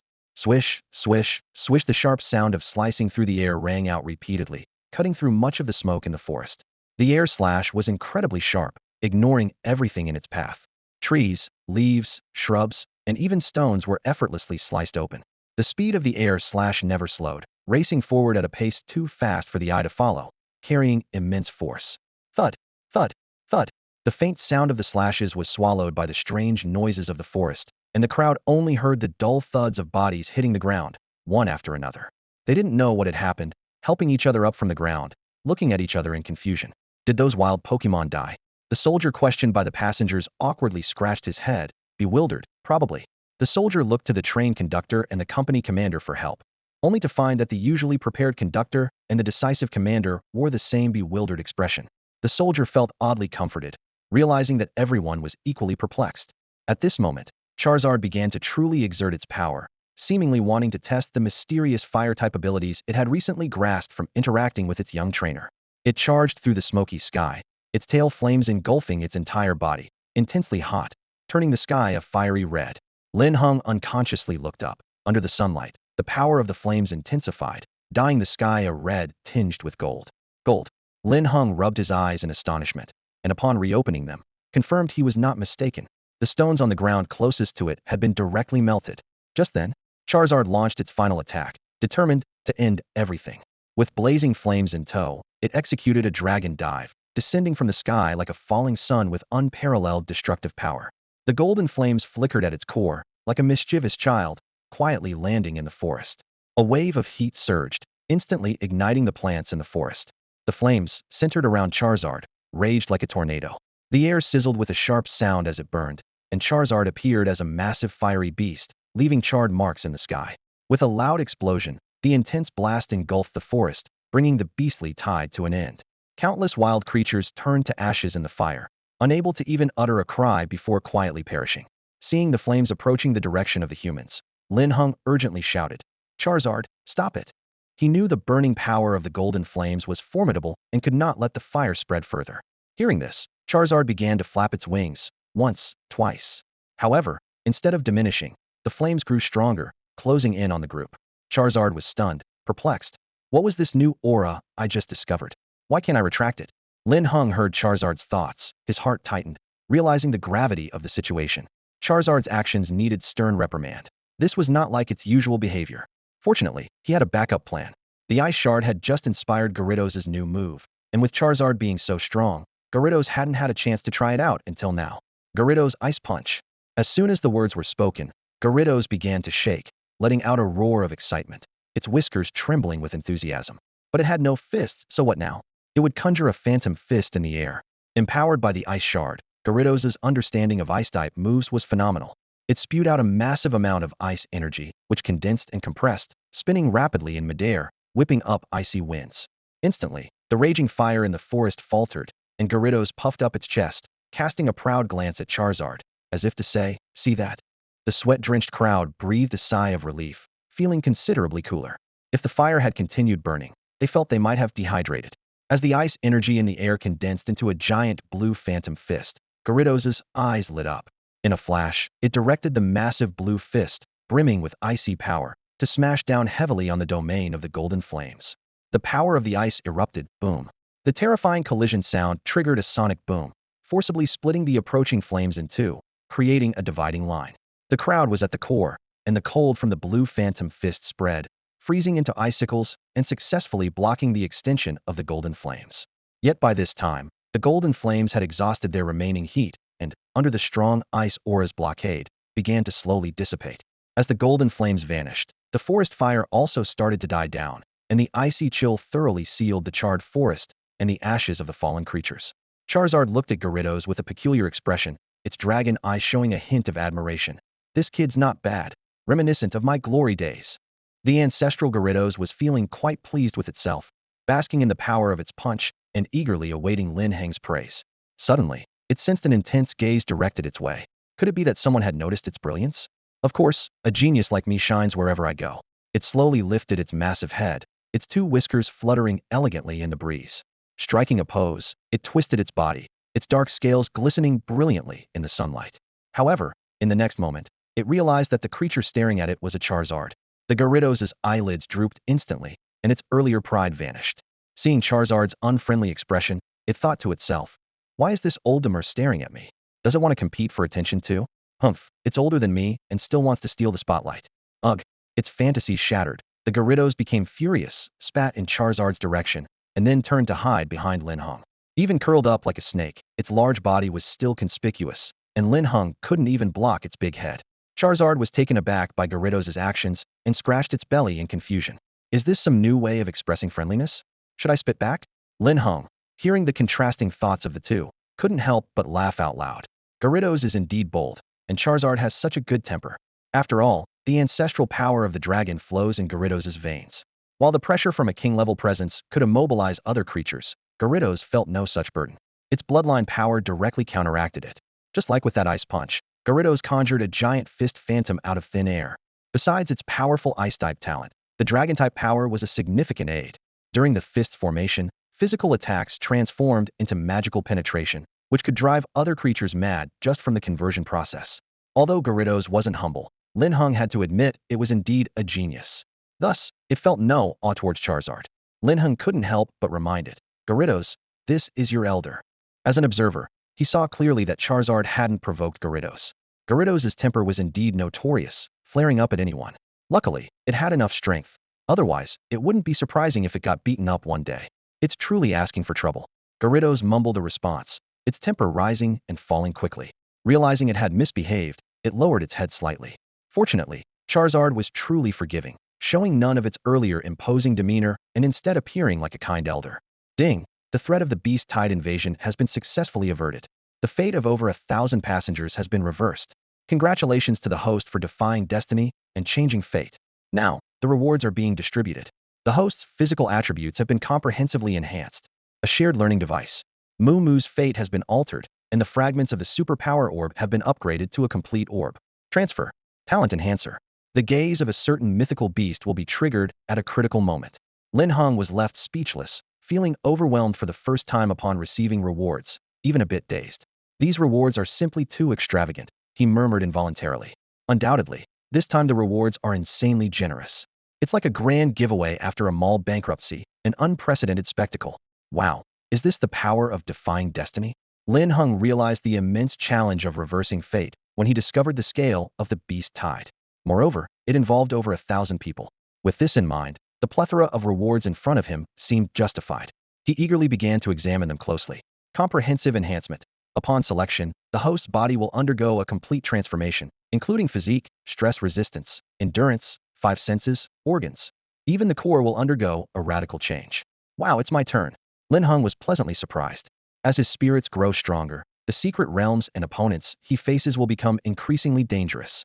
Just like the beast tide, wild spirits don't follow human battle rules. Not attacking trainers? Impossible. Their extensive battle experience has taught them that once a trainer is injured, the combat effectiveness of their spirits significantly diminishes. Wild spirits aren't foolish, they target weaknesses. The danger level of secret realms leaves no escape. Many trainers have perished in secret realms, with their spirits either fending for themselves or joining the ranks of wild spirits. Without the ability to protect oneself, even high-level spirits won't help if a fight breaks out, and collateral damage alone could be fatal. Unlucky enough, it could be game over, rendering everything futile. Next, Lin Heng's attention shifted to the second reward, which was most suitable for his current stage, the shared learning device. Once equipped, the battle experience of spirits will be shared, allowing those not participating in battles to gain corresponding experience based on their comprehension. Indeed, a definite cheat tool. Lin Heng's eyes gleamed with excitement. For a trainer, nurturing multiple spirits simultaneously is a must. The reason for having aces and substitutes lies not just in the spirit's innate qualities, but also in the differences in growth speed. Take his 3 spirits, for example. Currently, there isn't much of a gap due to their exceptional qualities. However, the evolution speed of the metal monster is still a step behind the first 2, given it was the third to be captured. This is an inevitable process. Not to mention the 4th spirit he is about to hatch. The metal monster was at least in its juvenile stage when captured, while the 4th is newly born. The growth speed and level gap between it and the highest level Gyarados is evidently significant. But with the shared learning device, everything becomes much easier. Linhung doesn't want to categorize his spirits by rank. He hopes all his spirits can become aces. Linhung continued reading, and the third reward was precisely the reason he had come to the beast tide. The psychic orb, which, when carried, could enhance a psychic-type spirit's mental power by 20, with a temporary surge boost of up to 50. Even more astonishing, it could continuously nurture the psychic spirit's mind, allowing it the chance to comprehend the power of psychic laws based on its innate talent. This was incredibly powerful. Lin Heng was stunned. The psychic orb was a dream treasure for a psychic specialized trainer, especially the part about understanding the power of psychic laws. Just a trace of Hua's aura had allowed Charizard to ignite an entire forest with an unstoppable golden flame. If one could truly grasp the power of psychic laws, wouldn't it be as formidable as Mutwo in the original tale? Absolutely extraordinary. Lin Heng rubbed his hands in anticipation and continued reading. Next was the talent enhancer, which, when used on a spirit, could subtly improve its aptitude and help it comprehend the corresponding attributes and traits. What a fantastic item. Lin Heng was overjoyed and was about to ponder it further when he suddenly realized that a large crowd had gathered around him unnoticed. All the passengers and soldiers gradually surrounded him, their eyes filled with admiration and gratitude. The fervent atmosphere made Lin Heng's scalp tingle. Anyone unaware might mistake it for a large fan meeting. In truth, this was exactly how everyone felt. Lin Heng's image had become incredibly towering and insurmountable through one miraculous turnaround after another, stabilizing the situation. Especially the scene of him standing unshaken, commanding powerful spirits to effortlessly annihilate and swiftly resolve the beast tide, was deeply etched into the minds of the thousands of passengers and soldiers present. At this moment, Lin Heng's status in their hearts surpassed even the 9 heavenly kings of the Yin Kingdom Alliance. After all, he was their true savior, unmatched by anyone else. The company commander and train conductor stood at the forefront, their eyes redder than ever. For the first time, these 2 men showed such raw emotion. The company commander struggled to hold back, clenching his jaw and puffing his cheeks. Yet standing before Lin Heng, they found themselves at a loss for words. No words could surpass the gratitude for a life-saving grace. The young man before them had done so much. He had saved the lives of everyone on the train, a debt that could never be repaid. Without him, they were doomed to never return home, leaving their families without even a body to mourn. He had saved countless families. The company commander, unable to hold back any longer, let tears fall from his eyes, feeling slightly embarrassed as he wiped them with his sleeve. Lin Heng, from now on, my life is yours. The company commander finally spoke, his voice full of gratitude and determination. Yes, and ours too. That's right. Just say the word, and we'll do anything. Through fire and water, no matter what. The soldiers echoed in unison, and the train conductor even pushed away the 2 attendants supporting him. Despite having just suffered a fractured right shin from the aftermath of the beast tide, his gratitude and admiration for Lin Heng remained undisguised. He limped over to Lin Heng with a determined look in his eyes and said solemnly, Lin Heng, thanks to you, So many of us were lucky to survive. I will report the entire beast tide incident to the Alliance truthfully. Others chimed in, expressing their gratitude in a flurry of voices. Some passengers even suggested that the Alliance must give Lin Heng an explanation, or they would take their complaints to the capital's headquarters. Someone asked him what he wanted, promising to do everything in their power. As the situation was about to get out of hand, suddenly, the Charizard let out a long roar, spread its nearly 3-meter wings, and lowered its body slightly to lift Lin Heng onto its neck. Lin Heng quickly recalled Shakira's and Metagross into Pokeballs, and before the crowd could react, he mounted the Charizard and, together with the Gyarados, soared into the sky, disappearing into the clouds, leaving only 2 words: no need. Moo Moo stared blankly at the diminishing black in the sky, tears glistening in her beautiful eyes, her heart heavy. She felt that the distance between her and Lin Heng was as vast as the sky above. No matter how hard she tried, she couldn't catch up. Meanwhile, the president of the Shanghai Alliance branch received a phone call. Upon hearing about the beast tide attack on train 1103, he cursed furiously. Why are you reporting this now? What was the highest level of the beasts? The voice on the other end seemed to say something, causing the president's pupils to contract and his face to turn pale. Gym level, and dozens of them? We're done for. He slumped into his chair, his hands trembling. Dozens of gym-level creatures meant that there was no chance of survival for the entire train. The highest level of the train squad was only mid-professional. Even if they fought to the death, it wouldn't save many lives. This was a major incident. Not only would he lose his position, but he would also live under the scorn of countless people. Even so, those 1,000 lives couldn't be brought back. Known for his almost supernatural intelligence, the president of the Shanghai Alliance stared blankly at the ceiling, tears streaming down his face, eyes filled with despair. An hour later, still immersed in sorrow, the Shanghai president heard the phone ring once more. He answered out of habit, not fully conscious. The voice on the other end was speaking urgently, but he couldn't hear clearly, until the person shouted, almost grotesquely, "They're alive. President, they're all alive." The president shot up, incredulously shouting into the phone, "No one died? They're alive? Everyone on train 1103 is alive." 3 times he asked. The subordinate, who had just reacted the same way, confirmed with undeniable joy and excitement in his voice. "The son of Kwasa champion Lin Heng. Do you know him?" The subordinate suddenly mentioned. The Shanghai president frowned, displeased. "I don't like discussing gossip during serious matters." This person had indeed been in the spotlight lately, but was it really the time for jokes? Realizing the misunderstanding, the subordinate quickly added, "President, it was Lin Heng's son, Lin Heng, who resolved the beast tide crisis and saved 1,000 lives." The last 2 words were spoken with force and amazement, clearly showing the subordinate's disbelief. Impossible. The Shanghai president immediately dismissed it without a second thought, even retorting, "Are you out of your mind? His son just came of age, right? If you said it was Lin Heng, I'd believe it. But his son? You might as well say those wild beasts had a change of heart and willingly stopped attacking. That would make more sense." The president of the Magic City Guild couldn't help but burst into laughter. He had just heard what he thought was the most ridiculous joke ever. It even lightened his heavy mood a bit. "President, it's true," his subordinate insisted anxiously. The conductor and the captain on train 1103 had jointly signed a report to the Magic City, along with 1,000 other names, demanding proper recognition and rewards for a hero. Just as the words were spoken, the computer chimed with a new email notification. The president's fingers trembled as he clicked to open it. Several pages of signed documents appeared on the screen, accompanied by a shaky, low-resolution video, clearly filmed in a hurry. The president swallowed hard. Despite his disbelief, the overwhelming evidence made him realize something significant. His hand shook as he pressed play. The video was short, with many sections shrouded in darkness, but the president could clearly see how the young man commanded a legendary Charizard to wipe out a medium-sized beast tide with a single move. The effortless way he resolved everything was truly awe-inspiring, making it believable that he was a true master. The president sat stunned in front of the computer, feeling a rush of goosebumps over his body. He unconsciously shouted, his heart pounding wildly. He felt as if he had been transported back to his youth, his blood boiling with excitement. The impact of the video was indescribable, like a nuclear explosion in his mind. After what felt like an eternity, he snapped out of his daze to find 5 minutes had passed. "Quick, gather everyone for a meeting immediately. And I mean everyone," he ordered, his face flushed with excitement. This story needed to be broadcasted far and wide. If even one person didn't know about it, it would be a failure on their part. But on his way to the meeting room, the president thought of Lin Heng and felt a pang of envy. Not only did Lin have a good wife, but also such an extraordinary son. How did he manage to have all the luck? Meanwhile, Lin Heng, nearing the Nebula Secret Realm, instructed Charizard to land in an unknown mountain range. Since the Nebula Secret Realm was a sea-level area, he wanted to approach it in the best condition. With fewer people around now, it was time to claim his reward. Charizard, experienced and intuitive, found a secluded cave without needing instructions from Linhung. Let's begin, Linhung said, standing in the center of the naturally formed cave, waiting silently. Ding! The full enhancement began.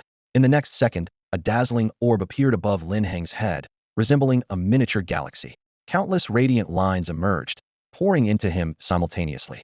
Instantly, his entire body felt as if it were soaked in a hot spring. Each line seemed like an invisible hand massaging every part of his body, providing immense comfort and relaxation. Linhung couldn't help but close his eyes and murmur, "I never expected this to feel like a luxurious spa treatment." The massage was perfectly executed, like a gentle breeze sweeping away the exhaustion from Linheng's body. As the light gradually merged with him, the fatigue from the previous battle dissipated like smoke, replaced by a powerful energy enveloping every inch of his skin. He felt noticeably stronger, as if he had undergone a comprehensive refinement. His body, baptized by the Phoenix King and the power of Viridian, was revitalized with new vigor. When he opened his eyes, 10 minutes had passed. He looked down, clenched his fist in astonishment, and felt the surge of power in his arms, eager to be unleashed. Glancing around, Linhung noticed a triangular stone hanging on the cave wall, which he easily snapped off with a stretch of his hand.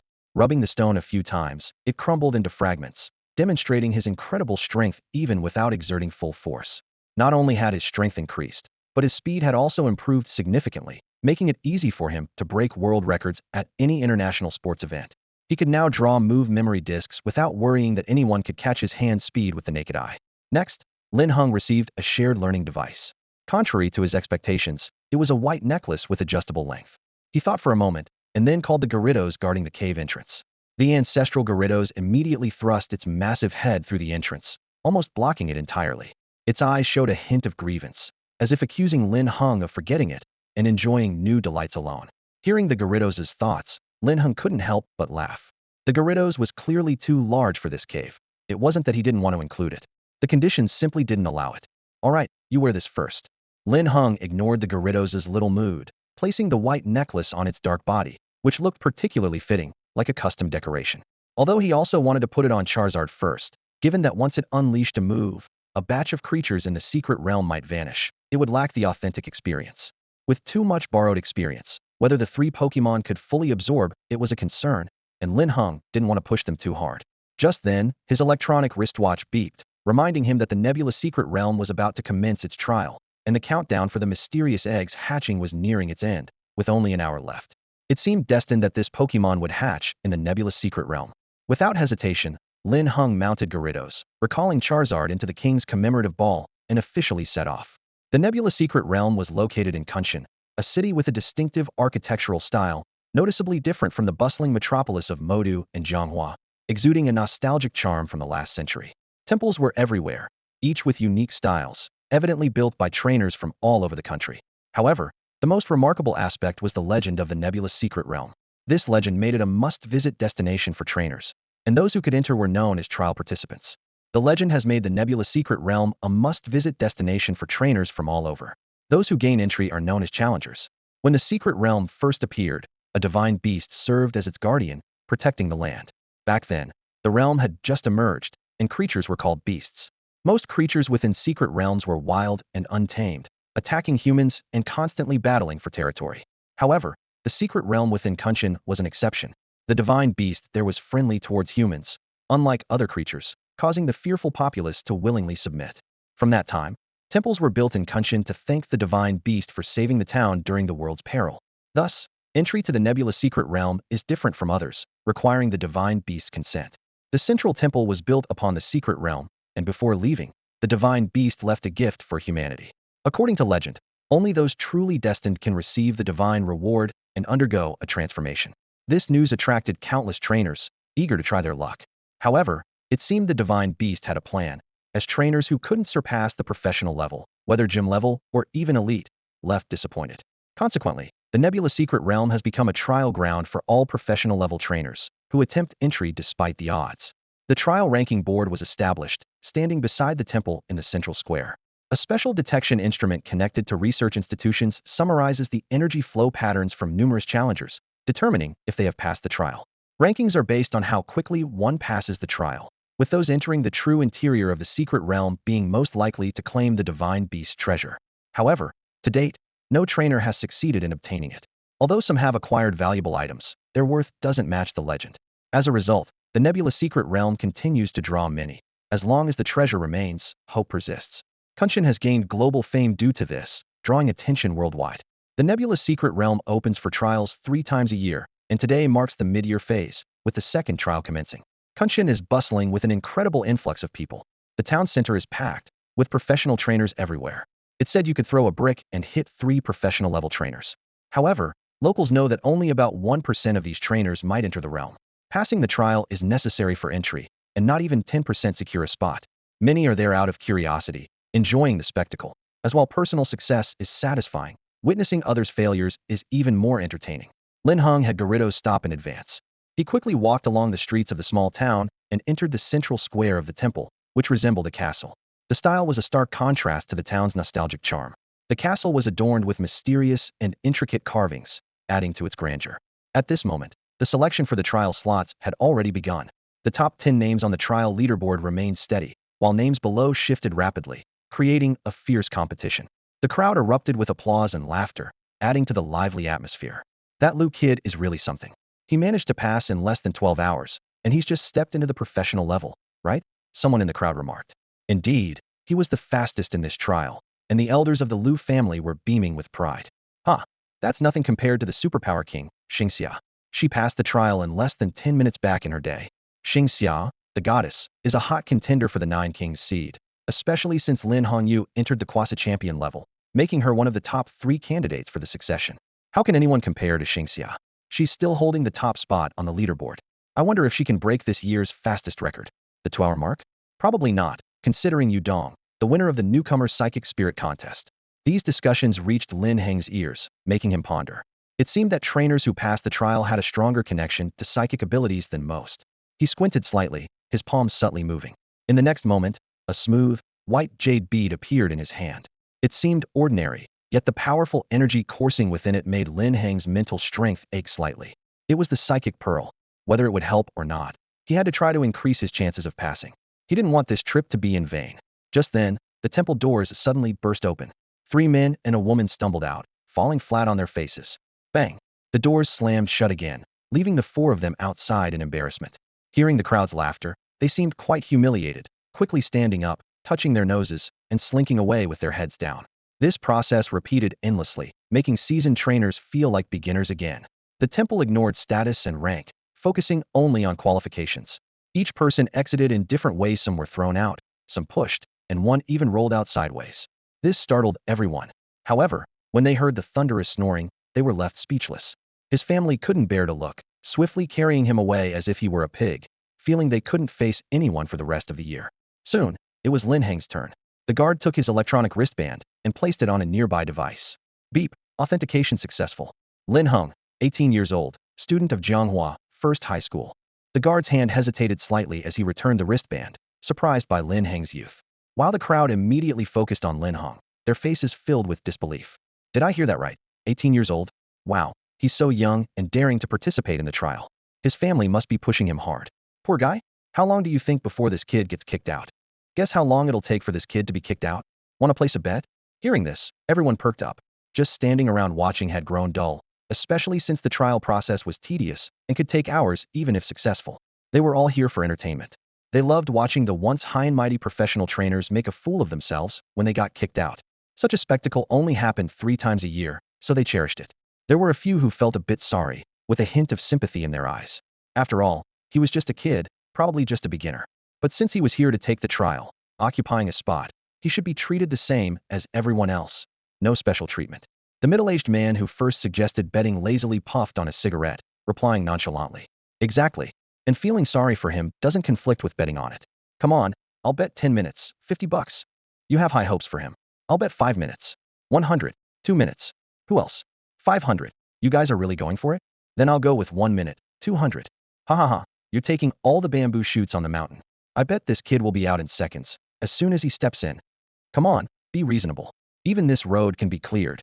The group argued heatedly, completely ignoring the young man standing nearby.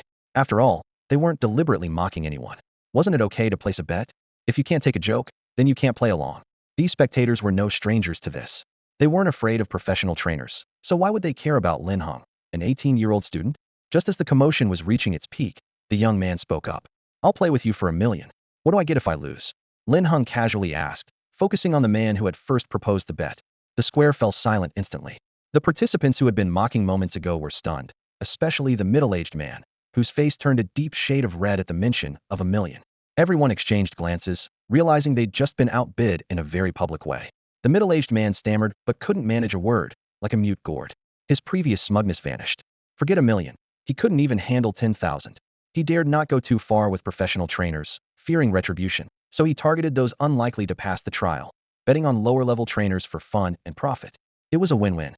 He'd never encountered someone who'd throw money at him to shut him up so decisively.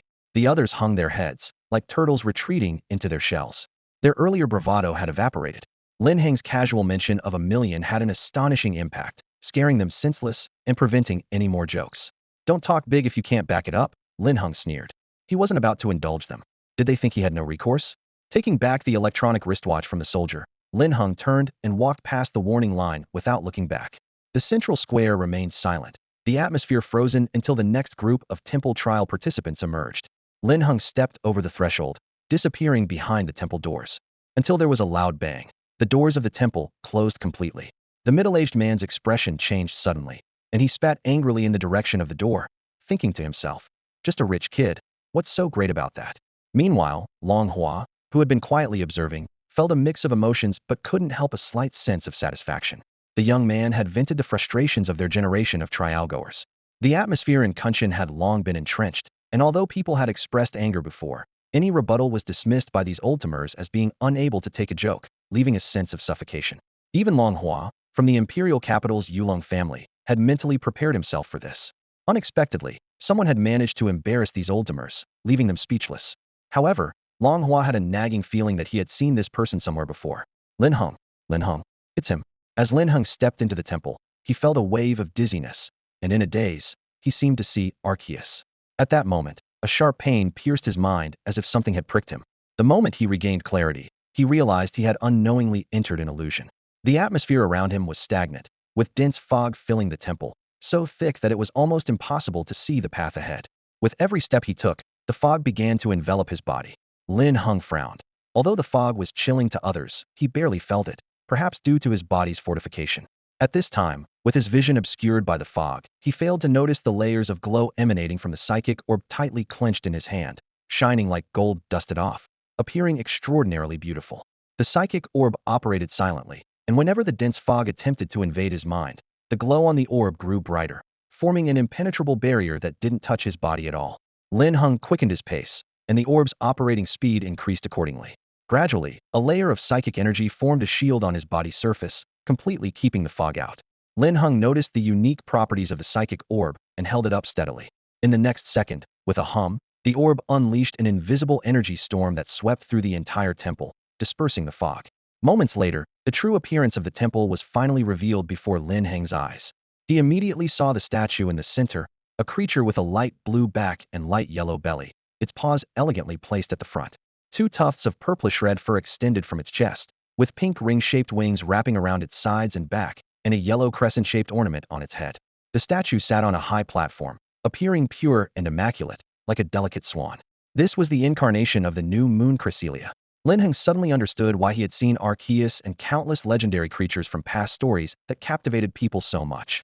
No wonder the trial-goers couldn't escape. Cresselia's illusionary power was enough to dispel the horrors created by Darkrai, the nightmare god. So how could ordinary people resist? Compared to nightmares, beautiful dreams are naturally more alluring and inescapable. Compared to nightmares, it's the sweet dreams that truly captivate and ensnare us. If it weren't for the psychic orb jolting his mind, he might not have been able to escape the illusion of the dream so quickly. This is the real challenge of the trial. The god of dreams indeed harbors goodwill towards humans, and this dream was likely created to select the most suitable and destined individual.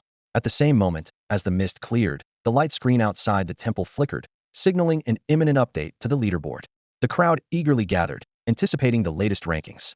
Soon, a new ranking flashed before them. To everyone's surprise, Xingxia, who had consistently held the first place since the trial leaderboard appeared, had slipped to second place. The new first place was Lin Heng, who completed the trial in just 30 seconds. 30 seconds. This achievement shattered the historical record, with the leaderboard even highlighting it in enlarged font. As the crowd processed the results, a silent shock washed over their faces. They even doubted their eyes. Who is Linhung? 30 seconds? What 30 seconds? Once they fully absorbed the statement, a trainer suddenly exclaimed in shock. Oh my god, I remember now. Linhung is the champion of this year's Jianghua exam. Boom! After several seconds of stunned silence, the crowd erupted. A thunderous realization exploded in their minds, leaving them speechless. This achievement sent shockwaves through the audience. It was terrifying. For the first time, Longhua's breath quickened. He, who always maintained a calm demeanor during competitions, found himself unable to stay composed. 30 seconds. What does that even mean? Even the currently popular psychic goddess Xingxia couldn't compare. This wasn't just a tenfold gap, but a 20-fold disparity. Astonishing. Unbelievable. Longhua stared intently at Lin Heng's name, speechless. At this moment, he felt a sudden sense of relief that he hadn't gone to Jianghua for the exam this year his parents initially wanted him to, given how the capital is known for its fiercely competitive exams. But in the end, they relented to his insistence. Looking back now, Lin Heng was like an insurmountable sun, and if he had taken the Jianghua exam, he feared he would have been completely overshadowed. The middle-aged man who had proposed the bet was on the verge of a breakdown. He had memorized the young man's name, waiting to see him fail and learn a lesson about not acting recklessly. But now, the middle-aged man realized he was the fool. He looked at Lin Heng's name on the trial leaderboard in near despair, thinking to himself, what's the point of this now? Other trainers still in line also felt hopeless. How could they compete with 30 seconds? Even if they gave it their all, they couldn't surpass that. No more trying. Whoever wants to attempt the trial can go ahead. The trainers behind Lin Heng in line turned away, knowing that the 30-second record would likely remain unchallenged, impossible to beat. No one wanted to try anymore. He himself had only intended to try his luck at ranking, never expecting to claim the ultimate prize. Now, there was no need to compete for rankings. Out of sight, out of mind. He didn't want to stay here and be discouraged any longer. One by one, more professional trainers trickled in. Although many were reluctant to stay, they appeared disheartened, as if sleepwalking before even entering the dream realm of the dream god. Longhua gritted his teeth and decided to stay. He not only yearned for the trial, but was also curious to see how far Lin Heng could go. Lin Heng's unprecedented challenge intrigued him, and he wanted to witness it personally. Meanwhile, Lin Heng was unaware of the significant impact he had caused, fully focused on observing the statue of Cresselia. Suddenly, the patterns inside the temple came alive, spinning as bands of purplish red aurora spread, merging with the temple. In this strange radiance, Cresselia's statue appeared mysterious and beautiful, with surging energy wildly flowing. The psychic orb in Lin Heng's hand suddenly floated out of his grasp, hovering before the statue in the temple's center, quietly suspended in front of Cresselia's eyes. The next moment, to his astonishment, Cresselia opened its eyes, and the pink wings surrounding its swan-like body seemed to come alive, becoming as light as gauze. Sparkling particles like tiny stars fell, creating a breathtaking spectacle. Lin Heng stared in awe as the dense fog above the temple gathered into a crescent moon under the movement of the sparkling particles. Beams of light poured down like an aurora, enveloping Lin Heng in this incredible moonlight. Even the pokeballs at his waist and the Pokemon egg in his backpack, which was in the process of hatching, were surrounded. It felt like a mystical blessing descended upon him, and he involuntarily closed his eyes, his resolute expression softening. He sensed no malice in the moonlight. After an indeterminate amount of time, silence returned to the temple, and the statue closed its eyes, its wings reverting to their original state. Suddenly, Lin Heng's eyelids fluttered, and he opened his eyes abruptly. A faint, strange energy circulated at the center of his forehead. He raised an eyebrow slightly, and in the next moment, the stones at the temple's base were enveloped by a soft purple glow and began to float. The psychic orb drifted back into his hand with a mere thought. Is this psychic power? Feeling the intense mental energy in his mind, Lin Heng smiled gently. Yet, as he looked around the temple, he noticed the strange patterns had vanished. Although the statue remained, something felt different. The lingering presence of Cresselia had dissipated with the influx of psychic power. Was this the legendary divine reward? Truly a treasure. As Lin Heng's thoughts wandered, his figure suddenly vanished from where he stood, reappearing beneath the temple statue in an instant. Although it was a short distance, less than 2 meters, he had gained the ability to teleport, something even newborn psychic-type Pokemon couldn't achieve. The blessing of a divine beast was indeed extraordinary. Amidst his excitement, a familiar electronic voice abruptly chimed. Ding! The countdown for the mysterious Pokemon egg hatching has ended. The Pokemon is about to be born. Please prepare, host. Ding! The countdown for the mysterious spirit eggs hatching has ended, and the spirit is about to be born. Please prepare yourself, host. Lin Heng was startled. In his consciousness, the process of infusing superpowers felt like a mere moment. yet an entire hour had passed in reality. He quickly removed his space backpack and placed it in front of him. The spirit egg was carefully placed in a specially isolated compartment within the backpack, a newly developed feature that allows customization according to customer needs, including the size and number of compartments. It's a personalized model, naturally costing several times more than previous versions. Previously, when Linhung needed to retrieve the spirit egg, he had to specifically adjust the backpack space. Now, it only takes a thought. In the next instant, the mysterious egg with its incubation device appeared out of thin air in the temple. Having superpowers indeed makes everything more convenient, especially the addictive feeling of controlling everything with mere mental strength. He turned his attention to the incubation device and discovered that all the premium nutrient solutions he had previously provided were depleted, and even the slots for spare nutrients were empty. Linhung was shocked. Could this be a bottomless pit? The incubation device has spare slots to save trainers the trouble of constantly monitoring the egg's hatching process, saving time and energy. Very user-friendly design. However, he had never heard of a spirit egg hatching that could use up the spare slots so thoroughly. He had 6 spare slots. Could it be a pseudo-legendary? Powerful spirits naturally require several times the nutrition of ordinary ones. Whether it's the land shark like Garchomp, the first-generation pseudo-legendary Dragonite, or Dragapult, which could rival Jengar for the title of Ghost King, Linhung would be extremely satisfied. Even if it were the least impressive Gudra, he wouldn't mind, as he had a talent enhancer. Cultivating Gudra into the top pseudo-legendary spirit wouldn't be an issue. Even if it wasn't a pseudo-legendary, a spirit like Gardevoir, which is considered a beloved companion, would be great, especially since it aligns with the Psychic Orb, making upgrades much more effective. Linhung clenched his fist, filled with anticipation for the mysterious egg's hatching. Sensing its owner's gaze, the mysterious egg wobbled slightly, and Lin Heng's eyes lit up. He decided to release his 3 spirits one by one, as they were all companions and could start bonding early, witnessing this important moment together. The other 3 spirits would instinctively take care of it. The temple space was large enough that Tyranitar's spikes didn't pierce the ceiling, and the ancient Gyarados, though slightly cramped, could still hover in midair. Metagross curiously glanced around, immediately noticing the mysterious egg, and floated over, propelled by magnetic forces. A little one is about to be born.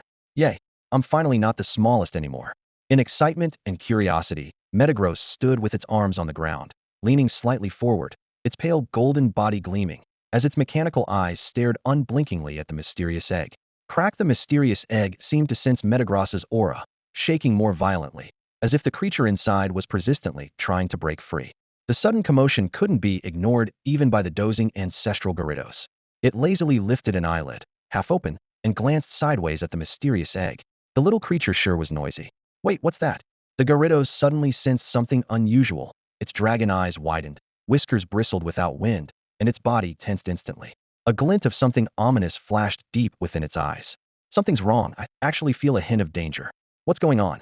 The ancestral Gyarados watched the mysterious egg cautiously, eyes narrowing slightly. Shaquila's also halted its foolish attempts to pierce the ceiling with its horn. Without a moment's hesitation, it leaped in front of Lin Heng with a thud, shielding him with its body. Master, I'll protect you. The reaction of the 3 Pokémon made Lin Heng furrow his brow involuntarily. This was nothing like he had imagined. What was supposed to be a harmonious and friendly scene had suddenly turned into something akin to a demon's arrival. Linhung naturally didn't doubt his Pokémon's instincts. Moreover, whether it was due to his psychic abilities or overall enhancement, as he neared the mysterious egg, the hairs on his body stood on end involuntarily. This feeling, everything indicated that the creature hatching from this mysterious egg was anything but ordinary. Deep down, Linhung couldn't help but feel a twinge of anxiety. Crack! Finally, the mysterious egg shook violently, the shell beginning to crack, with fissures spreading across its surface. Linhung took a deep breath, his heart pounding. It was as if he had returned to the moment of Shaquila's birth. The tension and apprehension were timeless. The ancestral Gyarados held its breath. Metagross's 2 large eyes were nearly pressed against the glass, and Shaquila stood firmly in front of Linhung. The 3 Pokémon were clearly coordinated. If the mysterious egg posed any threat, they would eliminate it in the cradle, ensuring their master remained unharmed. With a resounding boom, the eggshell shattered into countless fragments, leaving bullet-like marks everywhere. If not for the upgraded hatching device with specially tempered glass, the scene might have been as disastrous as Shaquila's own hatching. At that moment, standing on the shattered eggshell was a Pokémon with a vivid pink hue so intense it was almost garish. Its tail bore mysterious black runes resembling eyes, and on either side of its head were twin appendages resembling ears, with 2 spherical feet beneath it. Ordinarily, such an appearance would be considered extremely cute and endearing, yet the black swirling patterns identical to those on its tail covered its entire body, undermining its cuteness. But most terrifying was the aura emanating from the runes on this Pokemon, as if some ancient, mysterious power was imbued within it, chilling the air and invoking the sensation of being washed by an abyss capable of swallowing all darkness. In that moment, the air seemed to freeze, the temple silent as one human and 3 Pokemon stood in stunned surprise. What kind of pink demon was this? What is this pink devil? Did you think it was a Chansey or the ancient Jigglypuff from the original story? No, you're completely wrong. This is actually a small Cleffa, a shiny pink Cleffa with some strange features. When Linhung realized this, he was stunned. He felt like all the games he played in his previous life were wasted, having never seen such a form of Cleffa before. Is this what a Pokemon resurrected through impure world reincarnation looks like? A reborn Cleffa is indeed something else, terrifyingly so. Cleffa, how did you end up like this, oh Cleffa? Have you turned dark? Linhung didn't have much against Cleffa.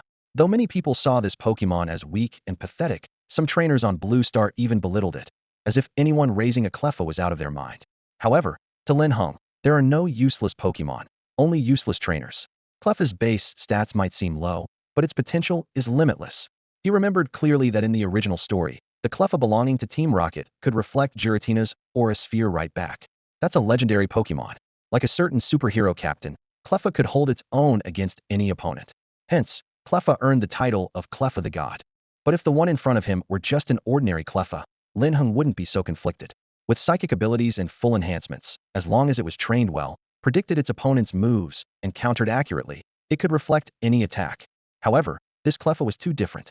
Before Linhung could use his insight to investigate, the Metong on the glassware had already locked eyes with the dark Cleffa. Whoosh, the next second, Cleffa teleported instantly and was right in front of Linhung, moving so fast that even Tyranitar couldn't react. Cleffa was completely unaware of the psychological impact it had on the 3 Pokemon. Its squinty triangular eyes looked even more eerie, like a mask. It stared intently at Linhung, seemingly sensing a familiar aura from him, and instinctively wanted to get closer. The constant companionship inside the mysterious egg and the process of death and rebirth made it strongly attached to Linhung. But due to the special resurrection process, Cleffa's personality became very reclusive. It wanted to be close but didn't know how to express it, so it just stood there silently, its triangular eyes unblinking, its aura growing heavier, and the spirals on its body seeming to move, filled with a sinister energy. Its expression was cold and hard, sending chills down one's spine. To someone unaware, it might seem like it wanted to kill the other person. At least, that's what the ancestral Gyarados thought. It was startled, suddenly roaring into the sky, with energy surging violently, filling the temple with chaotic ice-type energy, and the temperature plummeting. Gyarados opened its mouth wide, ready to unleash an ice beam attack. But Lin Heng's Viridian Force sensed that Cleffa meant no harm, so he gestured towards Gyarados. Although Gyarados was reluctant, it closed its mouth, though its gaze towards Cleffa became even more hostile. It couldn't be helped. The strange patterns on its body emitted an aura that was too dangerous, triggering unpleasant memories for the Gyarados. It was as if it had seen this creature from afar at the beginning of its existence. Shagila's turned sideways, attempting once again to stand between the human and the spirit. Swish, whether it was Lin Heng's illusion or not, the cold in the temple seemed to intensify, a chill that was different from the icy energy emitted by Gyarados, penetrating to the bone and sending shivers down the spine. At this moment, Linhung took the initiative to pat the flesh wall in front of him, signaling Shagila's to step aside. He walked forward slowly, approaching the small Goran. The Metong followed closely, not leaving his side. The 3 spirits each protected Lin Heng in their own way. Meanwhile, Lin Heng's actions suddenly eased the tense atmosphere within the temple, and the trace of resentment emanating from the small Goran seemed to dissipate, as if it had been an illusion. Linhung stared at the small Goran before him, shock and disbelief flashing in his eyes. The small Goran was a unique variant, with a level of Novice Stage 1, possessing psychic and ghost attributes. Its ability was Shadow Tag, preventing any non-ghost-type spirits from switching or escaping once caught. Its potential was unknown, only revealed upon enhancement. Its skills included teleportation, amnesia, counter, and destiny bond. Its intimacy level was 100,100, with a note that it was extremely dependent on its host, requiring constant attention to its emotional state to prevent irreversible harm. The introduction mentioned that this small Goran had experienced death within its egg, making it exceptionally unique, attacking proactively without being struck and automatically countering. Its ghost attribute granted it an immortal soul. Note: the small Goran is highly dependent on you, and its black spiral markings granted an undeveloped special potential talent that might be triggered through contact with a legendary beast. A small Goran with both psychic and ghost attributes? Linhung was taken aback. It was simply too powerful. His amazement was justified. as this small Goran was truly terrifying. Calling it a darkened Goran god was no exaggeration. Not to mention the other aspects, just the immortal trait was a game-changer. Goran Wong was often looked down upon by other trainers because it couldn't attack proactively and could only endure hits, but its endurance was insufficient, often resulting in severe injuries or death. Immortality completely resolved this issue. Even when facing powerful spirits, at worst, it would be a mutual destruction. Regardless of who perishes, the small Goran would remain. Moreover, it could attack proactively, easily overcoming its greatest weakness. Lin Heng was confident in his predictive abilities, capable of rebounding attacks before the enemy could strike. Imagining those trainers who would be infuriated yet helpless against the Goran god, Lin Heng couldn't help but smile. As for the full intimacy level, Lin Heng understood, wasn't it just a Yandere? He could handle that. Compared to a telepathic bond, this seemed trivial. Only the last sentence left him speechless, wanting to retort. A potential talent that could only be activated through contact with a legendary beast. Where was he supposed to find a legendary beast for the darkened small Goran? However, even without contacting a legendary beast, its potential could still be enhanced. After all, only after enhancement could it manifest. Lin Heng's mind stirred slightly. The next second, a notification appeared. Ding! Would the host like to bind the talent enhancer with the mutant small Goran? Ding! Do you wish to bind the talent enhancer with the mutant Zygoran? Absolutely. No hesitation. Lin Heng replied decisively. There's no better time to bind it than now. With a clear notification sound, the talent enhancer successfully bound, instantly elevating Zygoran's potential to limitless. Limitless? Those three words invigorated Lin Heng, as he eagerly watched Zygoran. Its potential leaped from unknown to limitless in a moment. He had expected the best outcome to be at the leader level, but limitless was beyond his imagination. Those seemingly simple words meant Zygoran's potential had no bounds. As long as it keeps growing, surpassing legendary beasts might not be an unreachable dream. Lin Heng exhaled deeply, a smile involuntarily spreading across his face as his right hand almost touched Zygoran's head. Zygoran waited quietly, appearing unusually obedient.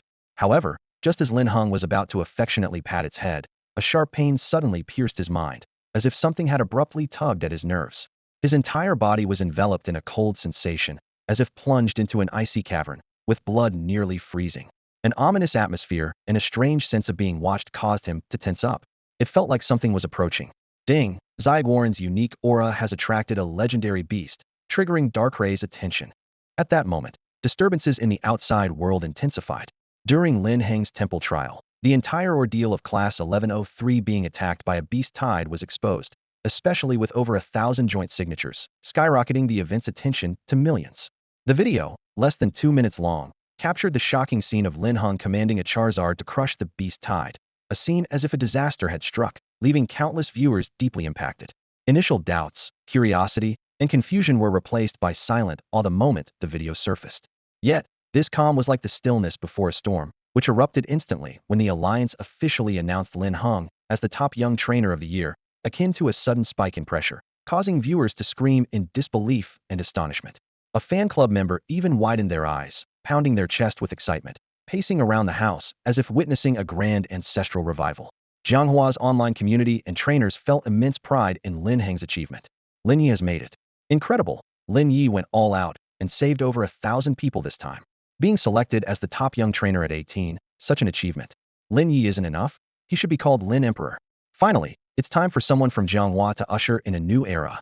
However, netizens from other cities were not content, asserting, how can such honor be attributed to a city?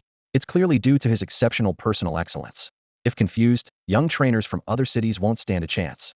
Saving over 1,000 people, how can others compete with that? Never before had such a young trainer been so fervently admired and celebrated. Lin Heng made history. What were you doing at 18? How much does family background influence a person? How far can a trainer's talent go? A flood of trending topics appeared, leaving netizens overwhelmed. However, no one felt impatient. People went wild gathering every piece of information related to Lin Heng, including Lin Hongyu's experiences and even Lin's mother's company. It had been too long since a hero emerged in Yin country, especially one who truly saved the world by single-handedly turning the tide and rescuing thousands of lives. Such feats are rare, even among the current elite trainers. No one questioned the Alliance's decision. In fact, they felt it wasn't enough. Suddenly, it seemed like the entire internet was buzzing with the name Lin Heng, and the video had amassed over 100 million views. The overwhelming barrage of comments flooded the screen to the point where you couldn't even see a single finger of Lin Heng's. At the same time, the covert actions that the Chu family had taken against Lin Heng were exposed. During this time of national celebration, such actions tarnishing a hero's name infuriated netizens, leading them to completely obliterate the already bankrupt Chu Corporation. Chu's father and other family members were exposed for crimes like smuggling and underreporting taxes on mystical creatures. They were arrested without even a chance to defend themselves, and the judicial process moved with astonishing speed. Especially the head of the Chu family, who was the mastermind, would face judgment tomorrow under the watchful eyes of the media and public. Although Chu He, who was paralyzed in the hospital bed, wasn't thrown out, he faced disdainful looks from doctors and nurses. If not for their professional ethics, they might have thrown out the person who slandered Linhung. Even so, the contempt and disdainful gazes left Chu He in a state worse than death, destined to live in agony forever. Lin's parents only learned of Linhung's ordeal after watching the video. They were the ones who exposed the Chu family's crimes. Yet, as the dust settled, Lin's parents didn't feel relieved, but rather looked towards Gushan with deep concern. Actually, I wish Hung wasn't so famous. In the future, he might have to live under the public eye every day. Lin's father comforted his tearful wife. There's always a trade-off. By choosing this path, he's bound to experience all this. Which outstanding trainer doesn't live under public scrutiny?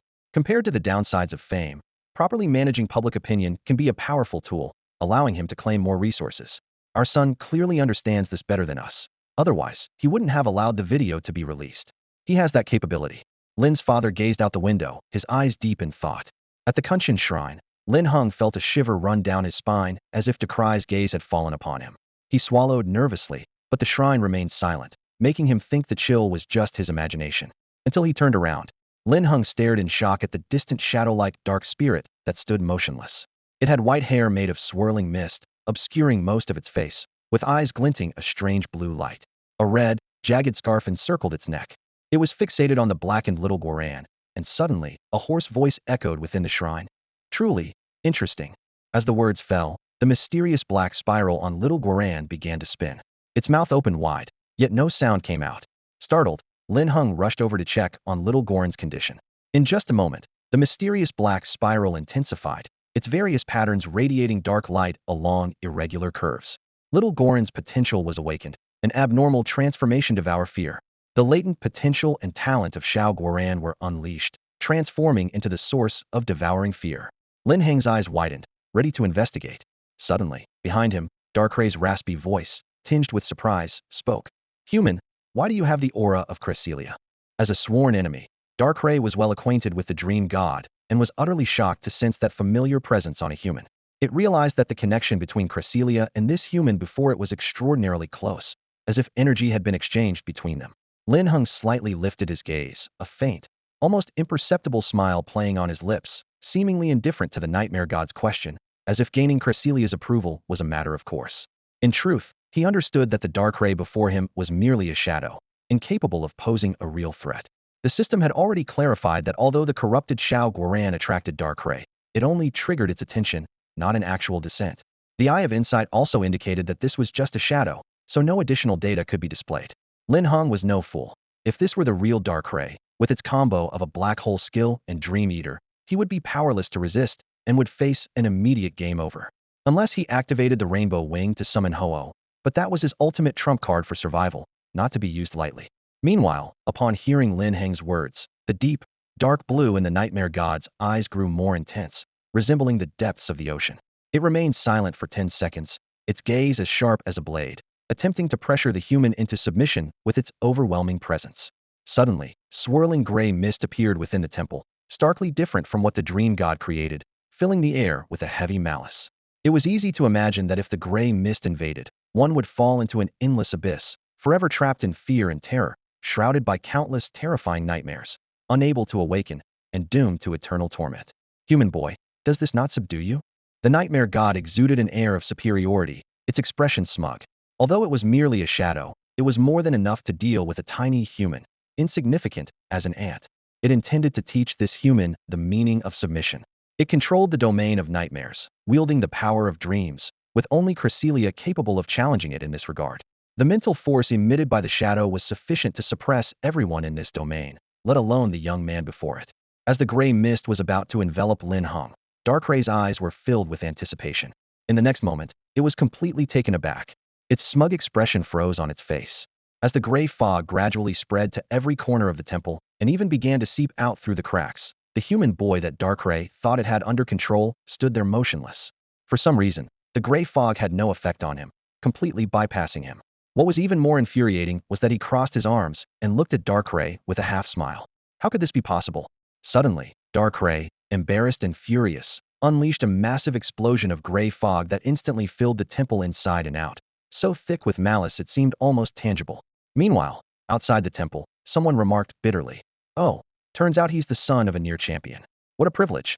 Despite the jealousy, he refused to admit his own shortcomings, blaming his circumstances instead. "If I had a father like Linhung, I could complete the trial in 10 seconds, let alone 30, he boasted shamelessly. Suddenly, an imperceptible wisp of gray fog entered his nostrils and rushed into his brain. His indignant expression abruptly shifted to one of blank confusion. Then, as if seeing something terrifying, he collapsed to his knees, tears and snot streaming down his face as he begged for mercy. "I won't dare anymore. Please spare me." This scene startled many in the crowd, who quickly backed away with furrowed brows. But soon, nightmares began to surface in their minds, revealing their deepest fears. Though each person's fear was different, their expressions were uniformly filled with terror and their faces turned pale. Some kowtowed for mercy, others collapsed to the ground, and some even had suspicious yellow liquid trickling down their trousers. In short, no one was spared. Even Long Hawaii felt chilled to the bone, sweat dripping down his face as he clung to a nearby pillar, breaking 2 nails in the process. Inside the temple, Lin Heng's reaction was completely unexpected to Darkrai. He showed no fear, staring directly at Darkrai, unfazed by its intimidating presence. The Nightmare God realized that its renowned nightmare domain seemed ineffective against him. Darkrai squinted, beginning to doubt itself. What was happening? Could it be that its powers had waned from disuse? But that couldn't be right. The people outside hadn't escaped its grasp. Perhaps it wasn't a problem with its abilities? Lin Heng's eyes flashed with a quick smile. He had just realized that the powers granted to him by the Dream God included the ability to repel and resist illusions. Even the Nightmare God Darkrai couldn't control his mind or manipulate his dreams. Other spirits wouldn't stand a chance. This was an added layer of protection. With this thought, Lin Heng's attitude toward Darkrai softened. "Darkrai, this trick doesn't work on me, so let's not waste time. You're quite powerful, but since I've been acknowledged by your rival, things are different, wouldn't you say?" Linhung spoke without a hint of shame, skillfully mixing truth with flattery, almost convincing himself. He also offered a way out, knowing that as a mythical creature, Darkrai couldn't just leave without saving face. Linhung felt his emotional intelligence was on point. Sure enough, although Darkrai remained somewhat skeptical, it was essentially a deeply socially anxious being despite its fearsome appearance. Since the secret realm descended on Blue Star, its interactions with humans had been limited, unlike the Dream God, who was naturally friendly toward humans. After hearing Linhung, any lingering discomfort in Darkrai's heart dissipated, and it gazed deeply at Linhung. After listening to Darkrai, the last trace of unease in Lin Heng's heart dissipated. Darkrai gave Linhung a deep look, as if to say, "Human, we will meet again." As soon as the thought crossed Lin Heng's mind, Darkrai's phantom gradually faded away, the gray fog dispersed, and the temple returned to its usual calm, as if nothing had ever happened. Surprisingly, this nightmare god was so easily appeased. Linhung smiled slightly, and shifted his gaze back to the corrupted Xiaoguoran. At that moment, Xiaoguoran was curled up on the ground, trembling slightly, with its ear-like hands drooping at its sides. The mysterious swirl patterns on its body emitted ominous black wisps, making it appear even more eerie. Its innate ability devouring fear originated from the gaze of Darkrai, the god of nightmares, and the divine blessing at its hatching from Cresselia, the god of dreams, causing an irreversible change in Xiaoguoran's talent. From then on, dreams and nightmares intertwined, creating layers of illusions that accelerated its growth by consuming fear. Linhung thought to himself, noting that at its current low level, the range of this ability was limited to 1 meter, lasting only 5 seconds. The ability to create a dual illusion of intertwined dreams and nightmares was truly astonishing. He initially thought Xiaoguoran's talent was merely influenced by Darkrai, not expecting Cresselia's factor to be involved as well. This dual illusion capability was no trivial matter. It seemed similar to a single-layer illusion, but having an extra layer doubled the torment. Pure nightmares induced fear and excruciating anguish. Dreams, on the other hand, captivated, making one reluctant to wake, leading to despair upon returning to reality. However, following a nightmare with a dream, or vice versa, was an extreme form of torment. Experiencing it once would be unforgettable for a lifetime. The fear born from this was incomparable to a single-layer illusion, undoubtedly escalating exponentially. Therefore, even though the illusions Xiaoguoran created lasted less than 5 seconds, Linhung felt no dissatisfaction. The fear induced by such illusions was the purest. As long as Xiao Guoran endeavored to devour, the range of its illusions would inevitably expand. Perhaps one day, it could create effects rivaling those of the gods of dreams and nightmares, entrapping everyone and every creature in inescapable illusions. Lin Heng's thoughts drifted far, his eyes narrowing slightly as he mused that breaking through the dominions of these gods might not be impossible. Otherwise, it would mean challenging Giratina, the renegade Pokémon. The reason legendary Pokémon are deemed as such, beyond their immense innate power, lies in their divine roles and the authority they wield. This transcends the concept of base stats and is the core of the law's power. For instance, Giratina, among the many ghost-type Pokémon, is the true ruler of the distortion world, capable of opening its entrance, precisely because it holds the divine role of the underworld, a top-tier existence endowed with extreme authority since the beginning of creation. Similarly, the legendary birds often criticized for their strength in the original works may not fully wield their divine roles, hence the debate over their classification as legendary Pokémon. The true mastery of ice by Articuno can freeze the entire world, Zapdos can command thunder and unleash electrical power. Moltres can easily set the earth ablaze, destroying everything effortlessly. The same principle applies to the three legendary beasts. The authority of gods at different levels, whether tertiary, secondary, or primary, varies in its scope of power. Dialga and Palkia, being the deities of time and space, should naturally be holders of primary authority. By the same logic, Rayquaza controls the sky, Groudon rules the land, and Kyogre governs the ocean. Therefore, to go further and surpass these legendary creatures, one must find a way to seize these divine authorities. Of course, it's too early to consider this now. The plan can only be made once the Pokémon have enough strength to challenge the legendary beasts. Suddenly, Linhung heard a noise and looked down to see the darkened Zygoran holding its head and slowly getting up, clearly having regained consciousness. Seeing this, Linhung turned his right hand palm up and offered the Psychic Orb. The most important thing now was for Zygoran to level up quickly and learn more evolution skills. Although it had excellent potential and astonishing talent, it might still be heavily damaged by the roar of a Gyarados at a low level. Feeling the surge of psychic power, Zygoran abruptly lifted its head, its internal longing making it gaze eagerly at the Psychic Orb, though its limbs remained still and its mouth was tightly closed. Linhung extended his hand further and gently said, "It's for you." Zygoran's birth process was different from other Pokémon, so Linhung was particularly attentive to its emotions. Despite their short time together, Viridian's special sensitivity helped him realize that Zygoran was much more sensitive than the other three Pokémon. Zygoran was overjoyed, carefully holding the Psychic Orb with its ear-like hands, its eyes forming delighted triangles, and cautiously placed it in its mouth. In the next second, with a crunch, it swallowed it whole. In an instant, layers of ascending light continuously burst forth from Zygoran. After waiting for a good 10 minutes, the ascending light gradually dimmed. Zygoran's unique variant, at a normal level 1, possesses psychic and ghost attributes. Its ability, Shadow Tag, prevents any non-ghost type Pokémon from being switched out or escaping once they step on it. Its potential is limitless, with skills including Teleport, Amnesia, Counter, Mirror Coat, Safeguard, Destiny Bond. It can devour fear in a dual illusion. Its intimacy value is 100,100, note. Extremely dependent on the host. Always pay attention to Zygoran's emotional changes to prevent irreversible harm. The introduction mentions that Zygoran is on the brink of evolution. It must undergo a practical battle soon to complete its evolution. Note, the Devour Fear talent has been activated, granting a 20 immunity effect against dark attributes, which will increase as the talent strengthens. This is quite a pleasant surprise. Linhung showed a look of delight. If Zygoran were only a psychic type, it would be quadruple weak to dark and ghost type Pokémon, but after undergoing the undying reincarnation process, the ghost type weakness is naturally neutralized. Now, even dark-type attributes are immune due to the talent activation, and this immunity effect will increase with talent enhancement. Zygoran's only weakness has therefore disappeared. Moreover, after absorbing the Psychic Orb, it has developed a mature skill set, handling both physical and special attacks effortlessly. No matter the opponent, it can reflect everything back. Just the thought of it can make opponents suffer. Don't ask why, just know it's unbeatable. This guy is a real trickster. He not only counters your attacks, but also vanishes like a ghost, making him hard to hit. On top of that, he can create double illusions, scaring you half to death while he enjoys his feast. It's infuriating. Linhung couldn't help but put himself in his opponent's shoes, feeling a surge of anger. He couldn't help but worry about Xiaoguaran's opponents.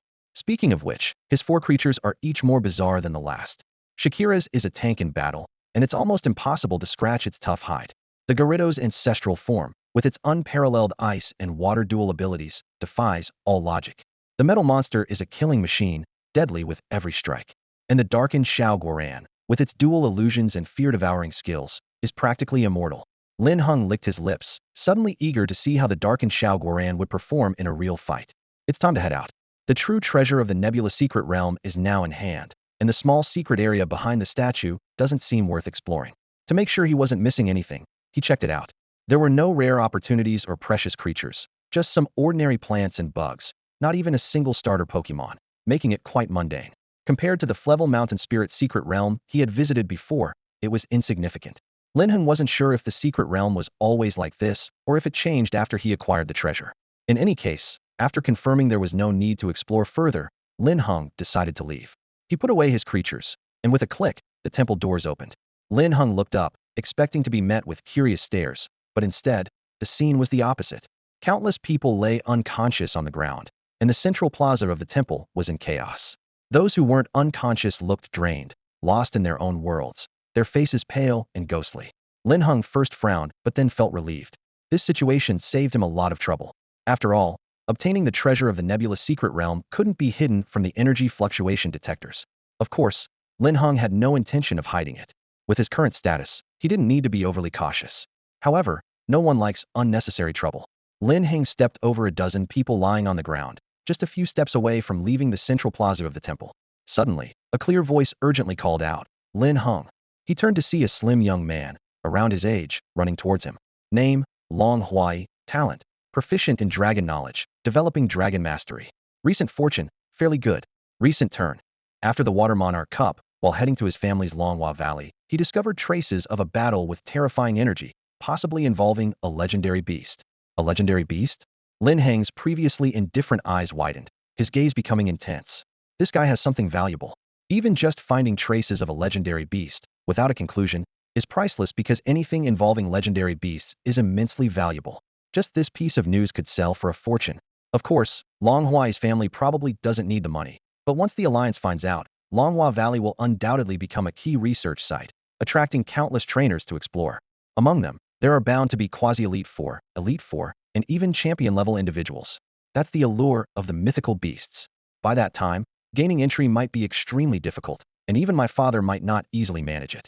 Lin Heng thought to himself, maybe he could have his dad negotiate with the Long family in the capital for a resource exchange to secure a spot in Longhua Valley. It shouldn't be too hard. He stroked his chin, pondering. Just then, Longhuai hurriedly ran up to Lin Heng, accidentally stepping on a few people along the way. After taking a few deep breaths to steady himself, he immediately said, "Lin Heng, can I challenge you?" Ever since seeing Lin Heng take first place on the trial leaderboard, leaving the second place far behind, this idea had lingered in Long Huai's mind. He wasn't someone who gave up easily. Instead, he thrived on challenges. Even knowing Lin Heng was stronger, he wanted to test himself. His parents often said he wouldn't turn back until he hit a wall, but he didn't think that was a bad thing.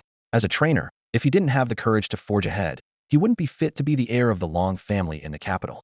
Seeing Long Huai's determined expression, Lin Heng maintained a calm facade, but inside, he was thrilled.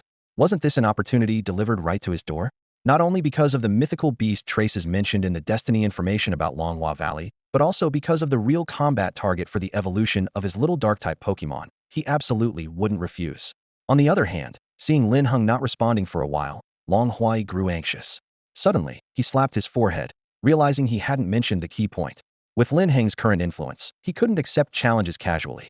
1. The status mismatch, and 2. A one-sided battle wouldn't provide growth for the Pokemon, making it a meaningless fight. Alright, if you're willing to accept my challenge, I can negotiate for a spot in Longhua Valley for you. How about that? Long Huai hesitated for a moment before making this offer. After all, as both being from Elite Four families, what their family had, the Lin family also possessed, except for the secret realm of Longhua Valley.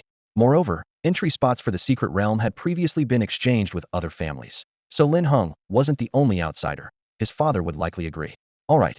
Lin Heng nodded in agreement, silently admiring Long Huai's cleverness for understanding without needing further explanation. This was the common understanding among heirs of prominent families. To the Gushan Battle Club? Lin Heng raised an eyebrow, thinking it was indeed a good choice. Sure. Long Huai let out a sigh of relief, finally feeling at ease. If he didn't have a proper battle with Lin Heng, he might not be able to sleep tonight. Strength can only be improved through repeated trials. Failure isn't scary. Standing still is the most pitiful. 10 minutes later, the two arrived at the Gushan Battle Club. The setup of battle clubs is quite similar in every city.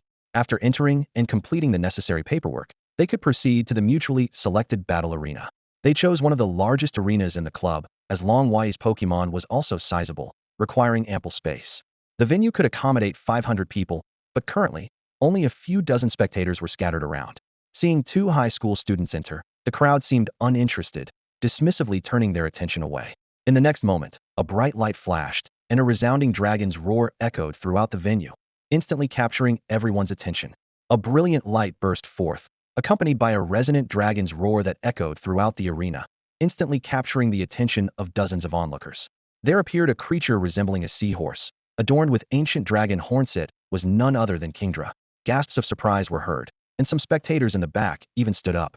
While Kingdra isn't quite a legendary Pokemon, its rarity is undeniable, especially as a dragon-type specialist in rainy conditions, making it a coveted creature for many trainers. The spectator area buzzed with excitement. I thought it was just two rookies fooling around, but this battle has high stakes with a Kingdra involved, one spectator remarked. They must be heirs of some prestigious family.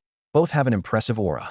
He quickly called his friends to watch. A battle between Greninja and Macamp is exciting, but Kingdra adds a whole new level to it. The discussions were lively, as everyone anticipated the outcome of the battle. This won't be easy. Kingdra's Water Dragon combination provides excellent resistance. Dragon resists electric and grass, water resists ice, and it has a quadruple resistance to water. It's quite formidable. The spectators exchanged enthusiastically. On stage, Longhua's eyes were sharp, with ambition burning fiercely within him.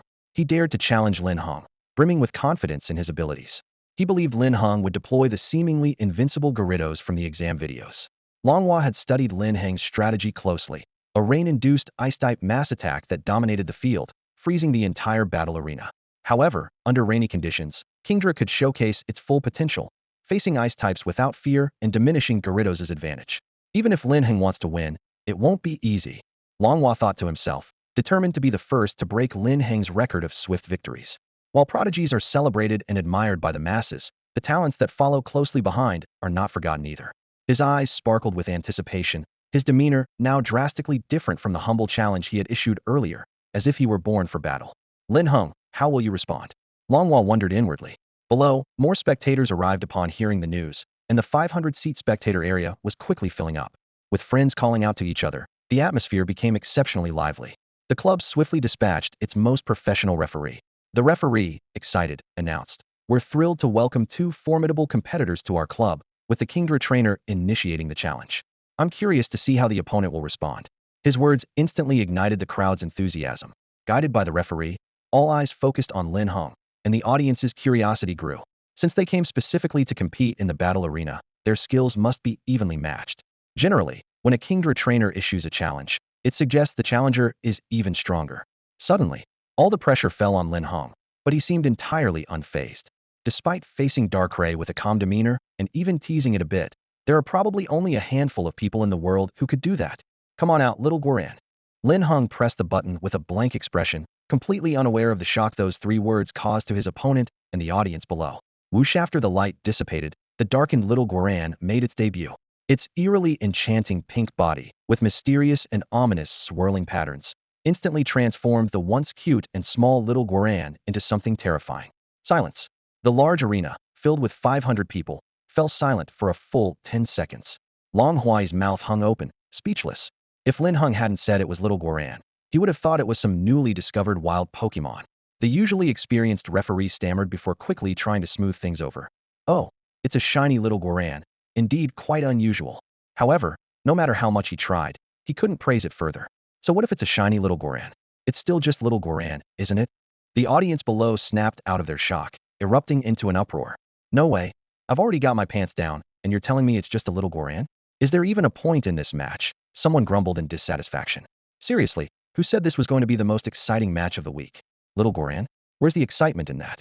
People began leaving their seats, ready to leave. Alright then, let's watch Kingdra completely destroy little Goran in 18 different ways. Indeed, when it comes to getting beaten, little Goran is unrivaled. The crowd wasn't mocking, they genuinely looked down on it. Does little Goran even qualify? What's the point of it? Sure, it's rarer than Kingdra, but so what? Its base stats are pathetically low. It can't even compare to the starters, and even a slightly stronger normal-type Pokemon could tear it apart. Most importantly, this match has no entertainment value whatsoever. A Pokemon that can't even attack on its own, how is it supposed to put on a show? For spectators, there was nothing more dull and boring than this kind of event. Oh, you think the trainer might gain the upper hand with advanced tactics? Is that something you can achieve just by flapping your lips? Any trainer capable of that has been through countless trials and battle experiences, having ventured through numerous secret realms. Even so, trainers at the level of quasi-elite wouldn't dare to handle such a bizarre Pokemon lightly. Those interested in little Goran might raise it for fun, but they wouldn't actually let it compete. How could a young trainer dare to do so? People were incredulous, but also saw no point in watching further, leaving their seats one by one. Long Huai's expression darkened quickly, and even he, usually composed, rarely got this upset.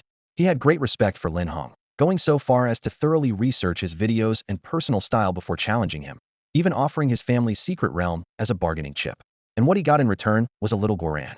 Long Huai's eyes brimmed with disappointment, and his attitude towards Lin Heng shifted from initial enthusiasm to indifference.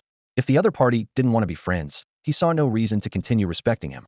His ace, Kingdra, didn't need to compete against such a Pokemon. It was an insult to them. Lin Heng, since you've done this, I'll switch my Pokemon too. Long Huai said coldly. Lin Heng, hearing this, shrugged. He had anticipated little Goran's entrance would have this effect. If the opponent misunderstood, so be it. Switching Pokemon didn't matter to him. He would fight just the same. Seeing Lin Heng's nonchalance, Long Huai's disappointment deepened, and he quickly tossed out another Pokeball. Seeing his indifferent expression, Long Hua's disappointment grew even more intense. In a swift motion, he threw out another Pokeball. A purple Apom wobbled into view, and Long Hua's eyes burned with anger. He thought to himself, isn't this just giving up? Let's both give up and see who does it better. Lin Heng raised an eyebrow at Long Hua's reaction. If the other person wasn't the young master of the dragon family from the imperial capital, he would have suspected Long Hua was a fan turned critic. This was a complete transformation. The Apom was fine. After all, it was little Goran's first battle. It had only recently hatched, and though it had experienced death and rebirth within the Pokeball, this was its first real fight. Being cautious wouldn't hurt. The referee helplessly looked at the two, thinking to himself, what is this? My hard-earned bonus is gone. What was supposed to be a fierce battle between Kingdra has turned into a rookie trainer skirmish. They really sent me here to crack a nut with a sledgehammer. With a resigned wave, the referee asked, are you both ready? Seeing them nod in unison, he eagerly announced the start of the match, hoping to end this ordeal quickly. With this time, he could have officiated 2 mid-level events and earn more. Apom, throw, the referee's voice rang out. The bluish-purple creature's eyes darted around, its fierce gaze avoiding a direct look at the shadowy little Goran, feeling an odd aura from it. But it moved swiftly, already at an ordinary 6th tier, its tail aiding in rapid movements across the field, showing agility. With a few leaps, Apom picked up a fist-sized rock from the ground and hurled it fiercely toward little Goran. The sound of the rock cutting through the air testified to Apom's strength. Long Hua stared intently at Lin Heng, puzzled as to why his opponent had given up so easily. This was nothing like the villain he had seen in videos. Half the spectators sat disinterestedly in their seats, waiting, while the other half crowded at the exit, ready to leave. Hearing the commotion below, they glanced casually at the stage, their jaws dropping in shock at the scene. Just before the rock hit little Goran, mysterious spirals on its body suddenly twisted, and a dazzling mix of pink and black light reflected out. The next second, the rock seemed to gain a mind of its own, turning midair and heading back toward Apom with speed and force several times greater than before. A perfect counter. Poacher more intense, malicious physical attack was reflected back, moving so fast it left only a blur in the air. Apom's hand, poised for a sneak attack, hadn't even retracted. With a loud thud, the rock struck Apom's head hard, piercing through its protective skin and flesh, causing blood to gush out instantly. It was unimaginable that the seemingly soft little Goran could unleash such a terrifying blow. As astonishment spread across people's faces, the situation below suddenly changed again. The struck Apom clutched its head, letting out a hoarse scream, its body rolling across the rocky ground, kicking up clouds of dust. It seemed to have lost all control. Long Hua snapped out of his shock, and seeing the situation, he hurried to Apom's side, urgently calling, Apom? Apom! Just as he placed his hand on Apom's body, the next second, the cries of the long-tailed monkey grew increasingly shrill, as if it had witnessed the most terrifying thing in the world. Within 3 seconds, the sound abruptly ceased.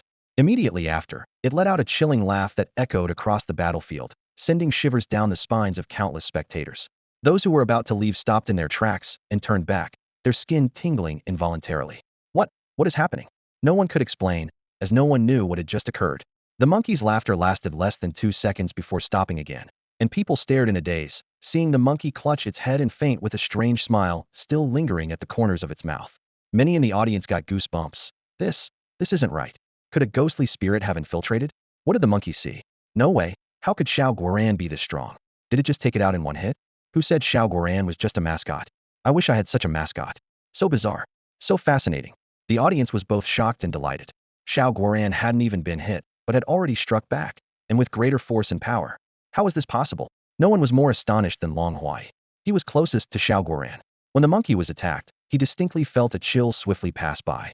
Long Huai thought he was imagining it, but now it seemed this Xiao Guoran was definitely unlike anything conventional. And Lin Heng had indeed shown no disrespect. He had achieved another instant victory. At this moment, Long Huai's feelings were complicated and indescribable, but his expression had clearly become much more serious. After quickly having the monkey carried away for treatment, he turned back earnestly. Lin Heng, I misunderstood you. Let's start the real battle now. The disdain in the audience's eyes quietly faded, and they silently returned to their seats, pretending nothing had happened. Those who had been proven wrong also wanted to keep watching. Could Xiao Guoran still create miracles? Was it just a coincidence or true strength? Questions swirled in their minds, and although they didn't know why their blood was boiling, they didn't want to miss this moment. Meanwhile, Xiao Guoran licked its lips and put on its smiling mask again. The taste of devouring fear was exceptionally addictive, and the ominous aura around it seemed to grow stronger, extending outward. The mysterious spirals on its body began to twist, and gradually, more black aura emerged, wrapping it completely. Lin Heng's eyes lit up, ready for evolution. A dazzling white light suddenly descended, and the radiant psychic power began to resonate with it. Yet the multitude of black spirals couldn't be ignored. They seemed like a heavy shackle or some mysterious ancient ritual. Xiao Guoran's form started to undergo a significant transformation, its height growing from below the knees to 1.5 meters, and the black of the spirals deepening, like the ink of the abyss. Sordos, Guoran Wang has emerged. The true glory of Guoran will begin to be written from this moment. Its smile remained firmly imprinted on its face, like a mask, but no one dared to overlook it anymore. This time, Guoran Wang was truly going to confront the Kingdra. This time, Guoran Wang is finally going to face the Thorn Dragon King Heaton. Long Hua took a deep breath, his gaze fixed on the Guoran Wang, feeling the blood surging in his heart. Lin Heng is still the same Lin Heng. Another unbeatable instant defeat.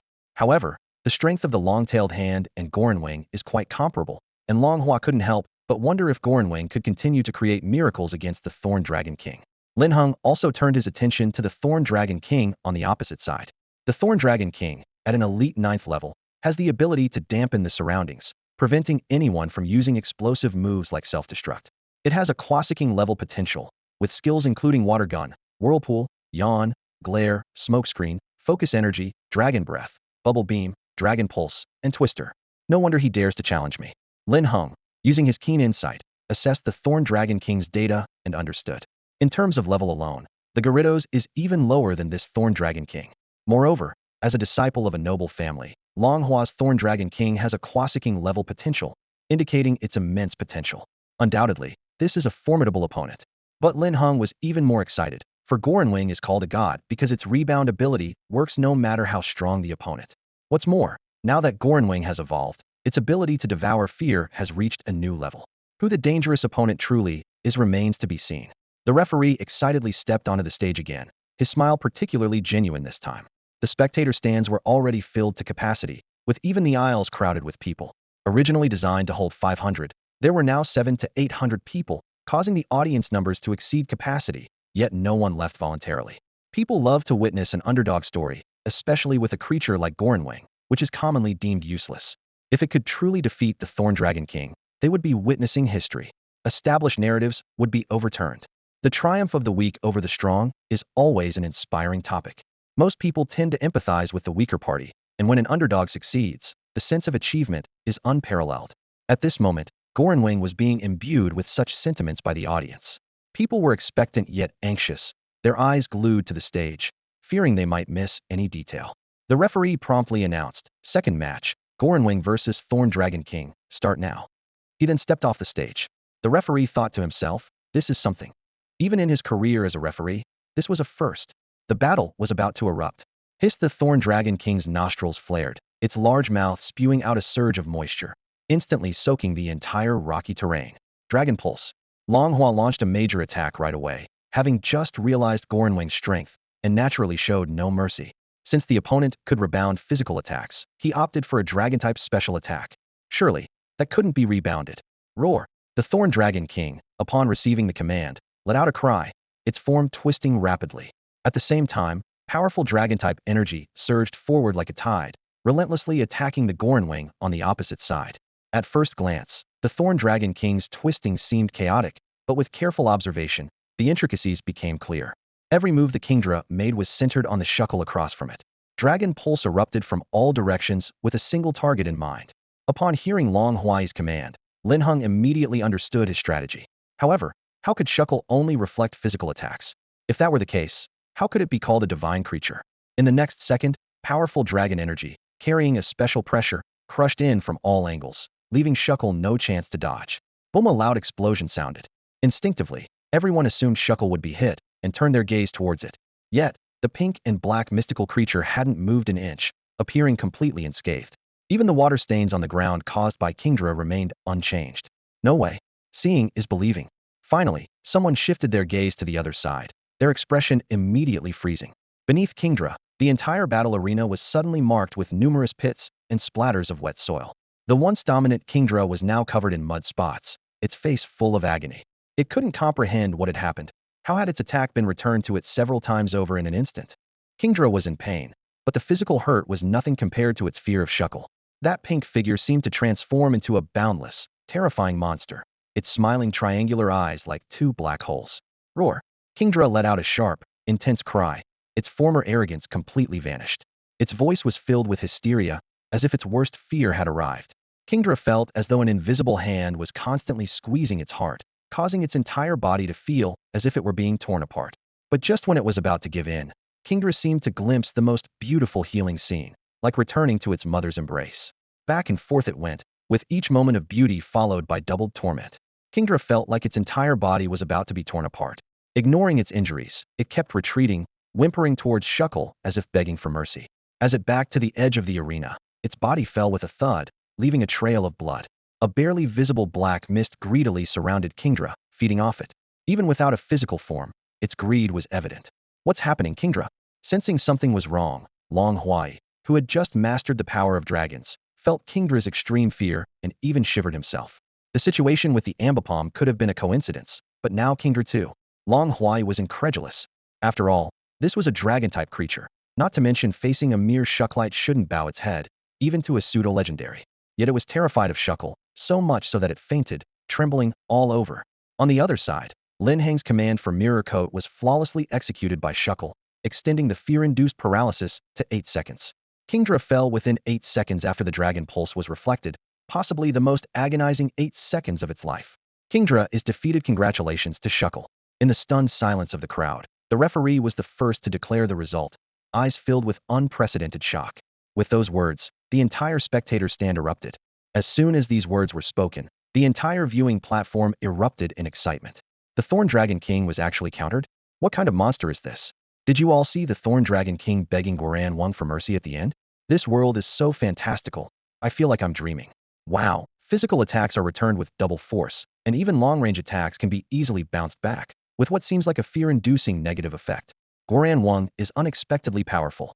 The spectators felt their worldview completely shattered in that moment. It's unbelievable.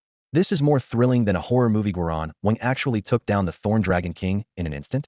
If this news gets out, other trainers might drown in disbelief. The move Guoran reflected back, if it was just a double Dragon Pulse, wouldn't have easily taken down the Thorn Dragon King. After all, that's his trump card. If it couldn't withstand even this much, the Thorn Dragon King wouldn't be so highly regarded. Therefore, the main reason for the Thorn Dragon King's defeat must be that strange negative effect. Long Hua was in turmoil, increasingly feeling that Lin Heng on the other side was unfathomable. He didn't expect that a Guoran, a creature no different from a mascot in the secular sense, could achieve such overwhelming results in Lin Heng's hands. Is this the difference between him and me? A heavy weight pressed on Long Hua's heart, but he felt no resentment. Instead, he thought this was Lin Heng's true level, a veritable great demon king. Lin Heng, I lost. When Longhua Valley opens, I will let you know. I hope to face you again at the Water Monarch Cup. Longhua said earnestly. After exchanging contact information with Lin Heng, they each went their separate ways. Meanwhile, Lin Heng was also preparing to return to Zhonghua City. His father had sent a message saying that the Alliance had already planned his reward package, just waiting for him to return. On a remote island, a large building resembling a red lotus stood tall. The entire building was adorned in red and black, with an unknown metallic smell lingering in the air. People coming and going wore varying outfits, but they all had a unified tattoo of a red lotus pattern. Only a few wore red hoods, their faces mostly concealed. These few moved briskly, quickly entering the glass doors, while others hurriedly stepped aside, retreating silently to the sides. They took the elevator and soon reached the top floor near the heart of the Lotus. With a creak, the door opened. People around the conference table looked up, except for the head seat, where a man in a black hood, adorned with large blood-red lotus flowers, sat with his head lowered, shrouded in the dim light. The newcomers instantly sensed trouble. A slender woman immediately knelt on the ground, her voice trembling as she said, "Leader, we are late." Thud, thud. The remaining two quickly followed suit, kneeling as well. The atmosphere in the conference room became incredibly tense, with other observing officers not daring to breathe too loudly, swallowing nervously. After what felt like an eternity, just as the tension in their minds was about to snap, they finally heard a strange voice, clearly altered by a voice modulator, coming from the head seat. "Forget it. Go receive your punishment later. Sit down for now." Phew. The few of them were drenched in cold sweat, their hands and feet icy, yet they dared not even wipe the sweat, hastily returning to their seats. The woman speaking felt a sense of relief, realizing that the leader seemed to be in a good mood today. She recalled her predecessor, who had also been late once, only to unfortunately encounter the leader's squad and face an attack from the Alliance, resulting in the plan's immediate failure. She vividly remembered how that predecessor was sent straight to the lab, becoming a test subject for a new species and instantly turning into a dried corpse. The leader even made everyone visit the body, and the eerie feeling still haunted her. The Hall of Light has been quite active recently. It seems that a new trainer from the Lighthouse Nation has discovered a new Phantom Tower and successfully passed through it. This is undoubtedly an opportunity, and the Lighthouse Alliance will certainly publicize it extensively, while the Yin Nation Alliance will also take corresponding measures. The man at the top spoke slowly, his voice altered by a voice changer, as if tearing at someone's marrow, yet the officials below dared not slack off, listening intently. "What are your thoughts?"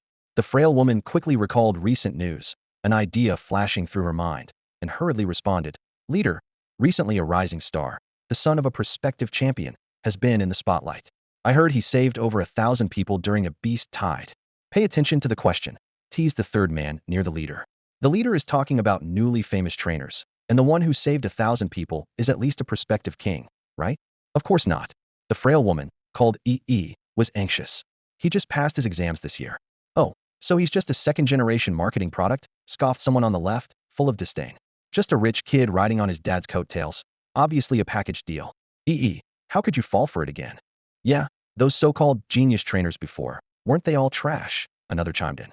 "That last one, Jean, nicknamed Iron Bone, was terrified when he saw me. I broke his bones, and there was no iron to be found." The mocking from the opposite side was almost cruel, the sound sharp as nails on a chalkboard, sending chills down the spine. "Hee hee.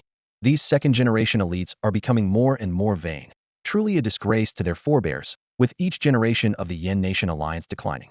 Diagonally across, a well-proportioned woman, even with a hood, exuded charm, covering her mouth with red-nailed hands, unable to hide her alluring laughter. The leader's index finger gently tapped the table, and the laughter and mockery abruptly ceased. "Moving forward, in addition to continuing to capture test subjects and orchestrate attacks, we must also keep a keen eye on these new trainers. If we find promising ones, eliminate them immediately. The Hall of Light will surely act quickly, and we must not fall behind." "Yes, leader." Everyone responded in unison. With a roar, Charizard soared into the sky, the howling wind unable to affect Lin Heng, who was perfectly protected by his flying gear. The scenery changed, mountains and green forests passing by. As he spotted the familiar mountains and landscapes, he couldn't help but smile. "Finally, I'm back." A few minutes later, the Zhonghua Alliance branch welcomed their long-awaited guest, and the one responsible for receiving him was none other than the renowned prosecutor from the Modu Alliance, Feibai. The person in charge of the reception was none other than Feibai, a renowned prosecutor from the Shanghai Alliance. This young master trainer, though younger than Lin Heng's father, was already a prominent figure in the Alliance. Lin Heng had heard of his accomplishments, which included successfully defending against attacks from the Crimson Lotus organization and effectively countering foreign threats, buying valuable time for the Alliance. Like the psychic goddess Xingxia, Feibai was one of the top contenders for the recent 9 Heavenly Kings. Feibai, with his square face exuding vigor, approached Lin Heng enthusiastically and said, "Lin Heng, you've got great potential. Old Lin is truly blessed to have a son like you." His voice was so booming that it made Lin Heng's eardrums vibrate during their close conversation. "All right, back to business," Feibai continued. After a comprehensive decision by the Alliance headquarters and the Shanghai branch, we've decided to grant you the honorary title of Quasi-Master Trainer. You'll enjoy the same benefits and privileges as a Quasi-Master Trainer. First, you can choose any Pokemon from our resource library.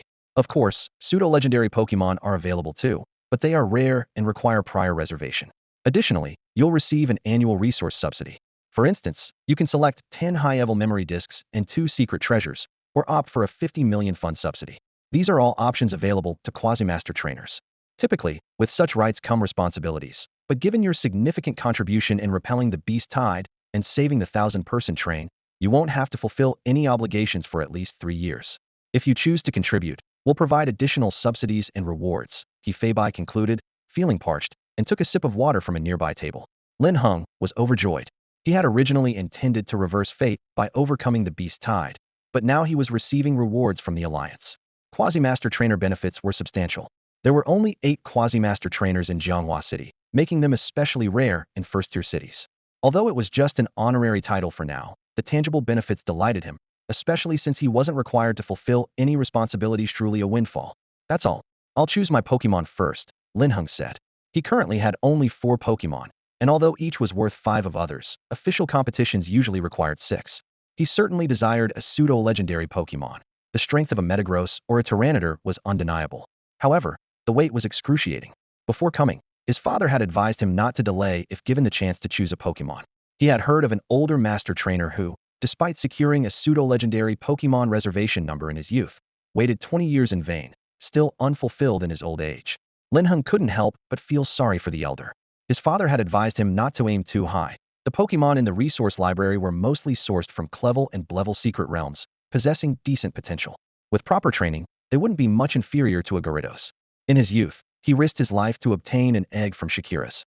As for Iron Dumbbell, he shamelessly gave up countless resources meant for a future champion. And even now, speaking of it leaves a bitter taste in his mouth. Linhung didn't want to wait 20 years.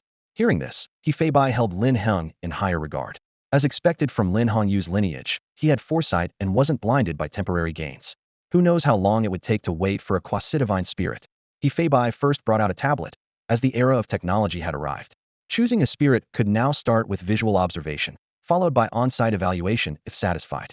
After all, some spirits weren't located in Jianghua City. This was the resource pool of the entire Alliance, designed to save time.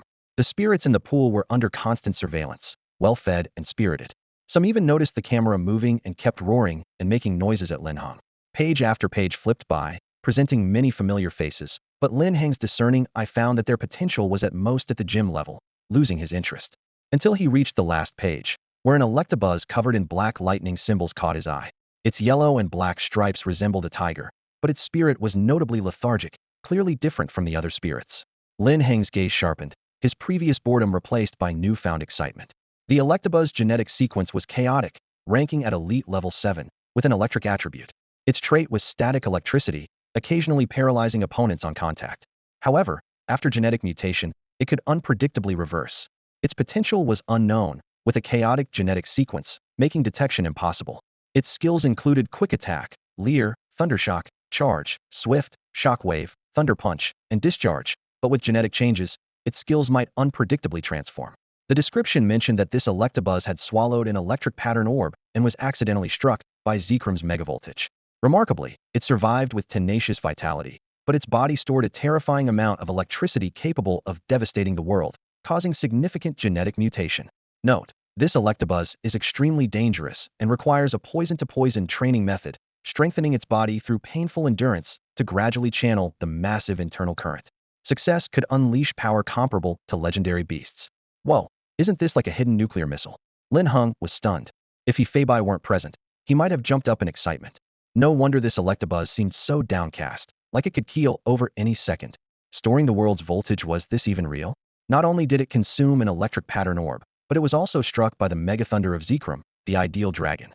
It's like layers of buffs stacked to the max. Linhung wanted to ask what it had gone through to survive such ordeals. This vitality could probably only be compared to the immortalized blackened fruit god. Electabuzz struck by Zekrum's thunder. Linhung's heart raced. He just wondered if it was possible. If he could correctly guide Electabuzz, realigning its genetic sequence, it might even learn some of Zekrum's exclusive moves and the legendary exotic lightning. If guided correctly, the Electrike can realign its genetic sequence to learn some of Zekrum's exclusive moves and even harness the legendary variant of lightning. In mythology, Zekrom is known for using lightning to scorch the world, possessing divine electric power. If Electrike truly masters Zekrum's divine variant lightning, its potential will be comparable to the other four legendary creatures. However, nurturing Electrike is particularly challenging, especially for itself. Yet, Lin Heng believes that with its resilience, it can withstand even Zekrum's trials, let alone the painful process of guiding and nurturing its lightning ability as it's merely a necessary step in its growth. Meanwhile, Hefeibai noticed Lin Heng's prolonged gaze at the sleeping Electrike, frowning slightly as he thought to himself.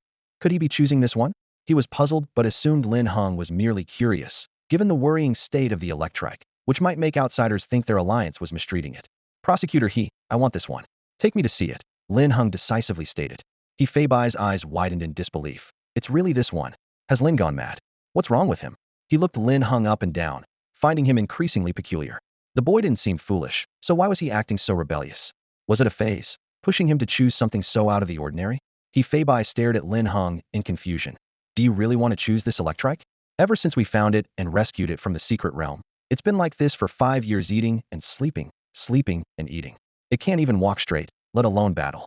It hasn't even stepped outside the Alliance's resource center. You better think carefully about choosing it. I know. Take me there, Lin Heng said firmly, his expression steely, as if he had just punched Hefeibai. Hefeibai was momentarily speechless, showing a look of helplessness. All right then. He knew that once Lin Heng made up his mind, nothing could change it. Hefeibai shook his head, jangling his keys as he led Lin Heng to the underground section of the Alliance branch. In front of a massive steel door, the resource center revealed itself. It was heavily guarded, with a soldier visible every 3 steps. The soldiers didn't immediately let Hefeibai through. They verified the documents and confirmed Lin Heng's identity before allowing him to proceed, alongside the nearby guards. Inside the resource center, the habitats of the creatures were fully simulated. The rooms, though small, utilized the folding principle of spatial backpacks, making them expensive. Not to mention the energy cubes for feeding. Maintaining these creatures was a significant investment over time.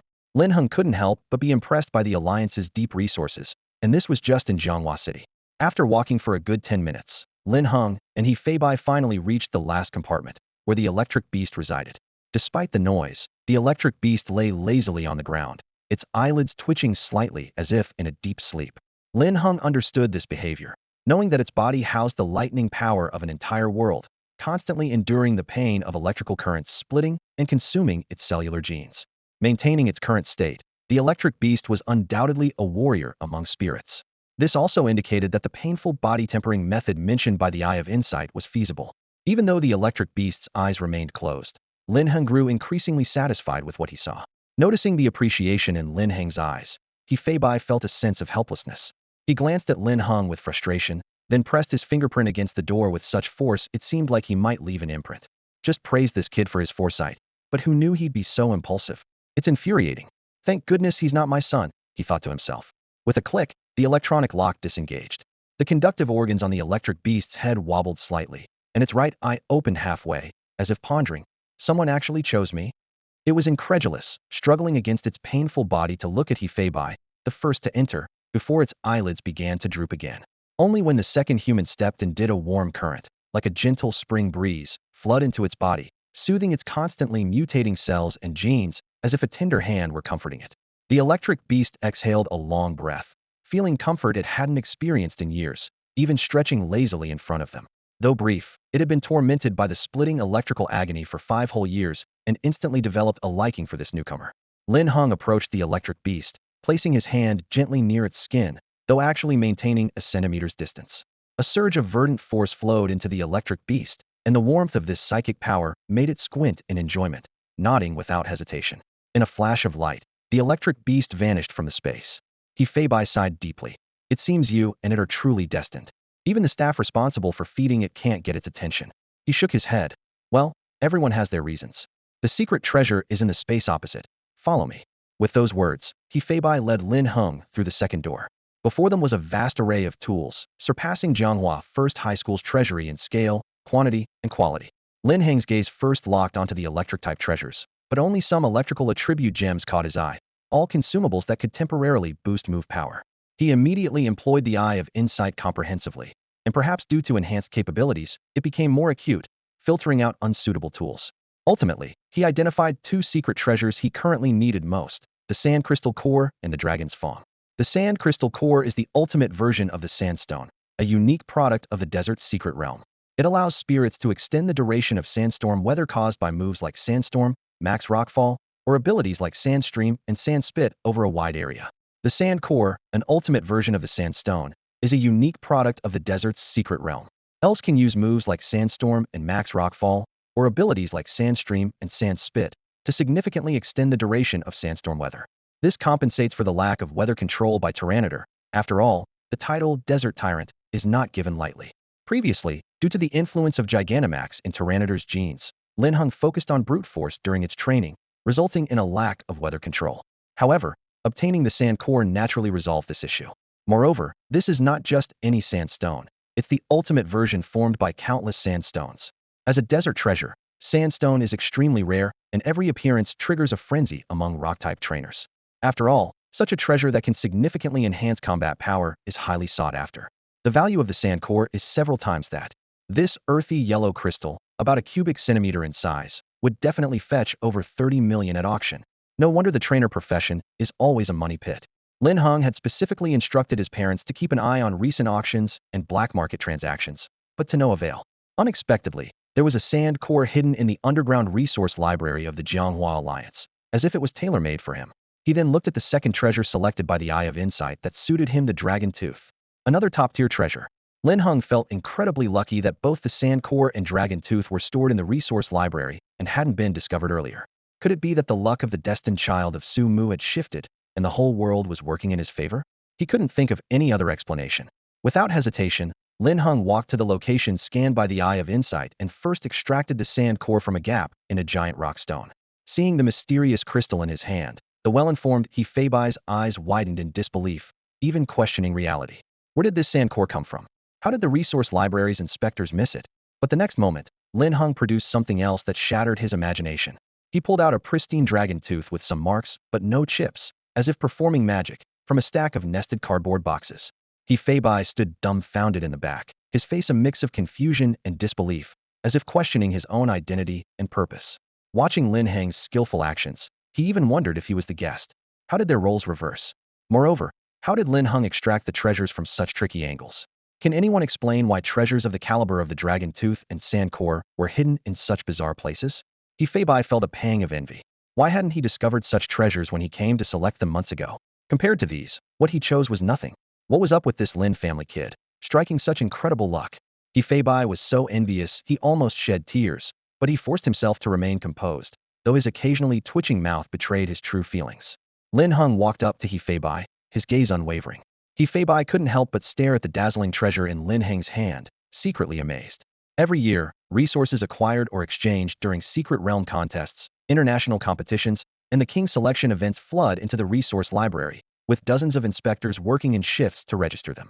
Though there are occasional oversights, unregistered treasures are extremely rare, with a probability of less than 1 in 1,000. You've got a sharp eye, Hefei remarked with a hint of bitterness in his voice. Lin Heng raised an eyebrow, sensing something off in the renowned inspector's attitude. It dawned on him that the Shasha Crystal Core and Dragon's Tooth weren't overlooked by the kings and potential kings due to neglect. They simply hadn't been discovered. Lin Heng thought to himself that it all seemed to point to one conclusion. These items might indeed have been left for Su Mu. And now that he had transferred his fortune, these treasures naturally became his. The luck of the chosen one was almost too convenient. He stroked his chin, a thoughtful look in his eyes. Meanwhile, at home, Su Mu suddenly shivered and rubbed his arms, muttering, "It's getting cold already." He put on another layer and continued browsing on his phone. However, as time passed, his expression grew darker, and the atmosphere around him became increasingly oppressive. Eventually, he saw something that made him stand abruptly, hurling his phone to the ground, the cracks on the screen reflecting his twisted expression. Lin Heng, why is it always him?" Su Mu's voice was cold and furious. "That hypocrite, why does he get all the admiration? One day, I'll tear that face off and make him grovel at my feet like a dog." His voice echoed through the room, filled with resentment. Just then, a loud noise came from the door, and Su Mu glared at it with a nearly ferocious expression. "Idiot, what's with the racket in broad daylight? Keep it down." With his plan exposed, the Chu family he collaborated with had long gone bankrupt, and he hadn't received a penny of the promised money. He had a nagging feeling that things shouldn't be this way. especially since Lin Heng's sudden rise seemed to coincide with his own streak of bad luck, leaving him to share this cramped space with others. No, this isn't my life. At that moment, a news flash on the TV caught his attention. The Ho-Oh Cup will join forces with the Suicune Cup, NEI Cup, and Reiku Cup to host a joint election across the 4 major regions. Trainers selected for the events, please prepare in advance, as the election is about to begin. The news of the joint election brought a sly smile to Su Mu's lips. Simultaneously, as Linhung finished selecting his treasure and headed to check the move memory register, Hefeibai mentioned the same news. The Ho-Oh Cup joint election? Yes, this is the result of a joint decision by the alliance leaders. Recently, a young trainer from the Lighthouse Nation discovered a new Mirage Tower in the Swamp Secret Realm and successfully passed through it. This is the 4th Mirage Tower discovered in the past 5 years. But as for the Flame Nation, this is the 4th Illusory Tower discovered in the past 5 years, and yet, none have appeared in the Flame Nation. Hefeibai sighed deeply as he said this. Linhung was pondering the so-called Illusory Tower, something he had heard his father mention before. The full name is the Tower of Illusion, a phenomenon that occurs randomly in secret realms. So far, people have not been able to determine the pattern of its appearance and can only rely on trainers who have successfully passed through it. The Illusory Tower seems to favor young trainers. Among the 3 known Illusory Towers, apart from the first person who was a 30-something quasi-king, the other 2 were under 30 years old. However, without exception, they were all exceptionally talented trainers who achieved accomplishments at a young age that others could only envy for a lifetime. In fact, more than these 3 individuals have discovered the Illusory Tower, but only they have successfully passed through it. Other trainers who entered the tower only vaguely remember entering it, but forget all the details of the process and content upon failure. As for the 3 successful ones, they too cannot clearly describe their experiences, as if they went through a mirage, a dreamlike illusion. Only the things they obtained from the tower are real. After emerging from the Illusory Tower, their abilities surged dramatically.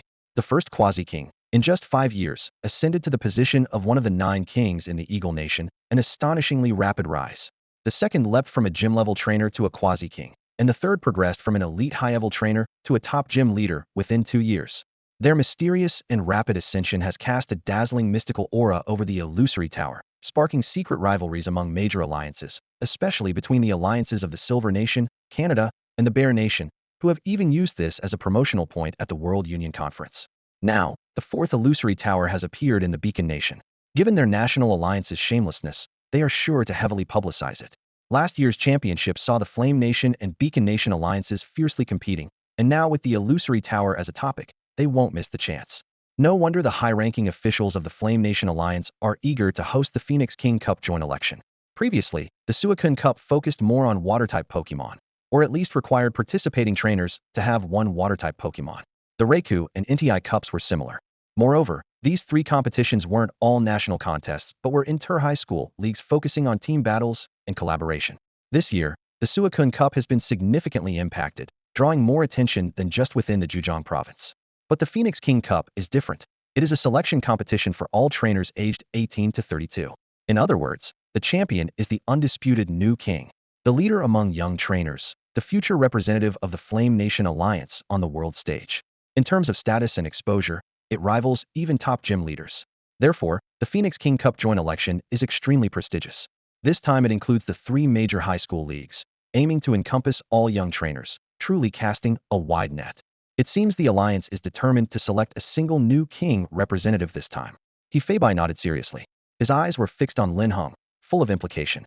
Yes, you are one of the key subjects under observation, and everyone has high expectations for you. Since learning that the 4th trainer to pass through the Tower of Illusions was from the Lighthouse Nation, the Flame Nation Alliance began planning this joint election. The 4 major divisions East, South, West, and North China are each holding their own selections, with Jianghua City, located in Zhejiang Province, being part of the East China Division. The Flame Nation Alliance has invested immense effort into this, and rumors suggest that the final stage of the division's main selection will open up a secret realm for survival trials. Such a move is unprecedented in the Ho-Oh Cup, demonstrating the alliance's determination. Since the Tower of Illusions focuses on cultivating exceptionally talented trainers, they are gathering all young trainers together. Surely, they can select at least one? If one is not enough, then several will do. With massive resources at their disposal, the alliance is confident that a candidate for the Tower of Illusions will emerge. The headquarters approach might be straightforward and aggressive, but in this situation, it is the only option. Otherwise, if other alliances catch up, it might seem harmless in the short term, but in the long run, it poses a definite risk. Linhung listened thoughtfully, musing to himself. So, Does that mean the Rookie King could have countless secret realm entry slots? Hefeibai casually revealed these insider details, as it was well known that Lin Heng had already been selected as the top young trainer of the year and was certainly a focal point of this joint election. Even if he didn't mention it, Lin Hongyu would definitely inform his son. Hefeibai was happy to curry favor with a future young champion seed. When Lin Heng received the registry of Move Memory Discs, the internet exploded with the news of the Ho-Oh Cup joint election. The announcement of the joint election sent the comment section skyrocketing at an observable pace, with the popularity index soaring towards millions, rapidly advancing towards 1 billion. Oh my, it feels like a storm is brewing. Is it really necessary to make such a big deal out of selecting a young champion for the joint election? This almost rivals the Nine Kings level of excitement. Wow, this Rookie King is going to be something else. I'm voting for Lin the Great Demon King. Lin Heng is the best. Go Jianghua's pride.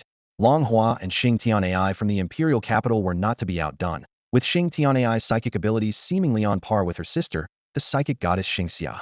But in the end, we still have our formidable trio from Magic City. Cui Yingying, Yao Fei, and Meng Chun. After losing, not a single opponent's Pokemon could leave the stage standing. Huh, don't insult our Emperor Lin. Don't get too cocky up there. Lin Heng is strong, but he's not quite ready to take the national championship yet. The online discussions were lively, with each city having its own supporters. The long-dormant Flame Nation felt like it had been doused with boiling water, the atmosphere boiling over, with discussions of the joint election audible on the streets everywhere, truly capturing the nation's attention.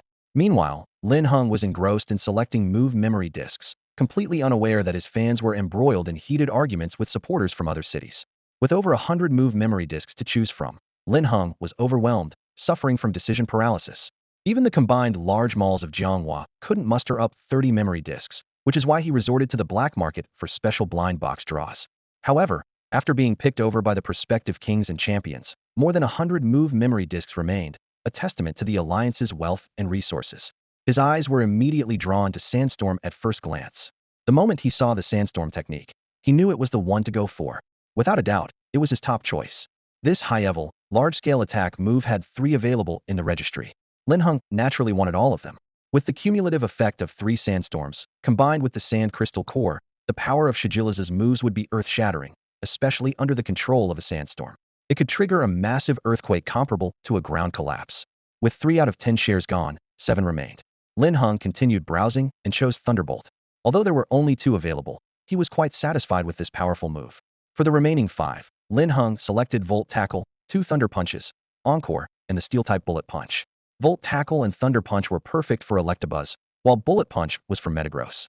Encore was Wobbuffet's skill, which could restrict the opponent's actions on the battlefield, achieving a comprehensive lockdown. Dragon-type skills were extremely rare, with the league's resource library only having some basic Dragon Claw memories. Skills like Dragon Rush were simply non-existent. Looking at those few Dragon Tails, Lin Heng couldn't help but feel a bit envious. The chances of drawing these from a blind box memory were incredibly low. Unwilling to give up, he asked Prosecutor He, "Can I trade other resources for them?" Hefeibai was taken aback, but understood the allure of move memories for trainers. However, the league wasn't short on money. The only way to obtain move memories was through resource exchange, but there were few that truly caught their eye. Lin Heng gestured for Hefeibai to come closer and whispered, "Red Lotus Energy Cubes." Hefeibai gasped. He had heard rumors about the circulation of Red Lotus Energy Cubes within the league, but didn't expect Lin Heng to have them. It made sense, though his father probably gave them to him. Everyone knew Lin Hongyu doted on his son. Hefeibai had heard about the benefits of Red Lotus Energy Cubes and was curious. Now knowing Lin Heng had them, he was naturally interested. "How many do you have?" Hefeibai asked tentatively. He understood that Lin Hongyu probably obtained them by chance, and that Lin Heng likely had no more than 5. Lin Heng caught the implication in Hefeibai's words, realizing he thought Lin Heng had stumbled upon the Red Lotus Energy Cubes by accident. His father was indeed clever, keeping the source of the Red Lotus Energy Cubes well confused, so no one in the league knew where they came from. It was the perfect opportunity to take advantage of the situation. A glint appeared in Lin Heng's eyes. 10 cubes, in exchange for these 3 Dragon Tail memories and 2 psychic moves. Hefeibai, surprised, relaxed his guard. Lin Heng was indeed sincere. Red Lotus Energy Cubes were hotly contested within the league, especially by those lab folks, some even offering 100,000 per cube. This exchange was definitely worthwhile. "All right, I can authorize this. I agree to your terms." Hefeibai placed all the move memories Lin Heng wanted into a compressed small space box and handed it to him. Lin Heng then exchanged the Red Lotus Energy Cubes with him. Once outside the league's doors, Lin Heng was grinning from ear to ear. It was totally worth it. The cost of 10 Red Lotus energy cubes wasn't even enough to buy half a Dragon Tail memory, and now he had gotten back 3, with 2 psychic moves as a bonus. What a bargain. Back at Longxin Bay, after having dinner with his parents, Linhung couldn't wait to head to the basement. Bray released the Electabuzz. The Electabuzz lay lazily on the floor, its eyes showing a hint of affection, yet deep within them flickered a tinge of pain. Linhung noticed its distress and immediately used his Viridian power to soothe it, attempting to guide the chaotic currents. However, whether it was because the Viridian power could only heal injuries, or the electrical energy was too overwhelming, Linhung stopped, drenched in sweat, feeling as though all the energy he poured out was disappearing into a bottomless pit, with no end in sight. He frowned, thinking to himself that he couldn't let this continue. Bray, the Electabuzz, despite enduring unimaginable pain, couldn't help but nuzzle closer to Linhung, as if to comfort him. Don't worry, master. Maybe this is the punishment I was born with. In this life, it's just that you still have hope for me. What should I do? Linhung read the guilt in Electabuzz's eyes, and his heart ached. The Electabuzz endured the foreign lightning day and night, yet remained gentle in nature. Perhaps its previous helplessness and pain stemmed from feeling abandoned by everyone. Taking a deep breath, Linhung said firmly to the Electabuzz, "Believe me, your strength is not limited to this. You just can't control the vast energy within you. This is not a divine punishment, but a reward." As he spoke, he seemed to radiate light, at least in Electabuzz's eyes. Listening to its master's words, Electabuzz felt an unprecedented sensation, a reward. This was the first time it had heard such a notion. Despite the constant pain of electric shocks, it felt a great sense of psychological comfort, as if a powerful energy burst forth from its heart. It was a mythical beast that bestowed power upon you, one that commands the mightiest lightning. Lin Heng's words weren't finished, but Electabuzz, looking at him, seemed to understand, its eyes shining with newfound brilliance. However, to possess such power, the process was bound to be painful, and Linhung asked with concern, "Electabuzz, can you handle it?" He knew well that the will of the Pokémon was paramount. Forcing it would be futile if it was unwilling. Electabuzz didn't respond verbally, but stood up suddenly, looking at Linhung with determination. Despite the currents making its body tremble, it persisted, as if mustering all its strength to convey, "I can." Linhung smiled. "All right, let's begin. Be prepared." Electabuzz nodded resolutely. "First, discharge," Linhung commanded, having already summoned 4 other Pokémon and, together with Metagross and Wobbuffet, erected a massive insulating barrier. He was uncertain of the extent of Electabuzz's power, but the beginning was always the hardest. The energy of the foreign lightning was unimaginable, and precautions were necessary. Tyranitar and Gyarados watched Electabuzz intently, ready for anything. In the next moment, Electabuzz let out an excruciating roar, as the foreign lightning gathered within it burst forth, like a fierce beast emerging for the first time, determined to astonish the world. Crackling sounds of terrifying electricity filled the air as exaggerated, thick blue lightning bolts snaked continuously from the Electro Beast's body. The creature's roars were on the verge of collapse, and its wild energy raged across the heavens and earth, forming a formidable thunderstorm in an instant. The twisting underground lightning seemed like a monstrous beast ready to devour anything in its path.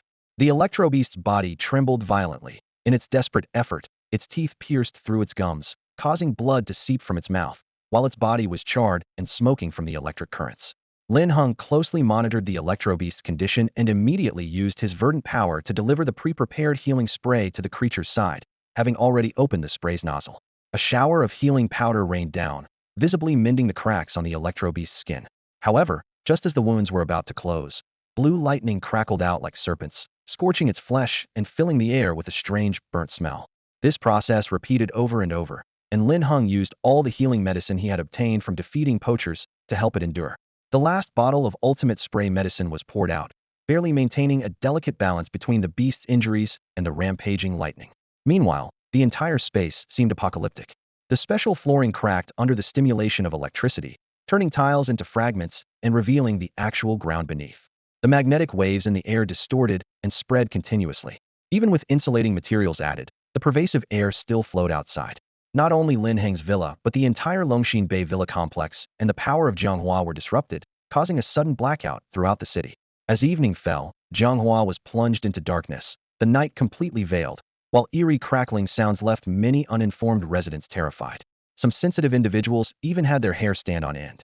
Phones at the Alliance branch and police station rang incessantly, with countless people questioning why Jianghua had suddenly lost power, what the strange currents in the air were, and whether they posed any health risks. However, the Alliance and police were equally in the dark, overwhelmed, and almost unable to handle the public's inquiries. Officers gritted their teeth, thinking to themselves that another night shift was in store. When would this end? They also wanted to know why the power outage occurred. If they were asked, who could they ask? Such large-scale circuit damage was surely an accident. If it was man-made, that would be outrageous. To destroy a city's power with such force, could that still be considered human? Beneath Longxin Bay, Lin Heng sneezed as his nose tingled. By now, the entire underground training room was in complete disarray, almost unrecognizable, with the ceiling and floor nearly gone. The exercise equipment was severely damaged, and the space was shrouded in blue lightning, the strange thunder so dazzling that Lin Heng could only squint his eyes. Lin Heng was already drenched in sweat, the veins on his neck and arms faintly bulging. Together with the metal creature and Guoran Wang, he manipulated the psychic barrier, trying to compress the space in which the Electrike could release its electricity. Guoran Wang's performance surprised Linhung. Under the influence of the psychic orb, it shouted sods, causing the psychic barrier to temporarily surge by 50. Like a peacock fanning its tail, another layer of reflective wall formed, doubling the barrier's size. As the current surged, it was miraculously reflected back, effectively containing the spread of electricity. However, Guoran Wang was struggling. The energy within Electrike was immense, and even the portion it could release now was enough to challenge the Pokemon present in Linhung. Gyarados and Shaquilas stood guard by their side, forming the last line of defense. Gyarados paid no mind to the scales lifted by the current, while the hard shell of Shaquilas bore charred electric scars. The expressions of the 5 Pokemon were unprecedentedly unified and resolute. Hold on, now's the time. Lin Heng's voice pierced through the fog like a sharp sword, abruptly pulling Electrike out of the illusion of thunder. Break! With a desperate shout, the conductive bead on Electrike's head became the starting point, connecting its claws as the center, and a brilliant and magnificent blue electric light erupted. The thunderous roar of the massive lightning echoed throughout Jianghua, startling the city's citizens. The dim training room was illuminated as if by terrifying lightning, as a gigantic mushroom cloud of lightning rose. Guoran Wang, metal creature, quickly! Beads of sweat rolled down Lin Heng's face, some even stinging his eyes, but he had no time to wipe them away. The metal creature vibrated, and with a hum, channeled its psychic power with all its might, while Guoran Wang strained to keep up. Linhung unleashed the psychic power inherited from Cresselia, merging with the others. The lightning mushroom cloud was finally contained within a controllable range, exploding underground and creating several thousand square meters of new space. Electrike looked up, absorbing the chain-like electricity cascading down from the mushroom cloud, its form gradually enveloped in electric light. Lin Heng's psychic voice echoed in Electrike's mind. Electrike, don't resist it, try to master it, don't let it consume you. Electrike's closed eyes suddenly opened, as if 2 flames of burning will were growing ever stronger. It recalled Lin Heng's earlier words. This is not divine punishment, it's a divine gift. A reward meant just for you. Electrike embraced the electricity at the cost of its life, undeterred by the pain, as the chaotic electric arcs began to become obedient. This process was extremely tedious and long, but none of the Pokemon present were impatient as they might have been in the past. They all watched intently, observing the entire process as Electrike's body was tempered by this extraordinary and terrifying lightning. They all stared intently at the Electabuzz, observing its transformation as it was enveloped by the terrifying alien lightning for its body refining process. The metamorphosis of Electabuzz was not instantaneous. Its wounds occasionally burst open with crackling sounds of electricity echoing in the air. Yet, no matter how painful it was, it didn't give up. Even when it lay trembling on the ground, unable to lift its head, the burning will to live in its eyes remained steadfast. Lin Heng's evergreen power continuously provided comfort, and despite the intense consumption, he managed to sustain it through comprehensive reinforcement. Each time his energy seemed to be depleted, the enhanced body would automatically kickstart the cycle anew, reviving the evergreen power. The only advantage was that Lin Heng felt the energy of the evergreen power was significantly multiplied in this cycle. Time quietly passed, and Lin Heng gradually adapted to the state, moving from initial pain to numbness. After all, compared to the agony endured by Electabuzz, his discomfort was negligible. Hours went by, and as the morning light of the next day filtered through the dilapidated basement, Electabuzz's transformation became evident. Each body refining session pushed beyond its limits. The rainbow feather had long been placed beside Electabuzz by Lin Heng, not only to increase its vitality, but also as a trump card, preserving its life force after each painful refining session. Hang in there. You can make it. Gyarados, unusually concerned for the new spirit, flew anxiously around Lin Heng and Electabuzz, its eyes full of worry. Medong and Sandshrew had somehow found themselves side by side, with Metang's armor able to withstand Sandshrew's spines, and its bent claws causing no harm to Sandshrew. They unexpectedly formed a good rapport, cheering enthusiastically for Electabuzz, inspiring each other, and feeling a surge of excitement. Never before had they been so eager to train. If they didn't know that their trainer was preoccupied, they would have already begged for a special training session. The darkened fruit god stood aloof in the corner, silent, but its aura had already merged with that of the other spirits. It continuously emitted psychic power, slowly gathering the stray currents in the air. After the compression of yesterday's thunder explosion, its mastery of psychic abilities had reached a new level, even advancing unnoticed. Linhung, using his inside eye, discovered this fact. Electabuzz's perseverance and relentless effort, its tenacity of life, even made the usually confident Gyarados feel uneasy, stirring a desire to take action. Finally, under the watchful eyes of the spirits and Linhung, the foreign electric refining from the thunder mushroom cloud concluded. The Electivire underwent a remarkable transformation. In the instant of body refinement, all its injuries healed completely. Although its body was still paralyzed by thunder, trembling slightly, this was insignificant compared to the results achieved. The fur at the center of Electivire's forehead was singed into the shape of a lightning bolt, resembling a special mark from a different kind of lightning, symbolizing Zekrum's thunderous authority. Blue arcs of electricity crackled continuously over its body, causing its muscles to swell, especially its fists, which were the focus of the body refinement. The violent stimulation of the lightning triggered the division and expansion of its genetic cells, making Electivire's fists and body somewhat disproportionate. Its fists were as large as basketballs, even 3 times the size of its head, seemingly capable of punching a whimpering creature into the air with a single blow. Bray! Electivire looked gratefully at Linhung, its eyes shining with gratitude. In 5 years, it had never been this powerful. Although it still harbored unparalleled thunderous power within, what it released yesterday was just the tip of the iceberg. It was like a sealed glass bottle, with the cork at the top suddenly punctured, allowing Electivire to breathe. The electricity no longer rampaged within, causing irreversible damage, but was instead continuously harnessed, accelerating genetic mutation. The current body refinement was just the beginning. As long as the foreign lightning continued to be released and mastered by Electivire, this transformation would persist, and the genetic mutation would not cease. How are you feeling? Can you keep going? Linhung asked with concern. Bray, I'm good. I want to continue. Electivire was hooked. Now, the pain was no longer suffering, but a driving force for accelerated growth. On the other side, Gyarados understood Electivire's words, its eyes widening in disbelief as it stared at it, as if looking at a freak. Is this guy for real? More? Doesn't he know exhaustion? I'm going to lose it. Gyarados thought to itself, facing such an intense atmosphere. It felt embarrassed to even think about lazing around. Is my carefree life as an old dragon gone for good? It anxiously circled Electivire, roaring with urgency, wishing it could rush over and shut its mouth. Lin Heng's eyes flashed with admiration. Electivire truly deserved the title of King of Self-Improvement. As a trainer, Linhung was naturally pleased to see this. With the Pokémon pushing themselves, what did he have to worry about? Was there anything more enjoyable than this? He and Electivire completely ignored the clamorous Gyarados, directly taking out the 2 Thunder Punches, Thunderbolt, and 2 Volt attacks they had obtained earlier. Electivire accepted them, eyes filled with eagerness, absorbing these skills without hesitation. Through the fusion of the foreign lightning and the memory discs, a new skill was eventually formed: Exotic Thunderbolt Punch. It allowed Electivire to concentrate the foreign lightning within its fists, capable of both single target control and group release, conducting through the air or ground, bringing down exotic thunder punishment from the heavens. Linhung felt invigorated, thinking to himself, wow, this is incredible. Combining Thunder Punch and Thunderbolt, taking the essence of both, it's unbeatable in both single and group attacks. Wow, this is truly a work of genius. Combining Thunder Punch with Thunderbolt to extract their essence, allowing for both single and group attacks, is simply flawless. Linhung was thrilled, his eyes fixed intently on Electabuzz as if he were looking at a vast, untapped treasure. He couldn't imagine the sensation it would cause once Electabuzz mastered this skill. Electabuzz would surely become the Thunder Emperor, the ultimate force in the Electric-type domain, unmatched by other Electric-type Pokémon. After absorbing the memory core, Electabuzz continued its electro-conditioning, but its control over electricity was evidently far superior to before. Observing this, Linhung patiently guided from the side.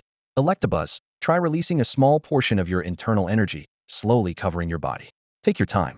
As he spoke, he fed Electabuzz some red Lotus energy cubes to replenish its stamina. After all, no matter how powerful Electabuzz was, its body had not yet reached the legendary strength of Zekrom.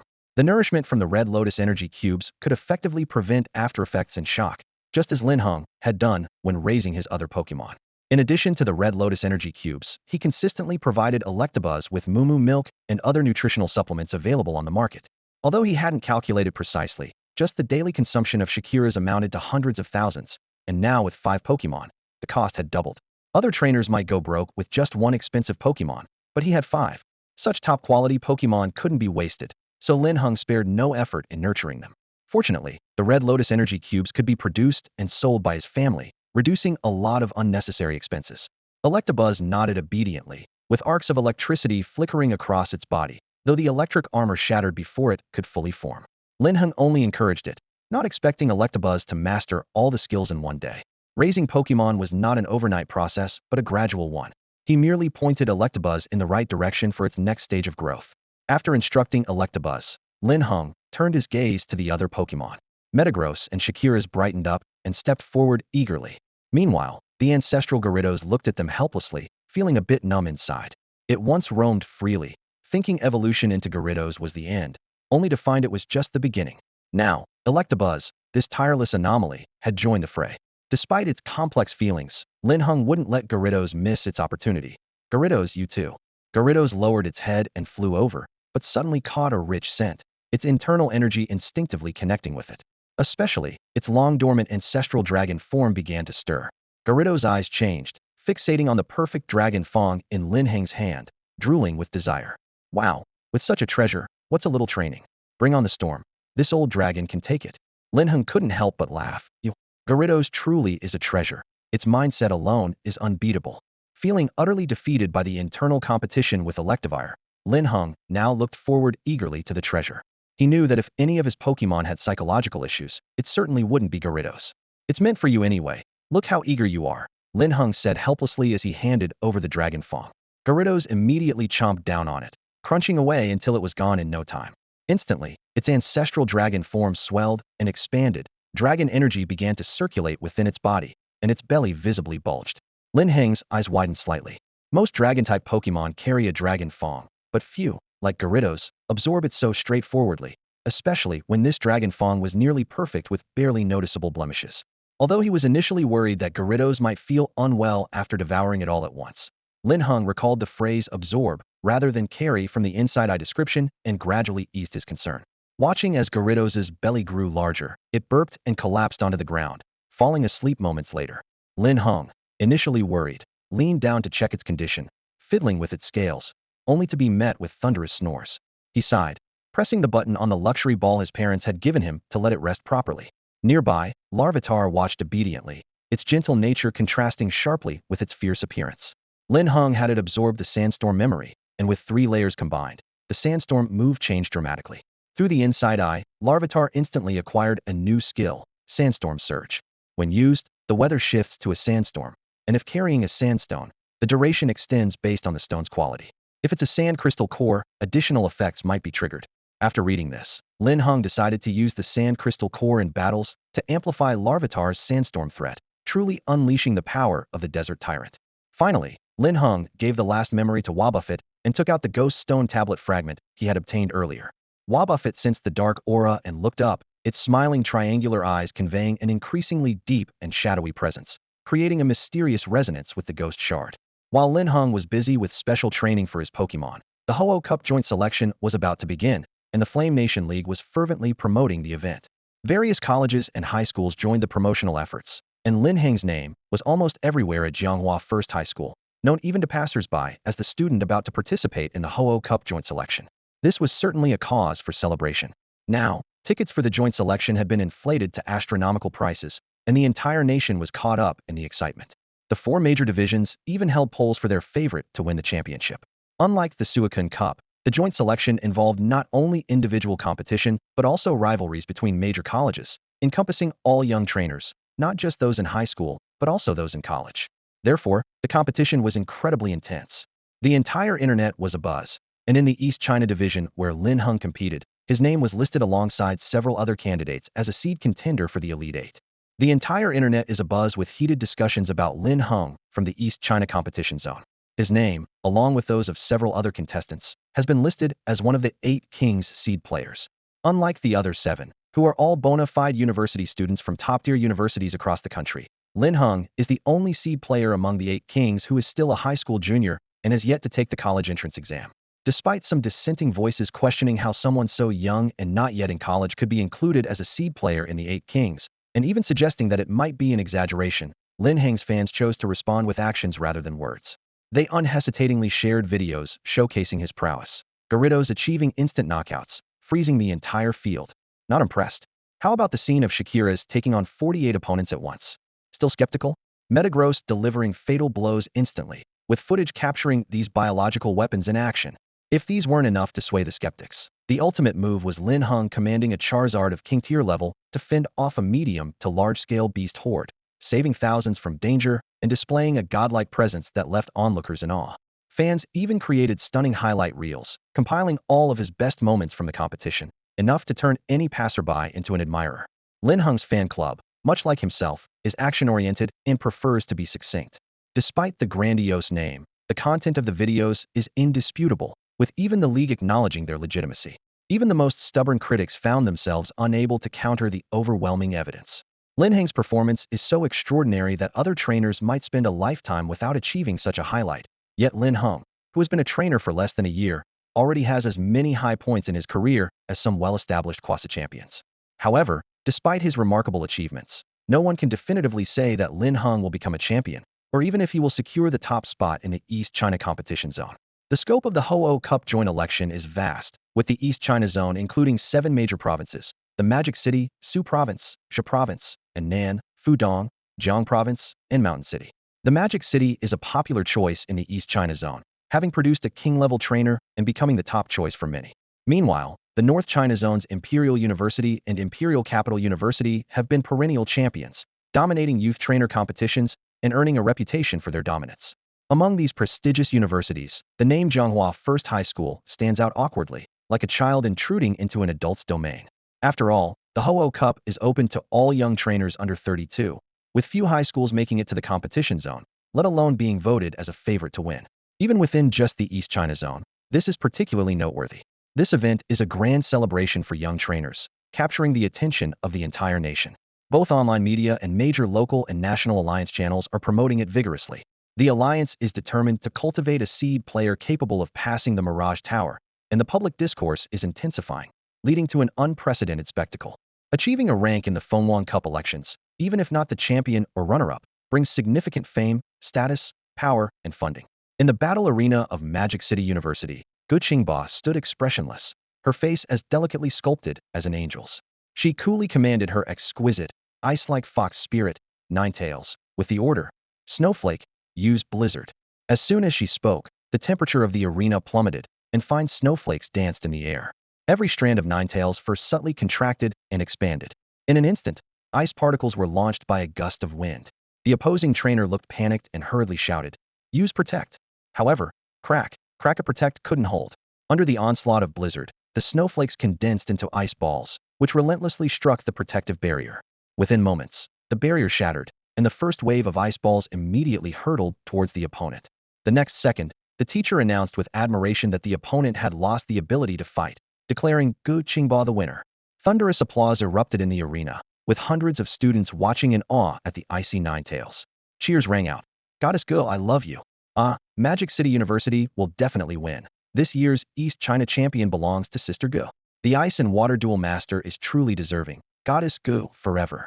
Gu Qingba ignored the surrounding cheers and praise, calmly recalling her ice-type Ninetales, and prepared to leave. The students were already used to her cold demeanor and made way for her. However, the discussions continued. Did you hear? Lin Heng, who's been quite popular lately, supposedly has a Gyarados that can freeze the entire field. I wonder who would win if he faced Goddess Ge's ice-type Ninetales, a student said. Please, let's not compare them. On what grounds can Lin Heng compete with my goddess? Another student retorted. Exactly, he's just a kid. He should focus on getting into college, someone chimed in. Although Lin Heng had been gaining attention recently, the students of Magic City University didn't see him as being on the same level. A kid who hasn't even taken the college entrance exam, even if he's the son of a champion, can't compare to the top students of prestigious universities. Even those from humble backgrounds have signed agreements with the league for support and resources. So, despite Lin Heng's growing reputation, he hadn't truly captured the attention of the university students.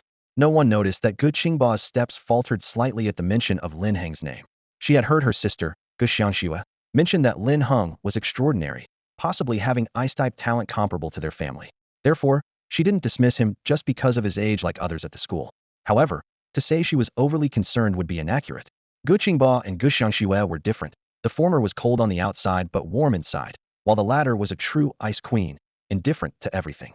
In the Peach Blossom residence, with a flash of light, the Gyarados, having absorbed the Dragon Fang, was revived to full health and appeared once more. With a flash of light, the Gyarados, rejuvenated by the Dragon Fang, fully revived and reappeared before everyone. This is an ancestral Gyarados at an elite 8th tier level with attributes of water, flying, and phantom dragon. Its ability, Intimidate, causes opponents to flinch and lowers their attack power, while Moxie means its attack stat increases by 1 stage after defeating an opponent. The Gyarados' potential has risen from the king level to the champion level, and the activation of the Dragon Fang further enhanced its power. It has mastered a variety of skills, including Bite, Leer, Twister, Tackle, Rage, Bounce, Whirlpool, Ice Fang, Brine, Hydro Pump, Rain Dance, Ice Beam, Freeze Dry, Phantom Ice Punch, and Hydro Cannon. More excitingly, it has unlocked a new Dragon-type skill Outrage. Outrage is an exclusive move of pure-blooded dragons. Once activated, the Gyarados is enveloped in dragon energy, rapidly boosting its combat power, and can form a dragon energy shell for defense, creating a state of combined offense and defense.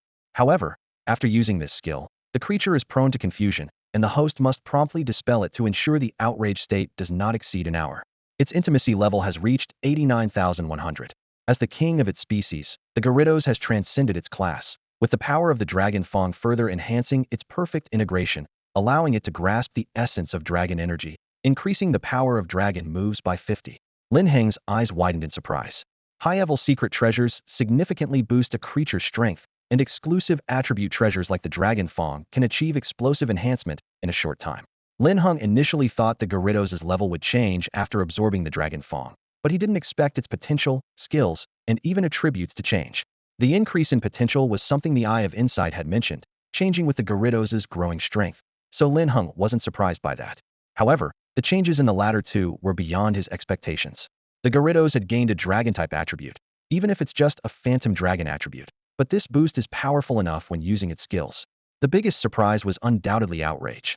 It's well known that Outrage is not just a skill, it enhances the overall state of Dragon-type creatures. In battles, any side that has mastered the powerful Outrage is likely to determine the outcome. In most matches, both sides are evenly matched, but a Dragon-type creature in the Outrage state can elevate its power by 1 or even several tiers, its combat strength soaring to near invincibility. Linhung praised without hesitation. Gyarados, you're truly making me proud. Despite the ancestral Gyarados' somewhat arrogant and occasionally contradictory nature, its loyalty to Linhung is unquestionable. Ho ho. Of course, you should know who I, the old dragon, am. Gyarados flaunted its sleek, dark scales with an air of smugness, its whiskers perked up proudly. It even glanced down at Electabuzz with a superior look. Kid, no matter how hard you try, you can't replace me in his heart, see? Gyarados' expression was wasted on Electabuzz, who was busy fortifying its body with a unique type of electricity and continuously experimenting with Professor Lin Heng's new method to envelop itself completely. The crackling of electricity was incessant, creating an intense atmosphere, leaving Electabuzz oblivious to Gyarados' sarcasm. The ancestral Gyarados felt a slight pang of disappointment seeing this, but its attention was quickly drawn to Linhung. 3 Dragon Tail memory cores were stacked together, gleaming like precious jewels in Gyarados' eyes. It eagerly nudged its massive head toward them. As its head approached, the memory cores seemed to swim toward it like fish to the sea, blending affectionately into its forehead.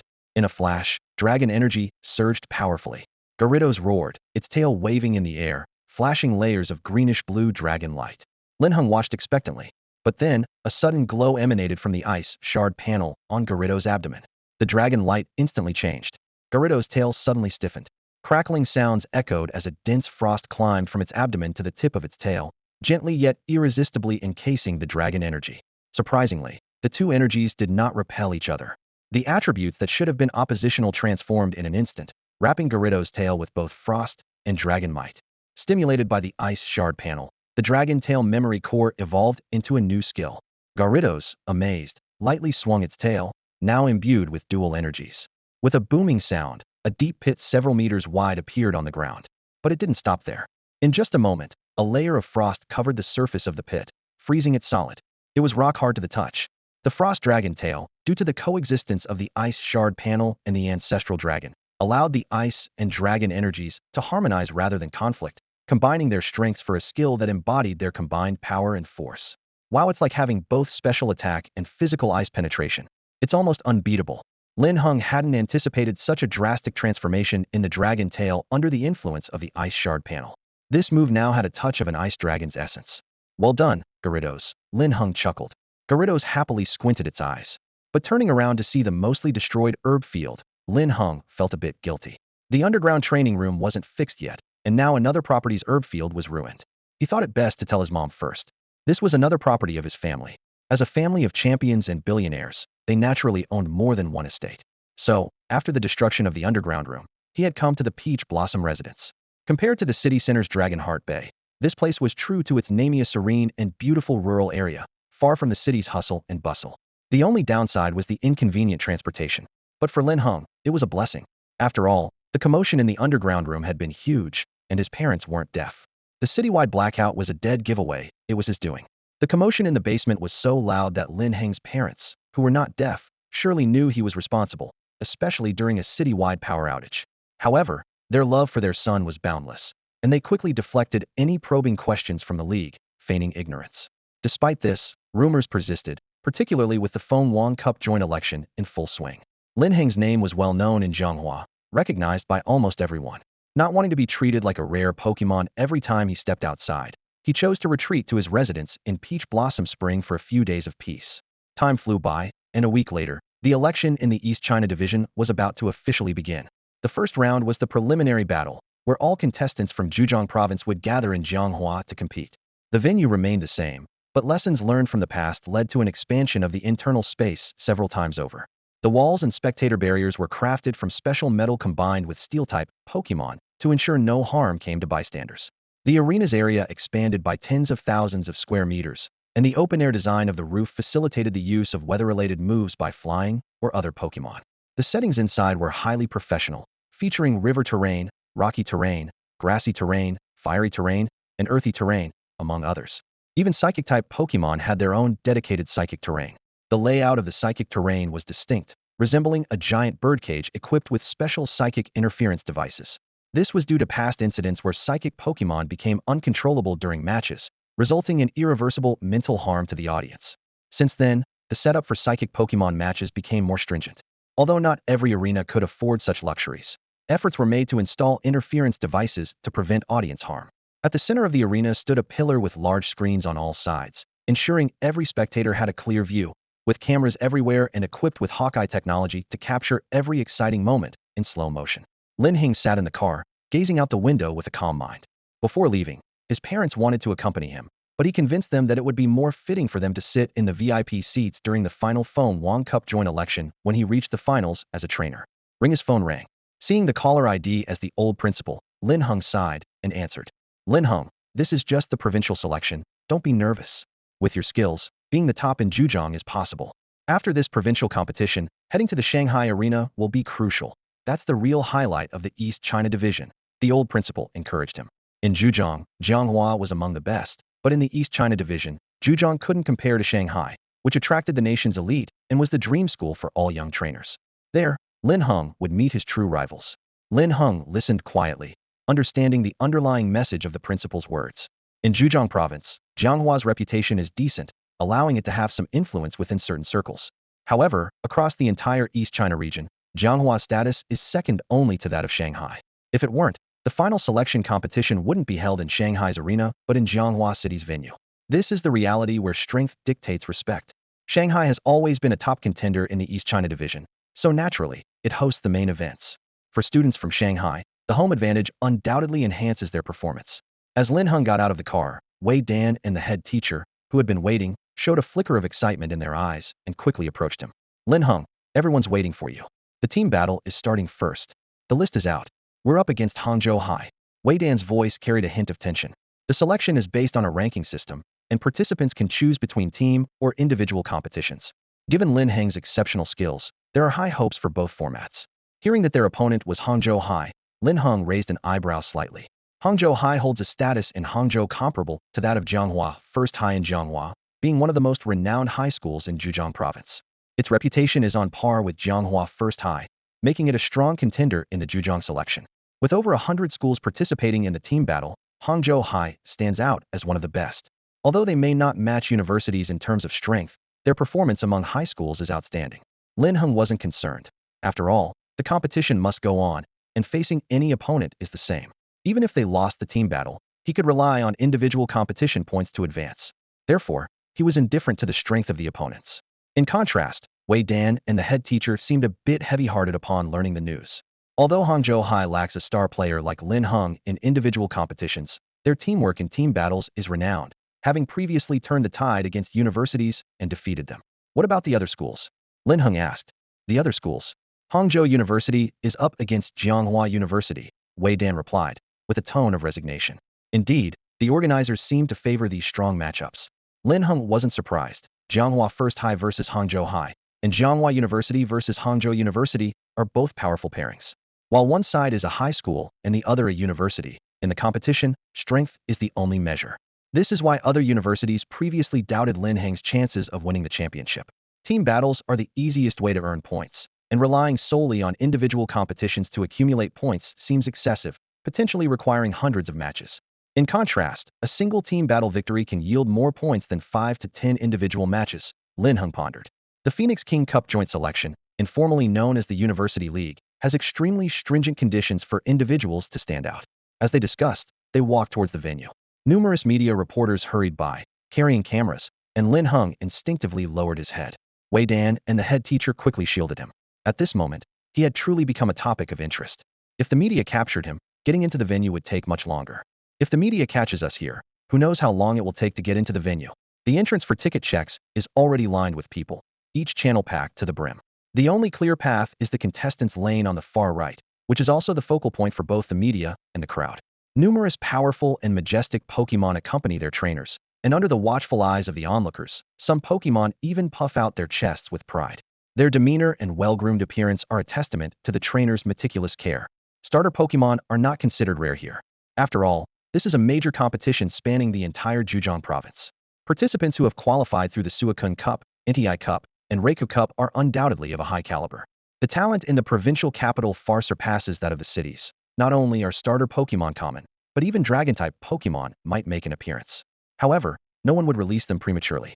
Starters symbolize strength, but as the saying goes, the tallest tree catches the wind. Dragon and Psychic types draw even more attention and are best showcased on the battlefield. Reporters and media frantically search for their targets in the contestants' lane. Among the 8 elite champions selected by the East China District, one is actually from Zhejiang. Linhung was even named the top young trainer of the year by the league.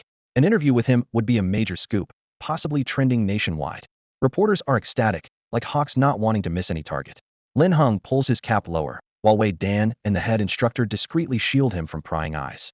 Even so, if the queue takes too long, he will eventually be discovered. Just then, someone in the reporters group answers a phone call, looking incredulous. Soon, other reporters receive similar news, and the media becomes agitated. They stop searching for targets, and without hesitation, photographers turn around with their gear, heading back to their vehicles as reporters urge the drivers to hurry. In moments, most of the media has left. The remaining ones are the less informed reporters. Nevertheless, they quickly follow, driven by their professional instincts. In just a few seconds, the once crowded media area is deserted, leaving the contestants bewildered. Some young trainers hoping for fame feel particularly disappointed, and a buzz of conversation fills the contestants' lane. What's going on? Why did they all leave suddenly? I was planning to have my Ivysaur show off some skills for a chance on camera. Forget it. Those media folks were all here for you-know-how. We wouldn't have gotten any screen time, not even a strand of hair. There's no helping it, not when others are more skilled. Who said that? That guy's dad is a renowned near champion. Getting him named the top young trainer of the year must have been a breeze. Any bit of skill can be hyped up tenfold. Man, you're so salty, brother. Humph, we'll see how it goes on the battlefield. I hope he lasts long enough not to disappoint me. What disappointment? You, a nobody, aren't even worthy to compare with Brother Lin. Have some respect. After all, this is the Jianghua venue, Lin Heng's territory. Even among the contestants, there were quite a few admirers who immediately retorted. The trainer's sarcastic remarks were met with glares, and the tension in the air hinted at an impending brawl. Suddenly, a shout broke the tense atmosphere. Oh my gosh, Elder Xiao is actually here in Zhejiang to watch the competition. No way, are you serious? Is it the Elder Xiao I know? Stop kidding. That elder should be watching the competition in the East China arena, not here in Jianghua. I don't believe it. Just check the news if you don't believe me. The first trainer to speak up shouted impatiently, and everyone instinctively pulled out their phones. Linhung also received a message from his father. Son, Elder Xiao has arrived. I'm going to greet him now. Make sure to perform well in the first match after the opening ceremony, as the organizers have arranged for you to face Hangzhou's team first. So it really is that Elder Xiao? Lin Heng's eyes flashed with surprise. He was no stranger to this elder, a true legendary champion master of the previous generation. Although he was in his 70s, he was still vigorous and continued to scout top young talent for the Yin Kingdom Alliance. Despite retiring nearly 20 years ago, he often appeared at major youth trainer events. The Alliance's current 5-time champion, Hui Yu, was discovered by him, a person of great respect and prestige. Even the Alliance's representative president showed him great respect. Linhung pondered, wondering why Elder Xiao had suddenly come to Zhonghua. The youth competition in Zhejiang seemed insignificant in the presence of this legendary champion. Even at the finals of the Phoenix King Cup United Selection, Elder Xiao's presence was a great honor for the Alliance. However, as the news was confirmed, the tension in the air not only didn't lessen but intensified. All the young trainers exchanged fierce glances, with some barely concealing their ambition. Just moments earlier, they had been in a playful mood, but upon learning that Elder Xiao was coming to watch, the atmosphere became incredibly tense. Each young person looked at the others as if seeing stepping stones on their path forward. The once cheerful companions fell silent. At that moment, competition was ingrained in everyone's bones. The significance of Elder Xiao's presence was clear, and who wouldn't want to become the next 5-time champion? The top of the Alliance? This was truly an opportunity to soar to great heights. At Zhonghua Airport, numerous Alliance Kings, and Lin Heng, currently the highest-ranked Quasi champion in Zhonghua, gathered in front of a helicopter. With a rumble, the cabin door opened. A white-haired yet spirited old man declined the staff's assistance, descending with slow but determined steps. Once on the ground, his first gaze was directed at Lin Heng, a hint of appreciation in his eyes as he patted Lin's shoulder and said, Xiaolin, congratulations. I'll definitely be there to support you at the next champion ranking competition. Lin Heng responded with a gentle smile. Elder Xiao, you're too kind. His smile was graceful and elegant, revealing none of the rough demeanor he exhibited at home. The other Alliance Kings and Quasi-Kings watched the two converse quietly, careful not to disturb the rare exchange, even subconsciously softening their breaths. The other Alliance leaders and deputy leaders present watched the two exchange pleasantries in silence, their breaths involuntarily softened. A hint of melancholy flashed across Elder Xiao's face. He appeared healthy, but only he knew the extent of his old ailments, numerous and irreversible, left from his youth spent exploring secret realms and competing with other nations for resources. Thus, while he could still move, he was determined to use what strength he had left to nurture more talent for Yin Country, fulfilling his mission. Elder Xiao, Yin Country still counts on you. Lin Heng quickly reassured him. Elder Xiao waved his hand, signaling him to drop the subject. Suddenly, his eyes lit up with interest. Xiaolin, your son has been making waves lately. His visit to Zhejiang province was no coincidence. The Phoenix King Cup joint selection was a grand event for all young trainers, with each of the 4 major regions showcasing unique talents. North China boasted the Twin Kings from Daida and Daijing universities. East China had the 8 Heavenly King seeds selected by vote. South China was known for its formidable 5 schools, and West China had the coastal 4 peaks. Elder Xiao's visit aimed to see if Lin Heng, one of the 8 Heavenly King seeds, lived up to his reputation. Upon hearing Elder Xiao mention his son, Lin Heng's humble demeanor instantly turned to pride. Not at all, Elder Xiao, you're too kind, he replied, though the evident pride on his face was unmistakable. Nearby, King Zhao felt displeased. As the head of the Hangzhou Alliance branch, he had been a rival of Lin Heng since they were both deputy leaders, their skills advancing at a similar pace, always neck and neck. Yet recently, Lin Heng seemed to have hit his stride, suddenly advancing to deputy champion. And now, Elder Zhao's admiration for Lin Heng's son's achievements left King Zhao feeling indignant. After all, in terms of contributions to the Alliance, he was no less than Lin Heng, but the only difference was not having a promising son. Thinking of his own underachieving son, King Zhao felt even more disheartened. Lin Heng's son was chosen as one of the 8 Heavenly King seeds in the East China region, while his son had to rely on his own efforts to secure a spot in the Zhejiang competition, leaving him feeling somewhat despondent. Fortunately, Elder Xiao was perceptive and, after a brief conversation with Lin Heng, began to chat with King Zhao and the others, giving him no time to dwell on his regrets. Lin Heng entered the Zhonghua venue after the staff input his information. He realized that compared to the qualifying rounds, the transformation here was dramatic, not just in appearance. The expanded area of the venue is several times larger than before. Each central ring is accompanied by a referee's station, where referees stand out in their red armbands. The audience seats are packed, with a sea of over 20,000 people moving like a tide. Once all participants and teams have entered, the chief referee, Ifeibai, strides confidently onto the podium. He taps the microphone to ensure it's working, then nods to the back. In the next moment, a massive ultra-clear screen on a pillar lights up, capturing the audience's expressions of surprise or embarrassment in real time. Simultaneously, the official Zhejiang channel starts a live broadcast, with the network streaming in sync. Local stations in Jianghua and Hangzhou are also showing footage from the Jianghua venue.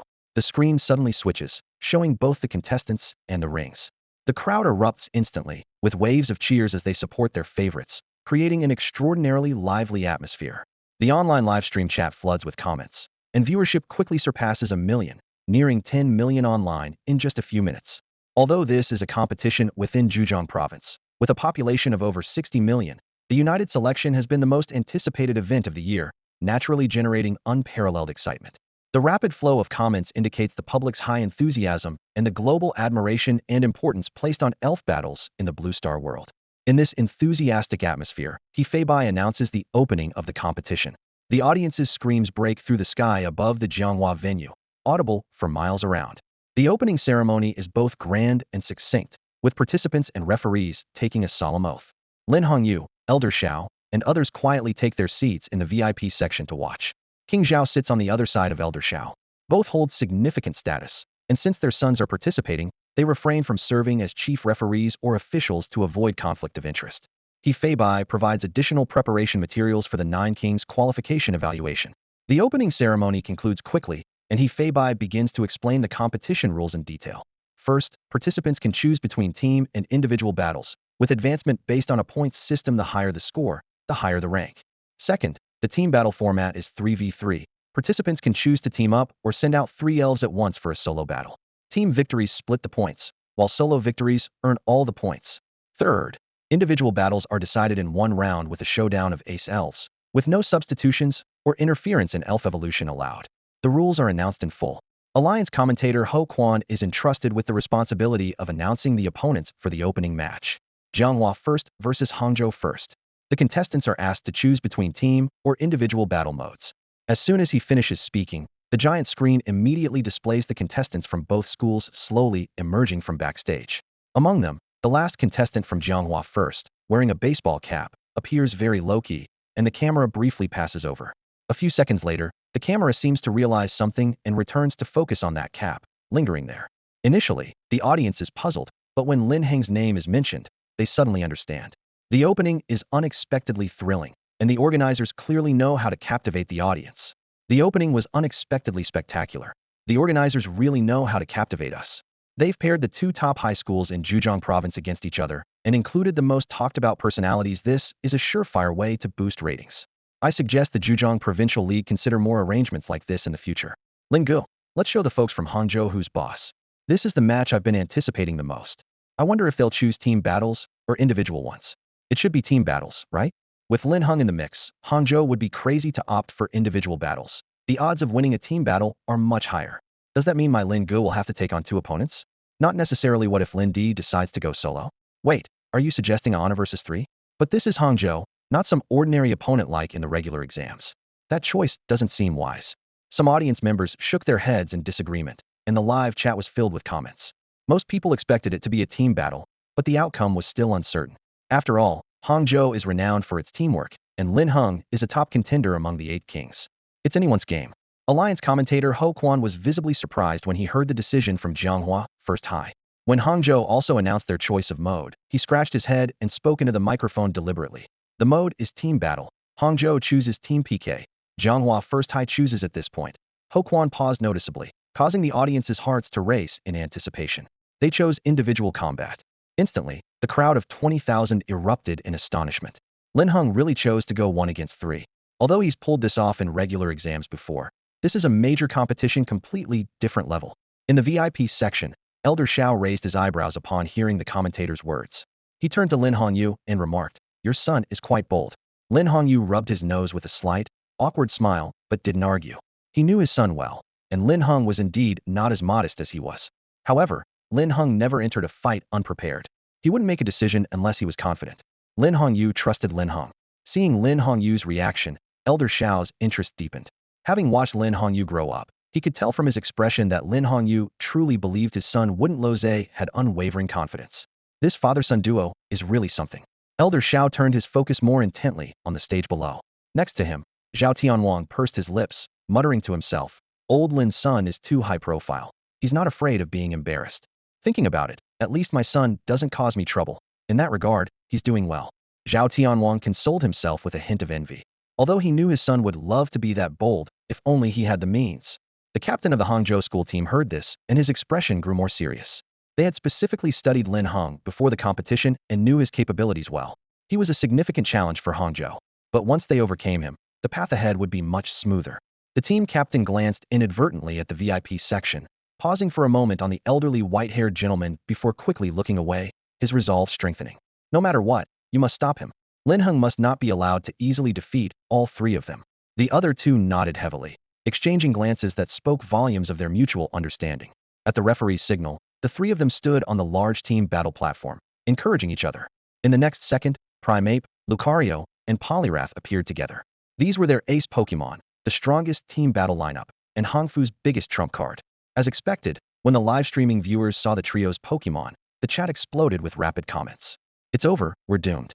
Could my brother Lin actually lose in an upset?" The initial worries seemed excessive, considering Lin Heng had formidable Pokemon like Gyarados and Tyranitar. However, this time the opponents were indeed strong, and managing 3 Pokemon alone was no easy feat. Lin Heng seemed to have underestimated them. Attempting to defeat all 3 opponents was a bold move. Winning would shock everyone and greatly boost his points, potentially reducing the number of matches he needed. But if he lost, isn't Lin Heng getting a bit overconfident? Even with many supporters, facing such strong opponents left even his fans uncertain. They reassured themselves, it's fine, as long as Gyarados, Tyranitar, and that Metong are used together. The opponents are nothing. However, Lin Heng's next move shattered his fans' expectations. Their expressions froze as they saw what he did. He sent out an Electabuzz with yellow and black stripes. The captain of Hongfu's school team frowned, thinking to himself, looks like we're being underestimated. The other two also looked displeased, fully aware of the strength of Lin Heng's Gyarados and Tyranitar. Even though they had just sent out their aces, they were still feeling uncertain. But what was with Electabuzz? Even Metong, which was a pseudo-legendary, was far superior to Electabuzz.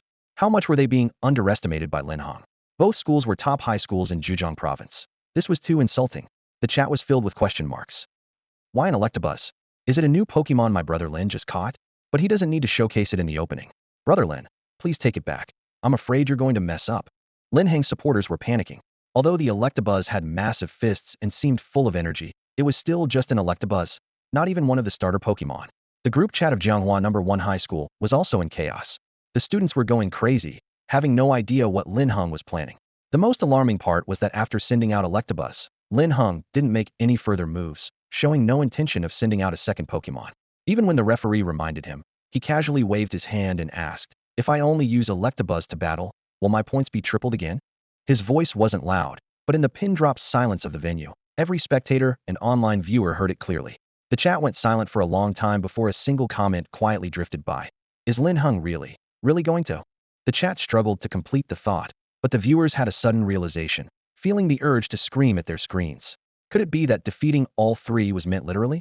Lin Heng's plan to defeat all 3 wasn't just about him taking on 3 opponents, but about having his Pokemon do the same. Could the point system for the qualifying matches really be exploited this way? Everyone felt their horizons broadened. Lin Heng was truly bringing something new to this team battle. This is unbelievable. Lin Heng is really turning this team battle into something else.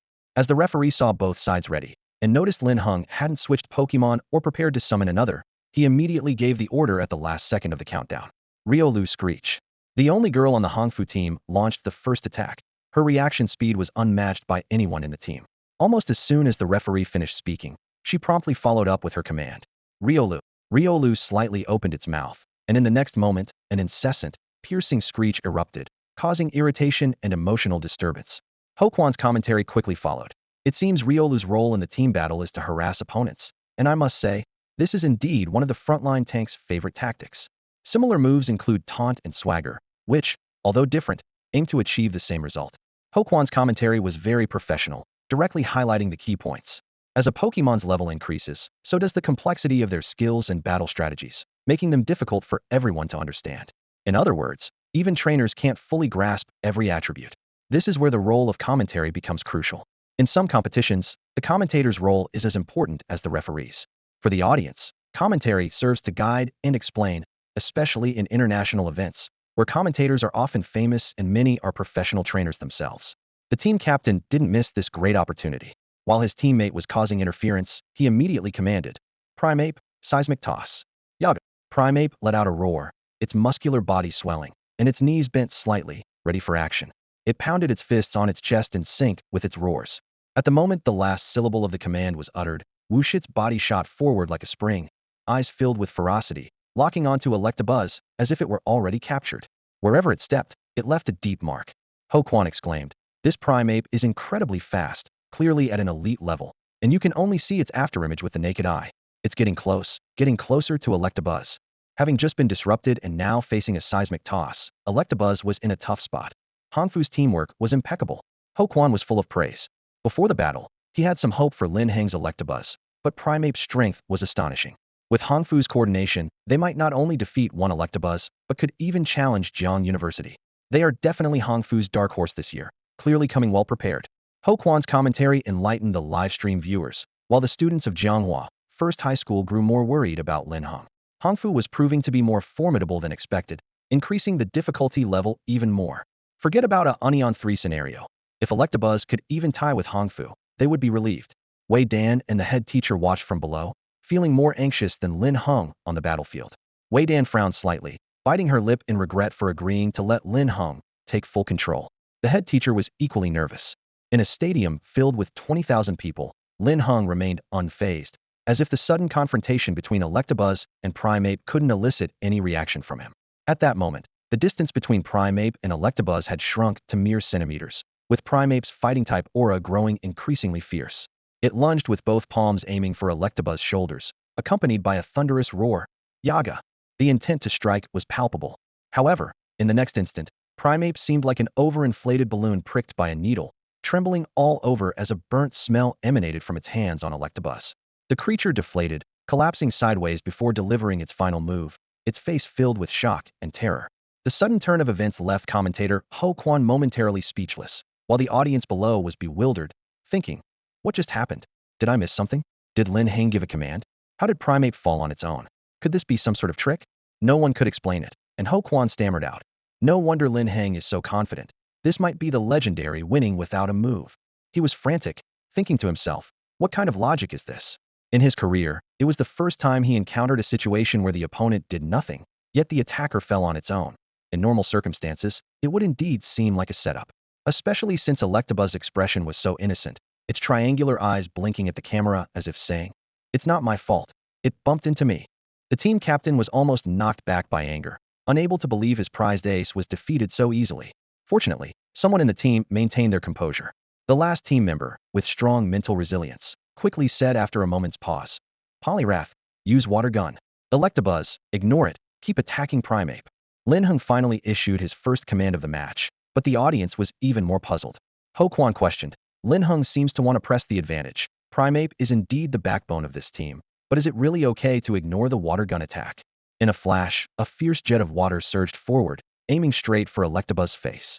Yet Electabuzz didn't even glance at it, slightly crouching as its left hand crackled with a blue-green electric light, the sound of electricity buzzing throughout the arena. As the water jet approached, its basketball-sized right hand lifted slightly, grasping firmly and cutting off the water jet in an instant, without even a drop touching Electabuzz. What? Didn't Electabuzz feel any pain? It stopped it with just one hand. The difficulty of this maneuver wasn't about strength, but the ability to endure pain. The force of a high-pressure water gun from an elite-level Pokemon is equivalent to withstanding several tons of pressure heating. Electabuzz was unbelievable. Ho Quan's exaggerated commentary added an almost mythical layer to Electabuzz's feat. On the battlefield, after cutting off the water gun with one hand, Electabuzz even looked up and smiled at Poliwrath, full of provocation, as if saying, "Is that all you've got?" After all, compared to the constant pain from being trained with exotic lightning, this was nothing more than a mosquito bite. After enduring the excruciating pain of being tempered by abnormal lightning for 5 years, the current discomfort felt like nothing more than a mosquito bite to Huobahu. The school team captain was anxious. Huobahu was behaving in a way that was completely unexpected and unlike anything he had ever known. A strong sense of crisis surged in his mind, and he shouted without hesitation, "Huobahu, get up." Huobahu was also quite startled. The recent electric shock had left it reeling, especially the numbness in its body, and its heart was still aching faintly. Although Huobahu had battled electric-type creatures before, this sensation, like being struck by lightning, was a new experience. It suddenly felt a strong apprehension towards the Electabuzz, struggling to get up only to find itself temporarily paralyzed. Its hands, which had gripped Electabuzz's shoulders, were now useless, hanging limply by its sides. Its legs wobbled, and its muscles twitched uncontrollably, with its entire nervous system thrown into disarray by the current. Poliwrath, get in there with a close-range punch. The trainer, seeing the dire state of his fellow creature, was visibly moved, abandoning the original strategy to engage directly. According to the initial battle plan, he was supposed to launch long-range attacks to disrupt the opponent's sight. This was part of the Hongfu School team's strategy. Poliwrath provided long-range support, protecting the tank in the front line, with Riolu assisting in offense and drawing aggro, while Huobahu was the main force. However, Huobahu's initial failure to engage left it with no opportunity to perform. Riolu, lacking the necessary level, was unable to engage in close combat, as Electabuzz's fist was nearly as large as its entire body. At this moment, Huobahu had become Electabuzz's primary target, with only Poliwrath to rely on. Just in time, Lin Heng shouted, "Electabuzz, seize the moment and strike continuously." Hearing this, Hoquan was thrilled. Lin Heng was finally instructing Electabuzz to attack. It had just dawned on everyone that Electabuzz had not initiated an attack throughout the match. Whether it was Huobahu's initial engagement or the single-handed interruption of the water gun, all were defensive actions. However, Huobahu was already exhausted during the defensive phase and unable to escape the attack range, forcing Poliwrath to take charge. Riolu quickly helped block it. The girl, throwing tactics aside, urgently wanted to save her companion as Huobahu was on the verge of being overwhelmed. Poliwrath and Riolu were close enough to Huobahu to provide timely support. Under the trainer's commands, they rushed to Huobahu's side, attempting to intercept the massive fists. Poliwrath gathered all its strength, its surface covered in a frenzy of elemental energy, raising its left arm upward while striking at Electabuzz's exposed abdomen with its right. Riolu's claws glinted with a metallic sheen, lifting its arms high to join Poliwrath's left arm in an upward thrust, providing crucial support. Despite their tension, the members of the Hongfu School team were no longer afraid at this moment. With the combined efforts of Lucario and Poliwrath, Electivire's attack became exceptionally difficult. Hoquan sighed helplessly. Although the tactics were abandoned, Hang Fu's efforts to protect his teammates couldn't change the situation. If they managed to stop Electivire, even if Primeape fought valiantly, Poliwrath could still take over as the team's core. Hoquan could see this clearly. Elder Xiao in the audience nodded slightly. Hang Fu and his team indeed performed well. Faced with one Pokemon's impaired combat ability, they didn't panic but instead thought of other strategies, truly students from a top high school. King Zhao immediately chimed in. Yes, Lin Heng is strong, but I think he's still not cautious enough. If he continues with a 3-3 tactic, the opponent might not even have a chance to turn the tables. Do they have a chance now? Lin Hongyu interjected suddenly. King Zhao was puzzled for a moment, but Elder Xiao gave a mysterious smile, indicating he should keep watching the stage. As King Zhao's gaze returned to the arena, he saw Electivire, being fully blocked by Lucario and Poliwrath, still pressing its fist down steadily without any sign of slowing. It was like an incomparable heavy hammer. On the contrary, Poliwrath, bearing most of the force, looked incredibly panicked. Despair also appeared on Lucario's face. With a thunderous boom, Electivire's massive fist smashed Primeape into the arena floor, and despite its struggles, Primeape couldn't get up. But it wasn't over. Electivire's left fist, flickering with blue electric light, followed immediately, aiming straight at Poliwrath. In Poliwrath's terrified gaze, Electivire's giant fist hit hard, twisting currents instantly altering the magnetic field of the space. It was as if Poliwrath saw a lightning strike, and in the next second, it screamed and lost consciousness, leaving only a charred, incapacitated body. A trace of current flickered through the water below it, disappearing into the air without a trace. Electivire stood up, its expression still excited. It turned to look at Lucario, its eyes filled with eager excitement. The only remaining girl from Hang Fu trembled, swallowed hard, and her eyes full of fear, she hurriedly said, "To give up. I'm not fighting anymore. It's too scary." She didn't understand what was going on with Lin Heng's Electivire. From start to finish, it hadn't even used its elemental powers, relying solely on close physical combat to leave her teammates defenseless. Hefeibai snapped back to reality, agreeing with the girl's decision, and announced, Hang Fu team battle failed. Congratulations to Lin Heng for winning this match, accumulating 6 times the points, and advancing smoothly. Hearing this, Lin Heng gave Electivire a slight smile. This time, he hadn't directed Electivire to use electric-type skills, merely letting it rely on its body, hardened by alien lightning training, to withstand the attacks. The result was surprisingly effective, with Electivire completely suppressing the opponent. Although the electric energy wasn't intentionally used, the alien lightning contained within Electivire often uncontrollably leaked out during blows. This alone was too much for the opponents to handle. Linhung felt a bit regretful. He had initially wanted Electivire to have a proper fight. The opponents appeared unable to withstand the challenge, and Linhung felt a slight twinge of disappointment. He initially hoped for Electabuzz to have a proper fight, as the longer the battle lasted, the more beneficial it would be for Electabuzz to absorb and utilize electric energy. Usually, it sparred against Gyarados and Shaquilas, but this time the adversaries were unexpectedly fragile. Electabuzz also seemed unfulfilled, its eyes dimming after hearing Riolu's forfeit.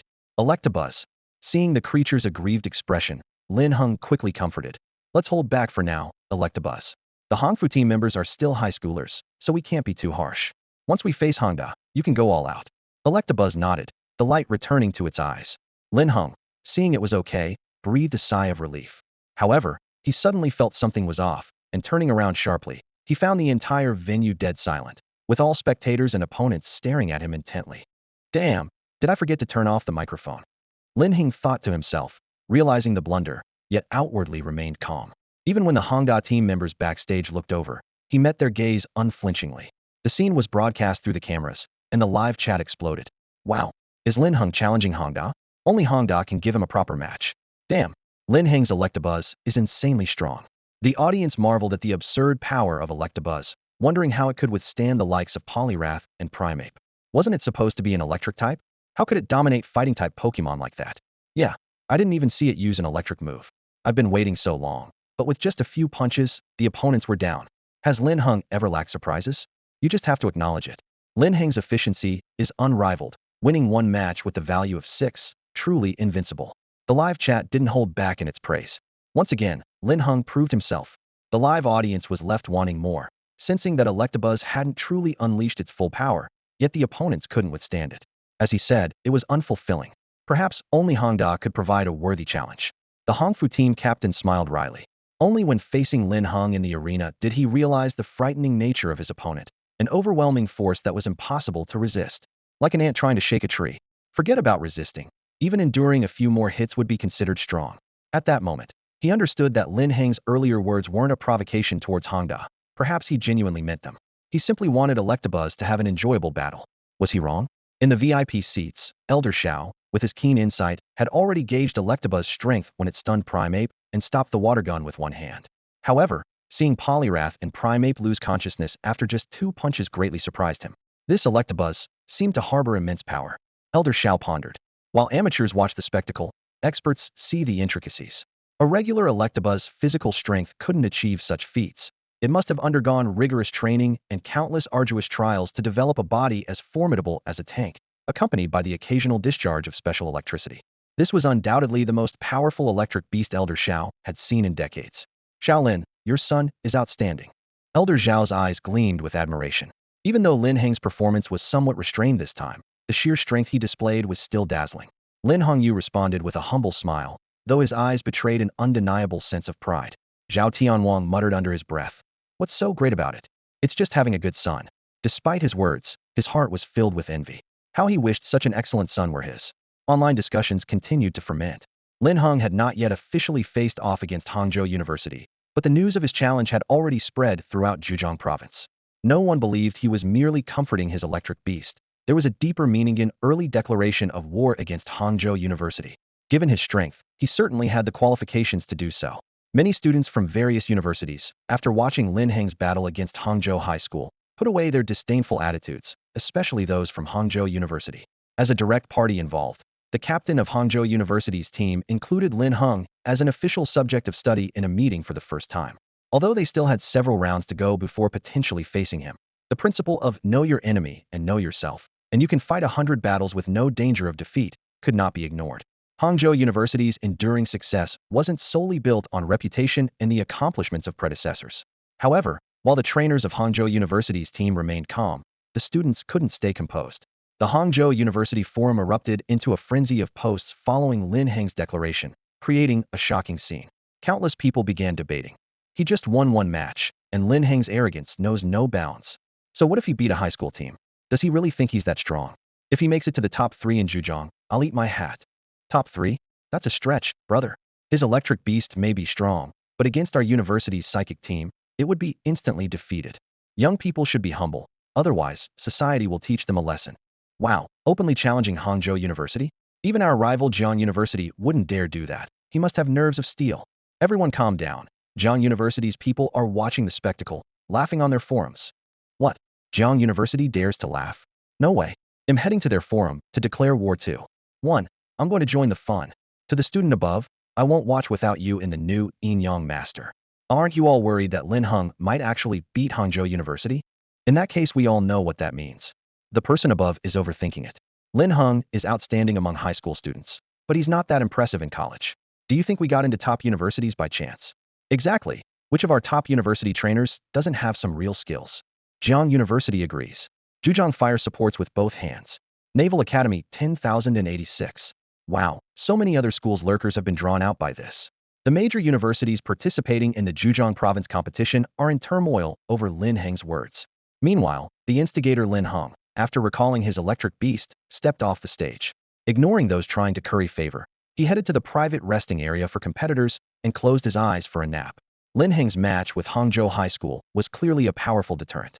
The teams that followed seemed affected, starting off somewhat restrained. Although they gradually became more comfortable as the battles progressed, the audience, having just experienced the earlier excitement, found these ordinary matches rather dull. However, after the recent excitement, the audience found this ordinary match somewhat dull. Lin Heng's performance in one match was equivalent to 6 matches of other competitors. The team battles and individual battles were in full swing, with hundreds of college students and individual trainers having gone through multiple rounds of selection. Those with less than 10 points had been eliminated. In the second round, 680 contestants remained, with 85 being college students and the remaining 102 having advanced based on their individual match performance. Lin Heng's name stood prominently at the top of the list. He started by using an Electabuzz to sweep through 3 opponents, instantly multiplying his points 6-fold, reaching a current total of 60, far ahead of the other competitors. With his current score, he was well positioned to advance to the 3rd or even 4th round. However, Lin Heng preferred a fast-paced approach. According to the points system, if he wanted to reach the finals, he would need to win 3 consecutive team battles, maintaining a sweep each time. Lin Heng quickly calculated in his mind that this straightforward and aggressive strategy would get him to the finals the fastest, without a doubt. On the other side, the competition officially announced the start of the second round of the advancement points competition. He Feibai was announcing the list of those who had qualified. Given Lin Heng's points were far ahead of other trainers, the decision was made to let him rest for a round and temporarily exclude him from the automatic rotation mechanism for matchups. The other contestants had no objections, as Lin Heng's points were more than double those of the second place. If he was not given a rest, the speed of his point accumulation from consecutive wins would be too fast and clearly not in line with the calculated rotation mechanism. Based on big data algorithms, he was likely to be directly recommended to compete against major universities.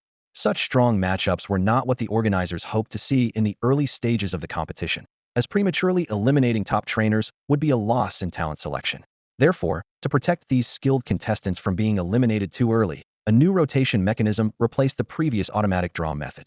This adjustment was beneficial from both a scientific and talent protection perspective. The audience was buzzing with conversation, but no one was surprised. Seeing this, He Feibai was about to continue reading the list when suddenly a voice interrupted him. "Referee, I want to continue participating in the second round. No need to rest." He Feibai looked up, surprised at the young man's words, and widened his eyes. "Lin Heng, are you sure? By doing this, if you continue to choose the team battle mode, you may immediately go up against the top schools in Zhejiang province in the second round. Be prepared." He Feibai advised earnestly, as Lin Heng was the son of a predecessor, hoping he would consider carefully and not make an impulsive, irreversible decision. Lin Heng's strength was unparalleled among high school students. But those college students were entirely different from high schoolers who hadn't yet faced the harsh realities of the world. Not to mention the college entrance exam. The danger level of the secret realms experienced after entering university was on a completely different level from high school. Some contestants were even about to graduate and enter professional assessments, making them experienced and strategic opponents. If Lin Heng faced them, he might be defeated directly. He Feibai did not want to see such a promising talent eliminated prematurely. At least before the finals, he should secure a spot in the 4 major divisions. At that point, losing didn't really matter. Lin Heng's strength was still recognized by others. When He Feibai kindly reminded him, the audience and participants didn't hear what Lin Heng said, but they could guess from He Feibai's expression. Lin Heng voluntarily entered the rotation mechanism, willingly giving up his right to rest, and faced the challenge head-on. This guy is really fearless. Damn, I can see it now, he truly fears nothing. No kidding, Emperor Lin. Emperor Lin, you think it's just talk? After declaring war on Hangda, he pulls this stunt. If he meets someone in the second round, it'll be quite entertaining. Isn't this just providing us spectators with a good laugh? I'm kind of looking forward to it. This guy is truly brave. Among the spectators, some mocked, some watched for fun, and some admired him. But overall, most people weren't optimistic. Lin Heng's Electivire was impressive at the start, but he wanted it to play longer, to integrate its body energy and muscle structure as much as possible, and to release excess energy. After all, Electivire had endured 5 years of torment from foreign lightning, and it had only recently had a week to vent in real combat. With no usual outlet for its energy, Gyarados, Tyranitar, and Metagross were tormented enough. Don't ask why Wobbuffet wasn't included. Despite being the smallest, it had the worst temper. Electivire had endured physical suffering for 5 years, but its mind remained sharp, avoiding mental breakdowns from nightmares. Thus, it could only use the unspent foreign lightning to train its body, while tormenting other Pokemon in the process. After a week, even the steel-like Metagross was exhausted, its usually inanimate eyes showing a rare expression of hopelessness. Gyarados would run far away at the sight of Electivire. Even during special training, it refused to stay with it. The torment was too much. This is why Electivire didn't use any elemental energy, relying solely on its physical body to withstand and take the punches from Poliwrath and Lucario. It usually sparred with real behemoths like Gyarados and Tyranitar, and even when Metagross's claws tore into it, it didn't flinch, getting back up to fight despite bruises, scaring the other 3 Pokemon. Being companions, they naturally held back from using deadly moves. The lightning not only stimulated cell division, but seemed to grant endless energy and stamina, making Electivire's already tenacious life force even more formidable, like a war god, growing stronger with each battle, day and night, without pause. However, the audience and other trainers knew nothing of this. They only saw the surface. Some even compared Lin Heng's previous videos and felt he didn't win decisively. This led some to mistakenly believe his strength wasn't as formidable as the internet claimed. Otherwise, why would Lin Heng, with such a chance to shine, hold back just to let his Pokemon fully train and have fun? Such claims only fooled fans. Many self-righteous bystanders didn't believe it.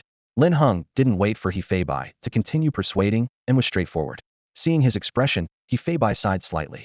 Fine, Lin Heng was also included in the rotation mechanism, and now the classification for team and individual battle modes would begin with automatic draws. Alright, Lin Heng was also included in the rotation mechanism for the matchups, and the classification for team and individual battles began automatically. With the referee's decisive call, Lin Heng's name was entered into the algorithm rotation of the big data. Given his high score, Hefeibai was certain he would advance immediately. In the backstage, students from several major universities gathered in the common lounge. Although they had their own private spaces, these were generally used for strategizing and discussing team tactics.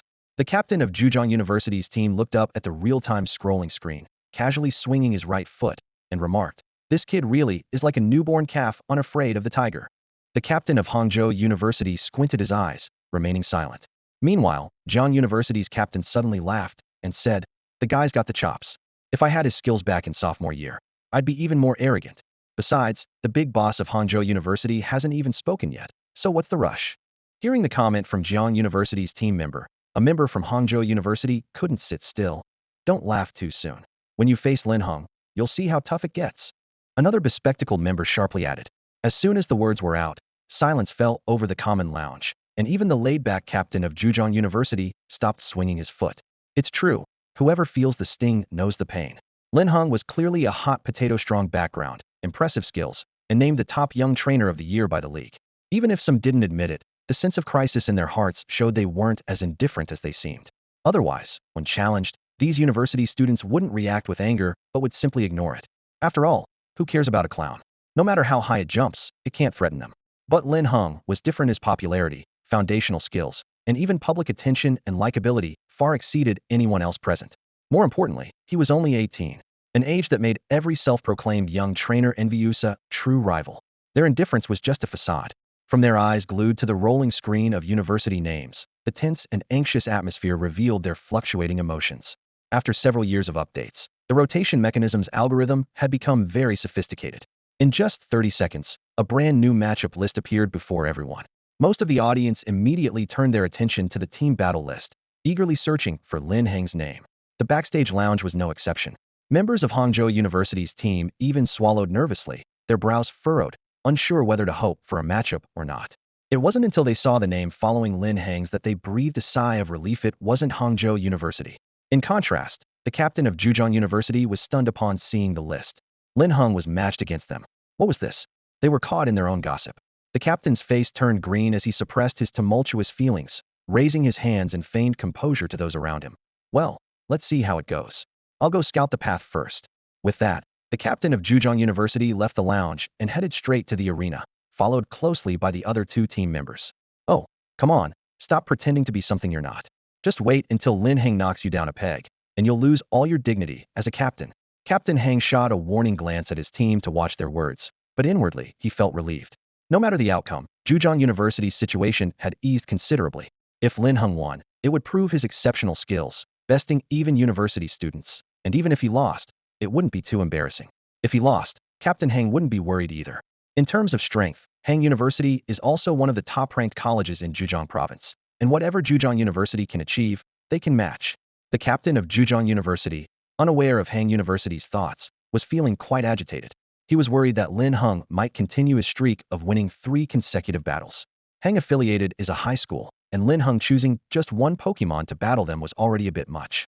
If he continued this way, the result would be predictable. With so many other universities watching, it would be utterly embarrassing. Even winning wouldn't feel worth boasting about. He hoped that Lin Heng wouldn't go to such extremes. As the captain of Zhejiang University fervently hoped otherwise, both teams stepped onto the stage, greeted by thunderous cheers from the audience. Lin Heng's popularity, already high, soared even further, with his every move becoming a trendsetter. Even if some doubted him, no one could match the attention he received. The referee waved to signal both sides to release their Pokemon. Both teams simultaneously threw their Pokeballs. The Zhejiang University captain was muttering something under his breath, and the live stream comments flashed by, possibly pondering strategy. The camera could only capture his earnest expression, unaware that he was chanting, "Don't just send out one Pokemon. Don't just send out one Pokemon. Don't." But alas, the captain's prayers went unanswered as Lin Heng nonchalantly tossed a single Pokeball. As the scene unfolded, Ho Quan excitedly narrated, "Zhejiang University has sent out a Snorlax weighing nearly 1,000 pounds, a toxic Nidoking, and a Venusaur. This lineup clearly means business. How will Lin Heng respond?" As the light faded, a majestic, all-black figure emerged with a dragon's roar. It lifted its head slightly, surveying the 3 Pokemon with a regal and commanding presence. It was Lin Heng's ancestral Gyarados. This. Lin Heng isn't moving again. Is he planning to take on all 3 with just one? This is insane. Ho Quan began to stutter in disbelief. He couldn't even care about the potential embarrassment to his career. He'd never seen anything like Lin Heng's strategy.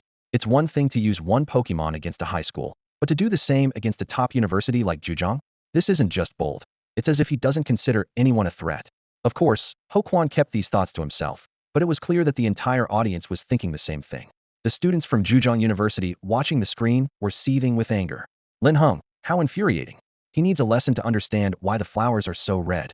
Lin Heng, don't be too arrogant, or you'll regret it when no one can save you. The usually nonchalant Zhejiang University captain couldn't maintain his composure, looking visibly upset for the first time in his competitive career. "Don't worry, I just don't want to waste resources. One Gyarados will suffice," Lin Heng replied calmly. The Zhejiang University captain's frustration instantly boiled over. The captain of the Zhejiang University team felt a surge of anger rush to his head, his face turning red with fury. What did this kid mean by saying that using 3 Pokemon to deal with them was a waste of resources, and that one would be enough? It was infuriating. He had never been so insulted in his life. As the match began, the referee gave the signal, and the captain roared, "Guys, get him." He commanded his Snorlax to charge with full force. The other 2 teammates, equally enraged, responded in unison. Nidoking, follow Snorlax, and use Poison Jab. Ivysaur, bind the Gyarados with Vine Whip. The 3 of them coordinated seamlessly, launching their attacks with full power. Lin Heng's ability to provoke was unmatched, and they held nothing back, disregarding age or seniority, focusing solely on one goal: to defeat Lin Heng today, or they wouldn't be able to swallow their pride. Wow, the students from Zhejiang University are coming in strong. Looks like Lin Heng needs to be careful. Ho Quan's voice carried a hint of schadenfreude. No wonder, Lin Heng's previous remarks were indeed infuriating. Even imagining himself in the shoes of the Zhejiang team, Ho Quan felt like he was about to explode with anger. Elder Xiao, too, showed a rare mischievous smile, as if enjoying the spectacle. "Young Lin, your son is in for a tough challenge." King Zhao chuckled and agreed. Elder Xiao is right. I've always said that old Lin's son is good in every way, except he's too arrogant. Now's a good chance for him to learn a lesson. After this, his path will be smoother. He added, "But you don't need to worry about that. Just think about your own son." Lin Hongyu retorted without hesitation. "My son is excellent in every way." Does he need others to teach him a lesson? I'm still alive and kicking. You. King Zhao pointed at Lin Heng, his hand trembling, as the comment hit a sore spot. His own son had only made it to the second round of team battles by joining a strong team, so he naturally lacked confidence in his words. Lin Heng's shameless pride only fueled King Zhao's anger. Seeing the tension escalate, Elder Xiao quickly intervened to defuse the situation. Blame me. Blame me. Let's focus on the match. Both men huffed and turned their attention back to the battle. As Snorlax charged forward, the rocky arena trembled slightly, waves of flesh rippling across its body. The impact was awe-inspiring. Nidoking moved faster, its body overflowing with poisonous energy. Following its trainer's command, the accumulated poison coated its sharp spikes, glowing with an eerie purple light as it followed Snorlax. Ivysaur remained still, but with a determined gaze, the four leaves on its back suddenly extended, shooting out towards the airborne Gyarados with incredible speed. The vine whips lashed through the air with a cracking sound, and everyone saw that the Gyarados was helplessly entangled, with no room to resist. Zhejiang University, a renowned institution, showcased not only mature teamwork, but also formidable Pokemon skills, clearly seasoned veterans. Indeed, it seemed Lin Heng had met his match. His earlier outburst frightened me. Alas, the end has come for the great Demon King. What a pity. Geniuses often have a rebellious streak. Otherwise, his prowess could have continued to grow. In a way, this might be for the best. Facing harsh realities early on might make him more cautious in the secret realm. I hope Lin Heng will seriously reflect on himself after this lesson. On the commentary platform, Ho Quan sighed deeply as he saw the Gyarados being restrained, as if the outcome was already inevitable. What the heck? He blurted out before the last syllable had even left his mouth, as an unexpected turn of events unfolded. Ho Quan, clearly unconcerned with maintaining the image of an official league commentator, was left staring slack-jawed at the scene before him. The Gyarados, previously bound midair, suddenly moved. At the same moment, Lin Heng's cold yet clear voice reached the ears of all the spectators and trainers. Gyarados, outrage. This was what the Gyarados had been waiting for. Roar. The old dragon was no longer pretending. It was time to reveal its true power. In an instant, a torrent of fighting spirit surged forth, and the ancestral dragon bloodline within the Gyarados began to boil wildly. Under this relentless stimulation, the Gyarados became incredibly fierce, and even before making a move, the energy it emitted caused the vines binding it to snap with loud cracks. The ferocity of the ancestral Gyarados was fully awakened by the outrage. An invisible aura erupted from it, sweeping across the entire arena. With its head held high, the Gyarados roared, exuding an undeniable aura of supremacy, as if a rightful king had been born. The terrifying presence of the ancestral Gyarados gradually took shape, transforming the entire arena into its own domain, akin to the territory of a dragon king. In the full-throttle state of outrage, the power within the ancestral Gyarados swelled continuously, so much so that it didn't even notice it had broken free of the vines. After all, such weak restraints couldn't possibly capture the attention of the Gyarados now. Its blood-red eyes were fixed intently on the Snorlax charging towards it with full force. Witnessing this scene, the captain of the Zhejiang team felt his hair standing on end. Despite not knowing exactly what was happening, his innate intuition allowed him to make an accurate judgment. Snorlax, pull back. He shouted desperately. However, at this moment, the bow was drawn, and the arrow had to fly. The Snorlax charged forward with all its might, like a massive tank at full throttle, unstoppable. Even the trainer's commands were powerless to reverse fate, and the Snorlax could only press on, unable to retreat. Meanwhile, Nidoking was the first to reach the Gyarados. However, before its venomous spikes could even touch its opponent, there was a loud bang, like metal clashing. Sparks flew as Nidoking's spikes struck the Gyarados' scales, but couldn't penetrate an inch. The ancestral Gyarados might have felt a hint of pain, but in the full-throttle state of outrage, its violent emotions surged, rendering the minor sting insignificant. It lowered its head slightly, giving Nidoking a menacing grin. In the next instant, its tail swung down with a thunderous crash, as if a meteor had struck, leaving a massive pit over 10 meters long in the arena. In the pit lay Nidoking, flat on its back, limbs twitching. The audience below was left with mouths agape, repeatedly swallowing as their scalps tingled from the shock of the unfolding scene. And at that moment, Snorlax came charging in. At that moment, Snorlax charged forward. Boom! Accompanied by a deafening roar, Snorlax, leveraging its massive weight, gathered all its strength, determined to face off against Gyarados. The primal Gyarados, already fearless, was in an outraged state, charging ahead with incredible momentum. At the instant of collision, a tremendous force erupted. Crack! Crack! The arena beneath Snorlax visibly fractured, the surface of the special material resembling a spiderweb of cracks. It couldn't withstand Gyarados' impact, and was pushed back several meters, leaving two deep grooves. Such a terrifying collision is rare even in professional pinnacle matches. After all, both the primal Gyarados and Snorlax have reached astonishing weights, their sheer mass unmatched by countless other Pokémon. The shockwave reverberated through the arena, causing the metal barriers outside to hum. In that moment, the humming became piercingly sharp, the frequency seemingly beyond human comprehension. Dust rose on the battlefield, the cracked ground unable to hold, collapsing with a series of crashes.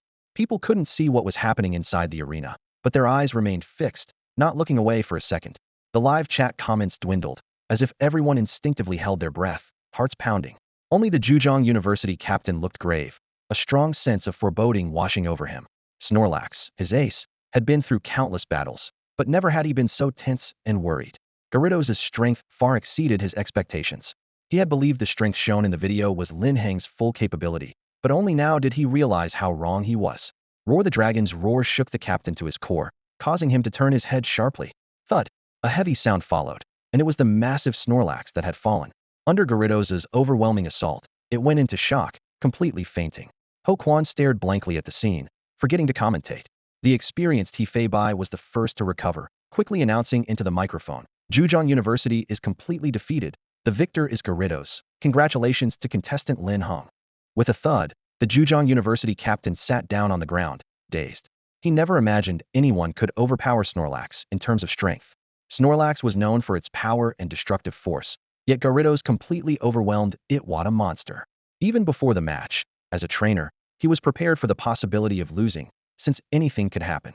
But even so, he never expected to lose so disastrously. A sweep. Zhejiang University was swept, completely defeated.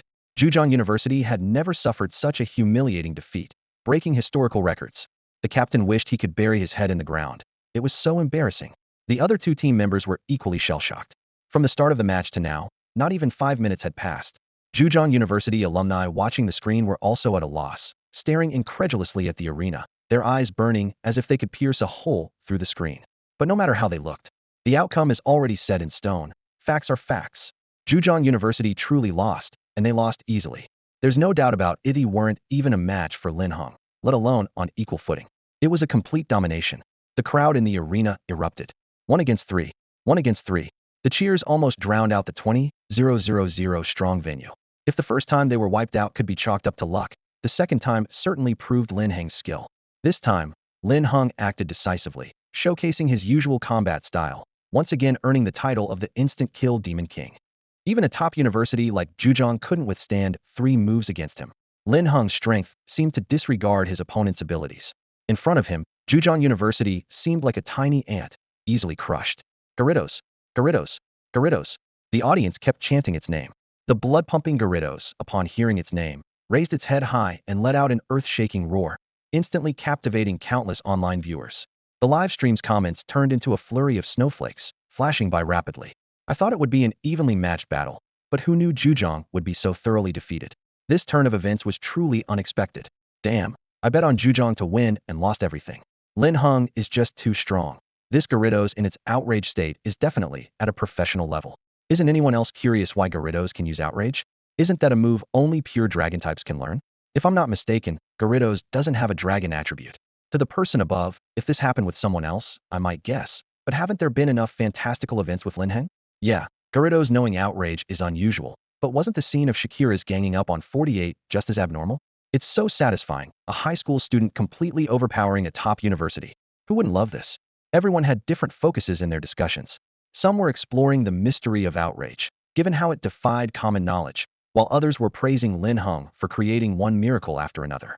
The battlefield is that real.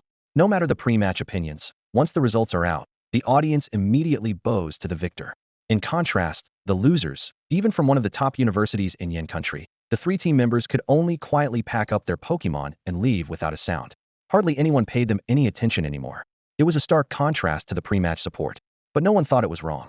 Even within the Zhejiang University forum, it was eerily quiet. Posts that had been rapidly climbing and getting highlighted vanished without a trace. The previous mockery and sarcasm towards Lin Heng were completely gone. The alumni group chat of Zhejiang University seemed to have been paused. Just moments ago, the group chat was full of heated discussion, but now not a single person spoke. There was no way around it. The defeat was so overwhelming that no one could utter a word in defense. Everyone witnessed the match clearly, and it was impossible to say Zhejiang didn't give it their all. The overwhelming performance spoke for itself. The quality of Lin Heng's victory this time was beyond question. Those who mocked Lin Heng before were now embarrassed. If Lin Heng isn't considered a genius, then what does that make the Zhejiang team that lost to him? Useless? Or trash? The pre-match mockery and sarcasm all backfired, making one spectator suddenly realize that Lin Heng's comment about not wanting to waste resources before the match was true. He wasn't being arrogant, was speaking the truth. Lin Heng wasn't exaggerating. He was actually telling the truth. In the competitors backstage, as Feibai announced the results, an unprecedented silence enveloped the common lounge, as if the air was being compressed by an invisible force. The university students, who had just been laughing and joking, suddenly found it hard to breathe, as if they were on the verge of suffocation. In their eyes, Lin Heng's figure loomed larger. The captain of the Hangzhou University team narrowed his eyes, and his throat involuntarily moved up and down. Although they had a premonition that Zhejiang University might lose, the severity of the outcome was still unexpectedly shocking. As former opponents, they were well aware of Zhejiang University's strength, making them all the more anxious and astonished. At that moment, he suddenly realized a fact. Linhung not only stood out among high school students, but was also unmatched even among these elite university teams. The same crushing defeat, the same overwhelming dominance, but even more ruthless. The Hangzhou University captain's face was rigid, and his teammates were as pale as paper, as if under an invisible pressure. However, none of the other university students, who had been watching the spectacle, dared to laugh. Instead, they felt a sense of shared misfortune. What had they done to deserve this? Never before in previous leagues had a high school student completely dominated university-level competitors, and yet it happened in their year. What kind of bad luck was this? We should go train, the Hangzhou University captain said awkwardly, then hurried off as if being chased by a beast. The urgency brought by Lin Heng was lethal. If they didn't take action, the captain felt that his imagination alone could drive him crazy. We also have a tactic to review. The Naval Academy captain followed quickly, a hint of unease in his tone. Our strategy needs improvement, and my Pokemon are hungry. An endless stream of excuses, as if they were the last fig leaf for these university students. Their faces flushed, heads lowered, like frightened quails. The common lounge quickly emptied, and the previously lively atmosphere suddenly felt like a fleeting illusion. Each student returning to their private rest areas wore a furrowed brow, burdened with an incredible weight. Captains, sharing a tacit understanding, all said, Lin Heng is an unprecedented formidable opponent. We must take him seriously. Quickly, bring out his previous battle videos for analysis. Let's closely review each of his Pokemon. And I mean every single one. They finally realized Lin Heng's true strength, discovering that each of his Pokemon defied conventional expectations. While the university students were busy studying Lin Heng, trying to find a flaw, the internet was buzzing with news of Lin Heng's latest 20 against feat. Competitions in all 4 major divisions were happening almost simultaneously, with countless battle videos spreading rapidly. Among them were videos of Gu Qingbao's Ice Ninetales, Cui Yingying's Superior, and the Double Kings of Imperial Capital University and Imperial University creating new glories, each with millions of views. At the same time, the shocking headline of an ordinary high school student single-handedly defeating the entire Zhejiang University team quickly climbed the trending charts, competing with the aforementioned titles. Undoubtedly, this video's title had an unparalleled allure. Their views have reached millions. Lin Heng's video views have skyrocketed past 10 million, with the number of viewers increasing at an astounding rate every minute, and the comments rapidly surpassing 10,000. What is wrong with the marketing accounts to call Lin Heng an ordinary high school student? A real ordinary high school student is struggling to train a caterpie, easily defeated by elite trainers, while the ordinary high school student, trending online, commands a Gyarados with ease, crushing a top-tier school. It's hard to believe what a real ordinary high school student can do. As a struggling sophomore, I just want to say, the marketing accounts better take turns watching tonight and not let both eyes close. In the Imperial City Arena, Longhua looked down at the screen, seeing the Gyarados effortlessly crush the Snorlax, and his heart trembled. Lin Heng seems to have grown even stronger. A complex emotion flickered in his eyes, and he couldn't help but feel a sense of loss. After all, he thought he had been doing his best to catch up, but after seeing the video, he realized his understanding of Lin Heng was just the tip of the iceberg. The gap between them seemed to be widening constantly. Even if they faced off, he feared he wouldn't stand a chance. Backstage at the Magic City Arena, Cui Yingying was transfixed by the video of Lin Heng until it ended, and only then did she slowly release her tightly pressed lips. Lin Heng. At the Jianghua venue, as Lin Heng passed by someone, he suddenly paused. That person was a member of the Red Lotus organization, codenamed 163. Recently, his luck had been excellent, disguising himself as a young trainer, successfully infiltrating the finals through individual matches, and unexpectedly obtaining a crimson orb of unknown use during the final trial. A crimson orb. Linhung immediately stopped in his tracks and turned to look at the person's back. How should I put it? This person looked utterly ordinary, not even leaving a trace of presence when passing by. If Linhung hadn't habitually kept his system's opportunity detection on, he would never have noticed such an unremarkable person. But an inconspicuous appearance is clearly the best disguise. Otherwise, this Red Lotus member wouldn't have successfully blended into the final trial's secret realm. As for the crimson orb mentioned in the opportunity information, if his guess was correct, it should be related to the non-flying mythical creature. But without actually seeing the item, it was just speculation. However, if it's true, he absolutely cannot miss out on the crimson orb. Linhung quickly returned to the rest area, retrieved the information from the selected list, and after some searching, found the details of 163's disguise and the sequence for the next round of individual matches. The individual matches had two modes, point gambling and cycle format. The cycle format was similar to a team battle mode, where big data calculated evenly matched opponents based on strength, allowing competitors to gradually accumulate points and climb up step by step. On the other hand, point gambling was an extreme alternative. As the name suggests, players could wager all their points on the outcome of a match, with the winner taking all the loser's points. Point gambling could even be initiated by the players themselves, but it was a gray area in the league's major competitions, bordering on violation, so most trainers chose to ignore it. At least in the Zhejiang province selections so far, no trainer had ever proposed point gambling.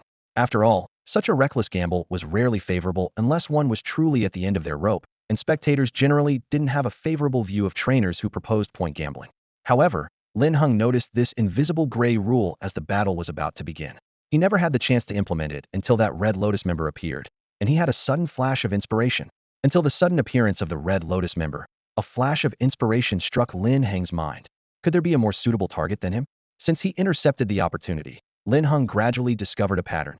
After directly defeating an opponent, the opportunity didn't need him to be present to transfer. For example, Gushan Shu's Ice Blade, Mumu's fragments of the Super Energy Orb, and even a full version transferred directly.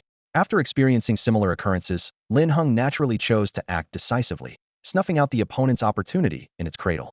If it could transfer directly, great. If not, the opportunity's information would provide a corresponding hint during the trial. Thus, Linhung wasn't worried at all. As the Red Lotus member, codenamed 163, was about to take the stage, Linhung immediately approached the referee's table and found Hefeibai. Upon seeing Linhung again, Hefeibai felt a chill run down his spine, thinking to himself that being the main referee was a tough job, especially when dealing with Linhung. He had no idea what challenge Linhung would present him with this time. The battlefield had reached a fever pitch, but most of the audience's attention involuntarily shifted to the referee's table, and even the cameraman discreetly focused on it. The live stream viewers, noticing this, immediately became intrigued, speculating. What's Lin go up to now? His points have already accumulated to 120. Is he planning to continue to the third round? Isn't that obvious? The main referee will surely move to the rotation mechanism, so it can't be about that, right? Is anyone interested in the match between Zhehua and Shueisher? Honestly, they've been at it for over 30 minutes, and it's putting me to sleep. Only Lindy's presence has revived me a bit. Why does the main referee look so strange? What are they talking about? It's driving me crazy. Can the cameraman please give Lin Gu a microphone? At the referee's table, Hefeibai heard Lin Heng's proposal, his scalp tightening and his brow furrowing. Linhung, are you sure about this? He asked. A glimmer of deep meaning flashed in Lin Heng's eyes as he replied. Yes, there might be an unexpected gain. Hefeibai's frown deepened, his expression becoming extremely peculiar. After a tense 3-minute standoff, Hefeibai sighed deeply and relented. Both parties must agree for it to be allowed. Hearing this, Linhung smiled confidently. Don't worry, he'll agree. The trainer with the code name 163 was called to the referee's table, utterly baffled, his mind racing with countless guesses. Upon hearing the words, points wager, he froze, instinctively opposing it. As an undercover agent disguised in the final trial zone, his priority was stability. He couldn't afford to take risks now. Winning would be ideal, but losing would mean no more chances. He barely uttered a word when Linhung suddenly coughed, his phone screen flickering. The corner of 163's eye caught a glimpse, his pupils contracting, his skin prickling with goosebumps. It was a blooming blood lotus, its meaning unmistakable. 163's ordinary face twisted momentarily, the sinister look in his eyes nearly betraying the bland facade he had cultivated. As Hefeibai turned his head upon noticing something amiss, 163 quickly restored his expression to normal, but his decision was already made. The young man in front of him must be eliminated. However, Linhung knew that since he dared to reveal his identity, he had no intention of showing mercy.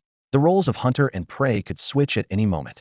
Code 163 gritted his teeth, his gaze sharp as a knife. wishing he could kill Lin Heng on the spot. He secretly planned to knock Lin Heng out after the match and take him directly back to the organization's laboratory to be at their mercy. This wasn't Lin Heng's first encounter with the Red Lotus organization, and he understood the malice hidden in the opponent's eyes. Without fear, he met the gaze coldly, a smile playing on his lips, which left code 163 momentarily stunned. It was the first time he had encountered someone who dared to threaten him after knowing his identity. Was Lin Heng not afraid of Red Lotus's revenge?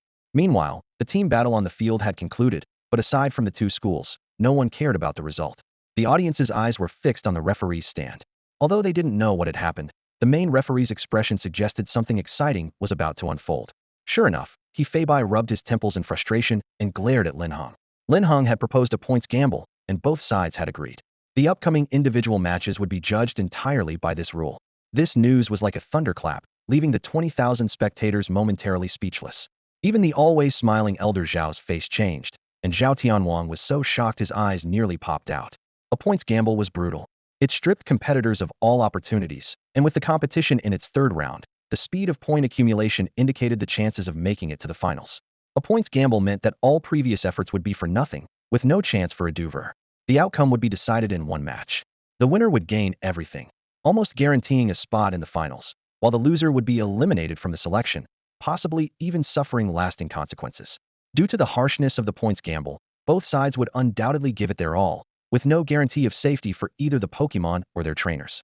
Thus, it had become a gray area rule, untouched for several years since the rotation mechanism was updated. No one expected Lin Heng, currently the top scorer, to propose it. This was hard to comprehend. Had he offended someone? Even if he had, using a points gamble as punishment seemed excessive. This wasn't child's play. There was no room for negotiation. Lin Heng seemed too ruthless, wanting to quickly advance to the finals without needing such extreme measures. Earlier, it was satisfying to see him crush the Zhejiang University team, but treating an ordinary person this way naturally led the audience to sympathize with the underdog. Moreover, Code 163 was adept at pretending, standing on the stage with a seemingly unyielding demeanor, clearly feeling forced. His background was that of an ordinary family, and many viewers naturally empathized, leading to a split in opinion among the audience. Of course, there were also many who thought Lin Heng was being ruthless. In this atmosphere, the battle began. Both sides simultaneously tossed their pokeballs, and on the left side of the stage appeared a tall, slender, and exotically menacing Poison Queen, her eyes glowing with a sinister crimson, and her abdomen adorned with purplured lace patterns, instantly heightening the tension in the air. On the left side of the arena, a tall and slender, eerily beautiful poisonous queen appeared, the flame-tail lizard. Its eyes glowed with a sinister crimson, and its abdomen was adorned with purplish red lace patterns. It was an elite level 9 creature. Its attributes were poison and fire, and its corrosive trait could cause even steel and poison-type creatures to become poisoned. Its aptitude was at the gym level. Its skills included Flame Whip, Reckless, Knock Off, Tantrum, Swagger, Toxic Gas, Encore, Ember, Bind, Scratch, Smog, and Pound. This flame-tail lizard had been cruelly experimented on, ignoring its constitution and lifespan to enhance its abilities. On the battlefield, it often employed extremely insidious self-destructive tactics, sacrificing its body to achieve victory. Lin Heng squinted slightly, inwardly relieved to have been prepared. Otherwise, even if he ultimately won, being struck by this fire-poison dual-type flame-tail lizard would have been a Pyrrhic victory. The spectators widened their eyes in surprise. The flame-tail lizard stood over 2 meters tall, its eyes glowing with a seductive yet ominous blood-red light, giving an immediate sense of foreboding. Some even felt extremely uneasy just looking at it. People were astonished that a seemingly unremarkable contestant possessed such a creature with an appearance and aura that defied expectations. As the crowd was still in shock, the glow on the right side of the arena gradually faded, revealing Lin Heng's creature. It was an enchanting pink creature wrapped in dense black swirls. At first glance, it appeared mysterious and unique, as if it was a creature never seen before. Elder Zhao leaned forward involuntarily, his eyes fixed on the pink creature on the big screen, its round head and limbs strikingly familiar. At that moment, the seemingly familiar pink creature let out a distinctive cry. Simultaneously, King Zhao, sitting next to Elder Zhao, seemed to have a memory triggered. He shouted in shock, as if finally matching a creature in his mind with the one before him. "Whoa, it's a Wobbuffet." His voice wasn't loud, but sitting in the VIP section close to the sound system, it was as if a bomb had gone off, instantly causing confusion and astonishment among the entire audience. Everyone's expressions turned from confusion to extreme surprise and disbelief, followed by incredulous exclamations. "What the heck? You're telling me this is a Wobbuffet? Don't fool me. Wobbuffet has a shiny form? And what are those black symbols about?" Linhung couldn't possibly be mass-producing shiny creatures, right? I used to think people were joking when they said that, but now, no way, no way. Is someone really sending out a Wobbuffet in an official match? No way. I'm stunned. Linhung was the one who proposed the points bet, and he's also the one sending out a Wobbuffet. What on earth is he doing? Not only was the scene in chaos, but after a brief pause, the live chat exploded like a swarm of bees, with comments flooding in densely. It's enough to make someone with trypophobia feel uneasy. Damn, how did my little blue waste turn into this? Indeed, Wong, you're the real waste, and your whole family is too. I thought Linhung was bullying regular trainers with this insane points gambling just to make it to the finals, but it turns out Wing isn't even good for racking up points. Even in a street fight, he's just a punching bag. I've been saying Linhung is unpredictable. You can't judge him by normal standards. Haven't you seen him prove you wrong time and again? What on earth is he up to? The last exclamation perfectly captured everyone's thoughts at that moment. Indeed, what is Lin Heng trying to achieve? They were more confused than ever. Shaolin, your son. Elder Zhao's eyes flickered. The impressive display of the Gyarados earlier had made his heart race with excitement, reminiscent of the tension and thrill of watching matches in his youth. But now, first the points gamble, then sending out Wong. To those unaware, it might seem like Linhung had made a secret deal with his opponent, practically giving away 6 times the points. If Linhung weren't the son of a near champion, this speculation might have held more weight. But because he lacks nothing, especially with the stark contrast between Salazzle and Wong, people were even more baffled by his actions. Even the opponent from the Red Lotus organization, codenamed 163, was visibly taken aback. Once he regained his composure, he flashed a sinister smile. Since you're seeking death, I'll oblige. Linhung glanced at him nonchalantly, thinking to himself, soon, don't come crying, revealing all your secrets. His words were cryptic, full of deeper meaning. Unfortunately, at this moment, 163 was blinded by the joy of impending victory, his eyes burning with ambition, as if he could already see Linhung captured at their base, begging and wailing for mercy. He Feibai checked the time and decisively ordered, let the match begin. Salazzle Fire Lash.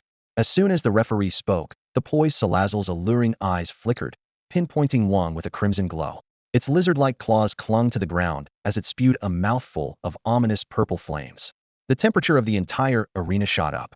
Salazzle then burst forward, moving swiftly on all fours, its tail whipping through the flames, filling the air with a sizzling burnt smell. In the blink of an eye, the purple flames had entirely wrapped around its tail. Such a brutal self-destructive move left countless spectators dumbfounded. Clearly, this battle was beyond anyone's expectations. Salazzle twisted its body, moving quickly like a demon searching for prey, and in an instant, it was beside Wong. The thick tail enveloped in the eerie purple fire lashed out violently, accompanied by a booming explosion, scattering debris and swirling smoke into the air. The seductive Salazzle hissed, its eyes filled with ferocity and murderous intent, the crimson glow in its eyes shining even brighter. It was enraged, because the fire lash had missed its target. Code 163's face darkened. Neither he nor Salazzle knew when Wong had vanished. It was just there a moment ago, and then it was gone in an instant. Damn it, Salazzle, crush all the obstacles. Hiding, are you? Let's see where you can hide. 163 cursed angrily, completely unaware that his facade had utterly shattered. He and Salazzle, from the moment the match started, had already fallen into an endless illusion crafted by Wong. As soon as the match began, he and the Yen Queen Lizard were caught in an endless illusion crafted by Guoran Wong. With the command given, the Yen Queen Lizard's speed increased dramatically, moving like lightning across the arena, ignoring the excruciating pain from its tail and leaving trails of corrosive liquid. The sizzling sound accompanied eerie purple marks etched on the special material of the ground and barriers. The Yen Queen Lizard's enchanting eyes constantly searched for its target, while using poison and flames to confine the enemy's movements. Linhung was forced into the last corner, making Guoran Wang's hiding place obvious. Code 163's smile grew more sinister. Little mouse, I found you. Yen Queen Lizard, poison gas. In the next moment, the Yen Queen Lizard's jaws opened wide, revealing sharp, white poison fangs, with countless toxic energies swirling around. As it opened its mouth, a terrifyingly powerful poisonous mist erupted, engulfing the entire area. Code 163 didn't care if Linhung would be harmed, thinking to himself, this kid brought it on himself. He deserves it. The Yen Queen Lizard's poison, extracted and injected by those mad scientists in the lab, was extraordinary, capable of killing 10 to 20 adult men, not to mention a mere Guoran Wong. Even the Gyarados from earlier was no match. The poison mist quickly spread, about to envelop Linhung. Code 163 eagerly anticipated seeing him half dead from the corrosive gas. However, unexpectedly, Linhung stood with his arms crossed, showing no intention of dodging, and looked at him coldly. with a hint of mockery in his eyes. Mockery? Impossible. Code 163 frowned, feeling uneasy. In the very next second, it was as if he was struck by lightning. His body stiffened, and his face turned pale. Before the poison gas could reach Lin Heng, his figure shattered like a bubble, allowing the poison mist to pass through unimpeded. There was no Guranwang in the corner. The area covered by the poison gas was empty, and the entire battle arena seemed to vanish. Everything before him was an illusion. No. How could this be? Impossible, impossible. He spun around like a headless chicken. The Yen Queen lizard affected as well, losing all sanity, its claws tearing cracks into the rocky ground. Its tail, wrapped in purple flames, lashed through the air, each swing causing the Yen Queen lizard to twitch involuntarily, leaving charred marks on its body. Witnessing this, Code 163 felt it was all an illusion too. He couldn't distinguish between reality and illusion, filled with foolish regret. He didn't even know when he was drawn into the illusion. Was there ever a point wager, or was the whole match just a fantasy? Code 163 crouched on the ground, clutching his head, his expression twisted like a madman, muttering incessantly, his malevolence unabashed on his face. All of this was faithfully captured by the camera. The crowd of 20,000 erupted in astonishment. In their eyes, the match was completely polarized. At the referee's signal, contestant 163 made the first move. The Flame Queen lizard employed a brutally self-destructive technique that made countless online viewers wince. Members of the alliance like Elder Xiao, He Fei Bai, Lin Hong and King Zhao all turned pale at the sight of such a vicious tactic. He Fei Bai immediately stood up from the judge's seat, urgently trying to halt the match. This combat style felt oddly familiar to him, sparking a suspicion he was eager to confirm. Elder Zhao's expression was particularly grave, and King Zhao had already forgotten his banter with Lin Hong, worrying as he watched the scene unfold. Indeed, the Wigglytuff, defenseless and vulnerable, was now up against an unscrupulous and mysterious opponent.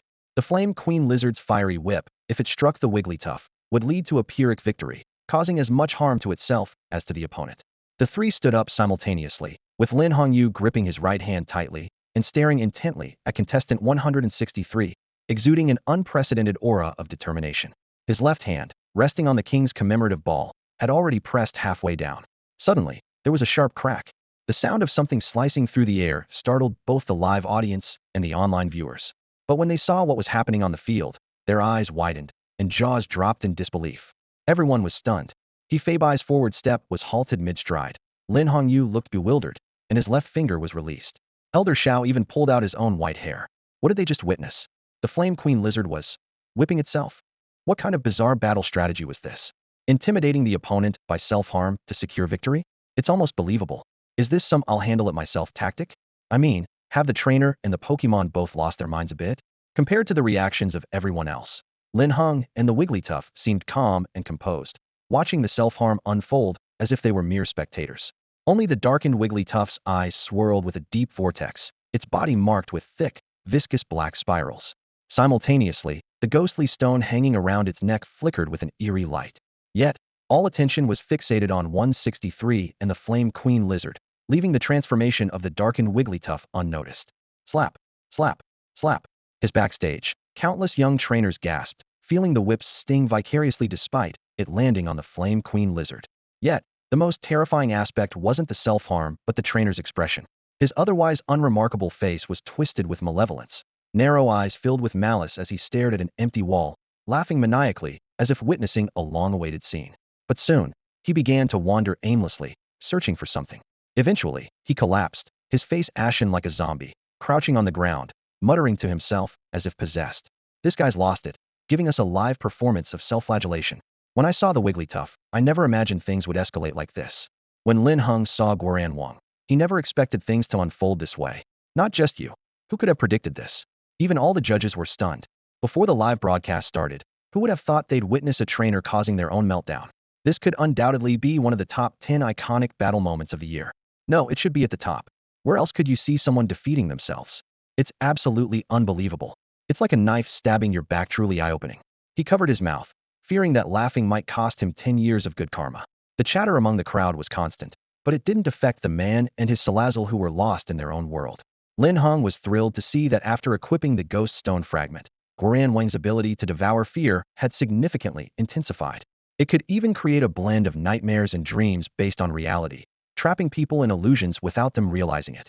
This was simply extraordinary. From start to finish, Linhung only used his psychic abilities to communicate with Guoran at the beginning to give instructions. As soon as the battle started, Guoran executed them precisely. Once Linhung discovered his opponent was a member of the Crimson Lotus organization, he had no intention of holding back, and Guoran was the perfect Pokemon to drive his opponent to the brink of insanity. While other Pokemon were powerful enough to physically overpower, only Guoran could attack the mind. Guoran, keep pushing him. Showing mercy to an enemy could lead to a backlash. Watching the man break down, Linhung had no plans to spare him, because he wanted more than just to seize all the points. He wanted to stand on the moral high ground and crush the Crimson Lotus's conspiracy. With Lin Heng's command, the darkened Guoran raised its hands slightly, and a strange energy ripple began to spread with its movement. The psychic wave carried a faint, ghostly aura. Its smiling eyes conveyed no warmth, only deeper fear. For the first time, Ho-Quan found commentary to be such a challenging job. Since the start of this individual match, he felt at a loss for words, unsure of how to explain. There was simply nothing to say. How could he commentate on this? Guoran did nothing, and the opponent started hitting themselves? Trying to threaten the opponent this way? He feared that saying it out loud might end his career. As he scratched his head in frustration, he finally saw Guoran move, and his excited voice echoed throughout the arena. Guoran moved, it moved. Let's see what it will do. The audience could totally relate, and some even heard a hint of a choke in Ho-Quan's voice. It wasn't easy. Ho-Quan swore never to take on commentary for a Linhung match again. Whoever does is a fool. Isn't this just making things difficult? In his 10+ years of commentary experience, he had never found the job so tough. The 20,000-strong live audience couldn't help but focus their gaze, eyes filled with anticipation. In the next second, as Guoran gently raised its hand, it was as if Salazzle's entire soul had been struck. Its tail suddenly went stiff. The purple flames silently extinguished, revealing charred, spasming skin. And 163 seemed to suddenly see something, standing up in a daze, eyes full of triumph, as if they had reached the pinnacle of life. But then, thud, the Flame Queen Lizard's limbs stiffened, the eerie crimson light vanished from its eyes, its mouth agape, foaming at the mouth, and it collapsed instantly. Its fall sounded like a giant hammer, shattering the Red Lotus member's dreamlike illusion. The sinister grin on 163's face halted abruptly. His eyes widened as he suddenly realized that he was the one tied to the wooden bed in the laboratory. No, I'm the captain of Red Lotus Team 17. You can't do this to me. His eyes were bloodshot as he lay on the ground, screaming hoarsely. Though no one touched him, he seemed bound. His limbs were strained, his head shaking from side to side as he struggled desperately. In his frantic struggle, the blood lotus pattern on his left arm was revealed, appearing unobstructed in the live broadcast camera. The venue, filled with 20,000 people, fell into a deathly silence. Outwardly, no one spoke, but internally, a massive tsunami erupted in everyone's hearts. What the heck? What did I just hear? What did I just see? A Red Lotus member self-destructed? This is explosive news. He Bai was the first to react, immediately calling a team of Alliance members to take control of 163 and also remove the Flame Queen Lizard. Passing by Guoran, he showed deep dread and awe in his eyes. If they still didn't understand what had happened, they were unworthy of being part of the Alliance. This Guoran was terrifying. He could mentally destroy the enemy, driving them to collapse. His power was monstrous. What kind of squinty-eyed creature is this? Astonishing. Due to the surge of search terms, the online live stream experienced a few seconds of lag, preventing the audience from hearing the man's words. The backstage director quickly cut the signal, leaving viewers bewildered, though some astute ones began to speculate. The scene descended into chaos as it was revealed that Red Lotus members had infiltrated the Ho-Oh Cup joint election. This realization was both shocking and terrifying, and when they looked at Linhung again, they suddenly understood the purpose of his point betting. He used this method to prevent evil forces' undercover agents from entering the finals. He Bai, flustered, dealt with the aftermath, quickly silencing the shouting 163 and taking him away. When he looked at Linhung again, his gaze had completely changed. If there was a hint of admiration before, now it was full of respect for a peer, truly seeing Linhung as an adult of the same age. His strength and actions were more than enough to meet the standard. Elder Zhao's face flushed red. He had never seen such a brilliant individual. Even Hao Yu, whom he had once trained to 5 championship titles, couldn't compare to Lin Heng's terrifying talent. He was a prodigy among trainers. King Zhao sat in his seat, feeling utterly dejected, unable to muster even a hint of jealousy. After all, when someone's strength surpasses yours by a little, you feel envy or even jealousy, but when their strength is on a completely different level, you can't even feel jealous. King Zhao conceded. His son could probably never catch up to this prodigy from the Lin family. As 163 was taken off the stage, Linhung heard a familiar electronic sound suddenly ring out. Ding! Red Lotus member with the code 163 has met his fate. Host interception successful. Opportunity transfer commencing. Ding. Detection shows that member codenamed 163 of the Crimson Lotus organization has met their demise, and the opportunity has successfully transferred to the host. A crimson orb, glowing with a radiant red light, contains immense ancient power. This is the only mystical orb on Earth, and it seems to have a deep connection with the legendary embodiment of the Earth, Groudon. When perfectly fused, it can achieve a primal reversion state. Caution. This crimson orb harbors extremely violent fiery power, with energy that partially embodies fire-type principles, capable of altering the surrounding atmosphere and environment invisibly. Some exceptionally gifted creatures might unexpectedly sense this, triggering miraculous effects. It truly is the one and only crimson orb. Lin Heng felt a surge of excitement and immediately returned to his private resting room to claim it. In the next second, a droplet-shaped, entirely crimson orb, as if burning with intense flames, appeared in his hand. The orb also featured a mysterious omega symbol, occupying half of its surface. This Greek letter means end, coinciding with Groudon's trait, Land's End. Holding it, the orb felt warm, not quite scalding, but the intensity of the energy within was so fierce that when Lin Heng extended his senses through the power of Verdant, he felt a searing pain in his soul. As time passed, the temperature in the private room quietly rose. Initially, Lin Heng didn't pay much attention, but when he was sweating profusely, he realized how astonishing the orb's invisible changes to the surroundings were. This could serve as a form of special training. Lin Heng stroked his chin, his eyes lighting up. Although he currently had no information on Groudon, the crimson orb itself was extremely precious, especially with its contained ancient power and partial fire-type energy.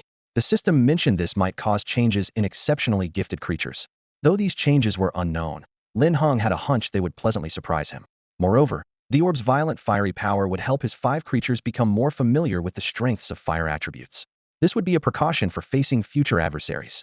If they could withstand the orb's flames, other fire-type creatures would be child's play. Lin Heng was very satisfied as he temporarily put away the crimson orb. This time, he caught the Crimson Lotus organization off guard, which would undoubtedly attract their attention. But Lin Heng was not afraid. He was not a regular trainer without background. He wouldn't feel fear facing such a behemoth as the Crimson Lotus organization. His father's appointment had already come through, overseeing the entire Zhejiang Province Alliance in the East China region, including not just the Jianghua branch, but also cities like the Hangzhou branch. Though he usually resided in Jianghua, his family background naturally opposed the Crimson Lotus organization, making it impossible not to be targeted. It was only a matter of time.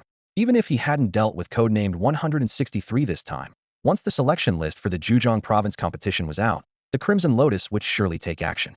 Their notorious reputation stems not only from terrifying creatures and human experiments, but also from their ruthless suppression of young trainers.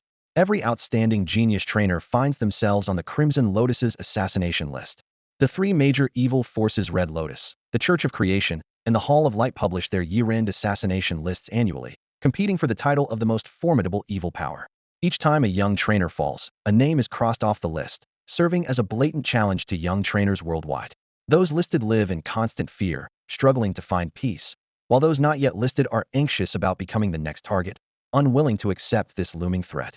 In a twisted way, being listed is a recognition of one's abilities, as the saying goes. Recognition from your enemy is true recognition.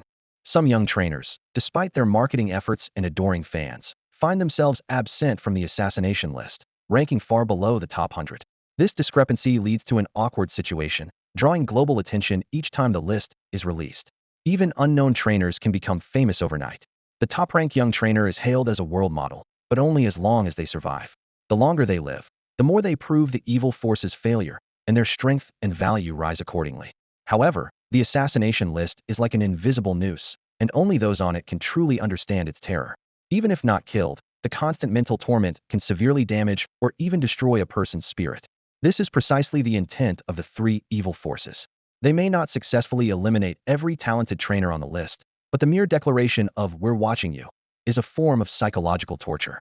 Recently, a new trainer from the Lighthouse Nation's Phantom Tower emerged, topping the Hall of Light's assassination list and gaining immense popularity among young trainers. Upon learning this, Lin Heng knew he couldn't escape Red Lotus's pursuit. His unique Pokémon were like shining treasures, irresistible to the malicious experimenters of Red Lotus. Moreover, he had already clashed with Red Lotus operatives, unbeknownst to them. If someone of his status couldn't confront these evil forces, Healinng, truly underprivileged trainers would forever live in fear. Therefore, he resolved to strike first. Meanwhile, a Red Lotus member infiltrated the Fenghuang Cup United Election Zhejiang Province Division and detonated themselves in the arena.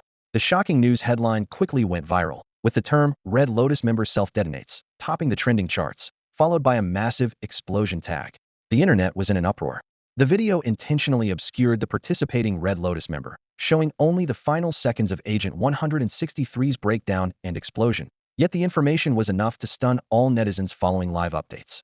The focus on young trainer rankings shifted immediately, with the comment sections filled with exclamation marks of shock.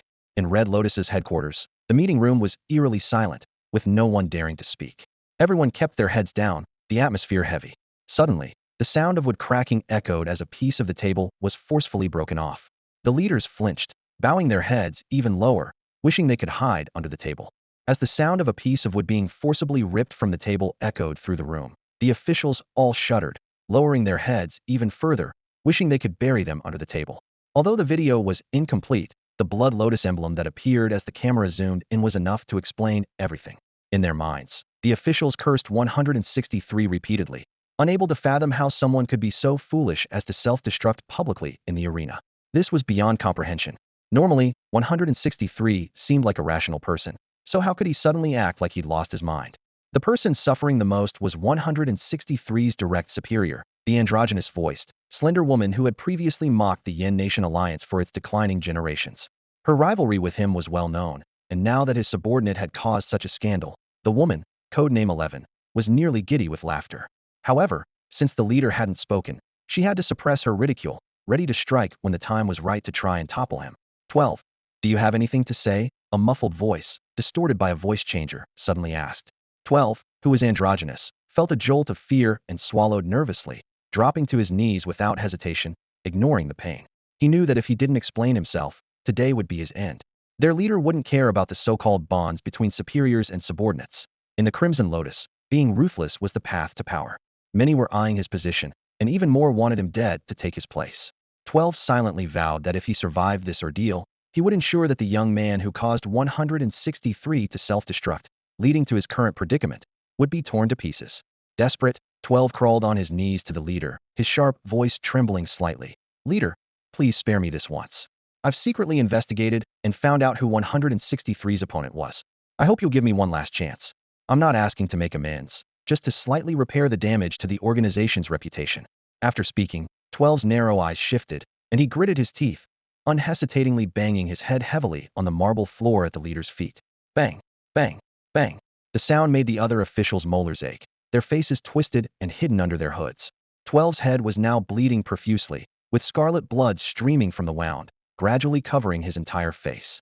He could taste the metallic tang of blood in his mouth, and his head throbbed with pain, but without the leader's command, he dared not stop. Finally, just as 12 felt he might pass out from the repetitive bowing, the long-awaited voice spoke. Stop. That single word felt like a pardon, and 12 almost burst into tears of relief. His limbs were weak, unable to even stand. I'm giving you one last chance. If you can't catch him, you know what will happen. The voice from the voice changer was eerily strange, and the metallic smell of blood lingered in the air.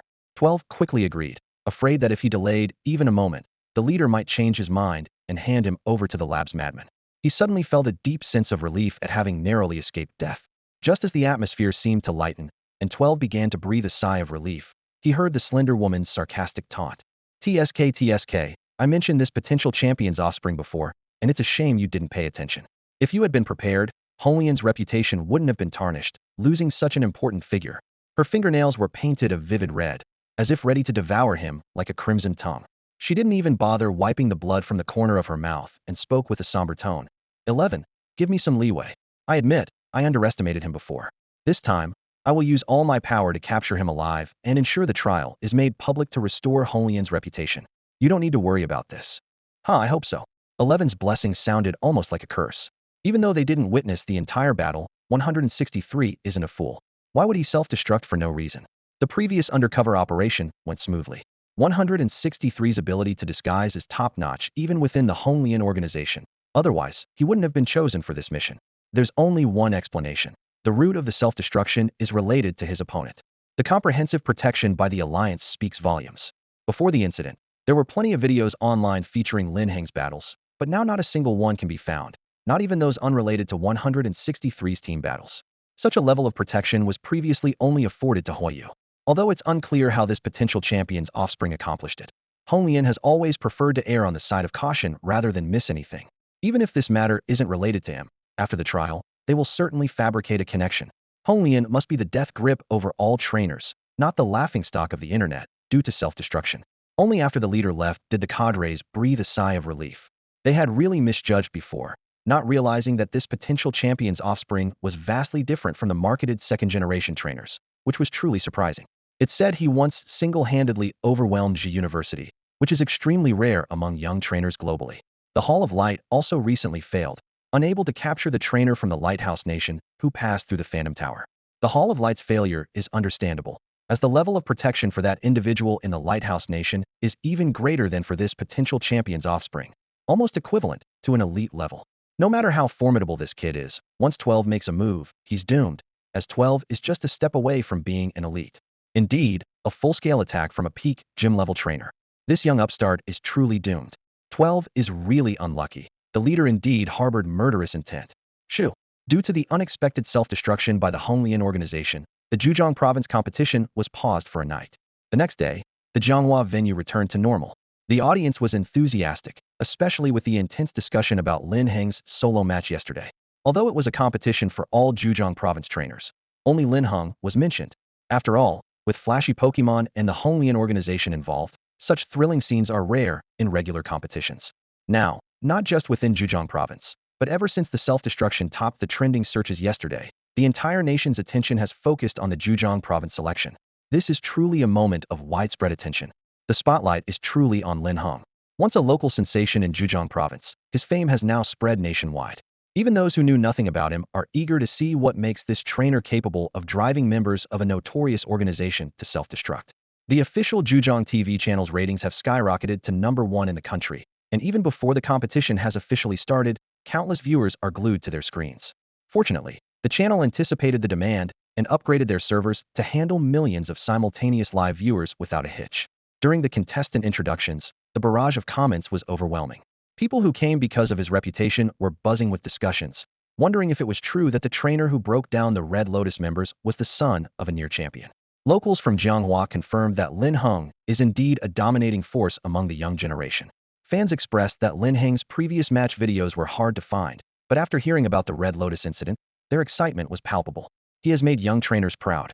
However, some remain skeptical, questioning whether an 18-year-old trainer could truly break a Red Lotus member so thoroughly, suggesting the member might have had pre-existing mental issues. If there are so many dead rats, why don't you run into one? Some retorted, arguing that luck is part of skill. Stop arguing, he's here. As Linhung emerged from backstage, all eyes instantly locked on him, and the cameras focused intently. While other contestants were shown in group shots, Linhung received a special close-up. The crowd of 20,000 erupted in synchronized chants of Linhung, Linhung, turning the large-scale competition into his personal show.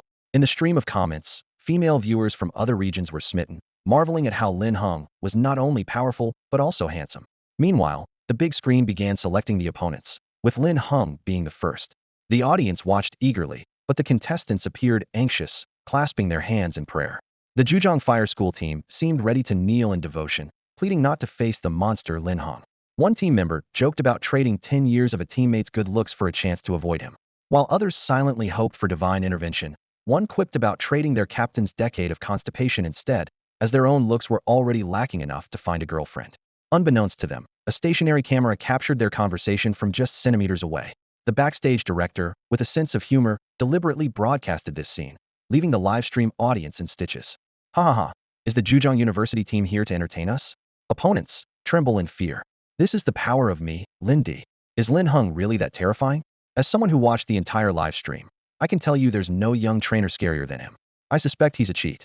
I still remember before yesterday's match started, those team fans were dismissive and scornful of Linhung. But now, they're calling him Lin D more enthusiastically than I am.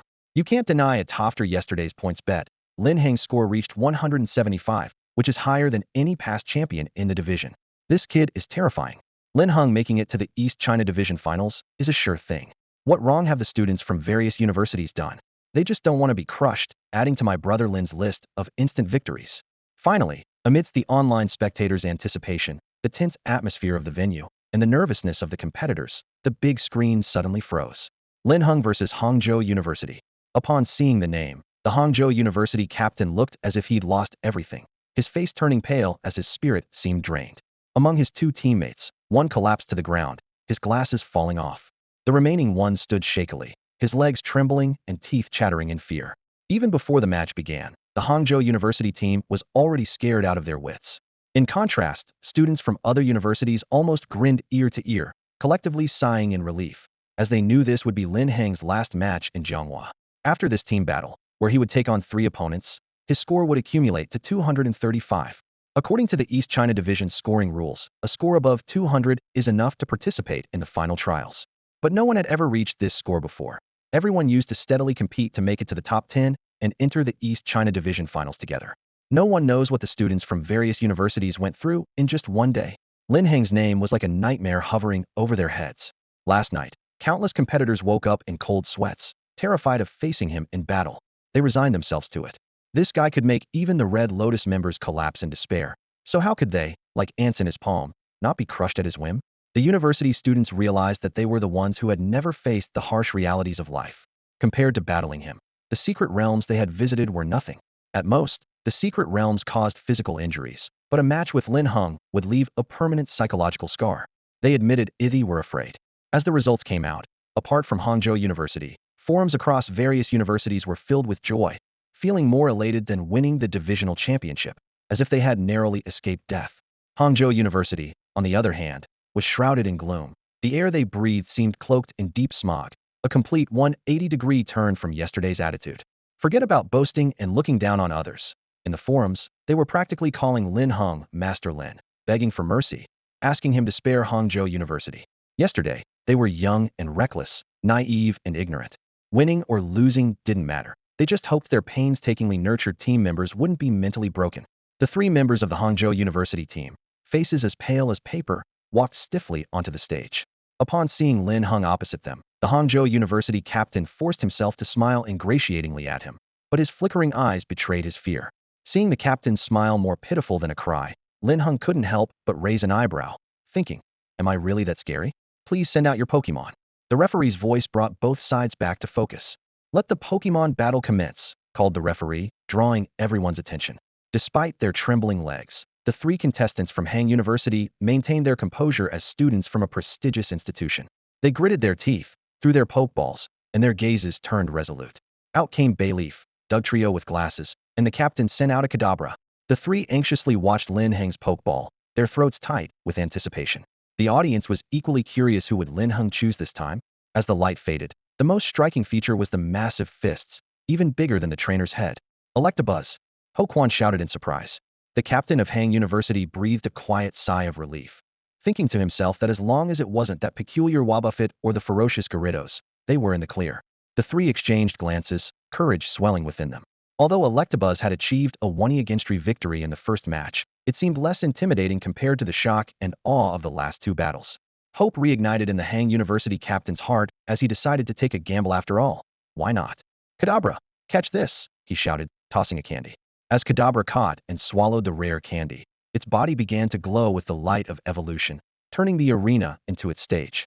All eyes were on Kadabra as it evolved into Alakazam, instantly outclassing the other 2 contestants. The psychic team, once centered around Kadabra, now rallied behind Alakazam with renewed vigor. Seeing Alakazam's successful evolution, the trio's confidence soared. Their earlier timidity in facing Linhung diminished, and they even dared to meet his gaze. Healinng University had indeed been hiding an ace up their sleeve, evolving Kadabra into Alakazam. Hoquan's voice carried a hint of excitement, as evenly matched battles offered more learning opportunities. Lin Heng's one-sided victories, while thrilling, didn't provide much insight for other trainers. After all, few could achieve such quick knockouts. Most official matches lasted from 20 minutes to an hour, even at a fast pace. This was why Linhung drew so much attention. The Healinng University captain was formidable, suggesting Lin Heng's victory wouldn't be easy. A quick win seemed unlikely, but that Electabuzz was unforgettable. Its physical strength was top-notch. Why wasn't anyone mentioning that Linhung only sent out 1 Pokemon again? Wasn't this Lin's usual strategy? Indeed, it would be odd if he didn't take on 3 opponents in a team battle. Was the Healinng University captain trying to show off in front of Lin? The captain did harbor such a thought. Kadabra could have evolved earlier, but he held back, waiting for the perfect moment to make a splash in the competition. Who could have predicted encountering a phenomenon like Lin Heng, who overshadowed everyone, reducing even the most prestigious students to mere background characters? Seeing Electabuzz instead of some terrifying powerhouse Pokemon rekindled the captain's ambition. He knew how much attention Lin Heng attracted and decided to let Kadabra evolve fully, hoping to ride on Lin Heng's fame and achieve a breakthrough. Winning was another matter entirely. Even if we only manage a draw or lose by a narrow margin, it would still be an honor for Hangzhou University. We could even leave our mark in front of a national audience. After all, Lin Heng is known for driving members of the Red Lotus insane. The Hangzhou University captain's plan seems flawless, but ultimately, it depends on Lin Heng's reaction. Lin Heng possesses the supernatural ability inherited from the Dream God, which, while not allowing him to completely understand human nature, makes him extremely sensitive to emotional fluctuations. He is naturally observant, and the captain's little schemes did not escape his notice. Realizing that the opponent wanted to use him as a stepping stone, Lin Heng couldn't help but laugh. He made no effort to hide his emotions, leaving the commentators and referees stunned. The Hangzhou University captain looked at him in confusion, while Lin Heng stared back intently, indifferent to the gazes of others, and openly said, "Trying to show off in front of me? Are you ready to face the consequences?" The Hangzhou University captain immediately started to stammer, clearly feeling guilty. Lin Heng, however, chose not to say more and simply looked at the referee. The match began. With the signal, Lin Heng didn't hesitate and immediately commanded Electabuzz, "Electabuzz, use Thunder Punch. Let's end this right away." He was eager for a chance to practice, and since Hangzhou University had approached him, he didn't hold back. Electabuzz was momentarily stunned, as its owner rarely allowed it to unleash its electricity directly in past battles, usually using the residual currents from physical strikes as a supplementary method. Feeling frustrated for a long time, Electabuzz now felt as if it had been granted a reprieve from heaven upon hearing the command. The hesitation vanished, and it became incredibly relaxed, as if all its shackles had been broken. The Thunder Tyrant emerged instantly, crackling the unique blue-green lightning released by the alien thunder spread like a wild beast. Amidst the booming thunder, Electabuzz's figure flickered within the lightning, seemingly commanding the thunder of the heavens. The sky above the venue darkened abruptly, and clouds gathered. Under the stimulation of the alien lightning, Electabuzz's fists grew massive, occupying nearly a third of its body. Currents snaked through the arena like wild serpents, making the air screech on the brink of collapse. The ground beneath Electabuzz was already charred, turning into broken fragments. The attack hadn't even begun, yet the stage was already on the verge of collapse, and the entire venue's magnetic field was distorted under Electabuzz's control. The hair and sweat of the front row spectators stood on end, as the true nature of the Thunder King was revealed, showing just a glimpse of its power. The Hangzhou University captain's pupils contracted, and his body tingled, possibly due to the magnetic field, or perhaps out of fear. Alakazam's expression was more terrified than ever before, and the other two Pokemon were trembling with fear. They felt the intense pressure emanating from the lightning, a shudder from the soul that they had never experienced, not even when facing an elite Pokemon. They felt the intense pressure released by the lightning, a shudder from deep within the soul that they hadn't even experienced when facing a king-level spirit. This lightning. Elder Xiao in the VIP audience suddenly stood up, his eyes shining brightly. As a former legendary champion, his insight was extraordinary. The moment Electabuzz released the lightning, he realized its uniqueness, as if it was some unknown lightning recorded in history. At least in Elder Xiao's memory, he had never felt such oppressive and layered electric power from any electric-type spirit. Electabuzz, bathed in thunder, stood like an unbreakable cornerstone. Even without making a move, it had already captured the hearts of countless spectators. Captain Heng then realized he had messed with the wrong person. His scalp tightened, and every crack of thunder from the opposite side seemed to explode in his heart. The captain's temples throbbed, but at this moment, he could only grit his teeth and persist. "Alakazam, use Psychic now. This is the only chance." He had underestimated Electabuzz before and should have guessed that Lin Heng's methods were not limited to this. However, greed and ambition clouded his judgment. It wasn't until Electabuzz's power revealed itself that he realized how wrong he had been. But now, regret was meaningless. He could only muster all his strength for one more try. The bespectacled man and another team member were also frightened out of their wits. Their previous confidence now vanished into thin air, leaving them in a state of dejection once again. They clung to a thread of determination, issuing commands to their spirits. "Bayleaf, use Energy Ball to assist Alakazam. Dugtrio, you too, Earth Power." Their faces were ashen. Facing such a formidable lightning attack, they had lost all hope. They only wished to hold on a little longer, at least to avoid a crushing defeat. Alakazam waved its spoon, Bayleaf swung its leaves, and Dugtrio swayed left and right. Psychic energy, grass-type energy, and ground power all surged forth, as the three spirits unleashed their full-force attack, desperately trying to stop Electabuzz. Hoquan's tone was grave. Logically, Earth power should restrain electric types, but he left his sentence unfinished. Yet the audience and online viewers understood his implication. Linhung was like a synonym for miracles. With him, type advantages were rendered useless if they were against him, having no effect whatsoever. Of course, if the advantage was in his favor, it would undoubtedly break records for swift victories. Roarblitz. Electabuzz howled at the sky, its face contorted, its features twisted together, as releasing the lightning was both a release and a torment. No matter how many times this process was undergone, the pain of having its body cells repeatedly reorganized and stimulated into division made its nerves tremble. Linhung, faced with the three-pronged attack, didn't spare a glance, focusing entirely on Electabuzz, continuously channeling energy through his palm, and even using psychic powers to soothe its mind, addressing both fronts simultaneously. At the same time, the three streams of energy closed in. But before they could touch Electabuzz's body, the rampant blue-green electricity around it opened its jaws, fiercely crushing and devouring them whole. In a flash, Bayleaf's energy ball was torn into fragments by the sizzling currents. The intense mental force shattered with a crack. The power of the earth surged through the ground. Though it dodged the current, it couldn't escape the terrifying explosion of lightning. With a thunderous boom, the entire battlefield seemed to pause. The air was instantly choked, and all energy erupted at that moment. Electivire's massive fist slammed into the cracked ground with a thud, and the already fragile earth finally gave way.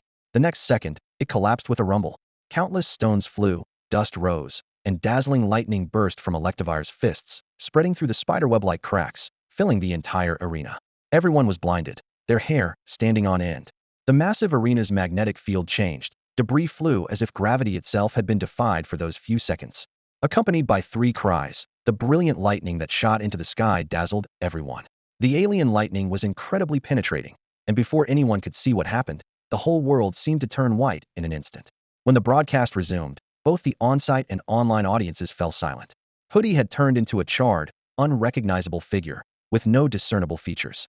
Bayleaf's neck leaves were scorched and shriveled, with its body covered in burn marks. Dugtrio fared slightly better, but only just. It was buried in the rubble of the collapsed arena, with only its three heads protruding, seemingly unconscious. The comment section was blank, with only the camera moving through the venue. Chief Judge Hefeibai was utterly stunned. Elder Xiao and King Zhao were speechless, and students from other schools looked on with awe and fear, their faces a mix of shock and extreme astonishment. In that moment, the audience's hairstyles were more unified than ever, seemingly reflecting their inner shock. The entire arena erupted. Until that moment, belated realization sent shivers down the spines of the audience, the thunderous roar of the lightning still echoing in their minds. A stunningly explosive move. Elder Xiao stared intently at Linhung, unable to speak. Linhung Yu stood up, as the prospective champion. He was in disbelief at his son's extraordinary strength. Faced with Electivire's astonishing move, no one could remain unfazed. Even his opponents, or enemies, couldn't utter a single derogatory word, their hearts clenched in spasms. Linhung and Electivire stood proudly on the one intact central stone in the arena, deliberately spared by Electivire, their expressions as composed as ever. However, the word strong was now indelibly etched in everyone's minds. Genius. Prodigy.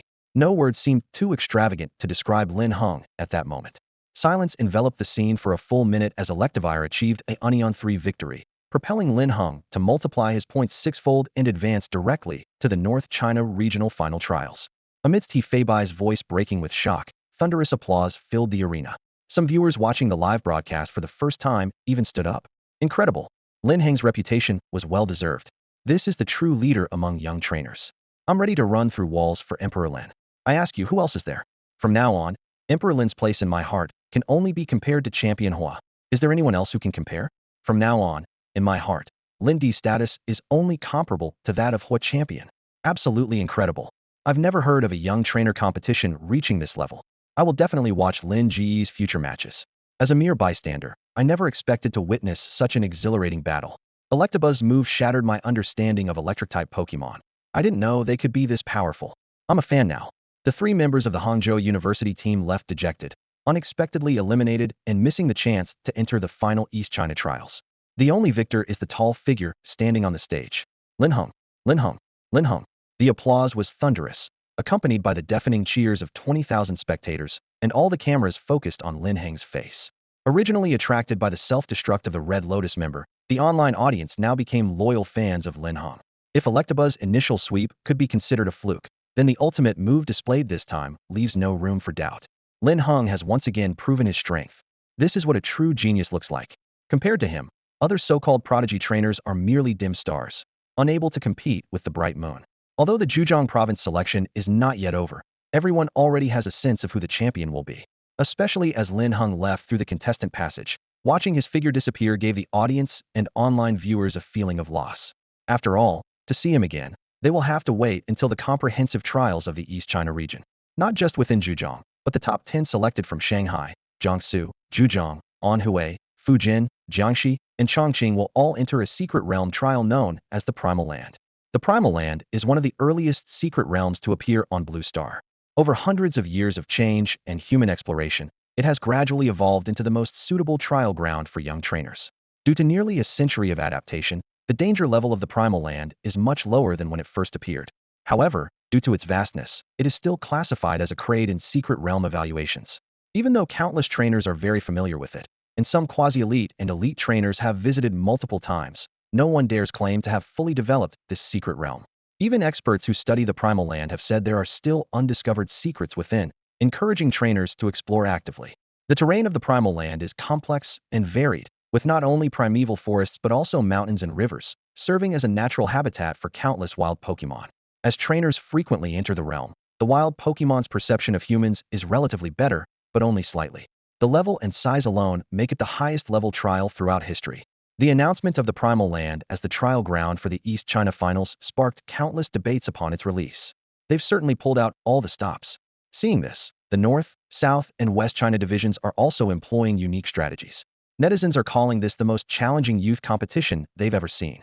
It's truly a fierce battle, with countless emerging prodigies and gifted trainers. Of course, the selections in places like Shanghai and Anhui are still ongoing, making Lin Heng's situation a special case. The trials of the original land will only truly commence once all 7 major provinces have completed their challenges. These trials will be broadcast live in real time, which is one of the reasons the original land was chosen as the trial site. After all, this place has been around the longest, and people are most familiar with it, making it convenient to set up cameras. At the Zhonghua venue, as soon as Lin Heng stepped out, he was surrounded by countless reporters and media, microphones raised, jostling at the steps, with flashbulbs constantly flickering. He's here, he's here. Quick, quick, quick. Ah, it's Linhung, rush in. At the sight of him, the reporters swarmed like mice catching a whiff of cheese. Hello, Linhung. How do you feel about advancing early and smoothly qualifying for the North China Finals? Linhung, was the powerful move your Electrike just used your own creation? Why does its electric power seem so strong? Linhung, why does your Gyarados use outrage? Are you concerned about retaliation from the Red Lotus organization? Linhung, what do you think about the statement Miss Xiao AI from the pharmaceutical group made on a public platform, expressing her admiration for your performance and her intention to pursue you? Upon hearing the last question, Linhung raised an eyebrow, looking directly at the reporter who asked it. Tell the young lady that if she comes with shares of the group and full recovery medicine, it might be worth considering. As for the other questions, no comment. With that, he glanced coolly at the packed crowd of reporters in front of him.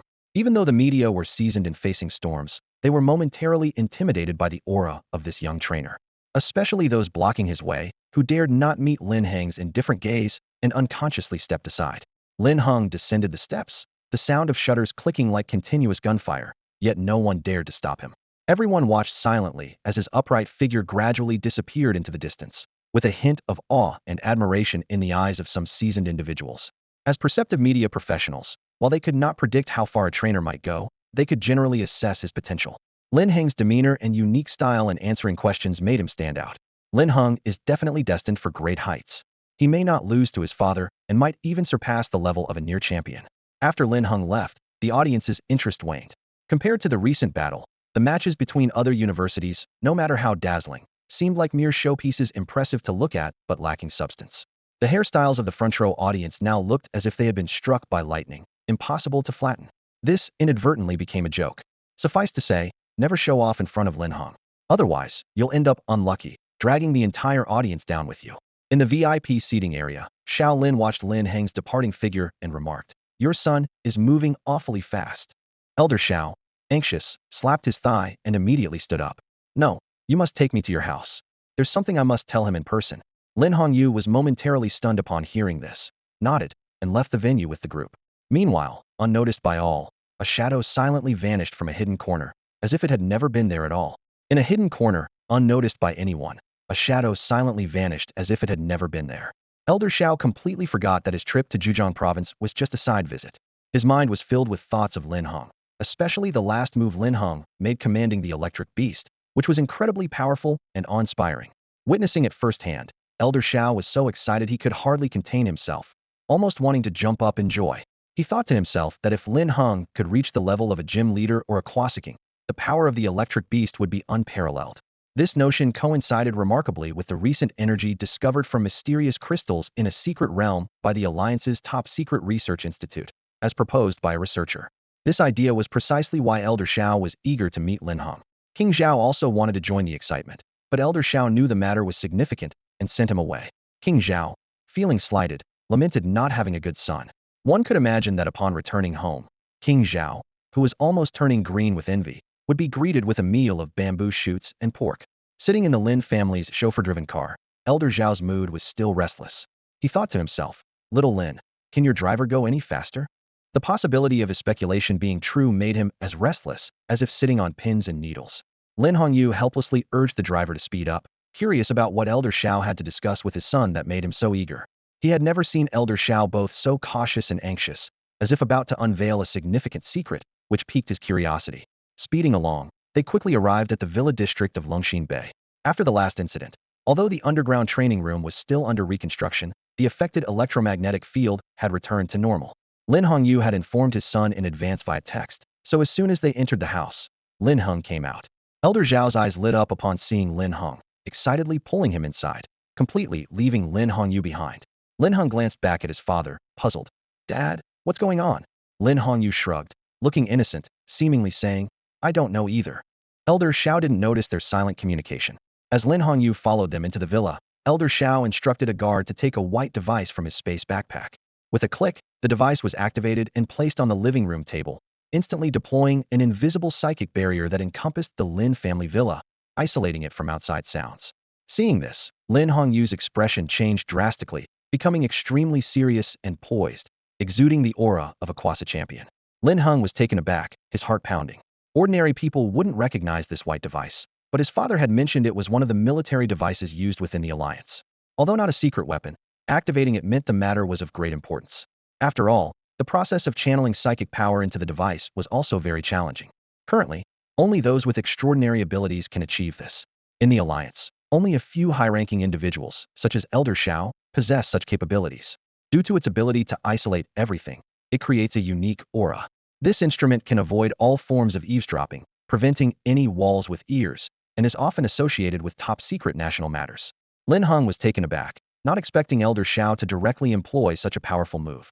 Although he didn't know what state secret Elder Xiao intended to reveal, the fact that he specifically sought him out indicated it was closely related to him.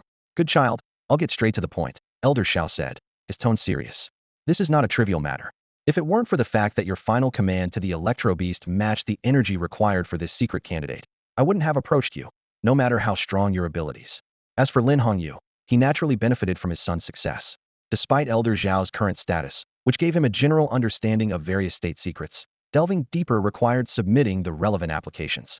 "Linhung, are you aware of the recently emerged Icefield secret realm?" Elder Xiao asked. Linhung nodded, indicating he had heard of it. The Icefield secret realm appeared 2 years ago in the eastern regions of Yin country, but due to its harsh environment and poor adaptability, it wasn't explored by champion-level trainers until last year. During the exploration, they discovered a new type of crystal, diamond-shaped and ice blue, which seemed to be sealed and required a specific trigger to use.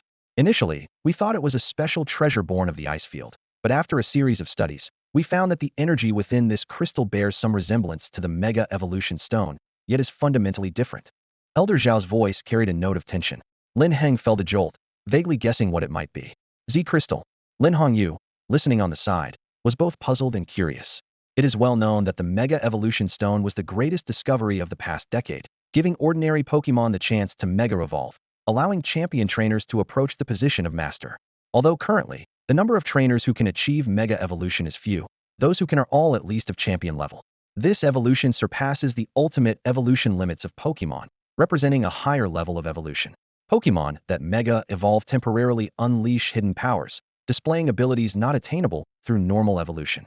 Although this state is temporary and cannot be maintained permanently, The enhancement in battle is evident. No wonder Elder Xiao is so cautious. Lin Heng realized, simultaneously shocked that Elder Xiao would share such a significant matter with his son. On the other hand, Elder Xiao looked intently at Lin Heng, speaking with firm resolve. Although the seal cannot be undone, through testing, we found that this new type of crystal has the potential to amplify move energy. Elder Xiao looked intently at Lin Heng and spoke in a firm and measured tone. Although the seal cannot be broken, our tests indicate that this new type of crystal might amplify the energy of moves. Of course, this is just a hypothesis. His expression was particularly serious, indicating the complexity of the research, as this treasure from the newly emerged secret realm was filled with unknowns. Just like before the announcement of Mega Evolution, it took at least 5 to 8 years from discovering the Mega Stones to publishing a world paper. Elder Xiao continued. Hearing this, Lin Heng felt a weight lift from his heart.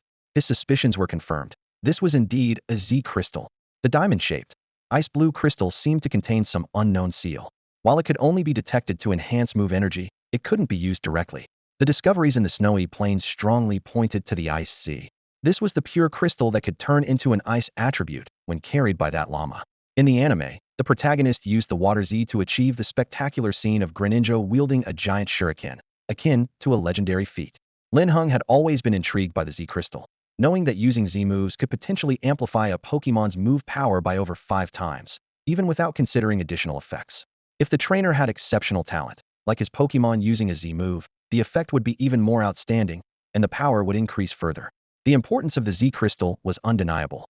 However, having just the Z crystal was not enough. Trainers also needed to wear a Z-ring. Without it, the so-called seal could never be broken. Despite the recent discovery, Lin Heng was tempted but understood that obtaining it immediately was unlikely. However, since Elder Xiao brought it up, he must have his reasons. Sure enough, seeing Lin Heng's serious expression, Elder Xiao nodded in satisfaction and finally revealed his true purpose. Others might not see it, but I know the energy used by Electabuzz in your final command wasn't entirely its own. It seemed to draw on some stronger electric energy. I don't know how you did it, but if this mysterious crystal can indeed enhance move energy, it parallels what you did with Electabuzz. I have high hopes for you, and hope you can unleash its true potential. Elder Xiao's voice was calm and filled with admiration. Even the wrinkles on his forehead exuded a sense of affection. He greatly valued Lin Heng's talent, and even on their first meeting, Elder Xiao saw him as someone he could trust. In his view, Lin Heng's future was not limited to just becoming a champion. His talent surpassed even that of Huoyu. If you want this newly discovered mysterious crystal, I'll do my best to assist you in applying to the Alliance Research Institute to borrow it. However, this matter requires careful consideration. If you are willing to take on this task and have the courage to bear the responsibility, I will personally hand this crystal to you. Elder Xiao's demeanor was more solemn than ever, his eyes filled with a hopeful glimmer, which Lin Heng couldn't help but feel moved by. Lin Heng stood by, hesitant to speak, his brow furrowed in deep thought. As the newly appointed head of the Zhejiang Alliance, he had gained a deeper understanding of its operations. He was well aware of the profound meaning behind Elder Xiao's words, fully support, and the complex background involved. If Lin Heng took on this task, he would have to produce results, and the pressure would be immense. Even for Lin Heng, a near champion, it was a daunting challenge. He wondered if he could discover the purpose of the mysterious crystal. However, Lin Heng refrained from interrupting, knowing it was Lin Heng's decision to make. Even as a father, he felt it was crucial for Lin Heng to make his own choices. He couldn't interfere simply because of potential dangers, trying to pave the way for him with his own assumptions. The path of a trainer is one that must be walked alone. I am willing. Lin Heng responded without hesitation, his tone firm and decisive. Just 3 words left Elder Xiao momentarily stunned. He had intended to give Lin Heng time to consider, given the gravity of the situation, but Lin Heng's resolute response seemed almost instinctive. Child you. Elder Xiao began anxiously, thinking it might be a rash decision. But when he met Lin Heng's determined gaze, he was taken aback, and his words of caution halted. Lin Heng's expression was resolute, reminiscent of commanding an Electivire to unleash a self-created move, fearless and confident. It was not the ignorance of youth, but a confidence grounded in strength and self-assuredness. Good, Elder Xiao exclaimed, his eyes slightly moist, invigorated by the young man's determination. There's no time to waste. I'll aim to have this resolved before the official selection of the Phoenix King Cup. Wait for my news. Aware of the extensive implications and the need to negotiate with the stubborn researchers, he intended to submit the application immediately to avoid any delays. Eager to act, Elder Xiao stood up as soon as he finished speaking, not waiting for Lin Heng or Lin Heng to say more. He deactivated the white instruments barrier and placed a packaged box on the table. Seemingly fearing Lin Heng might refuse, he turned and left swiftly, not needing assistance. moving with surprising speed for someone in his 70s. Lin Hongyu and Lin Heng exchanged glances, and by the time they reacted, Elder Xiao was already far away, leaving only a waving silhouette behind. Lin Hongyu nodded towards the box. Son, open it up. The old man's gifts are never ordinary. At his father's suggestion, Lin Heng sat back on the sofa, placed the wooden box on his lap, and slowly opened it. Instantly, a strikingly colorful stone, blending blue, yellow, and red hues, came into view. Gyarados Mega Evolution Stone. Lin Hongyu exclaimed in surprise, astonished by Elder Zhao's generosity in leaving such a valuable Mega Evolution Stone for his son. Even as a near champion, he was taken aback, knowing the global strategic importance of Mega Evolution Stones. Who doesn't know the value of a Mega Evolution Stone these days? It's a strategic resource highly valued worldwide. It was quite surprising that Xiao Lao casually gave his son one. Lin Hongyu remarked that even as a near champion, he hadn't managed to get a Charizardite, yet his son had already obtained a Gyarados. It seems Lin Heng indeed has some luck on his side. How confident are you? Lin Hongyu asked, his expression turning serious. Although he knew his son was usually very reliable, the complexity and the numerous interested parties involved in this matter meant that any misstep could lead to conflict. Dad, don't worry. Lin Heng replied without further explanation. He couldn't reveal to his father that he knew the true purpose of this mysterious crystal, or that with the right tool, its seal could be broken and used. Just then, a long unheard electronic notification sound suddenly rang out. Ding! A change has been detected in an opportunity previously encountered by the Healinng Valley is undergoing some unknown transformation. Please proceed quickly, as any delay may lead to complications. What? Lin Heng's eyes widened in surprise. The only opportunity in Longhua Valley was the traces of mythical creatures he once encountered with Longhua E. He hadn't expected the opportunity he had encountered to change, and the system even issued a prompt. There was still some time before the finals in the East China Division, as competitions were in full swing nationwide. Lin Heng, having achieved 3 consecutive victories in team battles, accumulated over 200 points in just 2 days, a record yet unmatched. Moreover, with the Ho-Oh Cup joint election underway, most secret realms suitable for young trainers were closed. But Longhua Valley was different, being an internal secret realm of the Long family in the imperial capital. As long as he obtained an entry permit, he could enter smoothly. Realizing the urgency, Lin Heng immediately called the contact number left by Longhua Yi.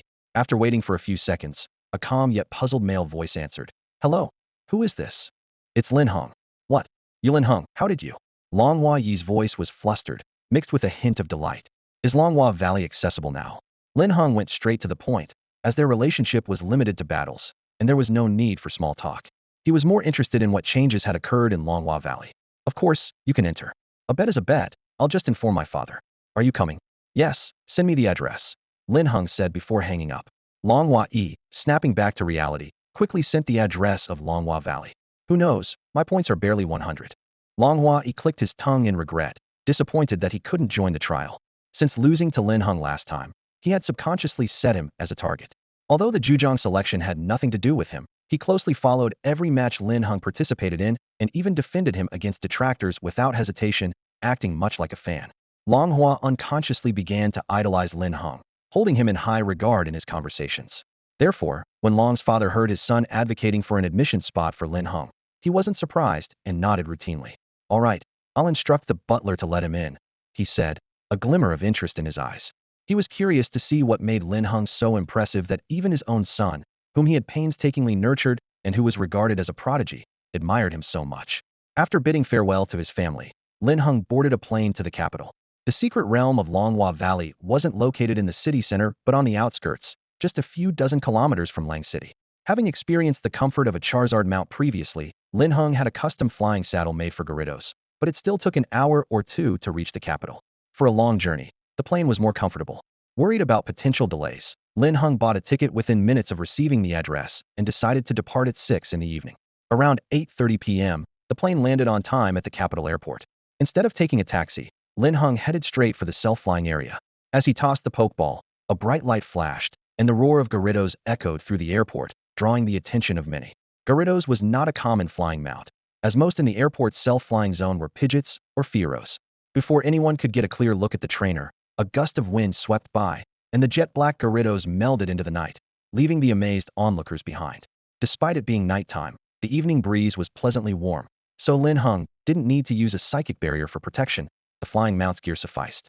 As the scenery changed, within minutes, the urban landscape of the capital faded away, replaced by sparse grasslands and hills.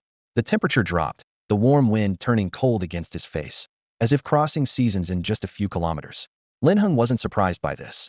Areas containing secret realms often exhibited unusual changes, and temperature fluctuations were just one of them.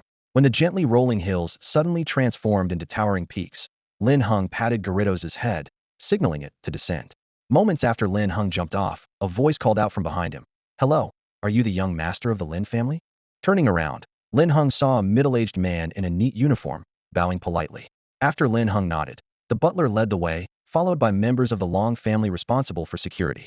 A few minutes later, they stood before the towering peak Linhung had just seen from above. Suddenly, a thunderous roar erupted nearby, causing everyone to halt. The butler and the Long family members' expressions turned serious as countless Pokémon frantically rushed out, as if fleeing from something. Suddenly, countless sprites, as if losing their minds, began to flee in a frenzy. The narrow entrance to the secret realm reflected a horde of sprinting sprites. "No, follow me inside to take a look." The steward's voice was stern and firm, causing the expressions of the clan members to change dramatically. No one had expected such a mutation in Longhua Valley at this time. This situation had never occurred before. No one knew what was happening. "Sorry, please wait a moment." The steward still mentioned Linhung, though his tone carried a strained smile. "It's fine, I'll join you to check it out." As the steward spoke, Linhung noticed with his naked eye that the steward's fate information had changed. His recent fortune shifted from extremely bad to extremely good. While exploring Longhua Valley to investigate the sprite's escape, he accidentally fell into a ravine and discovered a huge underground fissure, suddenly realizing that there lay the remains of an unknown dragon-type mythical beast. How could he not investigate further? After all, he wasn't afraid of the secret realm collapsing, and what did the sprite's escape matter? It was the remains of a mythical beast. Who knew what treasures might be found? He couldn't miss this opportunity.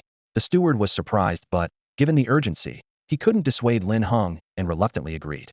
The group quickly entered the entrance of the secret realm. In an instant, a wondrous energy enveloped them, and the surroundings transformed. Upon opening his eyes again, Linhung saw various sprite tribes rushing madly.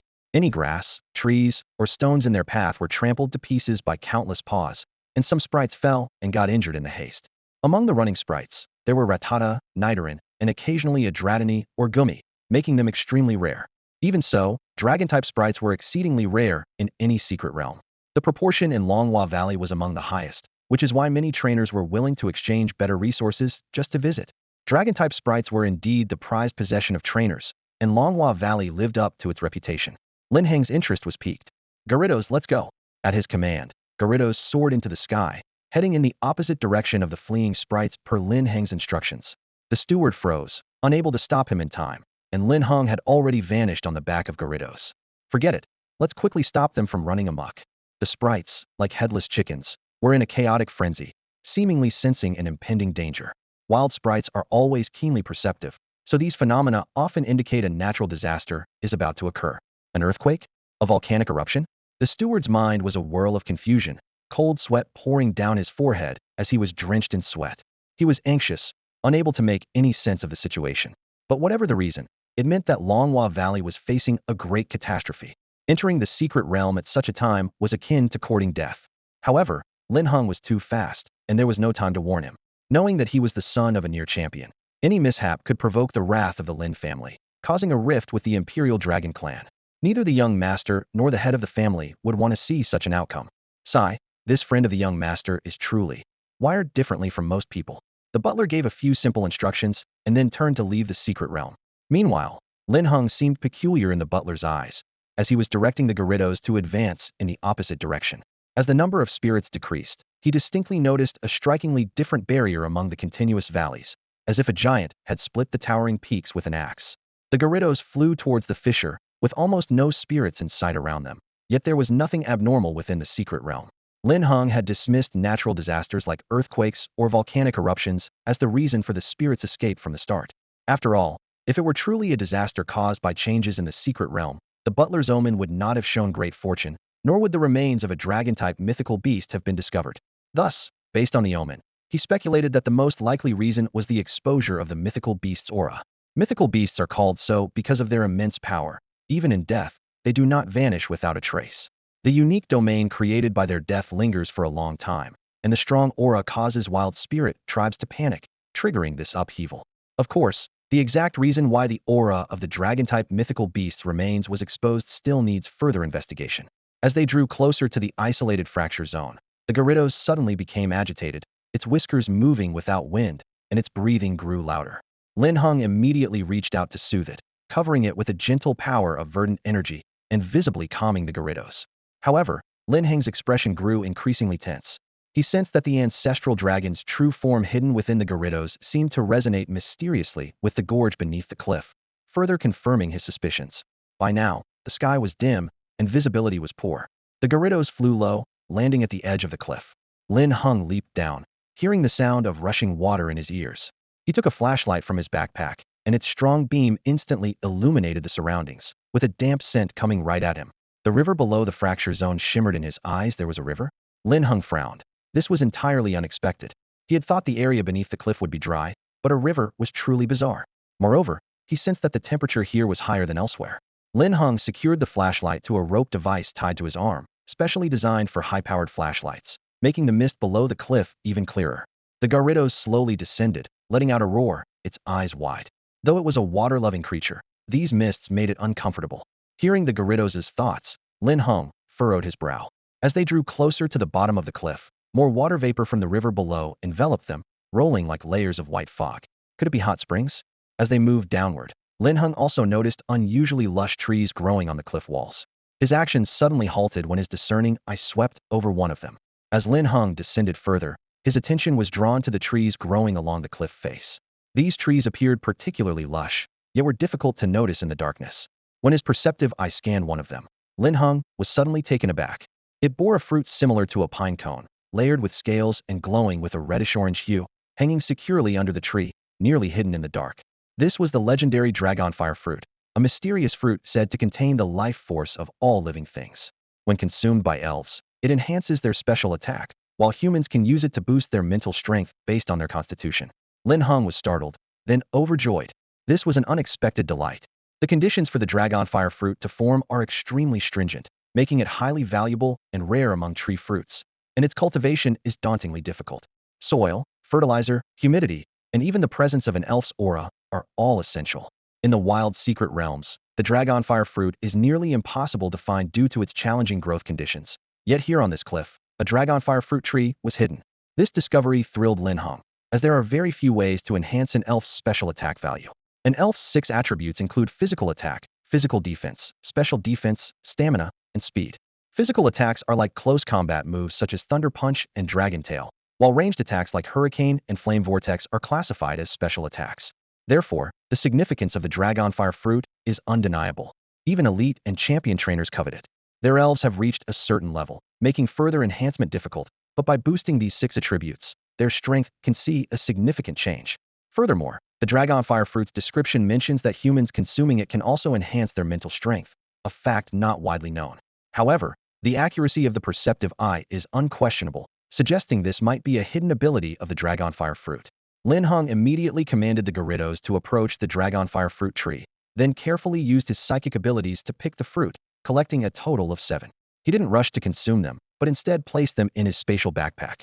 Timing is crucial when consuming such items. The dragonfire fruit might enhance his mental strength now, but it seems unlikely to elevate it to another level directly. However, if consumed when his mental strength reaches a critical point, the dragonfire fruit will undoubtedly be twice as effective. As the altitude decreased, the temperature in the air approached 40 degrees Celsius. Although Linhung had psychic protection, he couldn't avoid sweating, but it wasn't too uncomfortable. However, the mist in the air and the obscured visibility made him uneasy. As he neared the hot springs at the bottom, the humidity around him was markedly different from above, making him feel as if he was in a bathhouse, enjoying the comfort of soaking. The air was stiflingly hot, and Gyarados' breathing sounded like rumbling thunder, deafening in his ears.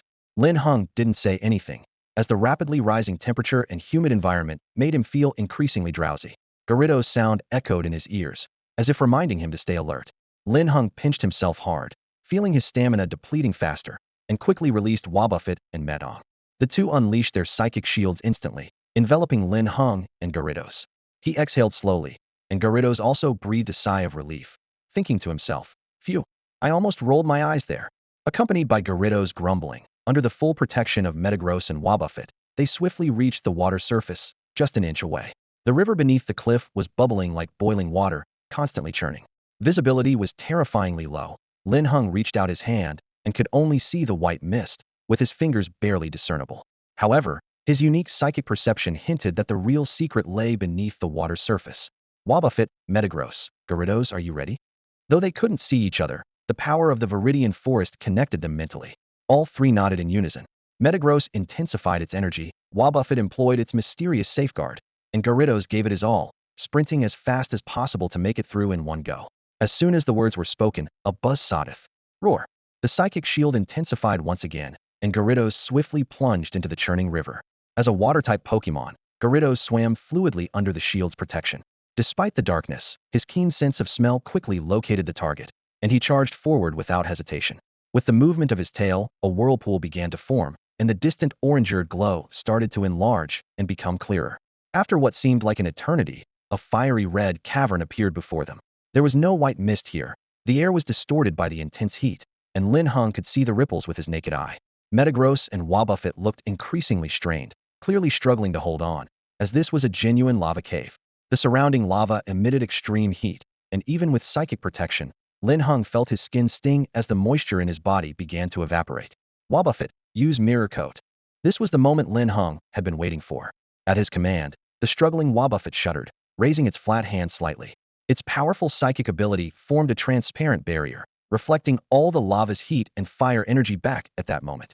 Instantly, Linhung and Gyarados felt a sense of relief, as if the previous burning sensation had been just a dream.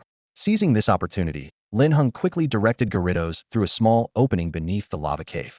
His psychic sense detected that the special mysterious aura was getting closer. In a flash, the lava's glow filled the entire space. Gyarados swiftly flicked his tail and darted into the small opening. Instantly, steam billowed up, but luckily, Gyarados provided a continuous supply of water, and with Wobbuffet's mirror coat, none of the high temperatures scorched them. Instead, they were all reflected onto the cave walls. Now, without touching it, one could see the rock barriers turning a charred black, on the verge of melting. Master, I can't squeeze through. Gyarados' plaintive voice echoed in Lin Heng's ears, and seeing the increasingly narrow passageway, he quickly recalled it into the Pokeball. Metagross maintained the psychic shield, and after turning into a narrow passage, Linhung suddenly heard an exceptionally childish cry. Linhung suddenly heard a child's voice. At the same moment, he saw the scene in front of him clearly and was stunned in place. In the innermost layer of the lava cave, a peculiar flow of molten lava was running. Despite being wrapped in psychic energy, Linhung was drenched in sweat, as if he had fallen to the bottom of a volcano. This environment was entirely different from before, with not a hint of moisture in the air, as if he was being roasted over a fire pit. The moisture in his body evaporated by the second. However, what shocked Linhung the most was not the high temperature of the lava flow, but the faintly visible skeletons within it. The chilling white bones had not melted even in the magma, and continually emitted a terrifying dragon-type pressure. He stood at the cave entrance, holding the Pokeball of his Gyarados, which was trembling slightly. Clearly, even inside the Pokeball, Gyarados sensed some kind of threat. Their previous encounters with a Charizard had taught them that, even though it was a champion-level Charizard, it had never exerted such immense pressure. The dragon-type mythical creature before him, though reduced to bones and after countless years, still exerted a pressure far surpassing any dragon Pokemon Linhung had ever seen. His gaze could not find the end of the bones. The lava flow had submerged half of it, but the exposed half entirely occupied the deep part of the cave entrance, roughly estimated to cover several hundred square meters. The sheer size of this mythical creature was astonishing, with a length of at least several dozen meters. Linhung attempted to use his inside eye to judge, but the result was fruitless. Perhaps the remains were too ancient, or the dragon-type mythical creature was too vast, with the lava flow covering crucial parts, making it impossible to determine accurately. Nonetheless, Linhung felt his horizons broadened. As he pondered, Soders whispered a warning. Master, danger. Its eyes were sharp, and invisible psychic power surged between its arms. The temporary 50 boost from the psychic orb exploded once more. Gurgle, gurgle. The previously calm surface of the lava flow suddenly bubbled, indicating some disturbance. The frequency of the trembling Pokeball at his waist increased, and Linhung decisively pressed the button, summoning Gyarados again. Facing the bubbling spot in the lava center, he sternly ordered, use Ice Punch. Gyarados roared thunderously, seemingly also affected by the skeletons in the lava flow, its momentum soaring, and ice-type energy rapidly extracting from within. A fist-sized, icy blue giant shadow gradually formed above its head. Then, as Gyarados suddenly lowered its head, boom. The massive icy blue fist shadow struck the lava surface, and the bubbling flow instantly halted. As the shadow submerged into the flow, the surface immediately solidified, turning from orange-eared to pitch black. Although it didn't produce the usual effect, and the surrounding temperature seemed unchanged, the solidified, motionless flow was proof of success. Even without knowing the potential danger, since Gyarados could successfully freeze it, Linhung naturally wasn't afraid of what might be in the lava. However, surviving in such an environment led Linhung to a suspicion. After all, it's quite rare for a creature to endure such harsh conditions, and the sound he heard earlier was no illusion. It might be a fire-type creature, specifically a Magmar. He even considered the legendary lava master, Heatran. Gyarados, keep going. Lin Heng's voice was filled with excitement. Wobbuffet, assist from the side, don't let it escape. Whether his guess was correct or not, any creature that could survive in this environment was truly unique, with a terrifying level of endurance on its body. Roar! Gyarados swung its tail, and ice-blue shadows of fists pounded down one after another, gradually solidifying the lava flow. The charred surface transformed from liquid to solid. Suddenly, a stream of lava shot up from a corner, heading straight for Gyarados. Just as it was about to hit Gyarados' shiny black scales, a psychic barrier abruptly blocked it. The lava sizzled against the barrier, emitting a corrosive sound that made one's teeth ache, and an unpleasant smell filled the air. Gyarados flared its nostrils and looked toward the source of the scent, meeting Wobbuffet's abyss-like triangular eyes with extreme surprise. It couldn't believe it. Wow, am I dreaming? This masked face actually helped me. The astonishment in Gyarados' eyes was almost tangible. After all, among all creatures, Wobbuffet was the most reclusive, often acting alone and never joining their activities. Even when its owner fed it, it had to eat separately. Gyarados felt it hardly interacted with Wobbuffet, and in all this time, they hadn't exchanged more than a couple of words. It never expected Wobbuffet to step in at such a crucial moment, and even if it was due to their owner's command, Gyarados was genuinely touched. Wobbuffet briefly locked eyes with Gyarados, whose large, tear-filled dragon eyes were shimmering, then quickly looked away. Its mask-like expression softened slightly. Gyarados being old was one thing, but crying? Linhung watched their interaction and couldn't help but chuckle, though he kept it to himself. Harmony between creatures is what every trainer desires. At that moment, their camaraderie was heartwarming, yet they had momentarily forgotten about the creature that had launched the lava stream. Perhaps out of unwillingness, a fiery red figure suddenly burst out from the last uncoagulated corner under Gyarados' icy phantom fists. Yes, it burst out. As if born from the lava itself, a child of the volcano. Lin Heng's gaze swept over it, and he was stunned in place, eyes wide open. It was a mutated Bagon at the novice 8th level, with dragon and fire attributes. Abilities: 1. Lava armor, covering itself with scorching lava for protection, preventing freezing. 2. Hard head, immune to recoil damage from its own moves. Potential: Champion Peak. Skills: Leer, Ember, Bite, Dragon Breath, Dragon Claw, Flame Wheel, Smokescreen, Flamethrower. Affection level: 40,100. Talent boost.